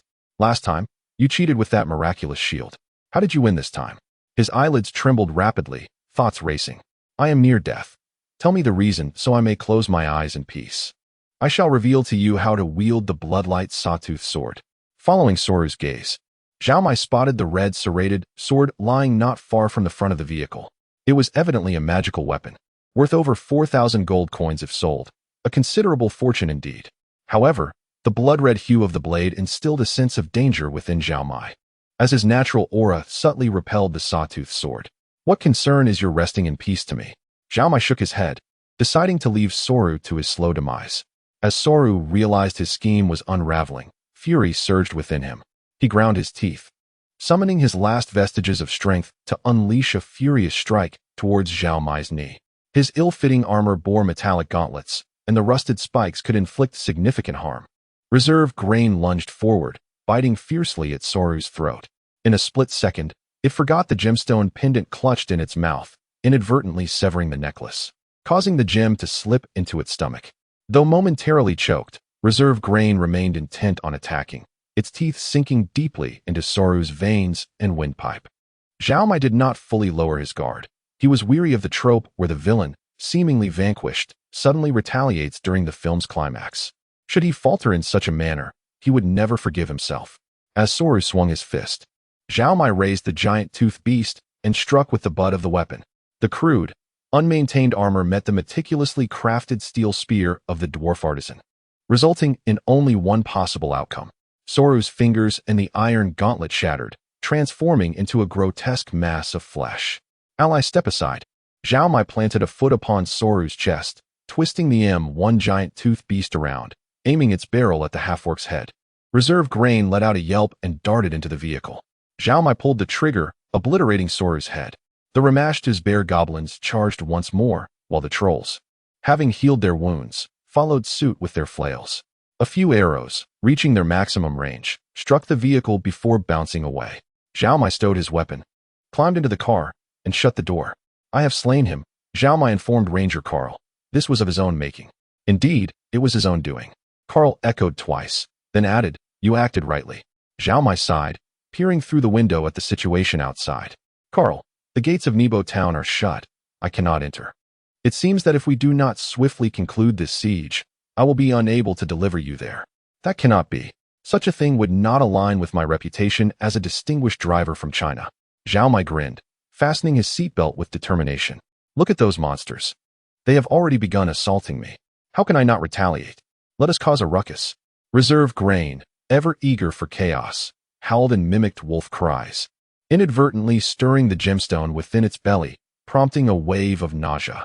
The rear wheels of the vehicle spun rapidly, kicking up dust and debris. The front of the car veered, crushing the blood-red serrated sword before barreling straight into the charging bear goblins. The high beams illuminated the terrified expressions on the monsters' faces. Their anguished cries were unnecessary to hear, as the terror etched in their wide eyes, gaping mouths, and flying spittles spoke volumes. A few bear goblins were hardly Zhao Mai's target. They scurried about like headless flies, and he was no stunt driver, unable to hit them. His objective was clear. The immobile wooden catapults were the true key to determining the battle's outcome. Chapter 75. The turtle shall stop it. Quickly stop it. A piercing scream erupted from the center of the magic circle, freezing everyone present in terror. In that instant, fear surged through their hearts. Akin to awakening from a nightmarish dream, engulfed by the solitude and dread of descending into a dark abyss. A black shadow twisted and emerged from the heart of the magic circle, gradually contorting into a colossal human visage. Its skin, hair, and features were shrouded in darkness, as if steeped in black oil. From its inception, it glared menacingly at Zhao Mai, spewing forth malignant curses. Wherever these curses traversed, be it the bear goblins or trolls, they were ensnared. Black threads crawled over their bodies, burrowing into their flesh like worms through soft earth. These threads intertwined, gnawing the once independent bear goblins into lifeless forms, which then coalesced, writhing and rolling, ultimately transforming into a new monstrosity. This newly born chimera boasted 3 heads and 5 claws, with a club-like tail and a pair of feeble fleshy wings barely protruding from its armored back, wholly insufficient for flight. While this hybrid beast lacked the ability to unleash elemental energy, its physical form had been greatly enhanced. Each of its 3 heads bore fangs, horns, and a hardened skull, as they charged madly toward Zhao Mai. At this moment, Zhao Mai had already breached the enemy lines, demolishing the first catapult. "Be careful! Be careful!" the Ranger Carl shouted. "A monster is charging from your right rear." Through the rearview mirror, Zhao Mai had indeed spotted the hulking creature. He swiftly turned the steering wheel, accelerating with all his might, causing the taxi to drift several meters before swiftly hiding behind a catapult. The 3-headed monstrosity barreled through, toppling the catapult with ease. A heap of wooden planks and stone weights crashed down upon him, but with a powerful twist of its back, the creature flung them off. Raising his eyes, Zhao Mai saw that he had accelerated again, crashing into yet another catapult. The black giant head within the magic circle continued to emit shrill cries as flames, ice, negative energy, and an unending stream of curses flew towards the rampaging vehicle, yet none could halt its relentless charge. Zhao Mai cheered and roared, reveling in this game of chase and escape amidst the cascading debris of siege engines. Equally exhilarated were the defenders of Nebo Town, who erupted in cheers as they witnessed the catapults being smashed one by one. Sork stood atop a crate, his gaze surpassing the city walls to catch sight of Zhao Mai, the familiar sound of gunfire confirming his suspicions. Unable to contain his excitement, he jumped and shouted, "That is my mentor. That is my mentor, Mike." The dwarf Sork wielded a formidable warhammer, a fact well known among the adventurers defending the walls. Later, they learned that this weapon, known as the Warhammer gun, had been crafted by Sork himself, prompting many to express their desire for a similar weapon, money being no object. Sork humbly declined, citing the urgency of the war, much to their understanding. However, some were aware of Sork's previous demonstration in Nebo Town, where his weapon lacked the current potency, sowing seeds of doubt.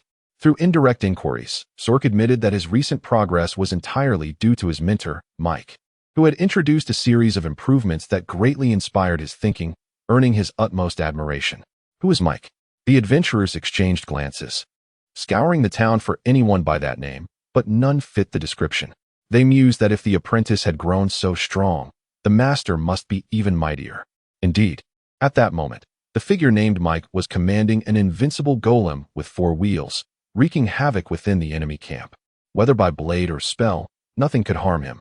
In a short span, he had already penetrated the enemy lines multiple times, reducing the 20-plus catapults to just 1 remaining. The adventurers began to feel a stirring of ambition. After all, the bounty for repelling the enemy and lifting the siege was substantial, and this was the perfect opportunity. Among the crowd, Glenn, struck by inspiration, feigned a recent arrival, pushing past the warriors to ascend the city wall. He bellowed, "Damn the guild, don't think you can deceive me. I began my counterattack before you altered the bounty. Kill." With that, he leaped down from the low wall, snatching a shield from the ground and charging forward with a spear. The adventurers exchanged glances, then suddenly came to a realization. The second mercenary surged forward, followed by the 100th. In an instant, Nebo Town launched a full-scale counterattack. The adventurers swept along by an overwhelming battle fervor, charging at the disarrayed bear goblins. At this moment, Zhao Mai found himself in a dire predicament. He had demolished the last catapult, but inadvertently drove over a thick log. With the front wheels lifted, the car instantly lost power. He bounced in the driver's seat, hoping to lower the front end. Yet before he could execute his plan, the three-headed beast caught up, nudging the vehicle and flipping it onto its roof. The three-headed beast stood atop the car's chassis, using its claws and teeth in a futile attempt to rip it apart. However, its strength proved inadequate to breach the vehicle's indestructible nature. Not even a single component fell off, nor did it mar the protective paint. Yet, Zhao Mai was unable to drive. He lay on the roof, carefully unbuckling his seatbelt, eventually managing to regain his balance. He then assisted the ranger Carl in adjusting his position, for Carl's injuries had yet to heal, and hanging upside down was detrimental to his health. Now, there was no recourse. They were trapped. Zhao Mai gathered the rations to his chest, helplessly telling the ranger, "We can only wait it out. But at least we are safe inside the car, so you need not worry. This contraption can't even roll over. Indeed, it is merely a mode of transportation, not much different from a cart. Its only advantage is its indestructibility." Zhao Mai exchanged glances with the three-headed beast through the glass, playfully raising his middle finger at it. "You seem rather unfazed. Don't you feel any danger?" Ranger Carl frowned and admonished.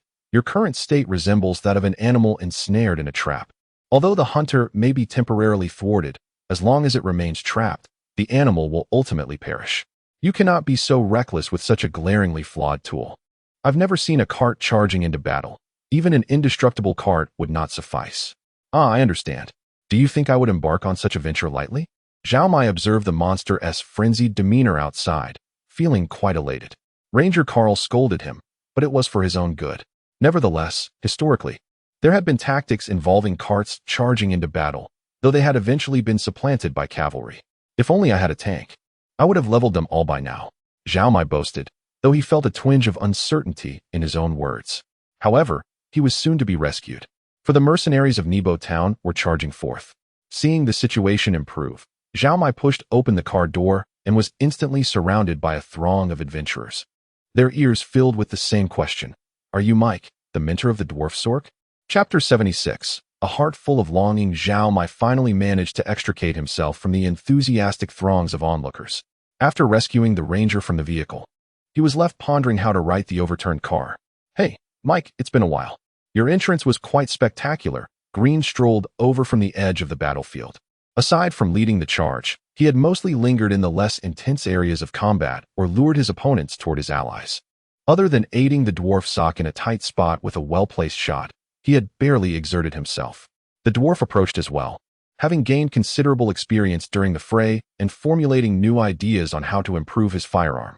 The three embraced and, with collective effort, though primarily due to Sock's strength, managed to flip the car back onto its wheels.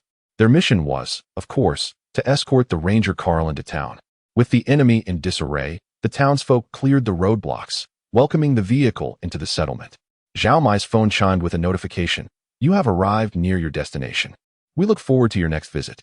Given the proximity, the fare he received was merely a natural blessing, and he was uncertain of its purpose. "You are truly remarkable, Mike." Ranger Carl patted him on the shoulder. "I'm delighted to have encountered you by Ashen Lake." Zhao Mai chuckled softly, tilting his head as he inquired.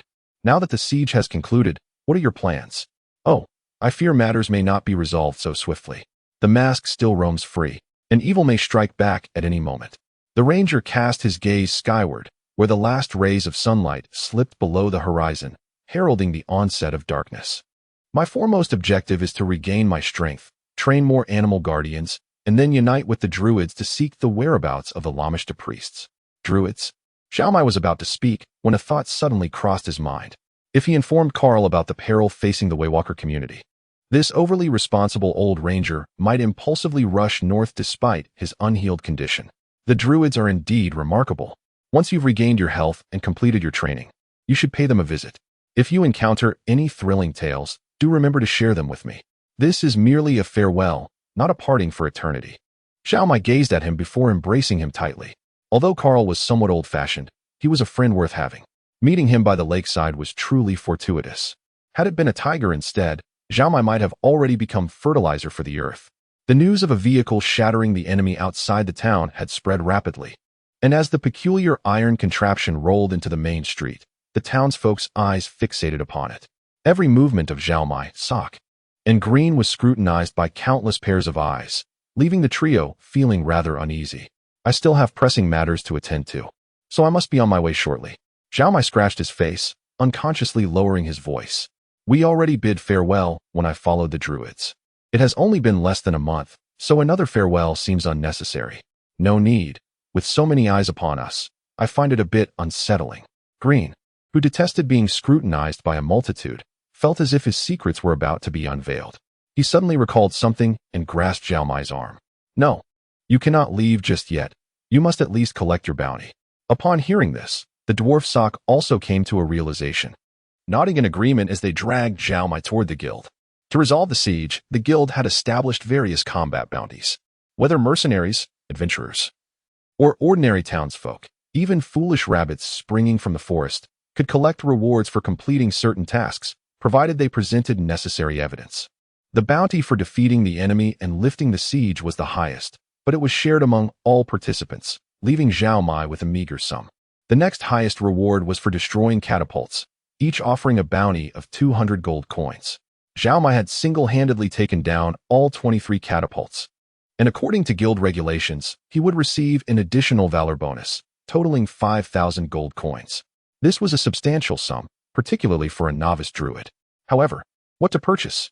Zhao Mai considered acquiring another vial of disease-curing potion, only to be informed it was out of stock, at 750 gold coins a bottle. Few were inclined to keep it in stock, and the guild's previous 3 vials had recently been dispatched to Gauderia. Oh well then, Zhao Mai pondered and made a request. Since you are giving me 5,000 gold coins, can I choose which coins I want? Perhaps among those coins lay a fateful coin that others could not discern. But it raised the guild's suspicions, fearing he might be a spy for a thieving guild. For the safety of the guild's treasury, this request was, of course, denied. Each time something was unavailable, Zhao Mai would cast a disparaging glance at the guild receptionist, and after a dozen repetitions, the poor girl could barely lift her head, sweat pouring down her face. In exasperation, Zhao Mai pounded the table. In such a vast guild, you have nothing, and nothing I've heard of. Why give me so many gold coins if I cannot purchase anything worthwhile? In Nibwa town, I could never exhaust this amount of money. Apologies, but I believe the guild will resolve this issue soon. The receptionist could only reply, we will restock promptly, especially with a major gathering scheduled in 2 months. That has nothing to do with me. Zhao Mai spread his hands. What if I leave with this heap of coins and find I cannot buy a thing? That would be quite unfortunate. We truly cannot assemble the items you requested. The receptionist was on the verge of tears, not needing weapons or armor. This customer was fixated on acquiring medical magical items. It is well known that both priests and druids have always faced a severe shortage of healing magical items. Temples prefer that those in need of healing visit the sanctum to experience the glory of the divine, rather than simply consuming a potion. They would rather incur losses to heal than produce more healing potions. Druids were similar, and they did not even welcome patience. Their pursuit was a life of seclusion and isolation. Although the Waywalker community was somewhat better, it did not guarantee a steady supply of healing magical items. Zhao Mai, unwilling to wait any longer, stuffed 1,000 gold coins into the car's trunk, leaving the remaining 4,000 with Green and Sock to establish a shop and continue developing firearms. Thereafter, seizing the moment before the celebrations commenced, Zhao Mai activated his phone's navigation and swiftly ascended into the sky. Chapter 77. The Gift of Reunion. Pressing the accelerator, Zhao Mai plunged into the spatial tunnel, where a steering wheel was unnecessary. Thus, he busied himself with his mobile phone, finally deciphering the intricacies of the ride-hailing application. It turned out that beneath the app's description lay a hidden manual. The opening line proclaimed, to receive a request for traversal, one must have a person, a vehicle, and a phone. All 3 are essential.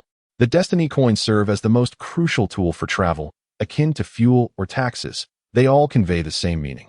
The generation of Destiny coins appears to be linked to the stability of the spatial realm and the complexity of its rules, though the manual did not elaborate on the specifics of this connection.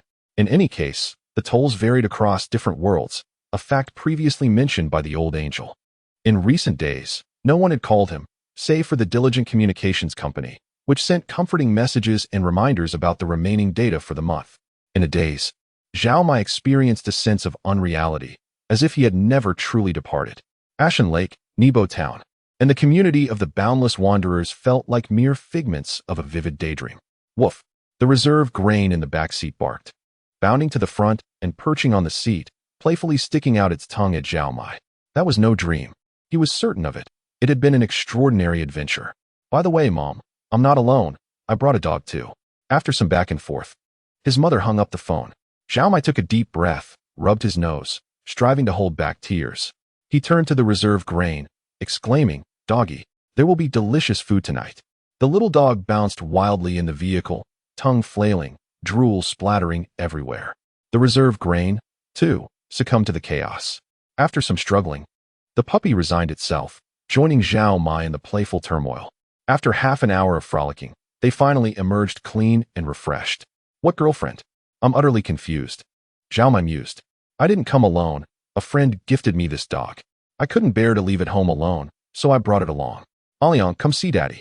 The reserve grain obediently scampered from the back room, sitting on the ground, panting with delight, its tail wagging furiously like a pneumatic hammer. Daddy appeared to be quite fond of animals, immediately crouching down to stroke it with his large hand. Why does it call me Daddy? It's your peer. Isn't it? Did your mother tell you? Daddy scratched his face with his index finger, a habitual gesture Zhao Mai had evidently inherited. I told her not to inform you, to spare you worry. You all have your own lives, your mother and I can manage my affairs. Ah, I came with goodwill. Not to be chastised. Hurry and drink up, he urged. If your son is ungrateful, that would truly sadden you, wouldn't it? You rascal. Daddy took the medicine bottle, examining it carefully, then uncorked it and sniffed. Where did you procure this unregulated product? It resembles that fraudulent qigong water from years past. Let me tell you, don't dabble in such dubious practices. If you wish to heal, rely on a physician. I admit this isn't prescribed by a doctor. The individual is a pharmacist. But that's beside the point. Just treat it as if it's qigong water. It won't cause harm. Now drink it up. Strange, it actually smells decent.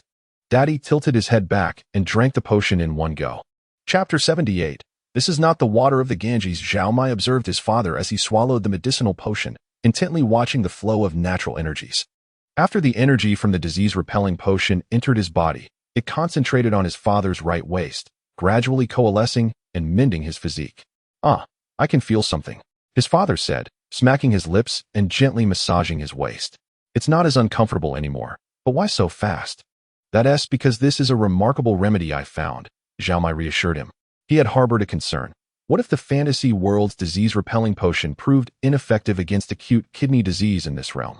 This fear had deterred him from seeking the temple priests for the potion, wary that the deities of that world would be powerless here. After all, wasn't it said that Yama and Hades divided their territories? The distinction between the fantasy realm and this one was not merely a matter of cross-border travel. It could be far more complicated. It was this apprehension that had driven Zhao Mai to fervently study under the Druids. Each world possesses a unique natural environment, and the interconnectedness of animals, plants, and humans suggests that Druidic powers might face fewer limitations. Moreover, since Druids already exist on Earth, even if they lack the formidable magical prowess of their otherworldly counterparts, they still represent a localized system of power. Now, it seemed, his decision had borne fruit. After consuming the potion, his father's complexion visibly improved. Though his face wore an expression of confusion and disbelief, Zhao Mai considered this a cause for celebration. As long as it was effective, even if a single vial proved useless, the path was clear. He needed to find more. Furthermore, Zhao Mai was resolute in his commitment to learning, regardless of the challenges he faced. One day, he envisioned himself wielding these spells, even resurrecting the deceased. What could possibly deter him from curing illnesses? What exactly did you make me drink? It's not some painkiller or drug, is it? His father's expression turned serious as he spoke earnestly. You mustn't resort to any dubious practices. When ill, one must take medicine and undergo surgery. You need to see clearly and not be deceived. Don't worry, Dad. I've been very cautious, Zhao Mai replied, his mind racing to concoct a tale about a reclusive old herbalist.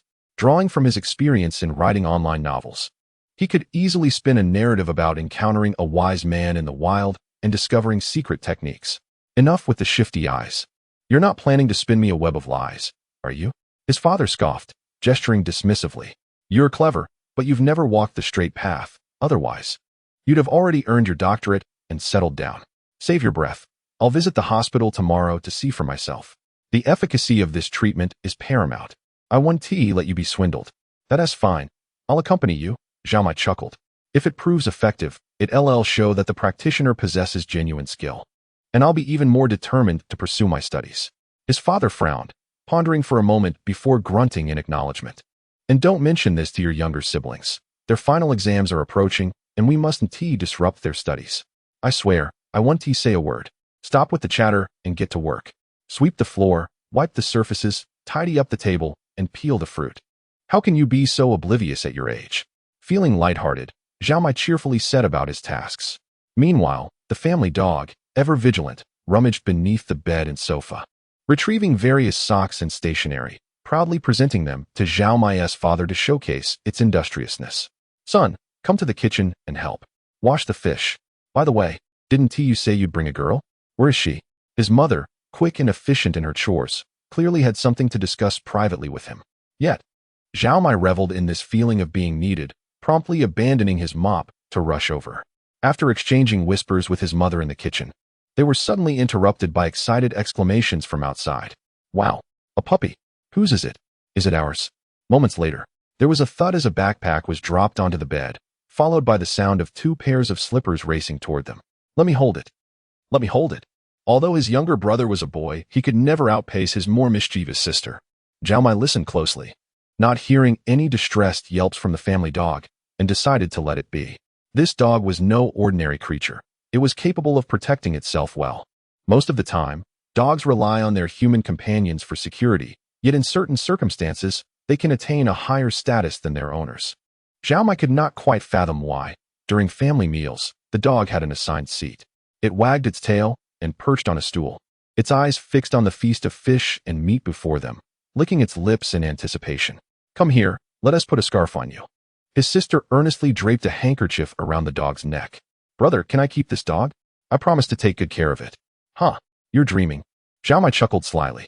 Shall I begin educating you on the importance of study, then volunteer as a cautionary tale, collaborating with our father for a second round of lessons? Oh, it seems she is not giving up. The family enjoyed a delightful meal together, after which his younger siblings took the now-sated dog for a walk, leaving Zhao Mai alone with his parents for a serious discussion. Dad, Mom, don't worry. I'm doing well out here, with plenty to eat and drink. And I'm learning valuable skills, Zhao Mai declared, having meticulously crafted his story in his mind during dinner. At my age, taking care of the family is my responsibility. You shouldn't feel pressured. I've met many people, including a certain Wang Tianhua, nicknamed the Prince, whose family has extensive connections. I eventually found an elderly doctor. He has a rather independent relationship with the hospital, following his own rules. When we met, we hit it off, and he expressed a willingness to teach me some skills. I suspect he might be testing my potential for future developments, perhaps considering taking me on as an apprentice. Of course, I didn't agree immediately. I plan to take you to the hospital for a follow-up tomorrow. If it truly works, I'll have to grab onto this opportunity tightly. Before you become his disciple, I'd like to meet him to express my gratitude, his father replied thoughtfully. It's still early to say, Zhao Mai responded. There are risks involved. If I want to study, I must fully commit, which likely means resigning from my job and staying at my mentor's home. He is rather traditional, requiring that apprentices live with him and work for him for a few years afterward. That is understandable, his father nodded. There are indeed individuals like that in our workplace. Chapter 79, finally agreed the following day. Zhao Mai drove his father to the hospital for a series of examinations, routine urine and blood tests, electrolyte levels, kidney and liver functions, and a renal ultrasound. The entire process consumed the better part of the morning. Since it was not an emergency, all test results would only be available in the afternoon, except for the renal ultrasound, which allowed for immediate consultation with the physician. You have a slight case of nephritis. It would be wise to consult a specialist in internal medicine, the doctor advised. Make sure to rest adequately and pay particular attention to your diet. At your age, neglecting these factors could lead to a sudden worsening of your condition, resulting in more severe ailments. What? Nephritis? His father was taken aback. Are you certain? Is it just nephritis? Surely, you do not mean renal failure? His father's words trailed off as Zhao Mai discreetly tugged at his sleeve. raising an eyebrow to signal him. Realizing the implication, his father chuckled nervously. As long as it's not serious, it's all good. At my age, it's easy to overthink indeed. Dear elder, a bit of contemplation is no vice, especially when it pertains to your health. However, do not be swayed by the myriad of rumors circulating online and in various circles. They will have you believe that mild symptoms equate to uremia, recommending green bean soup as a miracle cure. Such claims are fraudulent. A normal life demands moderation, and maintaining a joyful disposition is the only universal remedy for everything else. Seek the counsel of a qualified physician. Ah, you are right, absolutely right. His father offered a few humble remarks, pulling Zhao Mai out of the examination room. He gestured for Zhao Mai to follow him as they found a secluded spot where they fell into silence. Observing his father's expression, Zhao Mai sensed his internal conflict. Son, I believe you may have truly encountered someone remarkable this time. His father finally spoke after half an hour, instinctively reaching for his breast pocket, only to remember that he had given up smoking due to his ailment, letting out an exasperated sound. Zhao Mai occasionally smoked, but had no addiction, so he could only offer an apologetic smile. It's all right. Quitting is for the best, though the habit takes time to break, his father said. Licking his lips before continuing, the other results have yet to arrive, but I can feel a significant improvement. It cannot be feigned. Even if this ailment remains untreated, the individual you met, without a face-to-face meeting, has managed to achieve this degree of improvement with just a prescription. That is truly remarkable. If you have the opportunity to learn from him, then do so. I support you wholeheartedly. Really? Zhao Mai rubbed his hands together, eager to present his premeditated statement. If I am to study, I must do so full-time, which means I cannot maintain my job. However, I have some savings, and I can find accommodation with the teacher.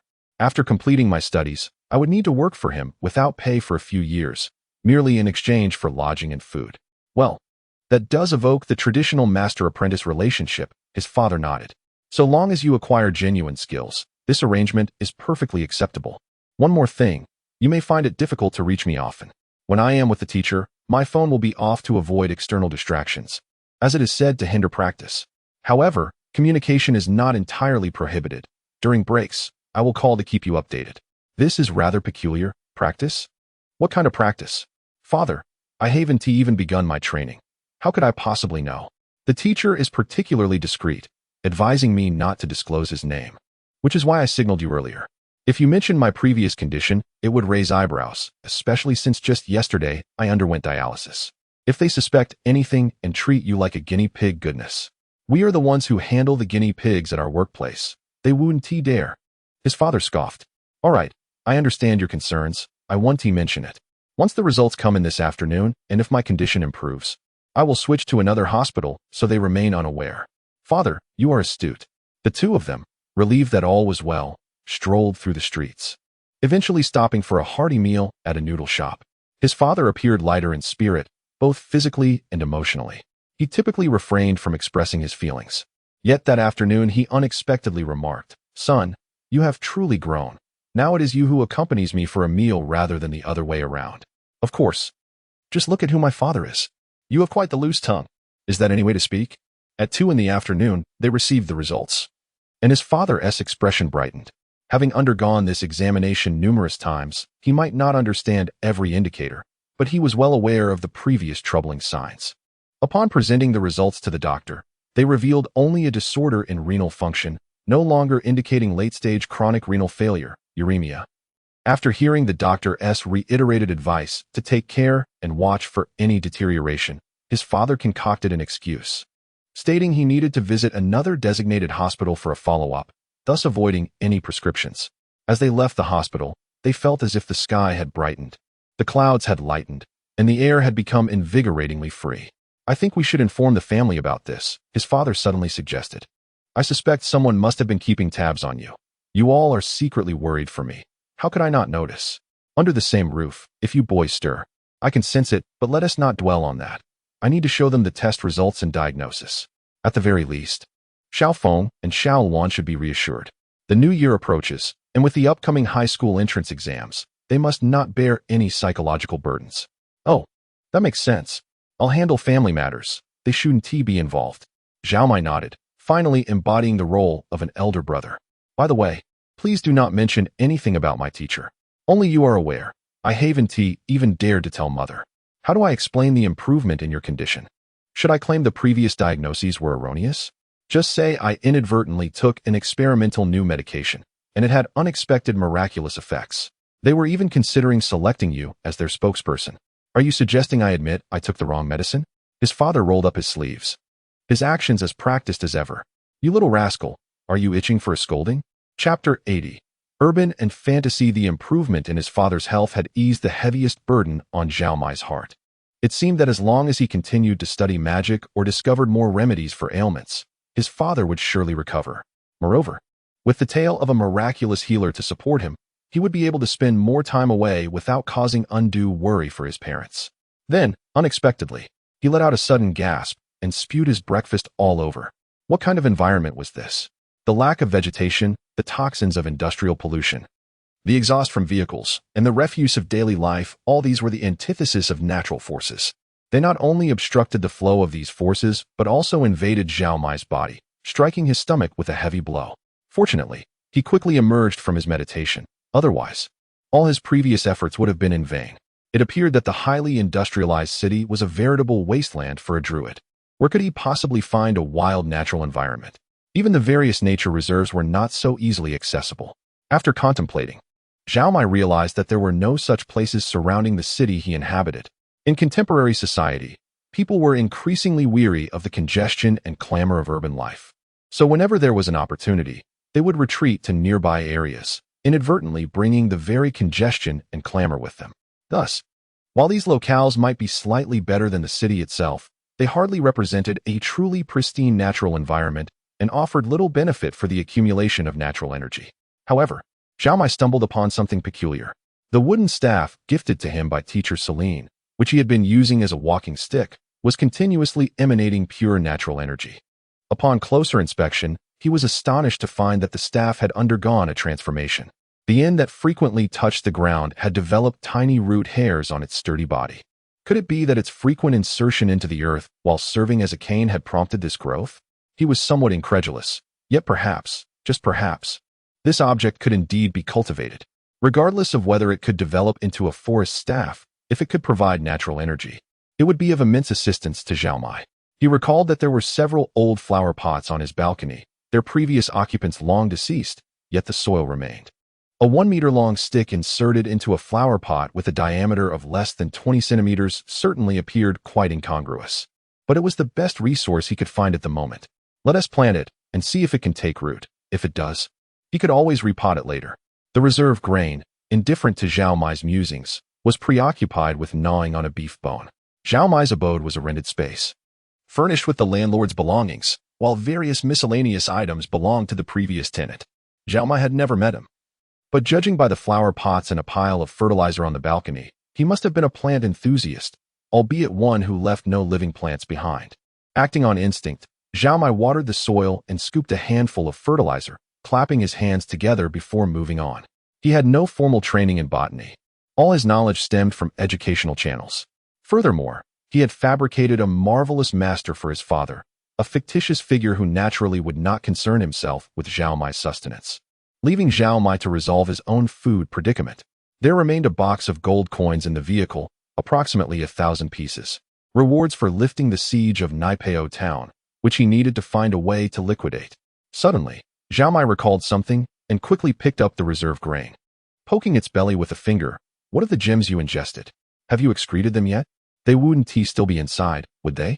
After hanging up the phone, Zhao Mai pondered, stroking his chin. It seemed his younger brother was withholding information. However, lacking concrete evidence, and given their familial bond, the matter was inconsequential.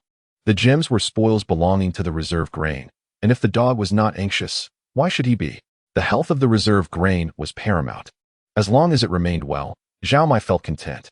Regarding the gems, he could find an opportunity later to confront his younger brother, perhaps intimidate him a little, to ascertain the truth, and then let the matter fade away. "Let us go, reserve grain, and deal with the gold coins," Zhao Mai called out. The reserve grain nodded, still clutching the bone as it followed its master. Upon reaching the vehicle and opening the trunk, they were both left dumbfounded.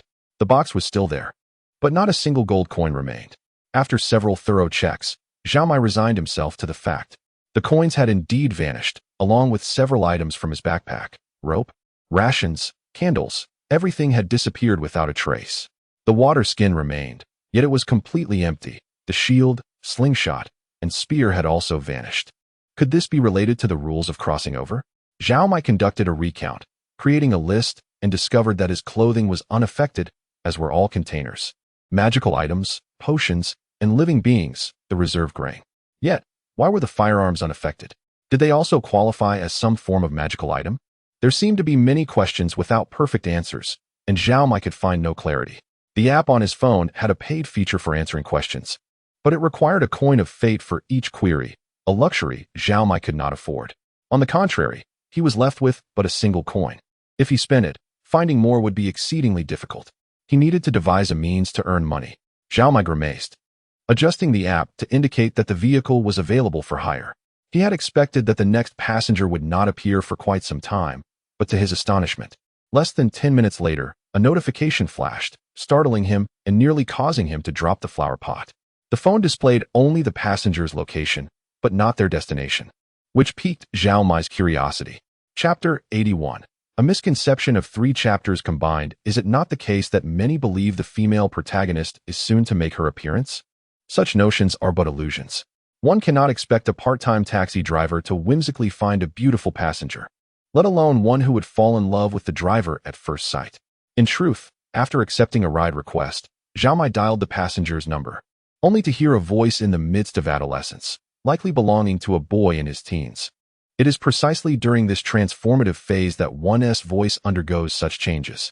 Equipped with supplies and a formidable presence, he arrived at the designated location, where he encountered a bespectacled boy with a buzz cut, clad in a school uniform, carrying one bag on his back and another in hand, his face marred by acne, eagerly awaiting his arrival. Upon halting the vehicle by the roadside, Zhao Mai recognized that this individual was indeed in need of a journey through realms. The coin of destiny upon his chest emitted a subtle warmth, simultaneously vibrating to guide him towards his companion. However, the acne-ridden youth did not rush to enter the vehicle. Instead, he circled around it 3 times, inspecting the car from all angles. "You must be surnamed Shui, right? This is indeed the vehicle you requested," Zhao Mai remarked, slightly exasperated. Despite providing the license plate number earlier, the boy still sought verification. Zhao Mai, growing impatient, lifted the trunk and stated, "Make sure to place your larger belongings in the back. I cannot guarantee that all items will reach the destination due to the peculiar nature of this journey." The boy, appearing quite anxious, inquired, "How should I address you?" After taking a seat, his hands fidgeted uncertainly. Through the rearview mirror, Zhao Mai scrutinized him, noting the boy's eyes darting around the interior, reminiscent of a thief preparing for a heist. Yet, he did not exude any sense of danger, otherwise his supplies would have reacted accordingly. "Address me as Zhao. You may call me Mike, as it sounds rather sophisticated. Although I have accepted your request, the destination remains unlisted. So I must ask, where are we headed?" I am not entirely sure. I just wish to leave this place and traverse to another realm," the boy replied.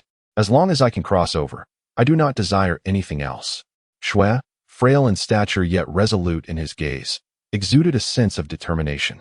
His voice carried a tone of resentment, akin to a desperate rock ballad. "No one cares for me. No one loves me. What purpose do I serve here? Mike, can you truly take me away? You are not some peculiar psychiatrist, are you? Had I been a doctor, I would certainly know how to counsel you," Zhao Mai replied, rubbing his nose thoughtfully. "But tell me, do you possess any fake coins? Additionally, you must clarify how you came to contact me. My profession is rather unusual, and I must verify your identity." In reality, Zhao Mai did not seek to confirm the boy's identity. Rather, he aimed to subtly glean information to deduce the mechanics of this crossing and the taxi service itself. The comprehensive instructions on the ride-hailing app required 2 coins to access, effectively withholding critical information at a time when Zhao Mai was most in need. I found these while rummaging through my grandfather's collection of ancient coins at home. Are these what you seek?" He produced 2 Kaiyuan Tongbao coins from his jacket pocket, causing Zhao Mai's fake coins to resonate even more intensely. The Kaiyuan Tongbao, currency from the era of Emperor Gaozu of the Tang dynasty, witnessed the rise and fall of the Tang Empire, representing one of the significant ancient coins. Yet, Zhao Mai found himself puzzled. Was it the Kaiyuan Tongbao that possessed the attributes of fake coins, or had the fake coins transformed into the form of these ancient coins? Lacking the expertise to authenticate the coins, he was unable to unveil this mystery. Indeed, these are the ones. You are fortunate to have discovered such rare items. Zhao Mai nodded solemnly. What comes next? To be honest, I discovered these coins long ago, initially drawn to their aesthetic appeal. I intended to keep them for a few days, unaware of their additional significance. Today, feeling quite discontent due to certain matters, I simply wished to leave this place.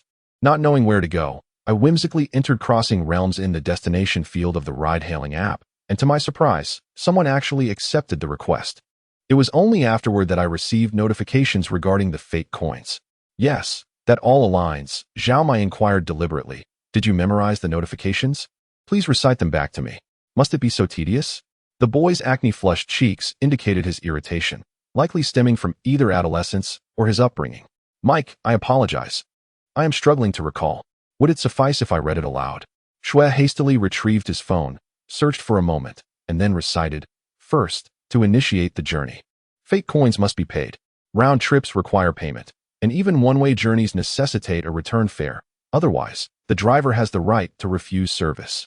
Items such as spatial bags will be confiscated, yet non-spatial containers remain unaffected, which is why I brought the water pouch, albeit the water has vanished. Surprisingly, living beings, with the driver's consent, are allowed to traverse, even if they are not passengers who have paid with fake coins. Zhao Mai speculated that this provision likely accounted for special circumstances, such as when a driver was prepaid to retrieve someone who did not possess coins. If living beings were not permitted in such cases, it would render the taxi service akin to a vehicle of death. Passenger safety must be prioritized, a rule Zhao Mai wholeheartedly supported. Fortunately, this regulation was in place. Otherwise, his supplies would have become mere dust on the spatial pathway. In contrast to the strict regulations governing empty vehicles, the rules became considerably more lenient when passengers were paying. During such instances, most items could be transported, with the sole restriction being that they must not exceed the power system limitations of the target world. Moreover, transporting excessive items would necessitate more fake coins. Zhao Mai estimated that transporting explosives to the other side should pose no issue. Not that he could acquire anything as extreme as an atomic bomb, of course. Chapter 82. Playing the lute to a cow. I yearn for a world unshackled by the constraints of study and examinations, a realm where I may pursue my own desires. Shui, with eyes brimming with longing, proclaimed, I can no longer bear the study of language and mathematics. They serve no purpose. I wish to learn magic and aspire to be a renowned sorcerer. Only the might of powerful magic is what I truly desire. Indeed, your aspirations are not misplaced. Zhao Mai replied, Magic is undeniably powerful. No one dares to dismiss a spellcaster. However, do not underestimate the endeavor ahead. First and foremost, you must master at least 2 foreign languages. From what I know, the common tongue is relatively easy to learn, akin to most phonetic languages. With your foundation in English, you should have no trouble. Yet, a mage must also learn the language of dragons, and I cannot ascertain the difficulty of that. Such challenges will not deter me. For the sake of magic, I am certain I shall succeed, Shui asserted confidently. Then, how do you intend to sustain yourself and pay for your education? Zhao Mai winked, dousing his enthusiasm with a splash of reality. Here, you have family to support you, regardless of their strictness. In that world, however, you must rely solely on yourself. Do you possess any skills? I can leverage the knowledge I have here to outshine them.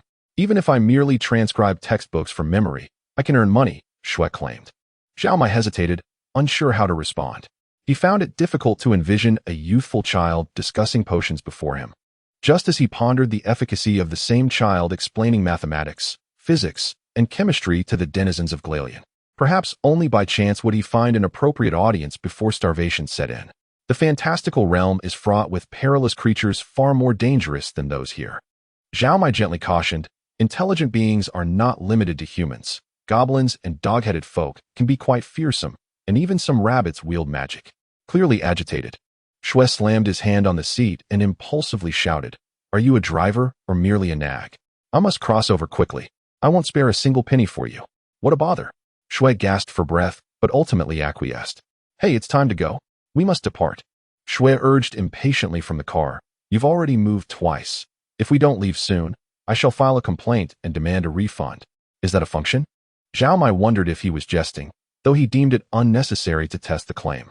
Time was of the essence, and the current passenger was in a state of urgency. Had he but half an hour more, he could procure a great deal from the supermarket. Yet Shui exhibited no such zeal for learning. He sat leisurely in the car, observing Zhao Mai's flurry of activity, occasionally sporting an inscrutable smile, as if concocting some secret scheme. Zhao Mai, not being his parent or teacher, had no obligation to impart wisdom. He had already set an example through action, but lamentably, it seemed to be lost on Shui. "Can we finally drive now?" Shui inquired, fastening his seatbelt. "Splendid. Let us be off," Zhao Mai responded. "Our destination is a place called Glalian, a Western-style fantasy realm filled with elves, dwarves, and dragons, a world of swords and sorcery. Since you lack a specific destination, I will, based on my experience, place you in a human-dominated village where you may choose your path. Can't you drive me around a bit longer? Consider me your ferryman to the underworld," Shui suggested. "The ferryman only transports. He does not dictate the itinerary of a hellish tour." Zhao Mai attempted to instill a sense of urgency. Yet, observing Shui's expression, he feared his efforts might be in vain. "I have spared you from being cast into the wilderness, which is already a kindness. A welcoming and benevolent safe town is not something one encounters every day." Activating the navigation software, Zhao Mai set their destination to Nebo Town. As he had not spent gold to download a complete map of Glalian, navigation markers would only appear for locations he had previously visited. Destination entered. "Please take a photograph of the passenger for confirmation," the device instructed. Following the command, Zhao Mai snapped a picture, hoping it would not be Shui's last in this world. "Let us commence our journey. Remember not to open the doors or windows," Zhao Mai advised with a smile. "Though I cannot be certain, during our spatial transition, we may encounter chaotic energies, akin to turbulence experienced by an aircraft." Chapter 83, Untitled. As the automobile soared into the sky, traversing the clouds and brushing against the tail of a passing passenger jet to enter the spatial corridor, Shuido's expression finally shifted.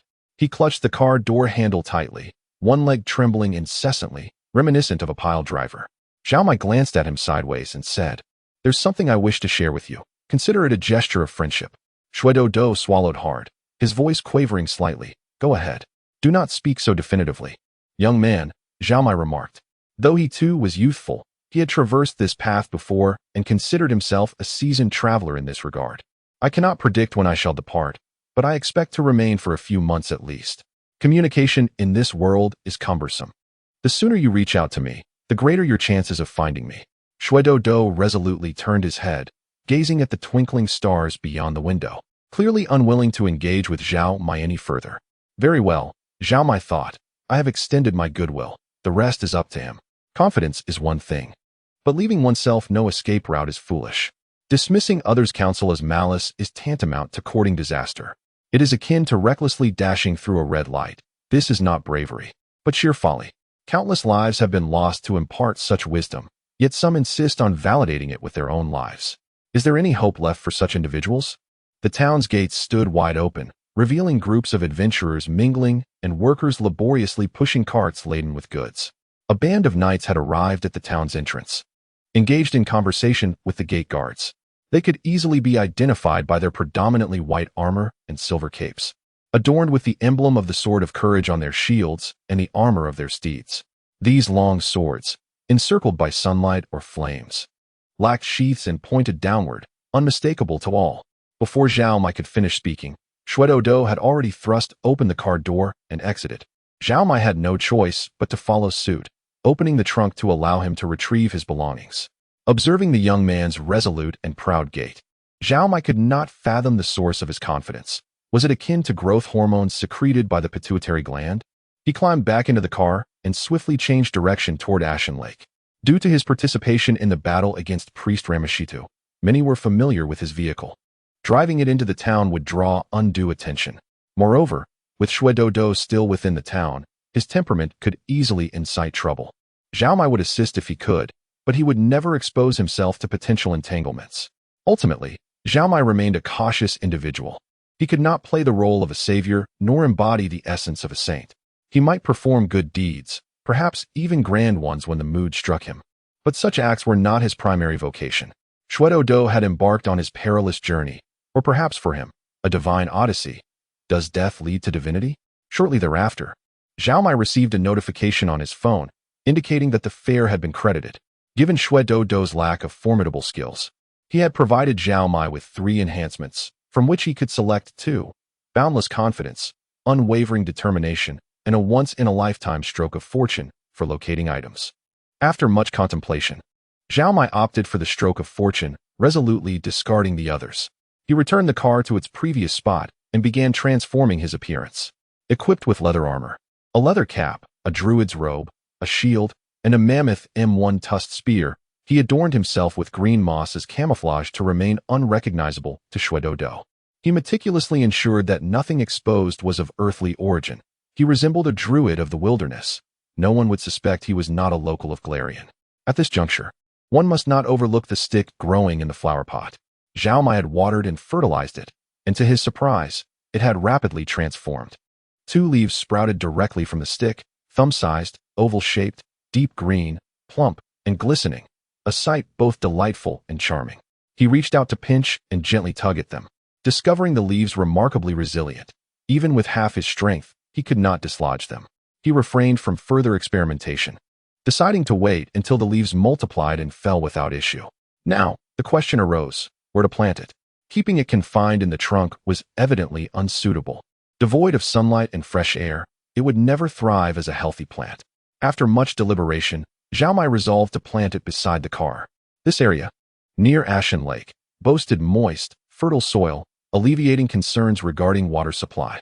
Furthermore, with such an unusual contraption as the automobile nearby, the stick would remain relatively inconspicuous.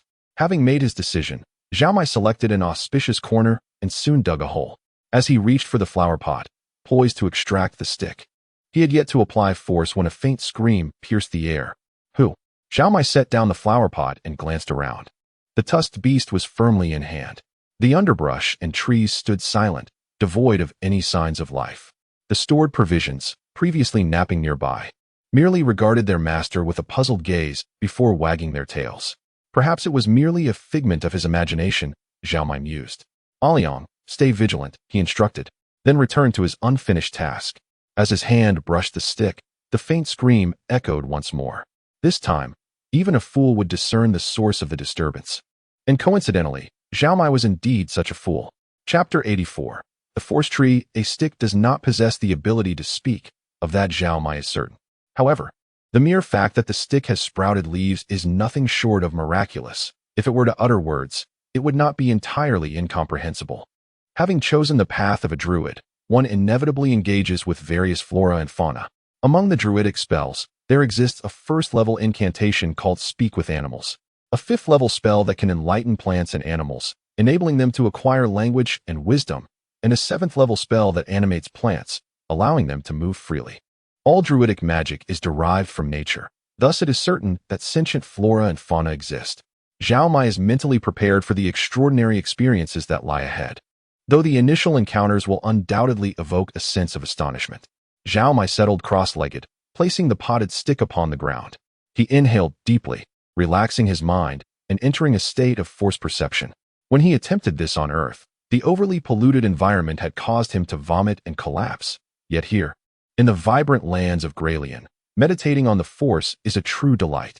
The power of nature is pure and harmonious, circulating among the heavens, earth, water, and soil, infusing Zhao Mai with a buoyant sense of euphoria. The stick tree, too, absorbs and releases the natural force. As Zhao Mai attentively observed, he discerned a distinction. The stick tree absorbs a more primal form of natural force, yet the energy it releases seems refined, more readily comprehensible and absorbable. From the perspective of energy absorption for cultivation, the stick tree could significantly aid a druid. However, the current output of natural force from the stick tree is insufficient to envelop Zhao Mai's body, preventing complete absorption. One must always adopt a developmental outlook when considering matters. Just because the stick tree is not currently adequate does not imply it will remain so in the future. After all, it had not even produced a trace of energy before. Now, it has at least overcome the challenge of existence. With his curiosity piqued, Zhao Mai began to experiment. It appeared that the stick tree was quite content in its pot, unwilling to leave. Zhao Mai speculated that perhaps his actions might harm the roots of the stick tree, prompting its cries. Reflecting on this, he realized there was no need for him to be at odds with a flower pot. The stick could remain inside. and it would naturally expand as it grew. Concerned that the soil in the pot lacked sufficient nutrients, Zhao Mai retrieved some fertilizer from his bag and added it. At that moment, the stick suddenly conveyed a wave of joyful energy to him, reminiscent of a little girl giggling. How curious. Could it be that this stick understands the benefits of fertilizer? Zhao Mai, having never cultivated plants, was unaware of the proper application of fertilizers. Synthetic fertilizers differ from humus-rich soil. Their nutrient concentration is exceedingly high, often seizing moisture from the plant's roots, akin to using salt to exterminate slugs, potentially scorching the plants to death. Such fertilizers require dilution, typically at a ratio of around 1 to 1,000. The previous tenant had prepared the fertilizer, stored in a bag, controlling the dilution ratio without any need for instructions. However, by the time it reached Zhao Mai, it had become a product devoid of guidance. Initially requiring a 1,000 to 1 dilution, Zhao Mai placed it directly into the pot. Had it been a normal plant, it would have perished long ago. Yet the stick was no ordinary specimen. Its nutrient requirements were substantial, resulting in a slow growth rate. Zhao Mai repeatedly inserted it into the soil, allowing it to absorb the earth before gradually awakening, a process that would take at least a year before leaves would emerge. However, upon the introduction of the fertilizer, the abundance of nutrients stimulated an immediate awakening. While a singular type of fertilizer might lead to imbalanced plant growth, the previous tenant's mixed fertilizer was well-rounded. Although some waste was inevitable, it would not result in skewed growth. This favorable environment delighted the stick, ensuring it would not abandon the pot. Zhao Mai added more fertilizer, and the stick responded with a soft sound, 2 leaves stretching out as though it were yawning. This was delightful. Zhao Mai remained mindful of the stick's potential to evolve into a woodland staff, approaching the matter with an attitude of hopeful skepticism, continuously adding fertilizer. As the gray-black fertilizer was introduced, it swiftly permeated the soil, vanishing without a trace. In no time, the soil in the pot began to clump, fissures caused by dehydration spreading like a spider's web. Fortunately, with Ashen Lake nearby, there was no shortage of water. Soaking the pot therein would resolve the issue. Thus, Zhao Mai diligently repeated the tasks of fertilizing and watering, all the while listening to the stick's melodious laughter. Before his very eyes, leaves burgeoned forth from the stick, one after another, soon concealing its form. It neither grew taller nor thicker, but continuously sprouted leaves. Zhao Mai observed with great interest, feeling as though such effects could only be witnessed in CGI animations, leaving him with a sense of unreality. When he pinched the leaves, to his astonishment, the leaves seemed to pinch back. His heart raced as he cautiously extended his fingers once more. The tender green leaves indeed enveloped his fingertips, gently overlapping, even swaying as if engaging in a handshake. Good heavens! He was being playfully teased by a stick with long leaves. Zhao Mai let out a whistle, summoning his reserve canine companion, placing it beside him. To his surprise, the stick tree was able to discern the target, and this time, the leaves did not entwine the dog's paw. The little dog approached curiously, only to find the stick tree playfully swatting at it with its leaves. Though the motion was gentle, it startled the reserve, causing it to leap back with a whimper of alarm. How delightful! Zhao Mai reassured the little dog before energetically continuing the repetitive tasks of fertilization and watering. Finally, as the bag of fertilizer neared its end, the stick emitted a groan and began to shake violently. Under the watchful gaze of both man and dog, all the leaves rapidly turned yellow and withered, crumbling into fragments that fell to the ground. Subsequently, the bark of the stick began to shed, reminiscent of peeling paint from an unmaintained wall. The stick, which had once been over a meter long, gradually diminished before their eyes, until only a mere segment of less than 10 centimeters remained. With a crisp snap, this final segment split into 4, revealing a tender seedling at its core. It bore 2 small, yet-to-bloom leaves, with a pearl-like white floral bud nestled between them. The instant it emerged, the surrounding natural force surged with vitality, converging toward the blossom, eagerly penetrating its depths. Zhao Mai felt his own force waver slightly, drawn towards the blossom, replenished by the pure energy it exuded. Soon, the leaves unfurled, and the flower blossomed. 5 crimson petals encircled a center composed of yellow and pink stamens. The little flower, sensing Zhao Mai's presence, swayed gently to the left and right, as if dancing a lively jig. Chapter 85. The visitor of Nebo Town. When it was still a stick, Zhao Mai could use it as a cane, providing some support while walking, which served a purpose. However, once it transformed into a flower, it became an utter burden, the reserve food. completely oblivious to the sound of crying, took an interest in the fragments of the fallen stick, promptly devouring them as if they were chew toys. Afterwards, it tilted its head, curiously observing its master as he rummaged through his backpack, meticulously organizing its contents. Hearing that cry always reminded Zhao Mai of his sister's childhood, making it difficult for him to be harsh. He adjusted the items in his backpack, placing the flower pot on top and securing it. This way, the little flower could peek out, bathing in the bright autumn sunlight. Carrying a pot of flowers on his journey appeared quite peculiar. It wasn't as though he were filming Elon, a professional, nor was he a Matilda cradling a plant. Perhaps before long, he would gain a reputation in Nebo Town as a druid with a flower perched upon his back. However, having the flower by his side was not entirely without its advantages.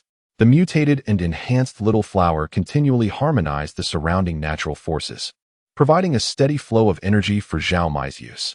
While it did not increase the quantity of natural power, it significantly improved Zhao Mai's meditation efficiency, proving to be immensely beneficial for him as a novice druid. It was akin to carrying an air purifier, one capable of elevating the quality of air to meet the standards of a chip manufacturing facility. Moreover, Zhao Mai had tested this delicate flower, discovering it was not as feeble as it appeared. It could withstand considerable force without harm, the reasoning behind which he could not fathom. Natural power is a unique force, circulating around him at every moment, intertwined with air, water, plant pollen, and all other natural existences, subtly influencing Zhao Mai. As the saying goes, one's environment nurtures one's being, which serves as an apt explanation. A druid must integrate with their surroundings to better harness the natural forces around them. Just as a mage has elemental affinities and a priest adheres to divine energy rules, a druid's natural power is also regionally distinct. Yet, with this pot of flowers, Zhao Mai found it easier to communicate with the natural forces. He remained enveloped in a stable atmosphere of modified natural energy, avoiding the discomfort of environmental dissonance.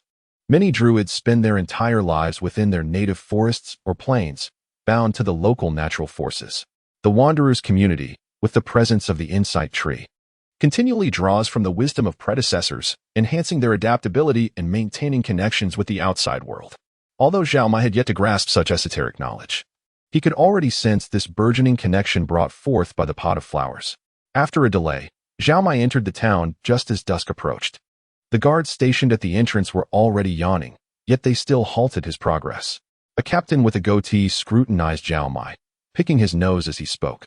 "I don't believe I've seen you before, have I?" "Perhaps so, but only you would know." "I indeed have no recollection of you," Zhao Mai replied with a slight smile. His command of the common tongue was commendable, though it still fell short compared to the townsfolk like Green. Yet, for a reclusive druid residing deep in the mountains, his proficiency was adequate. "What brings you to Nebo Town?" "Oh, I am a druid, seeking passage north to the Wanderer's community. I have heard that the Wanderer's community has a significant connection to this town, and I wish to ascertain the situation," Zhao Mai explained. "The northern forests are perilous at present. I would advise against going there. However, Nebo Town welcomes you. Please, enter," the goateed captain casually gestured, allowing Zhao Mai to pass. Zhao Mai nodded in acknowledgement and proceeded into the town, accompanied by his provisions. A guard, intrigued, leaned closer to the captain and inquired, "Sir, do you find this individual suspicious?" "Oh, are you referring to that golden-haired paladin of the goddess Aamid? Her name is Hyrel, such a lovely name," the captain observed as a foolish grin spread across his subordinate's face. Feeling a pang of embarrassment, he slapped the guard on the head. "What are you thinking? Do you really believe a paladin of such stature is within your reach? You lot, lacking any real skill, were you merely staring at her face when Lady Hyrel dismounted?" He scoffed. "Did you not notice the 7 rays of light on her holy sword emblem? That signifies she is a level 7 paladin, with just one hand. She could easily dispatch all 5 of you." "Wow, sir, you really pay attention." The guard's tone was peculiar, tinged with mockery. The light behind the emblem indicated rank. "Surely a level 1 paladin would only have 1 ray, right? Fool. All paladins below level 5 are the same. The Temple of Aamid does not train a bunch of fools like you. How could you not realize that?" The captain licked his lips, adopting a serious demeanor. "Remember, paladins come here to seek a great druid, hoping to collaborate with the representative of the nature god, Gerzlay, to jointly expel the forces of the nightmare god, Lamashtu. If you encounter a druid, question them like I did, ascertain whether they might be the great druid, and report back to me. Why not report directly to Lady Hyrel? Aren't they staying at the Reedside Inn? The captain seized the guard's face, pinching it like a vice, contorting his mouth into an exaggerated shape. Don't say I didn't warn you. You presumptuous fool. I am your captain, and my words are orders. If any of you dare disobey, you'll be kicked out of the patrol and will have to wash your necks, awaiting my wrath. I said report to me, so report to me. Do you understand? The guard, in excruciating pain, felt as though his gums were loosening, tears streaming uncontrollably down his face. He nodded fervently, his eyes pleading for mercy. The captain finally released him, wiping his saliva-coated fingers on the guard's shirt, reverting to his nonchalant demeanor as he surveyed the passers-by at the entrance. Fortunately, the level 7 paladin's emblem kept him somewhat alert. Otherwise, he would have entirely forgotten Lady Harrel's request. A highly esteemed great druid could represent the Wanderer's community in matters.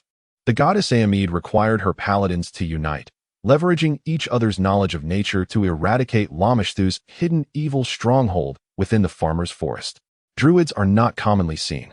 Great druids are even rarer. In Nebo Town, it is not unusual for months to pass without a single druid's appearance. Hence, the captain resolved to scrutinize and query every individual entering or leaving the town with an animal. That young man earlier could not possibly be a great druid, and his visit to the Wanderer's community certainly did not indicate he was one of them. The captain pondered, given that the farmer's forest lies to the north. Should he apply for a transfer to guard the northern gate of the town? Chapter 86. The Reunion of Three Cheers. The three angled goblets clinked together, sending forth a spray of fragrant beer foam. The dwarf Sock, the ratfolk Green, and Zhao Mai gathered around the tavern's dining table, their joy at reuniting palpable. I am truly delighted to see you. I thought you were trapped in the farmer's forest and would never return, Green exclaimed, letting out a hearty belch and thumping his chest with his fist. Well, it's a relief to finally confirm that you're safe. That's the best news. Although our time together was brief, we felt quite out of sorts without you these past few months, didn't we, Sock? I didn't feel much different. I spent my days by the hearth, feeling quite fulfilled, the dwarf replied with his characteristic straightforwardness, raising a barrel with one hand to refill everyone's goblets. Huh, that's just him, living life so purely while leaving a mountain of tasks to me, Green remarked, stuffing a piece of ham into his mouth before mumbling. What have you been up to these last few months?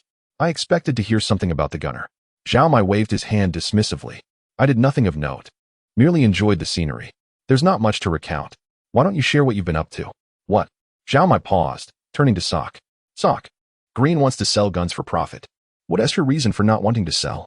Could you enlighten me? I feel there is still much I do not understand. It seems I am on the verge of a significant breakthrough, yet I remain stuck, unable to articulate it, the dwarf replied, shaking his head. I am rather anxious now, consumed by research and unwilling to engage in repetitive craftsmanship merely for monetary gain. Yes, I can understand that. Being both a researcher and a craftsman indeed presents a challenge. Zhao Mai nodded. And how is the other business venture I taught you, Green? Ah, I see, Zhao Mai said, extending his arms to embrace both of them. I shall find a way to manage this. We can balance both research and profit. For today, let us set such matters aside and enjoy our time together. All right, but I mustn't get drunk, Sock replied, his bald head gleaming under the tavern's light. Ever since the siege, he had inexplicably become bald. I still have some parts to forge tonight to improve the firing mechanism, so I cannot indulge for too long. That's just how he is. Don't take it to heart. Green comforted Zhao Mai. While specific details remained elusive, it was believed that an announcement would be made before the first snowfall of winter. Uncertain of whether the new policies would benefit or hinder current adventurers, most rushed to complete their tasks, eager to claim their rewards. The town of Nebo was bustling, with adventurers coming and going like pines in the forest, all busy gathering provisions for the winter. Nebo had repelled the assault of the mother of monsters, the nightmarish god Ramashu, yet the farmer's forest had succumbed. It had transformed into a monstrous wilderness, inhabited by bizarre creatures of unknown origin, their numbers growing day by day. Communication with the Southern and Wraithwalkers communities had been severed, leaving the townsfolk in a state of pessimism regarding the druid's plight. Various monsters had established their base in the woods, posing a continual threat to surrounding villages. On several occasions, monsters even attacked the castle. Wolf Ear Town had nearly been evacuated, with only a handful of residents remaining to transform it into a forward base for adventurers. Further south, the barony of Gaduria, under the protection of Baron Pides, had become a solid bastion against the monsters' advance. in the plains, while monsters could not match the formations of human armies. Humanity lacked the means to delve into the forest and eradicate the beasts. The beleaguered baron had offered substantial bounties. Yet the number of monsters in the farmer's forest showed no signs of diminishing, attracting numerous adventurers eager to fight for gold and the well-being of all. I believe this is the perfect time to sell firearms, Green declared, his face flushed with excitement. The prices of crossbows have risen, and nearly all weapons have followed suit. Alchemical materials are trending upwards as well. He who does not manage his resources may find himself with a mountain of gold that will eventually dwindle to nothing. Very well. You go ahead. I shall linger a while longer, Socks said, shaking his head as he made his way to the door. Just as he pushed it open, the paladin of the goddess Zhao Mai, Hail, entered, her long legs immediately capturing Zhao Mai's attention. Green covered his mouth with his hand and whispered, "Beware of beautiful women. They are often deceitful. It's best not to promise anything." Chapter 87. Negotiations concluded. The paladin, Sir Haleural, gracefully navigated through a table crowded with intoxicated patrons. Her athletic thighs captivating the attention of all present, yet none dared to reach out. The tavern waitress regarded her with envious admiration. In that moment, she embodied the aspirations of all the young women in the room. "Greetings, I am Sir Haleural of the Order of Zhao Mai. Might you be the druid who has just arrived in town?" Zhao Mai, having risen politely at her approach, gestured towards the vacant seat left by the departing dwarf, Sork. "Please, take a seat, Sir Haleural. I am Mike, indeed a druid." As Sir Haleural entered, the tavern's raucous chatter had quieted significantly, with the majority of attention now focused on Zhao Mai's table. While Haleural attracted many gazes, an audible gasp swept through the crowd at the mention of the name Mike. Is that Mike, the mentor of Sork the dwarf? The destroyer of siege engines? The hero of Nebo Town? After the siege of Nebo Town concluded, as the townsfolk cleared the battlefield, they discovered the blood ritual circle of the malevolent priest, Ramashu, and realized how close they had come to death. Had it not been for Mike's destruction of the siege engine and his leadership of the adventurers' counterattack, their line of survival would have surely crumbled as night fell. Gratitude filled the air, yet Mike had not attended the victory banquet. He had departed quietly, leaving behind a legacy of legends. "Mr. Mike, please accept our regards." "Indeed. Let us raise a glass in your honor." The atmosphere in the tavern grew lively as patrons lifted their cups, and Zhao Mai joined in their toast. "By the way, could you persuade the dwarven blacksmith to sell some weapons? Even if not firearms, swords and daggers would suffice. We are all eagerly awaiting." After finishing their drinks, many voiced similar sentiments. "I shall do my utmost," Zhao Mai replied. Sir Haleural raised an eyebrow, a smile gracing her lips. "It seems you are quite esteemed in this town. Might you enlighten me as to the reason behind your renown? Please sit, lady. I assume you did not come merely to listen to my boasts." Zhao Mai moved aside the dwarven tankards and eagerly inquired, "What would you like to drink? Ale, fruit wine, or spirits?" "Very well." Zhao Mai scrutinized the face of the female paladin, attempting to discern any signs of artifice. Her visage was uniquely beautiful, exuding a refined, harmonious, and distinctive allure, far removed from the artificial beauty often seen in games or competitions. Beyond her beauty, her body language conveyed a comforting presence, neither coldly aloof nor obsequiously eager. Perhaps one might summarize her demeanor as invitingly warm or akin to a gentle spring breeze. Zhao Mai felt enveloped in this refreshing atmosphere, wishing to linger longer in Sir Haleural company. "Is there anything I can assist you with?" "Oh, indeed. We are a party of 7. Having heard of the vile priest of the monster mother, Ramashu, disturbing the peace of the northern lands, and thus we have come to eradicate it. The goddess has instructed us to seek the aid of a great druid to better accomplish our objective. We have inquired around the nearby villages and learned of a druid community known as the Unfettered Walkers within the farmer's forest, but we are troubled about how to reach it. Just then, we heard that a druid had entered Nebo Town, prompting me to seek your wisdom. How do you know of the expedition knights? What do you know of my goddess?" Sir Haleural inquired, blinking curiously. The paladins of Zhao Mai possess an advanced class known as the Expedition Knight's successor. Is that not common knowledge?" Zhao Mai glanced at Green, who shook his head, candidly expressing his ignorance. "In truth, my knowledge is limited. Zhao Mai was once a mortal, born in Keliax, and was a paladin of Alasni. Later, during the trial of Star Stones, she accomplished her tasks admirably, igniting divine fire and succeeding the deceased Alasni as the right hand of the great god Orodon. Subsequently, Aurodon met an untimely death, and Ao Madai inherited much of Aurodon's. As Zhao Mai spoke, he sensed a hush enveloping the room. He then noticed Green and Sir Haluril gazing at him in wide-eyed astonishment. "What is the matter?" Zhao Mai asked, perplexed. "I shouldn't have misspoken, should I?" Green vigorously shook his head, stating, I cannot ascertain the validity of your words. That is not the issue, is it?" Sir Haluril nodded in agreement. "What you have articulated, even I have only heard fragments. It is certainly not as detailed or definitive as you present. And how can you be certain that the great god Aurodon is deceased? Well, he should be dead. Yet, one cannot entirely dismiss the possibility of his resurrection." Zhao Mai gradually grasped the ramifications of his discourse.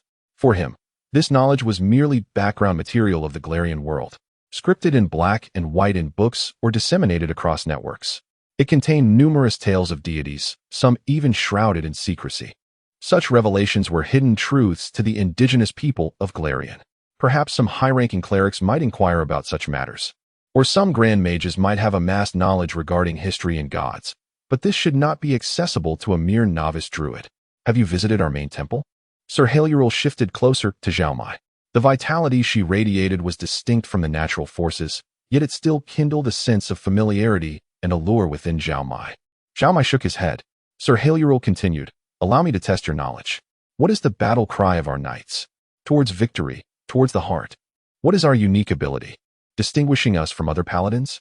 Are you referring to the successor's divine strike incantation or the sword of judgment ability?" Without hesitation, Zhao Mai replied. Green sensed something amiss and swiftly nudged Zhao Mai beneath the table. Zhao Mai scratched his head, seemingly still perplexed. Sir Haluril, noticing the subtle actions of the two young men, smiled and reassured Green. "Rest assured, I have not cast any ill influence upon your friend." "Then why is he so dazed?" Responding to every question, Green's hand stealthily moved towards the firearm concealed at his waist. Zhao Mai restrained him, shaking his head. "I am quite certain that Lady Haluril has not employed any spells. Her paladin level is 7, insufficient to bypass the necessary gestures and verbal components of casting. She merely possesses a high charisma that naturally draws others to her. The goddess Ao Madai is the most vehemently opposed to evil among all deities. She would not permit her paladins to control or alter the will of others. You may rest easy." Sir Haluril spread her hands, adding, "I have not inquired about Mr.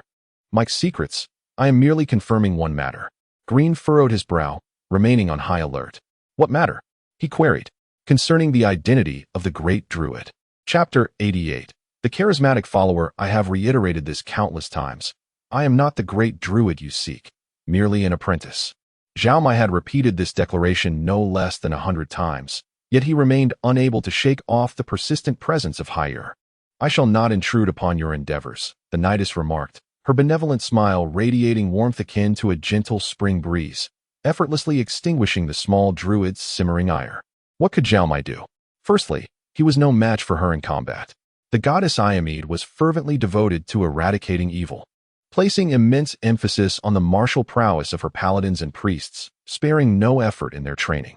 Thus, Hayer's formidable combat abilities as a level 7 paladin were indisputable. Zhao Mai, on the other hand, was a mere level 1.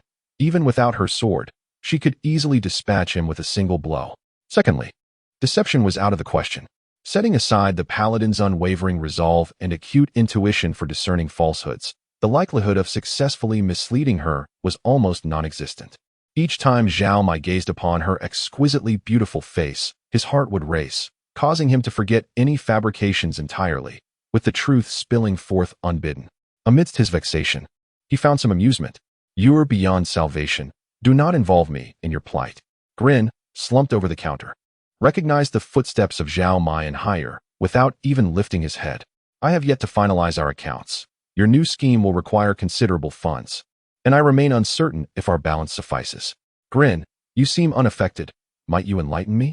Zhao Mai leaned closer, pressing his hand against the ledger. The rodent-like figure sighed, glancing at his friend with resignation.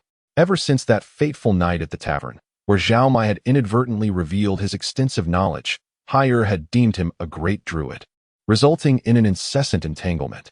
Perhaps entanglement was not the most accurate term, for their relationship was, in truth, quite innocent. Offering you advice would be futile, for you lack the capacity to utilize it. Grin shook his head, gesturing behind Zhao Mai. Even your own dog has succumbed to her charm. What hope do you possess? Doggy, doggy, silly doggy, Hire chuckled, scratching her chin as she delighted in the dog's antics. Grin pushed Zhao Mai's hand away, returning to his bookkeeping. His eyelids drooping as he jabbed at Zhao Mai's insecurities. Ultimately, you are simply too weak. There is no remedy for that. Oh. The title of Great Druid is merely an honorary designation, unbound by actual prowess. Moreover, I have prayed to the goddess regarding the matters you mentioned, and all of it is true. If you are not a Great Druid, how would you possess such knowledge? I cannot explain. Zhao Mai stamped his foot in frustration. Under Hire's unwavering gaze, he found it impossible to utter a lie. It was infuriating. I have resolved to remain silent henceforth. Do not waste your time with me. Yet, you quite enjoy my company, do you not? Hire was acutely aware of her advantages. All paladins of Iamede were trained in tactical strategies, adeptly applying them in both life and combat. Rest assured, I shall not disturb you. I will demonstrate my sincerity. Zhao Mai tightly shut his mouth, making a gesture as if to bind it with rope. However, in lifting his arm, he accidentally knocked over a supply of provisions. Before he could react, Hire had crouched down, cradling the small dog and gently setting it back on the ground. Her speed was astonishing, even clad in full armor, making it difficult for Zhao Mai to gauge her full combat potential. Though he had vowed silence, he felt compelled to express his gratitude. Thank you for helping Oliang. You spoke. Hire covered her mouth, her eyes sparkling with mirth as she regarded Zhao Mai. Grin shook his head, exhaling a long sigh. Hire bore no malice. She was genuinely intrigued by Zhao Mai's knowledge as well as by him as a person. Grin, unaware of her background or experiences, nonetheless sensed the emotions flickering in her gaze. Curiosity, competitiveness, and a thirst for knowledge might gradually evolve into genuine affection. Glancing behind him, Grin noted only a short, sweat-drenched dwarf laboring tirelessly at the forge. The monotonous clanging of metal contrasted starkly with Hire's melodious laughter. Zhao Mai, you ought to focus on enhancing your own abilities rather than lingering here. Grin waved his hand dismissively. I trust that the Nidus has little interest in our endeavors at the blacksmith's. Hire bit her lip, peering curiously towards the stout dwarf, Sock. She beheld an assortment of spherical iron lumps, marred by shell-like cracks, and wondered of their purpose. Zhao Mai contemplated that revealing the existence of grenades was ill-advised. Thus he grasped Hire's arm and led her away. This unintentional act startled the Nidus. No male had dared such a thing before. Her muscles tensed, ready to crush the druid's hand should he harbor ill intentions. Yet, sensing no malice, she realized it was not an affront. How could she entertain thoughts of harming another? Immediate self-reflection followed as Zhao Mai inadvertently pulled her away from the forge. The supply dog, panting and excited, chased after them, and shortly thereafter, another exceptionally tall and robust paladin of Iamede, leading a horse, fell in line behind Zhao Mai and Hire, awaiting orders or preparing to take over. Grin had discreetly inquired. Out of the 7 holy warriors, only 3 remained in Nibwa town, while the other 4 had embarked on a quest for something elusive. He surmised that these paladins did not fully believe MC was indeed the Great Druid. They sought to keep him placated while not abandoning other leads. Yet it was precisely this that led him to suspect Hire's motives were not entirely benign, as if there were deeper implications at play. Under the spell of Hire's charm, MC lacked the will to resist her, but that did not mean he was entirely powerless. Chapter 89. If the north is impassable, then head south. Mike. Come here for a moment. Sir Hylier, you should join us as well. 2 days prior, a light snow had fallen in Nebo town, leaving behind puddles of melting snow. Today marks the final day of autumn, heralding that from tomorrow until the arrival of spring, the snow that has settled will not melt away, thereby affecting the lives of all beings. The Lady Paladin has been following Zhao Mai for an entire week, and the two have forged an extraordinarily peculiar friendship. It is neither intimate nor distant. They harbor no ill feelings towards one another, yet their interactions are tinged with an undeniable awkwardness. Thus far, this discomfort has not resulted in any significant consequences, but much like the inevitable arrival of winter, unresolved issues will eventually erupt. You two seem to have too much leisure time, always glued together, Green remarked deliberately, while I remain vigilant, aware that your idleness is merely an illusion. Come, see the work I've accomplished for you. The information he procured from the guild is of remarkable accuracy, far surpassing the hearsay one might encounter in taverns. What news has captured your attention so deeply that you went to the trouble of purchasing it? Zhao Mai inquired. patting Green on the back and picking up a sheet of paper from the table. "Ah, a summary of the current state of the farmer's forest? Where did you acquire this?" "I just mentioned it was from the guild." "You possess such a useful resource, yet you fail to utilize it," Green sighed, his expression one of exasperation. "One of you wishes to seek the Wayfarer's community, while the other aims to find the great druid. Yet you are now merely obstructing each other's paths. Lady Hylier, here is pertinent information regarding the nearby great druid. I believe the second point holds the most promise. Perhaps you should pay it extra attention." Zhao Mai moved a chair for Hylier, and they both settled down, reading carefully by the glow of the blacksmith's forge. Green had paid 200 gold coins for the guild to compile a report on the farmer's forest. Given the active presence of the priest of Ramashtu in the area and the influx of adventurers visiting the farmer's forest recently, the information was exceptionally comprehensive. Zhao Mai read through the report twice, arriving at a disheartening conclusion. At his current ability level, traversing the farmer's forest to reach the northern elven city was virtually impossible. The productivity levels of the common folk in Glalian resemble those of medieval Earth, yet the environmental conditions differ significantly. In many regions of Glalian, straying from towns and roads signifies imminent peril. Beasts, monsters, and ferocious intelligent creatures may strike at any moment, rendering this world far more dangerous than medieval Europe on Earth. If Zhao Mai wished to circumvent the farmer's forest, whether by heading northeast towards Raven's Plain or west by sea, he would have to take a considerable detour, one that strays far from civilization and human habitation, presenting a dead end for him. No adventurer would be willing to accompany him on such a journey, for everyone is well aware that wealth is of little use without life to spend it. With a sigh, Zhao Mai recognized that he had reached an impasse. The Wayfarers had divided their forces. The druids remaining in the farmer's forest were undoubtedly engaged in combat against the monsters, defending the sacred grove of understanding. Meanwhile, the apprentices and the elderly had retreated to the elven city of Selvirian, where there were surely druids capable of instructing the apprentices.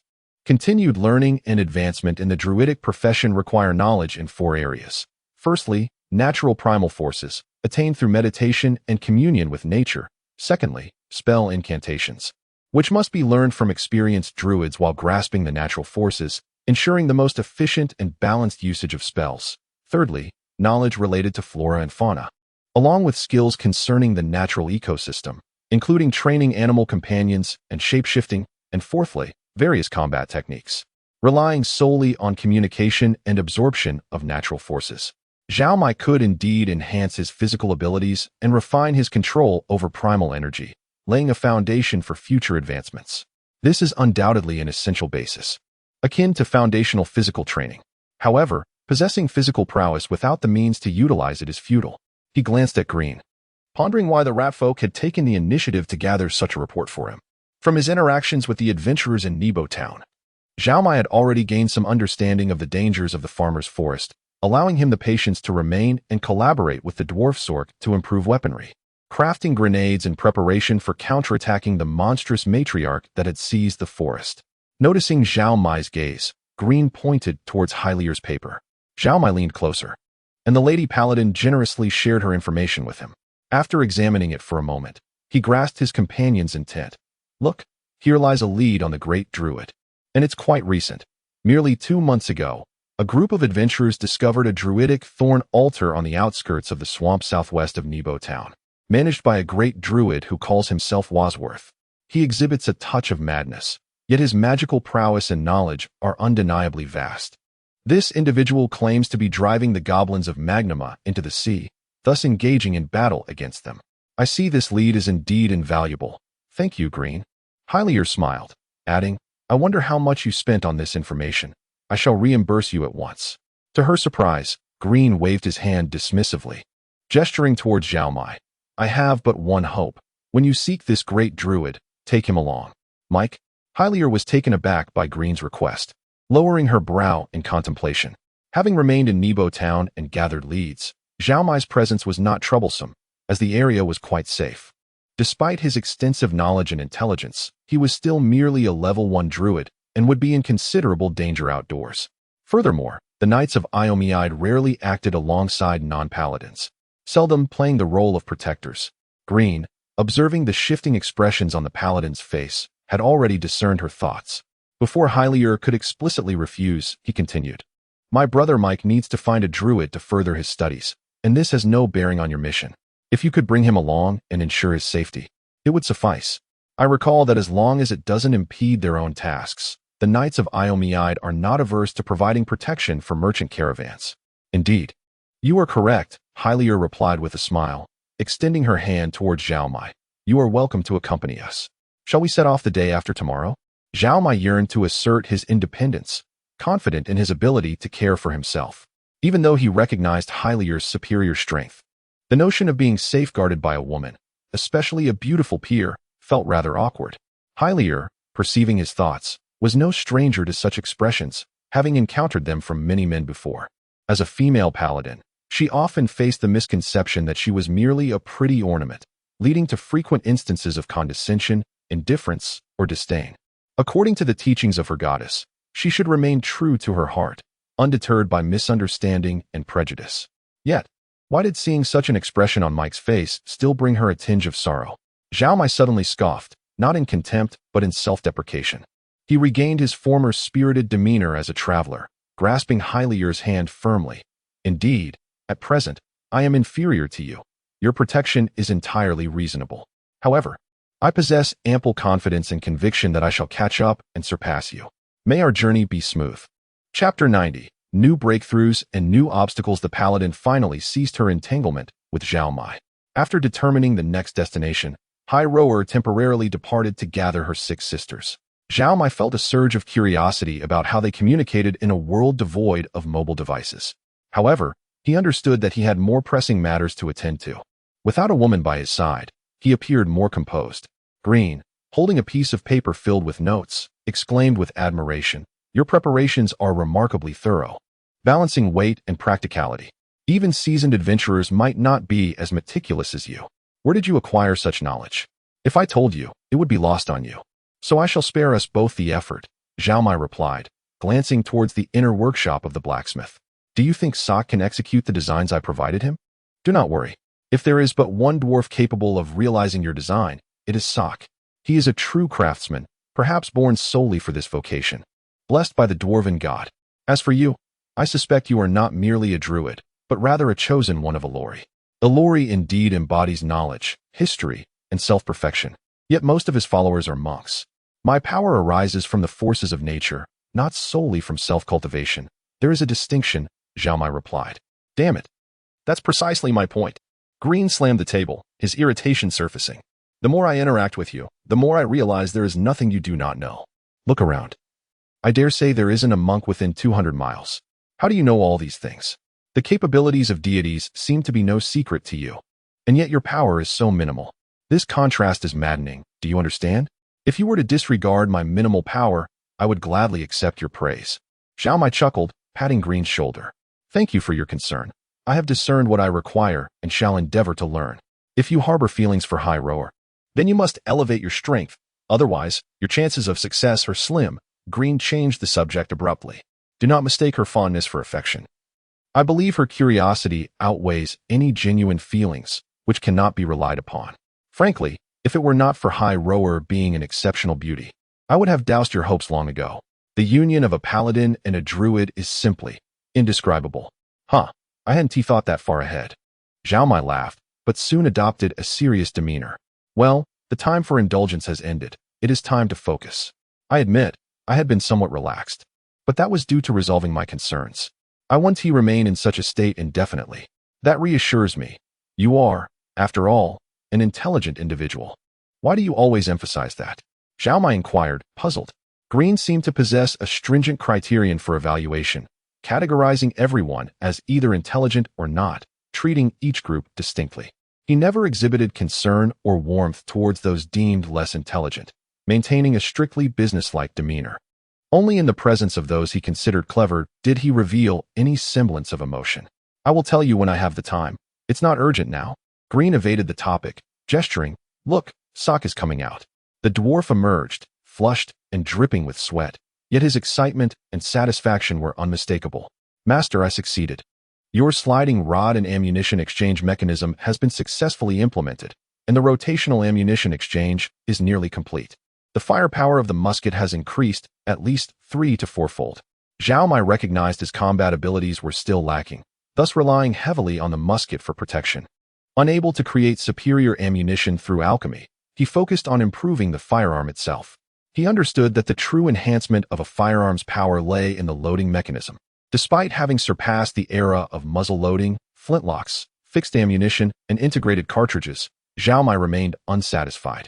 Due to manufacturing constraints, he could not yet produce magazine-fed or belt-fed ammunition.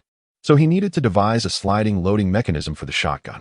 The modified Great Tooth Beast could hold 2 rounds in the chamber and preload 8 additional rounds in the empty slot beneath the barrel, 4 per barrel. When it was time to load, pulling the mechanism back would push the last 2 bullets into the chamber while expelling the fired round. It also retained the previous method of bending the barrel for loading, facilitating jam resolution. Such an alteration increased firing speed by 3 to 4 times. How did you conceive this? Green shook his head, addressing the dwarf. How did I think of it? That is perhaps the greatest secret of Mike, Sock replied. Have you not realized? Even this is still not the limit of his knowledge and wisdom. Dwarves and firearms are a fitting pair, much like elves and bows. Halflings and slings, humans and heavy lances. Should he achieve fame and return home, Zhao Mai would be profoundly pleased, for it would signify the entire dwarf clan, at least Sock's lineage, beginning the manufacture of firearms, thus providing a greater supply of ammunition. I have crafted approximately 80 suitable bullets. It would be too burdensome for you to carry them all, Sock said, producing a bundle from behind him, the bullets clinking melodically. As per your request. Nearly half are pointed bullets, akin to arrows. Thank you. And what of the grenades? The dwarf suddenly furrowed his brow, pondering for a moment before saying, Mike, I encountered something peculiar. I created the small throwing bombs you requested, and I had an idea. If I used more alchemical agents to make them larger, would their power not increase as well? That is indeed correct. Initially, that was the case, but when I made them this large, Sock gestured to indicate a basketball-sized object. I could not ignite it, even when thrown into the fire. Only when disassembled into smaller portions could it explode. How strange. Zhao Mai frowned. By all logic, such a situation should not occur. While the explosive power does not increase linearly with the amount of explosive material, it should not result in a failure to ignite.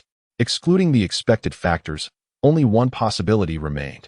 I suspect that your actions have drawn the attention of the deities, Zhao Mai posited. The 4 elements exist in balance, whether in strength, quantity, or quality. This is a fundamental rule of the world. Our weapons may have disturbed this balance, thus being restrained by some deity. This could be a blessing or lead to catastrophic consequences. We should refrain from provoking it any further. Sock and Green exchanged glances, having not considered this angle at all. Chapter 91. The discordant 1 man and 6 women. Fortunately, as a druid, I possess no inherent enemies aside from a select few deities who are universally condemned for their desire to annihilate everything. Moreover, these deities have already made countless foes. Thus I am not devoid of allies. Had I chosen to be a priest with superior healing capabilities, the atheistic beliefs I have held for over 2 decades might have posed a significant obstacle.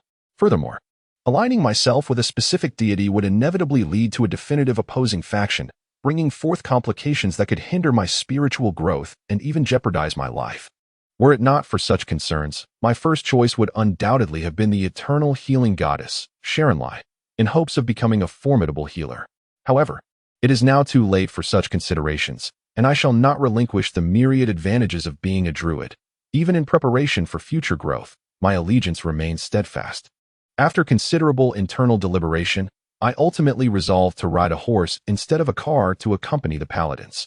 The primary reason is the same: an automobile, impervious to external influences, equally severs the connection to the forces of nature. While this choice allows me to evade danger, it also obstructs the path of self-improvement through adversity. Moreover, who can guarantee that all roads ahead are traversable by car? Mike, you arrived quite early as well. Are you prepared? Upon leaving the town, danger lurks, and thus, Hylier is fully armed. Her steed is a magnificent white stallion. Should its black mane and tail be dyed white and a cone be affixed to its forehead, it could easily masquerade as a unicorn.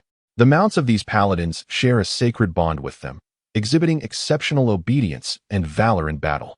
In contrast, the horse I purchased from the town is merely an ordinary gray mount, noticeably shorter and lacking in both majesty and might, having received little combat training.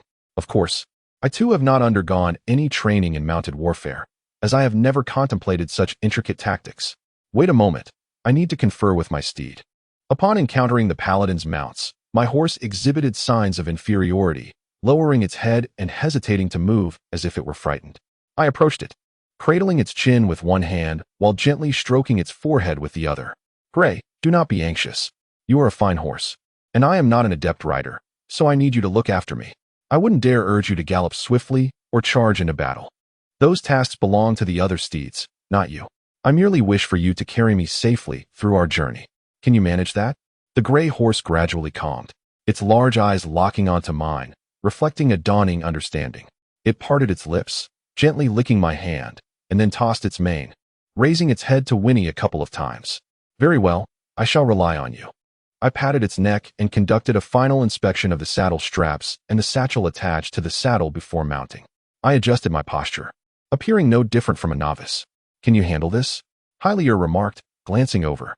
Your ability to soothe the horse is indeed impressive. I have only seen such talent in highly skilled horse trainers. Horse trainers utilize their skills in taming animals, while we druids communicate with creatures through the forces of nature. The two practices differ significantly. I explained, trainers focus on a select few types of mounts, relying on years of experience. Druids face no such limitations. Any creature is fair game. After all, from any perspective, humans are also animals, possessing natural forces within them, albeit with the gift of intellect. Humans are humans, and animals are animals. The two cannot be conflated, Hylier countered, shaking her head. I had no intention of igniting a debate on beliefs, so I replied, certainly. There are distinctions, yet similarities exist as well. Both operate within the realm of natural forces. Humans can also receive divine power, even ascending to become new deities, much like the goddess Amid. However, it is undeniable that humans are born solely with natural forces. I am not, Hylier asserted, shaking her finger. I was born blessed by the goddess, and I shall devote my life to her. With a smile, she made her intentions clear. She urged her white horse forward and addressed her companions. Advance in cautionary formation. I will ride alongside Mike. Captain, you haven't grown weary of him yet? Remarked a short-haired knight with rosy locks, stifling a laugh. You can't just keep your eyes on him. You must also remain vigilant of your surroundings. Hylier maintained her serious demeanor, responding without a hint of amusement. Enough chatter. We must adhere to discipline from this moment forward. No one is permitted even the slightest relaxation. Understood? This spirited group of female paladins, despite their varying ages and ranks, shared a profound bond as both comrades and sisters. They possessed a remarkable synergy. Upon my entry into this assembly, I immediately felt like an outsider. First was my posture. My only previous experience with horseback riding had been at amusement parks and resorts, where my top speed barely exceeded 15 kilometers and my distance never surpassed 5 kilometers. It could only be deemed leisurely strolling. Perched atop my horse, I sat awkwardly, stiffly, and tensely, utterly out of sync. In stark contrast, the formidable female knights around me exuded confidence and grace. To an observer, I appeared as a mere scribble on a masterpiece, a smudge upon a lavish garment. Then there was the style. The 6 paladins, one heading north to gather intelligence on the northern territories, marched in formation, their armor gleaming and capes billowing, resembling 6 majestic banners. I, on the other hand, donned rough cloth and leather armor, with unruly short hair and a flustered expression. Fortunately, I was not shackled, lest I resemble a prisoner in tow. Thankfully, my horse was cooperative, adjusting its stance so I could remain securely seated upon its back.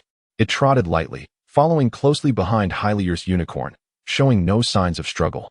It seemed that allowing the grand steed to lead effectively reduced the wind resistance for those following. As I jostled along, my thoughts wandered, nearly leading me to ponder aerodynamics. Chapter 92. The overlap of past and present traveling southward from Nebo Town. After approximately 2 days, one will arrive at Watto Town, a human settlement perched on the hazy edge of a marsh. This town too marks the terminus of civilization, for beyond it lies the wilderness in the southeast, southwest, and due west, regions fraught with peril, capable of claiming lives. Zhao Mai had heard Green's account of the area, yet he could not form a vivid impression until he witnessed it with his own eyes. Now, following the paladins along the post road, the journey felt surprisingly safe, almost akin to a leisurely outing. The straight pathway stretched for miles, bending only when encroached upon by the forest. The adjacent woods remained robust, within the jurisdiction of the rangers of the dense thicket. Zhao Mai scrutinized the surroundings and discerned several winding paths that delved deep into the woods, shrouded in mystery. It was said that one of these paths led to the fabled beach hall, a secret trove of a vanished wood spirit. As they walked, Hailuer occasionally assessed Zhao Mai's condition, checking if he could persevere. She could tell that the druid was not well versed in horseback riding, and he would surely endure considerable discomfort along the way. The aching thighs, chafed skin, and the painful jolts to his pelvis were all tribulations that beset novices. From Zhao Mai's expression, she understood that these afflictions were indeed occurring. Nevertheless, the druid gritted his teeth, remaining largely silent as he pressed on. The visage of her father had begun to fade, with Hailuer recalling only that he was a mage, seemingly omniscient. He spent his days ensconced in the towering, secluded mage tower, engrossed in arcane studies alongside a peculiar cadre of companions. Beyond matters of magic, he seldom broached other topics, and time spent with her mother and herself was scant, particularly after learning that she would become a paladin rather than a mage. He had not graced her with a smile since. Following her mother's lonely passing, the temple of the goddess Aomeda had become her true home. Mike, why did you choose to become a druid? Hailuer inquired suddenly. To heal my father's afflictions, I had no choice but to become a druid, Zhao Mai replied, drawing in a sharp breath through clenched teeth. He needn't look to know that the skin on his inner thighs had likely been abraded, with sweat trickling into the wounds, yielding a particularly sharp sting. Why not seek assistance from the temple? We paladins, aside from our missions, also possess spells to dispel ailments and soothe pain, she continued, drawing closer to him. With a soft prayer, her hand, aglow with divine light, brushed against Zhao Mai, and the positive energy from the goddess permeated his being, swiftly healing his wounds. Oh, to have one's wishes fulfilled, you must be blessed, Hailuer remarked with a hint of envy. Her mother had prayed, yet her final wish went ungranted. Her father had not come to bid her farewell, a sorrow that lingered deepest in Hailuer's heart. Hey Mike, we will surely vanquish the malevolent priests and restore peace to the farmer's forest. Indeed, while nature may sometimes suffer harm, its formidable capacity for restoration and equilibrium shall ultimately prevail, Zhao Mai affirmed. Hailuer, do you female paladins undergo the same training as your male counterparts? Yes, fundamentally it is the same. Some martial skills or combat techniques may differ slightly, as the physical attributes of men and women vary, Hailuer replied, eyeing Zhao Mai. Why do you ask? May I accompany you to learn? He ventured. In what regard? The foundational martial skills, the use of a one-handed spear and shield. Zhao Mai clutched the saddle tightly, nearly toppling off as he shifted. Oh, perhaps also horsemanship. I have much to learn. Not a problem. I would be delighted to assist you, Hailuer responded. However, I must inquire further about deities, divine power, and faith. You cannot evade such discussions. I believe excessive discourse on deities may not be wise. Perhaps it would be better to focus on worldly matters, Zhao Mai mused. How about this? I shall recount some intriguing tales of benevolent priests and malevolent mages. Would you like to hear? Hailuer bit her lip and nodded. Unintentionally, Zhao Mai had touched upon Hailuer's inner vulnerabilities, and he began narrating an adapted tale of the dark-robed mage and the white-clad priestess. They continued along the path. The damp southwestern breeze from the marsh rustling through the treetops, the remaining leaves whispering softly. A mass of dark clouds obscured the sky, causing dusk to descend earlier than usual. Gradually, twilight enveloped the road, leaving only a glimmer of light on the northern horizon. A massive tree had fallen across the path, its enormous trunk split in two. A knight named Haidai stepped forward to investigate, discovering that the trunk had long been hollow, revealing the true cause of its collapse. Two knights secured ropes around the trunk, and on horseback, they dragged it aside, clearing the way. Meanwhile, the others remained vigilant, carefully watching the surroundings. You are all so warm-hearted, Zhao Mai praised. Navigating past the obstruction, the group continued until darkness fully descended. By this time, the southern sky was entirely obscured, while the northern heavens still twinkled with stars. Fortunately, the wind shifted, the fierce northern gusts dispersing the clouds, and the sky was once again adorned with a brilliant array of stars. For reasons unknown, the earlier unease gradually dissipated, the natural forces around them returning to a state of calm and serenity. The 6 women, 1 man, and a dog dismounted, preparing to set up camp. Zhao Mai's thighs had once more suffered abrasions, yet he declined Hailuer's healing spell this time. I can recover gradually. This process also allows my skin to acclimate. The potent energy of the healing spell, while mending wounds, would also remove the calluses, and I would endure the pain again. Very well, as you can heal yourself. Highlooter smiled slightly, commencing her inspection of the camp's defenses. Chapter 93. Pre-dinner exercise. It was a type of hard biscuit crafted from a blend of barley flour, wheat flour, and oat flour, baked with hops and dandelions, accompanied by a rich ale-soaked cheese. As a man hailing from a grand culinary empire, Zhao Mai found it impossible to watch a group of beautiful maidens gnawing on the dry biscuits while he remained idle. With a sigh, he intervened to alleviate the poignant scene. "Allow me to prepare something for you," he said, lamenting his modest offerings. What could he possibly conjure? A clever cook can hardly create a feast without ingredients. Yet he still had instant noodles he brought from home. As a solitary dweller, he had naturally mastered various methods of preparing instant noodles. However, cooking for 6 individuals was a challenge he wasn't equipped to handle with his small pot. "Hariel, may I borrow your helmets?"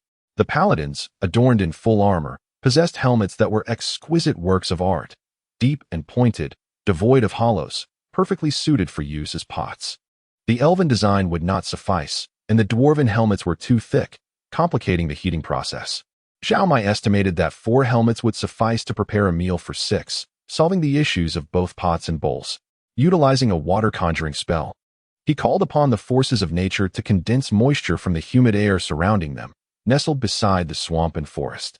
With little effort, he gathered enough water to cleanse the helmets and boil it. Under the watchful gaze of the paladin maidens, Zhao Mai opened the packets of instant noodles. Tossing them into the pot, he realized that while instant noodles have a long shelf life and delightful flavor, their bulkiness made them cumbersome to transport. Seizing this opportunity to endear himself to the paladins, he added the seasoning packets, and soon, an enticing aroma wafted through the air. In contrast to Glalian's culinary customs, the rich spices within the instant noodles were an unfamiliar delight for the paladins.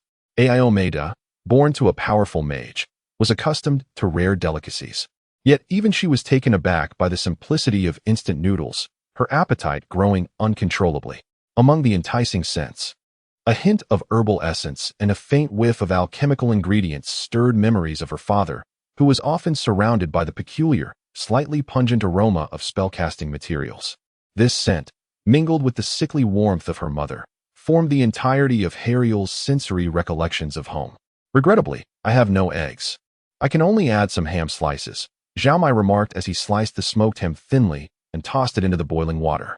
"In just 2 more minutes, we shall feast." No sooner had he spoken than a twisted and grotesque arrow struck the center of the stove, followed by the cacophony of a charge from the forest. Who is derelict in their duty and failed to keep watch? Hariel bellowed, raising her holy emblem and reciting a chant. "Goddess of the successors, manifest your might, safeguarding the weak from evil's encroachment." A beam of light emanated from the emblem, enveloping Zhao Mai. He understood this was a protective spell, should he sustain harm. Half of it would be borne by Hariel. However, this incantation required both the caster and recipient to wear matching platinum rings, often humorously referred to as the wife. "I shall protect you" spell, prompting Zhao Mai to ponder the whereabouts of such rings. Simultaneously, around 15 goblins, brandishing axes and curved knives, charged towards the female knights, their feet crunching on fallen leaves and twigs. This appeared to be a raiding party, and the armor they wore indicated they were seasoned warriors. The leader donned ill-fitting chainmail, wielding a dwarven war axe, and emitted fierce battle cries. Zhao Mai chuckled. The dwarven war axe, short, thick, and heavy, was of considerable density. Dwarves often filled these weapons with lead to enhance their mass, delivering devastating blows. Without the sturdy, low center of gravity typical of dwarves, wielding such a weapon would be quite challenging. "Protect our meal. We must not let the goblins near or ruin it," Hariel shouted, thrusting her shield into the ground with force. All the paladins, equipped with identical shields that were sharply pointed at the bottom and resembling inverted teardrops, formed a cohesive front. They planted their shields into the earth, erecting a wall to safeguard the 4 pots of instant noodles. "I shall lead the charge," proclaimed a dark-haired paladin. "I will cleanse the stain of my failure in reconnaissance." Leading the charge while reducing dinner portions, Hariel showed no mercy. The paladins' expressions shifted. It turned out their performance in battle was tied to the quantity of their meal. The rumbling of their stomachs and the tantalizing aroma of the noodles proved more invigorating than the most resounding war drums.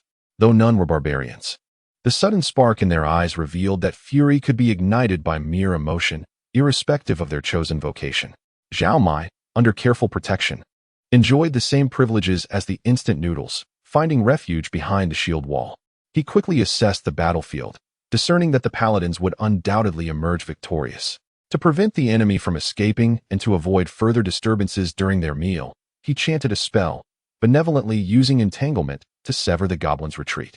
The forest environment undoubtedly augmented the spell's efficacy, as the writhing branches and thorns emitted a palpable sense of trouble for any who dared approach. Stockpile provisions, fortify defenses. Remain vigilant, Zhao Mai commanded, crouching behind the shields, alert to any further goblin ambushes from the opposite side. However, the paladins had anticipated this. 5 knights formed a staggered charge formation, leaving one in reserve while utilizing Detect Evil to maintain control over the battlefield. Even if the situation deteriorated, the paladins could heal and protect one another, their martial prowess formidable.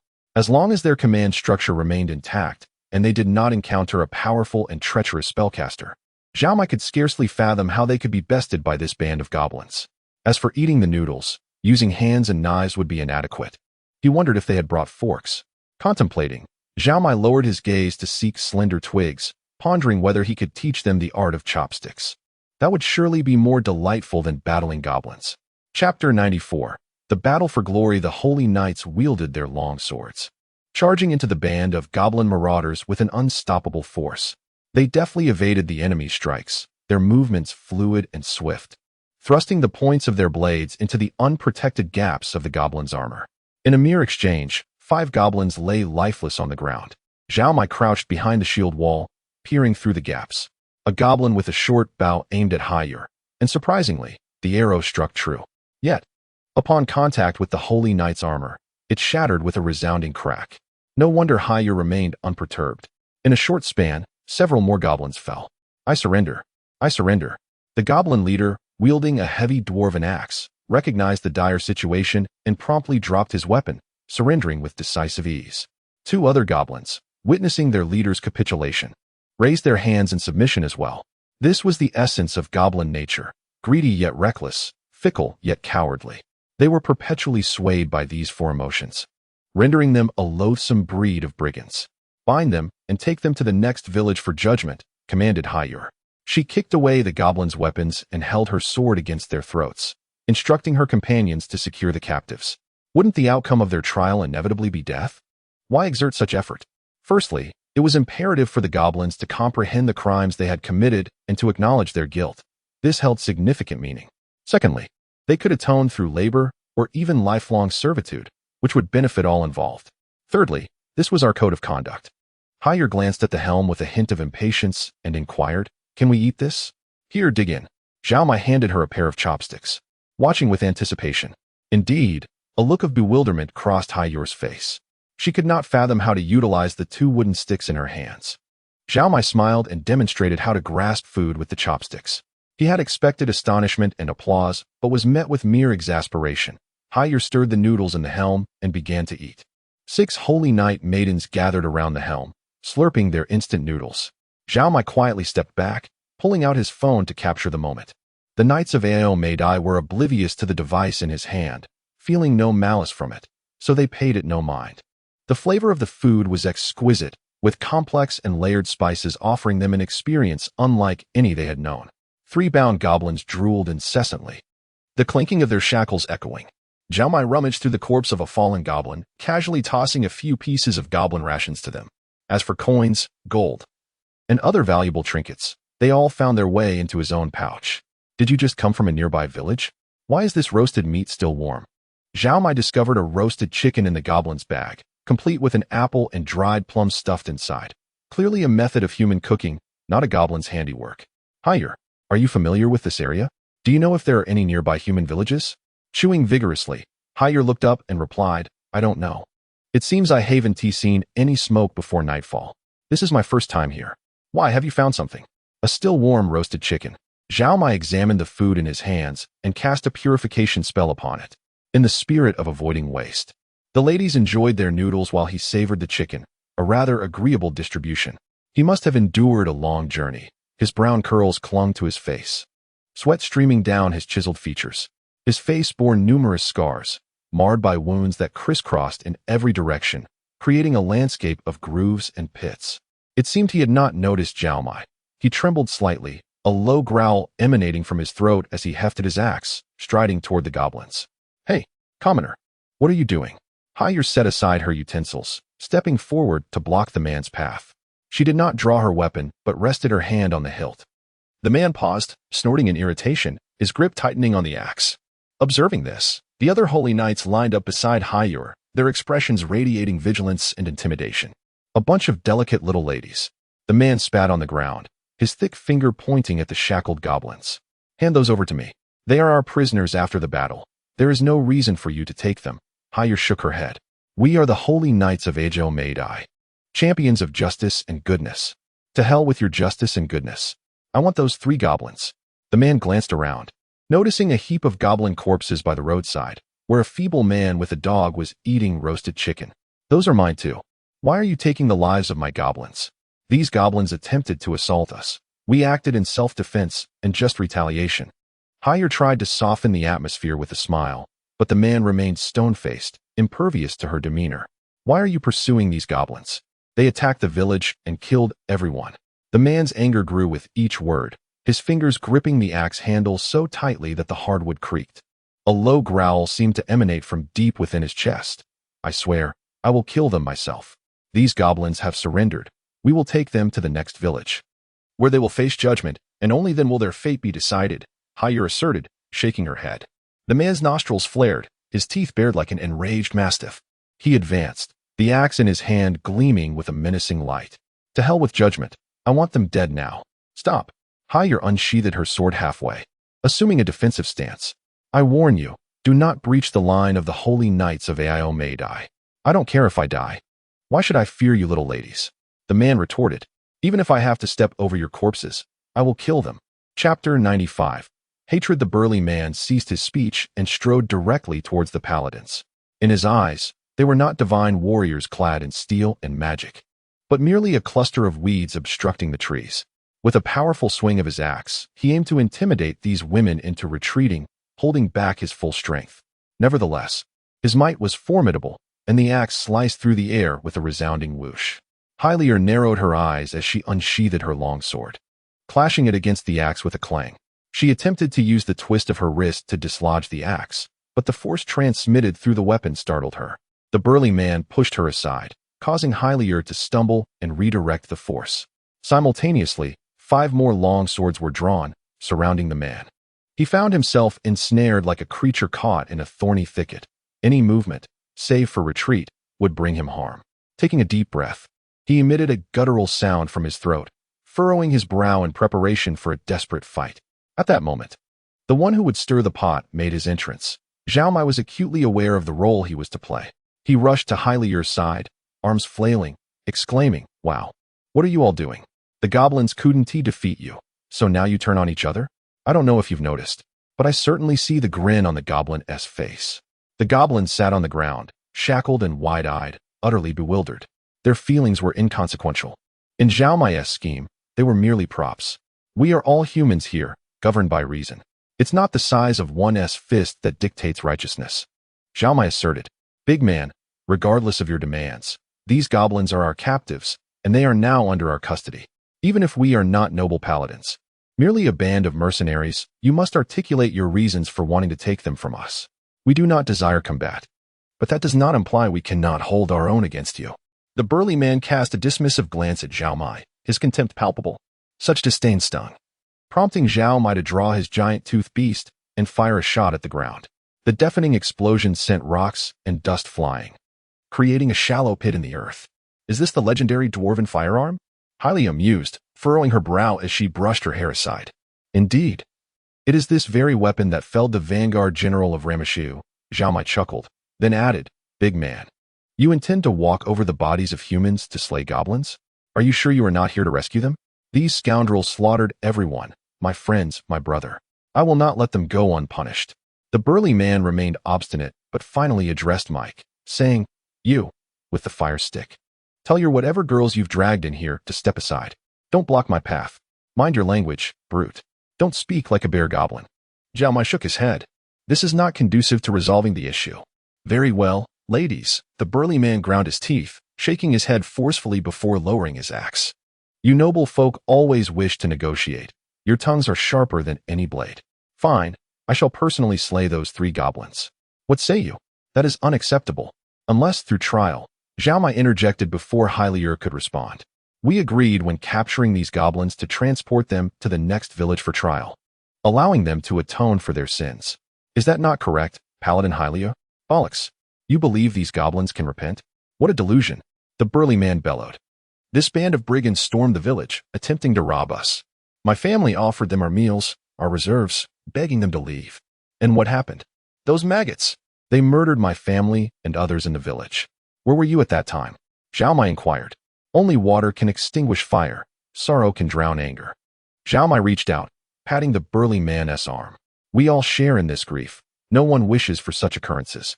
We understand your desire for vengeance. Yet we too have our code of conduct. What? You spineless coward. The burly man shouted. Calm down. Zhao Mai replied. These goblins must face judgment before any punishment can be dealt. This is the code of the paladins. However, I suggest we take these goblins to your village for trial. Would that be acceptable? Hylier pondered for a moment and nodded. As long as the trial is fair and just. That is acceptable. This is our bottom line. Fool. Zhao Mai leaned closer, lowering his voice. Instead of wasting time here, possibly escalating to a fight that resolves nothing, why not hurry and drag those 3 goblins to your village? As long as there are still living souls there, including yourself, a trial can be conducted. What are the penalties in your village for robbery, murder, and slaughter? Certainly death. The burly man finally grasped the implication.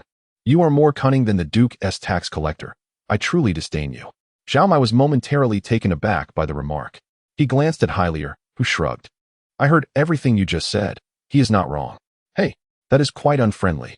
Zhao Mai feigned hurt. Am I not attempting to resolve the issue? Look at you.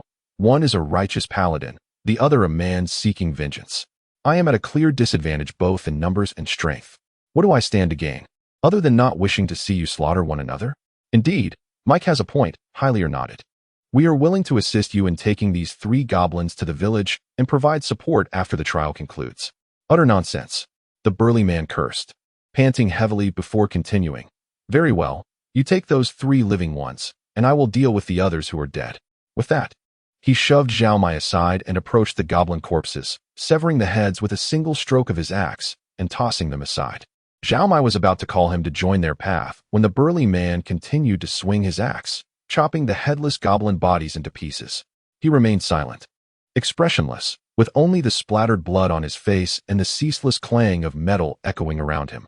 Chapter 96. The Judgment. Zhao Mai's gray steed fidgeted beneath him, finding solace only in the gentle whispers of the druid.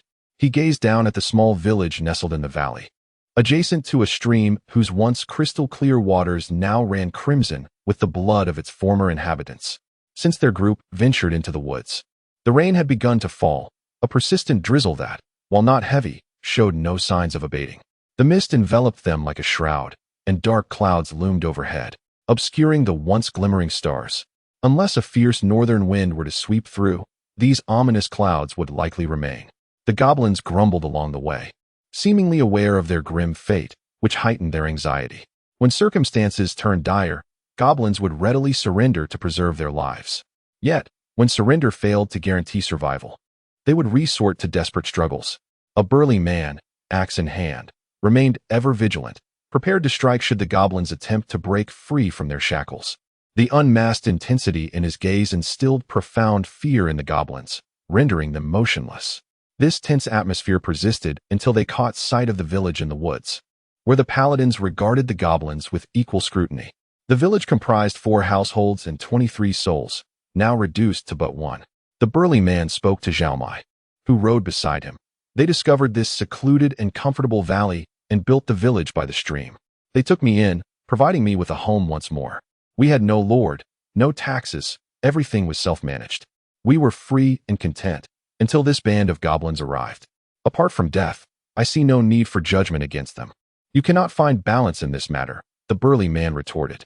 Balance? There is always a way, Zhao Mai replied silently, rain cascading down his cheeks. Beyond the sound of raindrops striking the metallic barrels of the dire beasts, he appeared to hear nothing. The devastation of the village left him aghast. The lifeless villagers lay unarmed, their demise occurring under sudden and unforeseen circumstances, their faces frozen in terror and sorrow. Raindrops fell upon them, as if they wept. A slaughterhouse and a battlefield are entirely distinct. The latter may evoke a sense of tragic grandeur, while the former is defined solely by grief or perhaps anger. Devoid of any magnificence, Haler raised the holy emblem of the goddess Iomede as she entered the village, offering a final prayer for the deceased. She would not permit the undead, malevolent spirits, or phantoms to desecrate the bodies. She prayed fervently, hoping the souls of the departed might find peace under the benevolent watch of the divine. "I do not wish to waste time. Proceed as you will," the burly man said, eyeing Haler, aware of her leadership among the paladins and their unwavering adherence to rules. "You lot, upon witnessing this scene, who among you can advocate for sparing the goblins? Who can vouch for them? Huh. Speaking too boldly brings no advantage. Do you understand now? This contradicts the goddess's directive to redeem evil whenever possible." Haler found herself in a dilemma, thus refraining from handing the goblins over to the burly man. She glanced at her sisters, who, having seldom witnessed such horror, pressed their lips together in silence. No one could advise her on the right course of action until her gaze fell upon Zhao Mai. Though young, this druid possessed a wealth of knowledge and remarkable insight, often resolving dilemmas in unexpected yet logical ways. Haler pondered, since she was uncertain, why not seek his wisdom? Mick. She approached Zhao Mai's horse, tugging at the reins. "What do you believe should be the structure of this judgment?" "Indeed, I have no other demands. These goblins must die," the burly man declared, arms crossed. Glaring at Zhao Mai, the essence of the judgment was rather straightforward, as both witnesses and evidence were present. The witness was the burly man himself, Butcher Snafu, who had identified the goblins and correctly matched their weapons to the scene of the crime. The evidence lay among the spoils of the goblins, some earrings, gold teeth, all directly correlating to the corpses. "Goblins, do you have any defense against these accusations? If you believe you are not responsible, please provide evidence to the contrary." The goblins exchanged glances, bewildered by the druid's shifting identity, one moment claiming responsibility for the village's demise, the next demanding proof of their innocence. This confusion overshadowed their fear of death, as three goblins stood frozen, their mouths emitting only incoherent murmurs, unable to articulate a complete thought. Understood, they cannot present any evidence. Zhao Mai turned to the paladins. "As impartial representatives of justice, can you now reach a conclusion based on what I have stated? Have these goblins committed robbery, murder, and slaughter?" Undoubtedly. We all concur," Haler responded, somewhat dazed. Zhao Mai had assigned roles to each of them: prosecution, defense, jury, judge. Such a meticulous arrangement might not be seen even in the most law-abiding temples, yet upon reflection, it held considerable merit. At the very least, this cold, stringent procedure would allow everyone to calmly analyze the situation. "I merely wish to know the final outcome." Butcher Snafu had retrieved a bone cleaver from his home, eyeing the goblins with predatory intent. "Are you joking?" the burly man and the paladins exclaimed in unison. "Why the gallows instead of hard labor?" The two sides glared at each other, tension mounting once more. "Enough of this," Zhao Mai bellowed, stepping in to separate them. Naturally, he lacked the strength to push Butcher aside, and could not place his hand on Haler's chest without being forcefully rebuffed. Rubbing his bruised hand, Zhao Mai asserted, "The judgment process has considered all interests, and its conclusions are subject to scrutiny. Thus, it deserves respect and execution. Haler, consult with your goddess and your own heart. Can anything about this judgment be questioned?" The paladin shook her head. The procedure was sound, leaving her with no objections. "Well, very well, I shall fetch the rope." Butcher glanced at the six paladins, still somewhat reluctant, yet after a firm slap to his own face, he conceded. "I cannot find fault in your reasoning, so I shall take a step back. However, this truly is a monumental waste of time."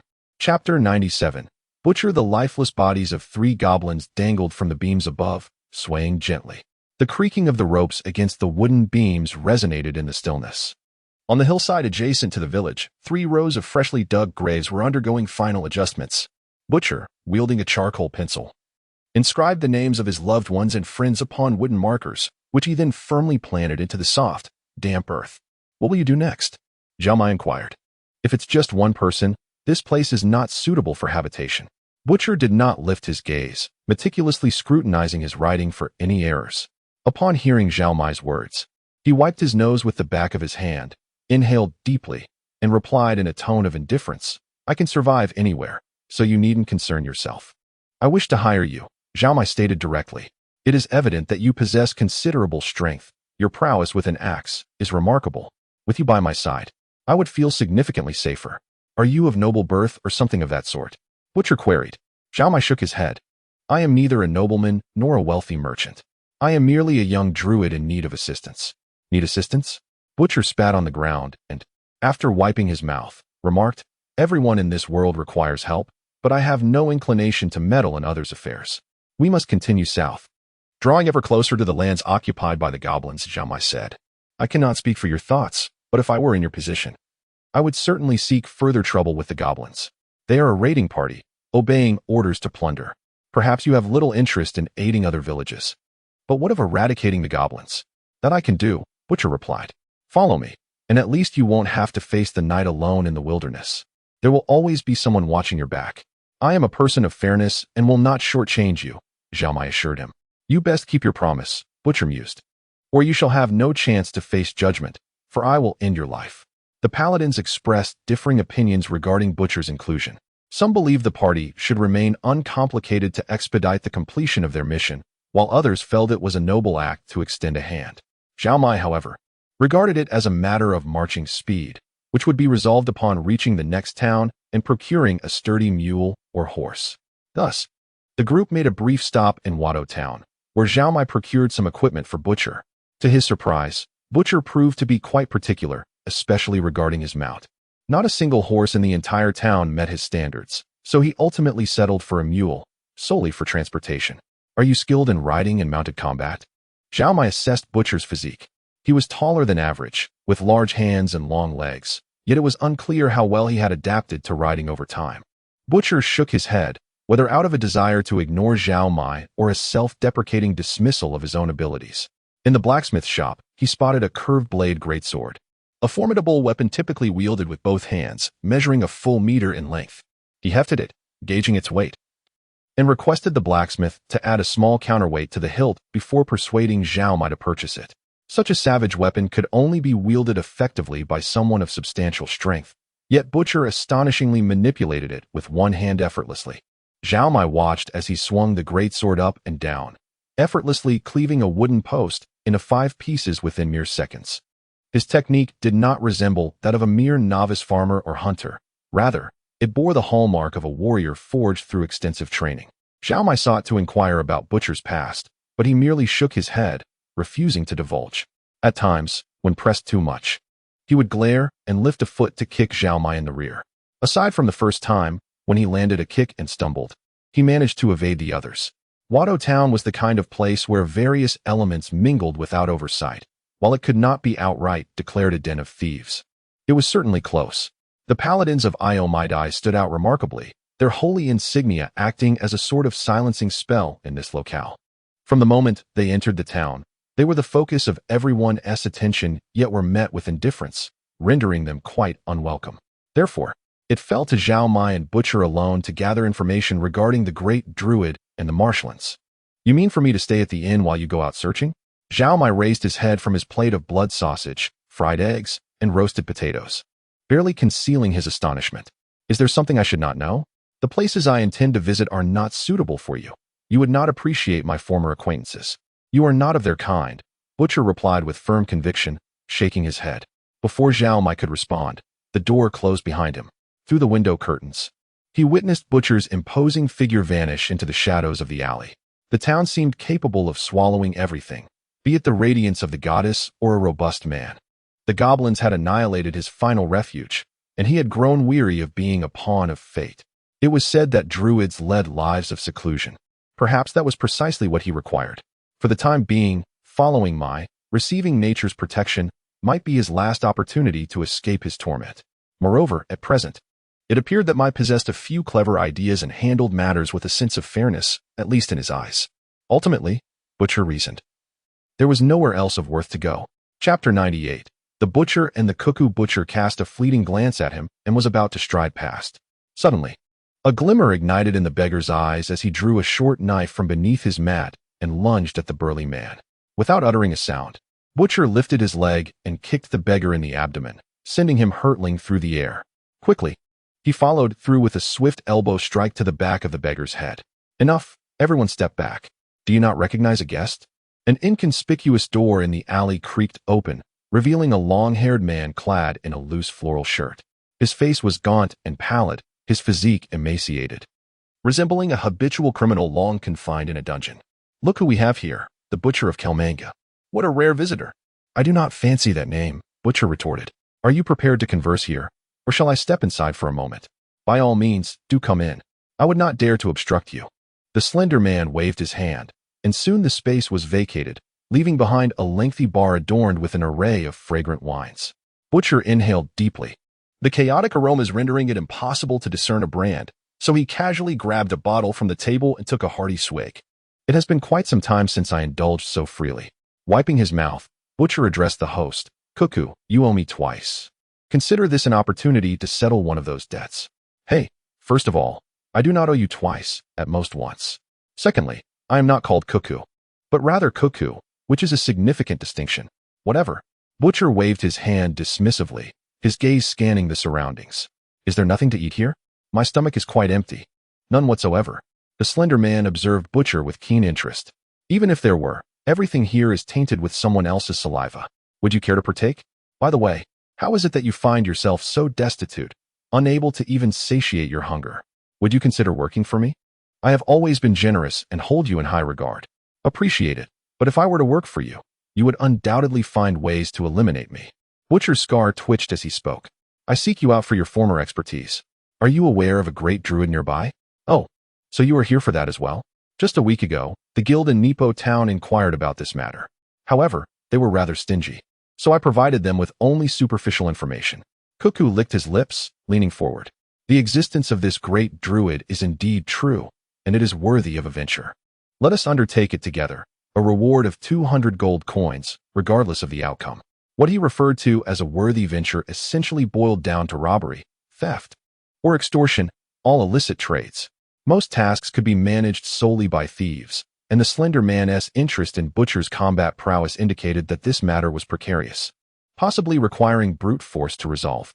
200 gold coins would suffice for Butcher to live comfortably for a while, yet he clearly wished to avoid entanglements with the Thieves' Guild.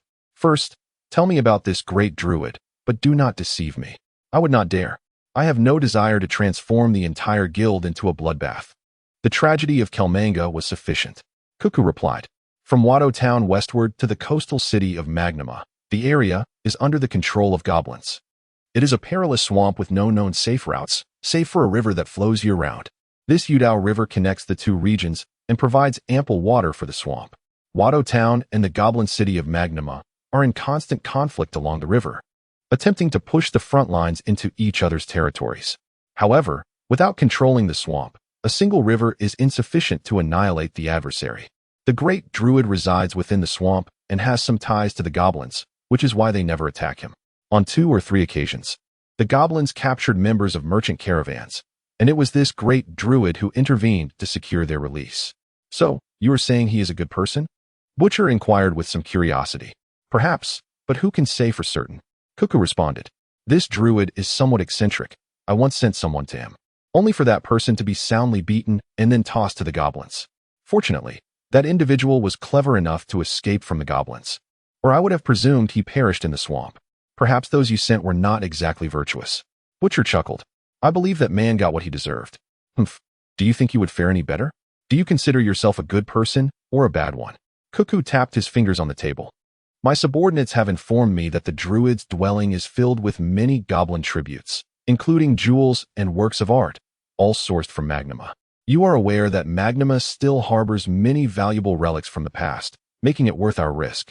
Inform me of the druid's whereabouts and how to reach him safely, and I shall consider it a favor repaid. Hey, are we not good friends? Must you be so eager to abandon me? Although Cuckoo said this, his hands did not remain idle. He quickly sketched a map. Butcher glanced at it, noting the meticulous details, including rivers, hills, and recognizable landmarks. Butcher, you saved my life in Kelmanga, a debt I shall never forget. To be honest, I have never feared anything in my life. But when I saw you emerge from the blood and fire, I was truly terrified, thinking my end had come. Half the city perished. What right did I have to survive? I have often wondered why you spared me and led me to safety. Butcher's index finger trembled slightly, as if the harrowing battle and frenzied slaughter of that day were vividly replaying in his mind. He wished to avoid discussing the matter. So he took several hearty gulps of dark beer and then seized the map, stuffing it into his pocket. Rising to his feet, his towering figure loomed over the underground tavern. He addressed Cuckoo. Allow me to offer you a piece of advice. Do not meddle with that great druid, for a band of paladins has set their sights on him. Regardless of whether this druid is benevolent or malevolent, your involvement is no longer welcome. Associating with paladins will yield no favorable outcomes for you. They may discover your identity at any moment, and what awaits you is nothing short of judgment, Cuckoo cautioned. You and they are not of the same ilk. No one will provide you with fairness or protection. Chapter 99. Nightly Affairs. Upon Zhao Mai's suggestion, the paladins acquired additional equipment, particularly items that would prove essential in the treacherous swamp environment. Although they were reluctant to exchange their gleaming plate armor for lighter leather gear, they ultimately agreed to lighten their load and prepare swamp boots with a larger surface area. These unsightly shoes, resembling duck feet, were difficult for the female knights to accept. Moreover, they were even less inclined to don a straw cloak over their shining armor. Zhao Mai explained that the local straw could effectively reduce mosquito attacks, thereby preventing the decline of their combat effectiveness due to illness. Additionally, in times of urgency, they could lie low and disguise themselves as a pile of grass, evading the gaze of ferocious beasts. We shall not falter, declared a tall female knight. Toward victory, toward the heart. Zhao Mai smiled slightly, not toward beauty, but toward traps. There is no harm in being well prepared. The widespread use of cloaks and swamp boots by the locals proves their practicality. Go prepare, sisters of Eileen, said Hyrule. Yes, Captain Hyrule. The paladin named Eileen tugged at the tall knight beside her, pulling her out the door. Wait, Hyrule interjected. Do you think it is wise for Mr. Butcher to venture out to gather intelligence? Zhao Mai nodded. It's not a matter of good or bad, but the only feasible option. I have tried. The locals are highly suspicious of outsiders, fearing that any disclosure may lead to harm from unknown enemies. To put it plainly, the people here are in a state of constant tension, and a misstep could incite chaos. I suspect this relates to their perennial battles with the cunning goblins. Hyrule nodded in agreement. I have sensed the same. The faith of these people is exceedingly weak. They do not believe that justice and goodness can bring about harmony and peace. In other lands, the paladins of Aomide can easily obtain assistance, but here, it seems unlikely. Even purchasing information with gold may yield little success. Thus, Butcher remains our sole and best choice, Zhao Mai remarked. He never speaks of his background. But I can see confidence in his eyes, a confidence that assures me he can resolve this situation. It is for this reason that I choose to trust him this time. I wish I possessed such confidence. Hyrule smiled, waving goodbye to Zhao Mai. Barely 2 minutes after the druid's departure, the door swung open once more. The tall female paladin re-entered, her face clouded with concern. What troubles you, Sister Camilla? Have we run out of gold for equipment? Camilla bit her lip, shaking her head. After a moment's hesitation, she spoke. Captain Hyrule, have you developed feelings for the druid Mike? Hyrule was taken aback, her cheeks flushing slightly. But she replied in a slightly irritated tone, of course not. This is hardly the time to discuss personal feelings. How could you think such a thing? Ever since you met Mike, you've begun to rely on him, sometimes following his suggestions without question. We are the expedition knights of the goddess, burdened with a mission. Having Mike with us has slowed our pace, and now we have an unknown butcher in the mix. That man is fierce and nearly clashed with us. And what does that imply? Hyrule shrugged. It suggests that you are gradually losing control of this team, with Mike unwittingly stepping into a leadership role. Camilla's expression turned anxious. Captain Hyrule, this expedition is a test from the goddess, and you absolutely must not fail. It concerns your elevation in rank and the acquisition of greater power within the temple. You know I am not fond of power. Hyrule wrung her hands, pouting slightly. Of course, I recognize that rising in rank could better enable me to lead you all in completing our mission and earning the goddess's favor. Yet ultimately, what we seek is the goddess's grace and the realization of our self-worth, is it not? Moreover, I find nothing wrong with our current approach. Mike has merely been offering suggestions, not issuing commands. I do not perceive him as usurping leadership. He is controlling you. Camilla placed her hands on Hyrule's shoulders. embracing her tightly. What I fear most is that you are still young, yet to experience the taste of love, and unaware that such feelings can conceal poison. Initially, I too thought Mike was understated and of little consequence, but inexplicably, his influence over you is substantial. As merely an apprentice druid, he should possess no qualities to attract you. Is there some trait that draws you to him involuntarily? Hyrule struggled against Camilla's embrace, finally breaking free from the suffocating grip. Fortunately, their playful tussle masked the flustered gaze and vexed expression that had overtaken her. If the druid possessed any particular quality, it lay in his remarkable knowledge and swift adaptability, which allowed him to handle situations in unexpected ways. Hyrule had only witnessed such traits in her father, the mage. But perhaps that was merely the figure of her father as portrayed in her mother's incessant tales? She was uncertain of her own feelings and attitudes. Yet she remained convinced of the correctness of her actions. Sister Camilla, do not be this way. I am no child. Hyrule gestured to the badge on her chest. I am still a paladin of the goddess, prioritizing the objectives of our expedition above all else, and I shall not let other distractions interfere. You must have faith in me, refrain from questioning my commands, and do not doubt my motives, understood? Understood. Camilla nodded, but added, once we locate the great druid, will there be no need for Mike to accompany us any longer? Perhaps, we shall see how circumstances unfold. Hyrule frowned, seemingly discontent with the notion of parting ways with Zhao Mai.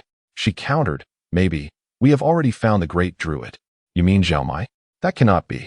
I have a strange feeling, a vague intuition. I wonder what the term great druid truly encompasses. Mike once mentioned that within the druid community, elders and strong ones are referred to as druid elders, not as great druids. Could it be that the measure of a great druid does not hinge on combat prowess, but rather on knowledge?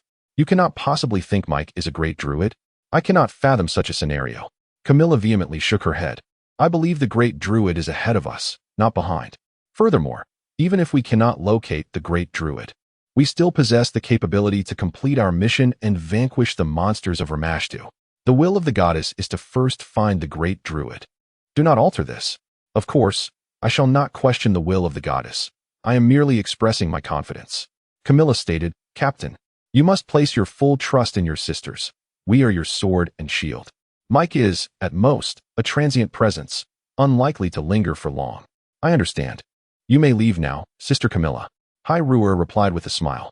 Chapter 100. Time waits for no one at times. One cannot simply evaluate an individual through the lens of good and evil, particularly when it comes to druids. Zhao Mai sought to defend his profession. The majority of druids are primarily concerned with the equilibrium of the natural world, harboring no particular prejudice against other species. In the eyes of some, humans who engage in rampant deforestation are deemed villainous, while goblins who expel or even slay poachers are considered virtuous. This is unacceptable. Good and evil cannot be conflated, and right and wrong must be distinctly discerned, exclaimed the towering Camilla. Isn't it the doctrine of the goddess Aamid to guide individuals towards redemption? I believe it prudent not to harbor excessive biases before we meet the archdruid. The paladins found themselves unable to counter her assertion. They had not anticipated being schooled by a druid using the words of the goddess of the radiant sword. Ultimately, they resolved to proceed as originally planned, at the very least to ascertain the nature of this archdruid. Zhao Mai and Butcher accompanied them on their journey, one atop a gray horse and the other upon a mule. Butcher, perched upon the mule, could merely extend his legs to the ground, which rendered him quite a comical sight. Zhao Mai merely curled his lip, only to be met with a glare from Butcher, prompting him to quickly compose himself. Fortunately, the paladins exhibited greater composure, or perhaps endurance, maintaining their customary seriousness. Mike, do you have a fondness for that girl named Hyrule? Butcher abruptly inquired, startling Zhao Mai. He then stated with unwavering conviction, you are not suited for her. To this question, Zhao Mai could only reply, I honestly do not know. Adjusting his posture in the saddle for comfort, he admitted, she is undeniably beautiful. I cannot deny that. However, I have not contemplated pursuing a relationship with her. You lack the necessary strength, Butcher asserted bluntly. You ought to intensify your training. Indeed. That is why I intend to seek out the archdruid to acquire the next steps in my training regimen. I can already cast a few spells of natural force to provide some support in battle, yet I still fall significantly short of my aspirations. I previously interrupted my studies due to other commitments, but this time I must make amends. So you plan to wait until you find the archdruid to train? Butcher scoffed. I reckon you are simply too lazy. You are wasting time. Do you realize that? What do you mean? Zhao Mai felt perplexed. After all, isn't a druid supposed to enhance oneself through the study of natural forces? He had been utilizing the nameless little flower on his back to filter natural energy, maintaining a near meditative state. Through this accumulation, he had already felt a difference. The potency of his spells had indeed increased, and their duration had lengthened. Could this truly be termed a waste of time? You are fully aware of your physical shortcomings, your martial skills are lacking, and your horsemanship is even worse. Why not seize the moment to practice? Butcher shook his head. What are you waiting for? A miracle to occur that will save your life on the battlefield? I tell you, only those who have trained more than their opponents will survive. You speak the truth. Sweat during practice means less blood during battle. Butcher conceded. Since you understand this principle, why not approach that paladin girl to train with you? You never know. You might just end up in bed together. That is a splendid idea, though not in the manner you envision, Zhao Mai replied, shaking his head. She is a formidable warrior, but not an adept instructor. I wish to learn the techniques of spear usage, yet she is unfamiliar with them. Fool. Learning any weapon technique at this juncture is futile, Butcher retorted. Focus on building your physique first. Start with weighted running. With that, he reached out, yanking Zhao Mai down from his horse before tossing him his own bundle. Whatever you aspire to do on the battlefield, you require strong legs. From now on, you shall walk, whilst I ride. Zhao Mai shouted in protest, but it fell on deaf ears. Butcher swung himself onto the gray horse, tugging at its ear. The horse whinnied in pain, yet ultimately submitted beneath Butcher's formidable grasp. Hey, do not mistreat the animal, Zhao Mai admonished. Well, having spirit is commendable. I feared you would only reason without taking action, Butcher replied, shaking his head, seemingly satisfied with his new steed. Come, let us set forth. The commotion did not go unnoticed by the paladins. Butcher's voice carried loudly, and Higher caught every word. Initially, she had considered assisting Zhao Mai. For druids are spellcasters rather than warriors or knights reliant on physical prowess. Therefore, physical training is not of paramount importance. Moreover, since druids possess the ability to shapeshift into animals, their inherent attributes do not significantly impact the effectiveness of their transformations. Thus, such arduous exertion seemed somewhat superfluous. Yet, upon hearing Butcher's remarks, she recalled the words of her fellow paladins, a wave of shyness washing over her, making it difficult to offer Zhao Mai a ride after all. Zhao Mai, undeterred, bore the weight of both their packs and strained to keep pace, occasionally breaking into a jog to match the group's speed. Despite the myriad of justifications available, Butcher was correct. One cannot squander the opportunity for training, even with the 30-to-1 time disparity between this realm and Earth. Physical fitness is never wasted. Whether in Glaurian or on Earth, a robust physique is always advantageous. Furthermore, as a druid, he could heal himself. He would merely experience fatigue without fear of injury. What was there to worry about? If they encountered an enemy that the paladins and Butcher could not handle, what good would his stamina do? He would merely be the weakest link, the first to perish if he did not exert himself. Gritting his teeth and steeling his resolve, Zhao Mai summoned every ounce of determination to keep pace with the group. Before long, fatigue and soreness besieged him. No matter how he expanded his chest, he could not quell his body's insatiable thirst for oxygen. His heart raced, pounding against his ribs with painful intensity. Cast the healing spell before you can no longer endure. Cast the healing spell before you can no longer endure. Zhao Mai incessantly reminded himself, repeating the mantra as if it were an incantation. His labored breathing became increasingly audible, discernible even from several meters away. Just as he prepared to release the spell, a wave of comfort enveloped him from behind. It felt akin to soaking in a hot spring, with every muscle and pore receiving a warm embrace. The weariness did not vanish entirely, but it was significantly alleviated. At the very least, Zhao Mai no longer felt dizzy. He believed he could persevere a bit longer. Thus, he maintained his arduous pace, never succumbing to faintness. To the astonishment and admiration of all, he held on until the moment they set up camp to rest. Chapter 101. Time waits for no one too. While the group rested and remained vigilant, no one assigned Zhao Mai any tasks. Logically, given the natural wilderness surrounding them, a druid's inherent abilities should have been far more beneficial in securing resources and restoring vitality than those of a paladin. However, it was evident to all that throughout their journey, Zhao Mai had exerted himself excessively, straining to keep pace with those who possessed 4 legs on his 2. Now that they had halted, It was only fair that he be afforded a chance to recuperate. But Butcher had a different perspective. He tied the horses and mules together and approached Zhao Mai. Kid, I don't know what you've been up to, but you should be completely worn out by now. Dishonesty is not a virtue, so get your rear up, grab your sword, and let us train. From a distance, Hyler overheard the exchange. Hey, let him be. He needs rest. Butcher shot a fierce glare at the paladin, disdain evident in his voice. Rest? Are you his keeper? Does he need to conserve energy for tonight? Close your pretty little mouth. If he doesn't want to, he'll say so himself. No need for your tongue. Hyler frowned, her anger bubbling to the surface, but Zhao Mai quickly intervened, raising a hand. No need to argue. I'm fine. My legs are a bit tired, but my arms are good enough for practice. He pushed against his knees to stand, reaching for the giant toothed beast. I want to use a longsword. I'll use this instead. Is this the thing that makes noise? Butcher stepped closer, suddenly snatching the halberd from Zhao Mai's grasp and kicking him down. The reserve beast lunged forward, but Butcher extended his wrist, allowing it to bite. An iron bracer concealed beneath his leather sleeve rendered the creature's teeth harmless. Butcher weighed the halberd in his right hand and flung the beast aside with his left. Never let your guard down, even with those around you, you foolish boy. A blade is a blade, and it won't be any less lethal just because it's in the hands of a friend. The halberd struck Zhao Mai's chest, causing a dull ache, yet Butcher made no further move. Zhao Mai called the reserve beast back, rubbing his chest as he struggled to his feet. Just then, without any warning, Butcher kicked at Zhao Mai's calf. Zhao Mai leapt back just in time to avoid the blow. Some progress, brat, Butcher remarked. Now don't be picky about your weapon. Pick up your dull sword. If you use the bladed halberd, I'll have to match you with an equally lethal weapon, and the only outcome of that would be your demise. As Zhao Mai cautiously observed Butcher's movements, he picked up the practice sword from the ground. To his surprise, the fearsome brute had prepared such items in his backpack. Zhao Mai was at a loss for words. The dull sword felt light in his grasp. The handle short and slender, clearly not designed for an adult. He voiced his doubts. Butcher snorted, clearly impatient. At your level, you're like a child. This is perfect for you. With that, he swung the long sword at Zhao Mai. There was no technique involved. It was a barrage of relentless strikes. The long sword rained down from all directions, leaving Zhao Mai with nowhere to hide. Even though the weapon was blunted, the impact was still painful.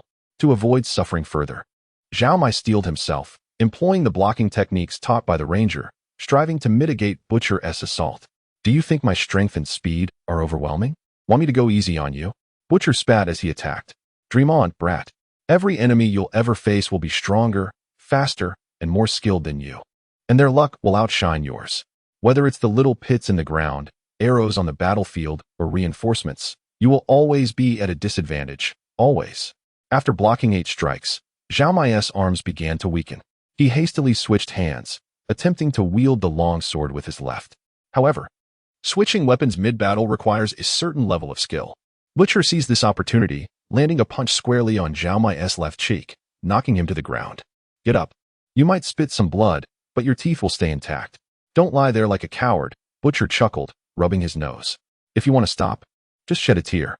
I'll feel sorry for you then. You can count on that. The two resumed their bout. A hulking man, nearly 2 meters tall, employed a headbutt against Zhao Mai, who stood less than 1 meter 80. Zhao Mai felt a shadow loom over him, darkness enveloping his vision, and then he collapsed. Stars erupting in his sight. Your blocking is commendable. It seems someone has taught you. Butcher's voice faded into the distance. But blocking alone won't lead to victory. You must understand, you will always be outnumbered. The longer you hold out, the more enemies will come. Strength cannot last, and softness cannot defend, Zhao Mai muttered. What did you say? Butcher heard the words, but, due to the language barrier, could not comprehend. Humph, kid, you must be cursing me. Come on. Here's your chance to vent. This time, I'll let you use one hand. Zhao Mai, panting heavily, shook his head. I won't fall for your tricks. Soon enough, you'll use that hand to strike me, followed by a lecture on not trusting enemies. Spare me. You won't outsmart me. Haha, I'm starting to like you. Butcher grinned widely, his teeth gleaming like a shark's. You're clever. You've hit the nail on the head. I feel ashamed. So I must give you a good thrashing, or I won't be happy. And I cannot be unhappy. Zhao Mai continued to endure the blows, but he began to seek opportunities for counterattacks amid his defense. His intentions were correct, yet his ability to capitalize on openings fell short. And his offensive tactics were too rudimentary, leading him to expose vulnerabilities that Butcher readily exploited, knocking him down once more. Butcher mocked him as he pointed out his mistakes. Your intentions are clear as day. You're not even stable on your feet, yet you want to charge? You'll just end up face first in the dirt. Leaning so far forward, you're leaving your rear unguarded. Tuck your tail in, or I'll kick it to pieces. The reserve beast lay on the ground, ears drooping, covering its eyes with its paws. It truly wished to avert its gaze and ears from the scene. Only beside it, the small flowers in the pot swayed vigorously, working hard to gather natural energy, hoping to aid the druid in restoring his strength soon.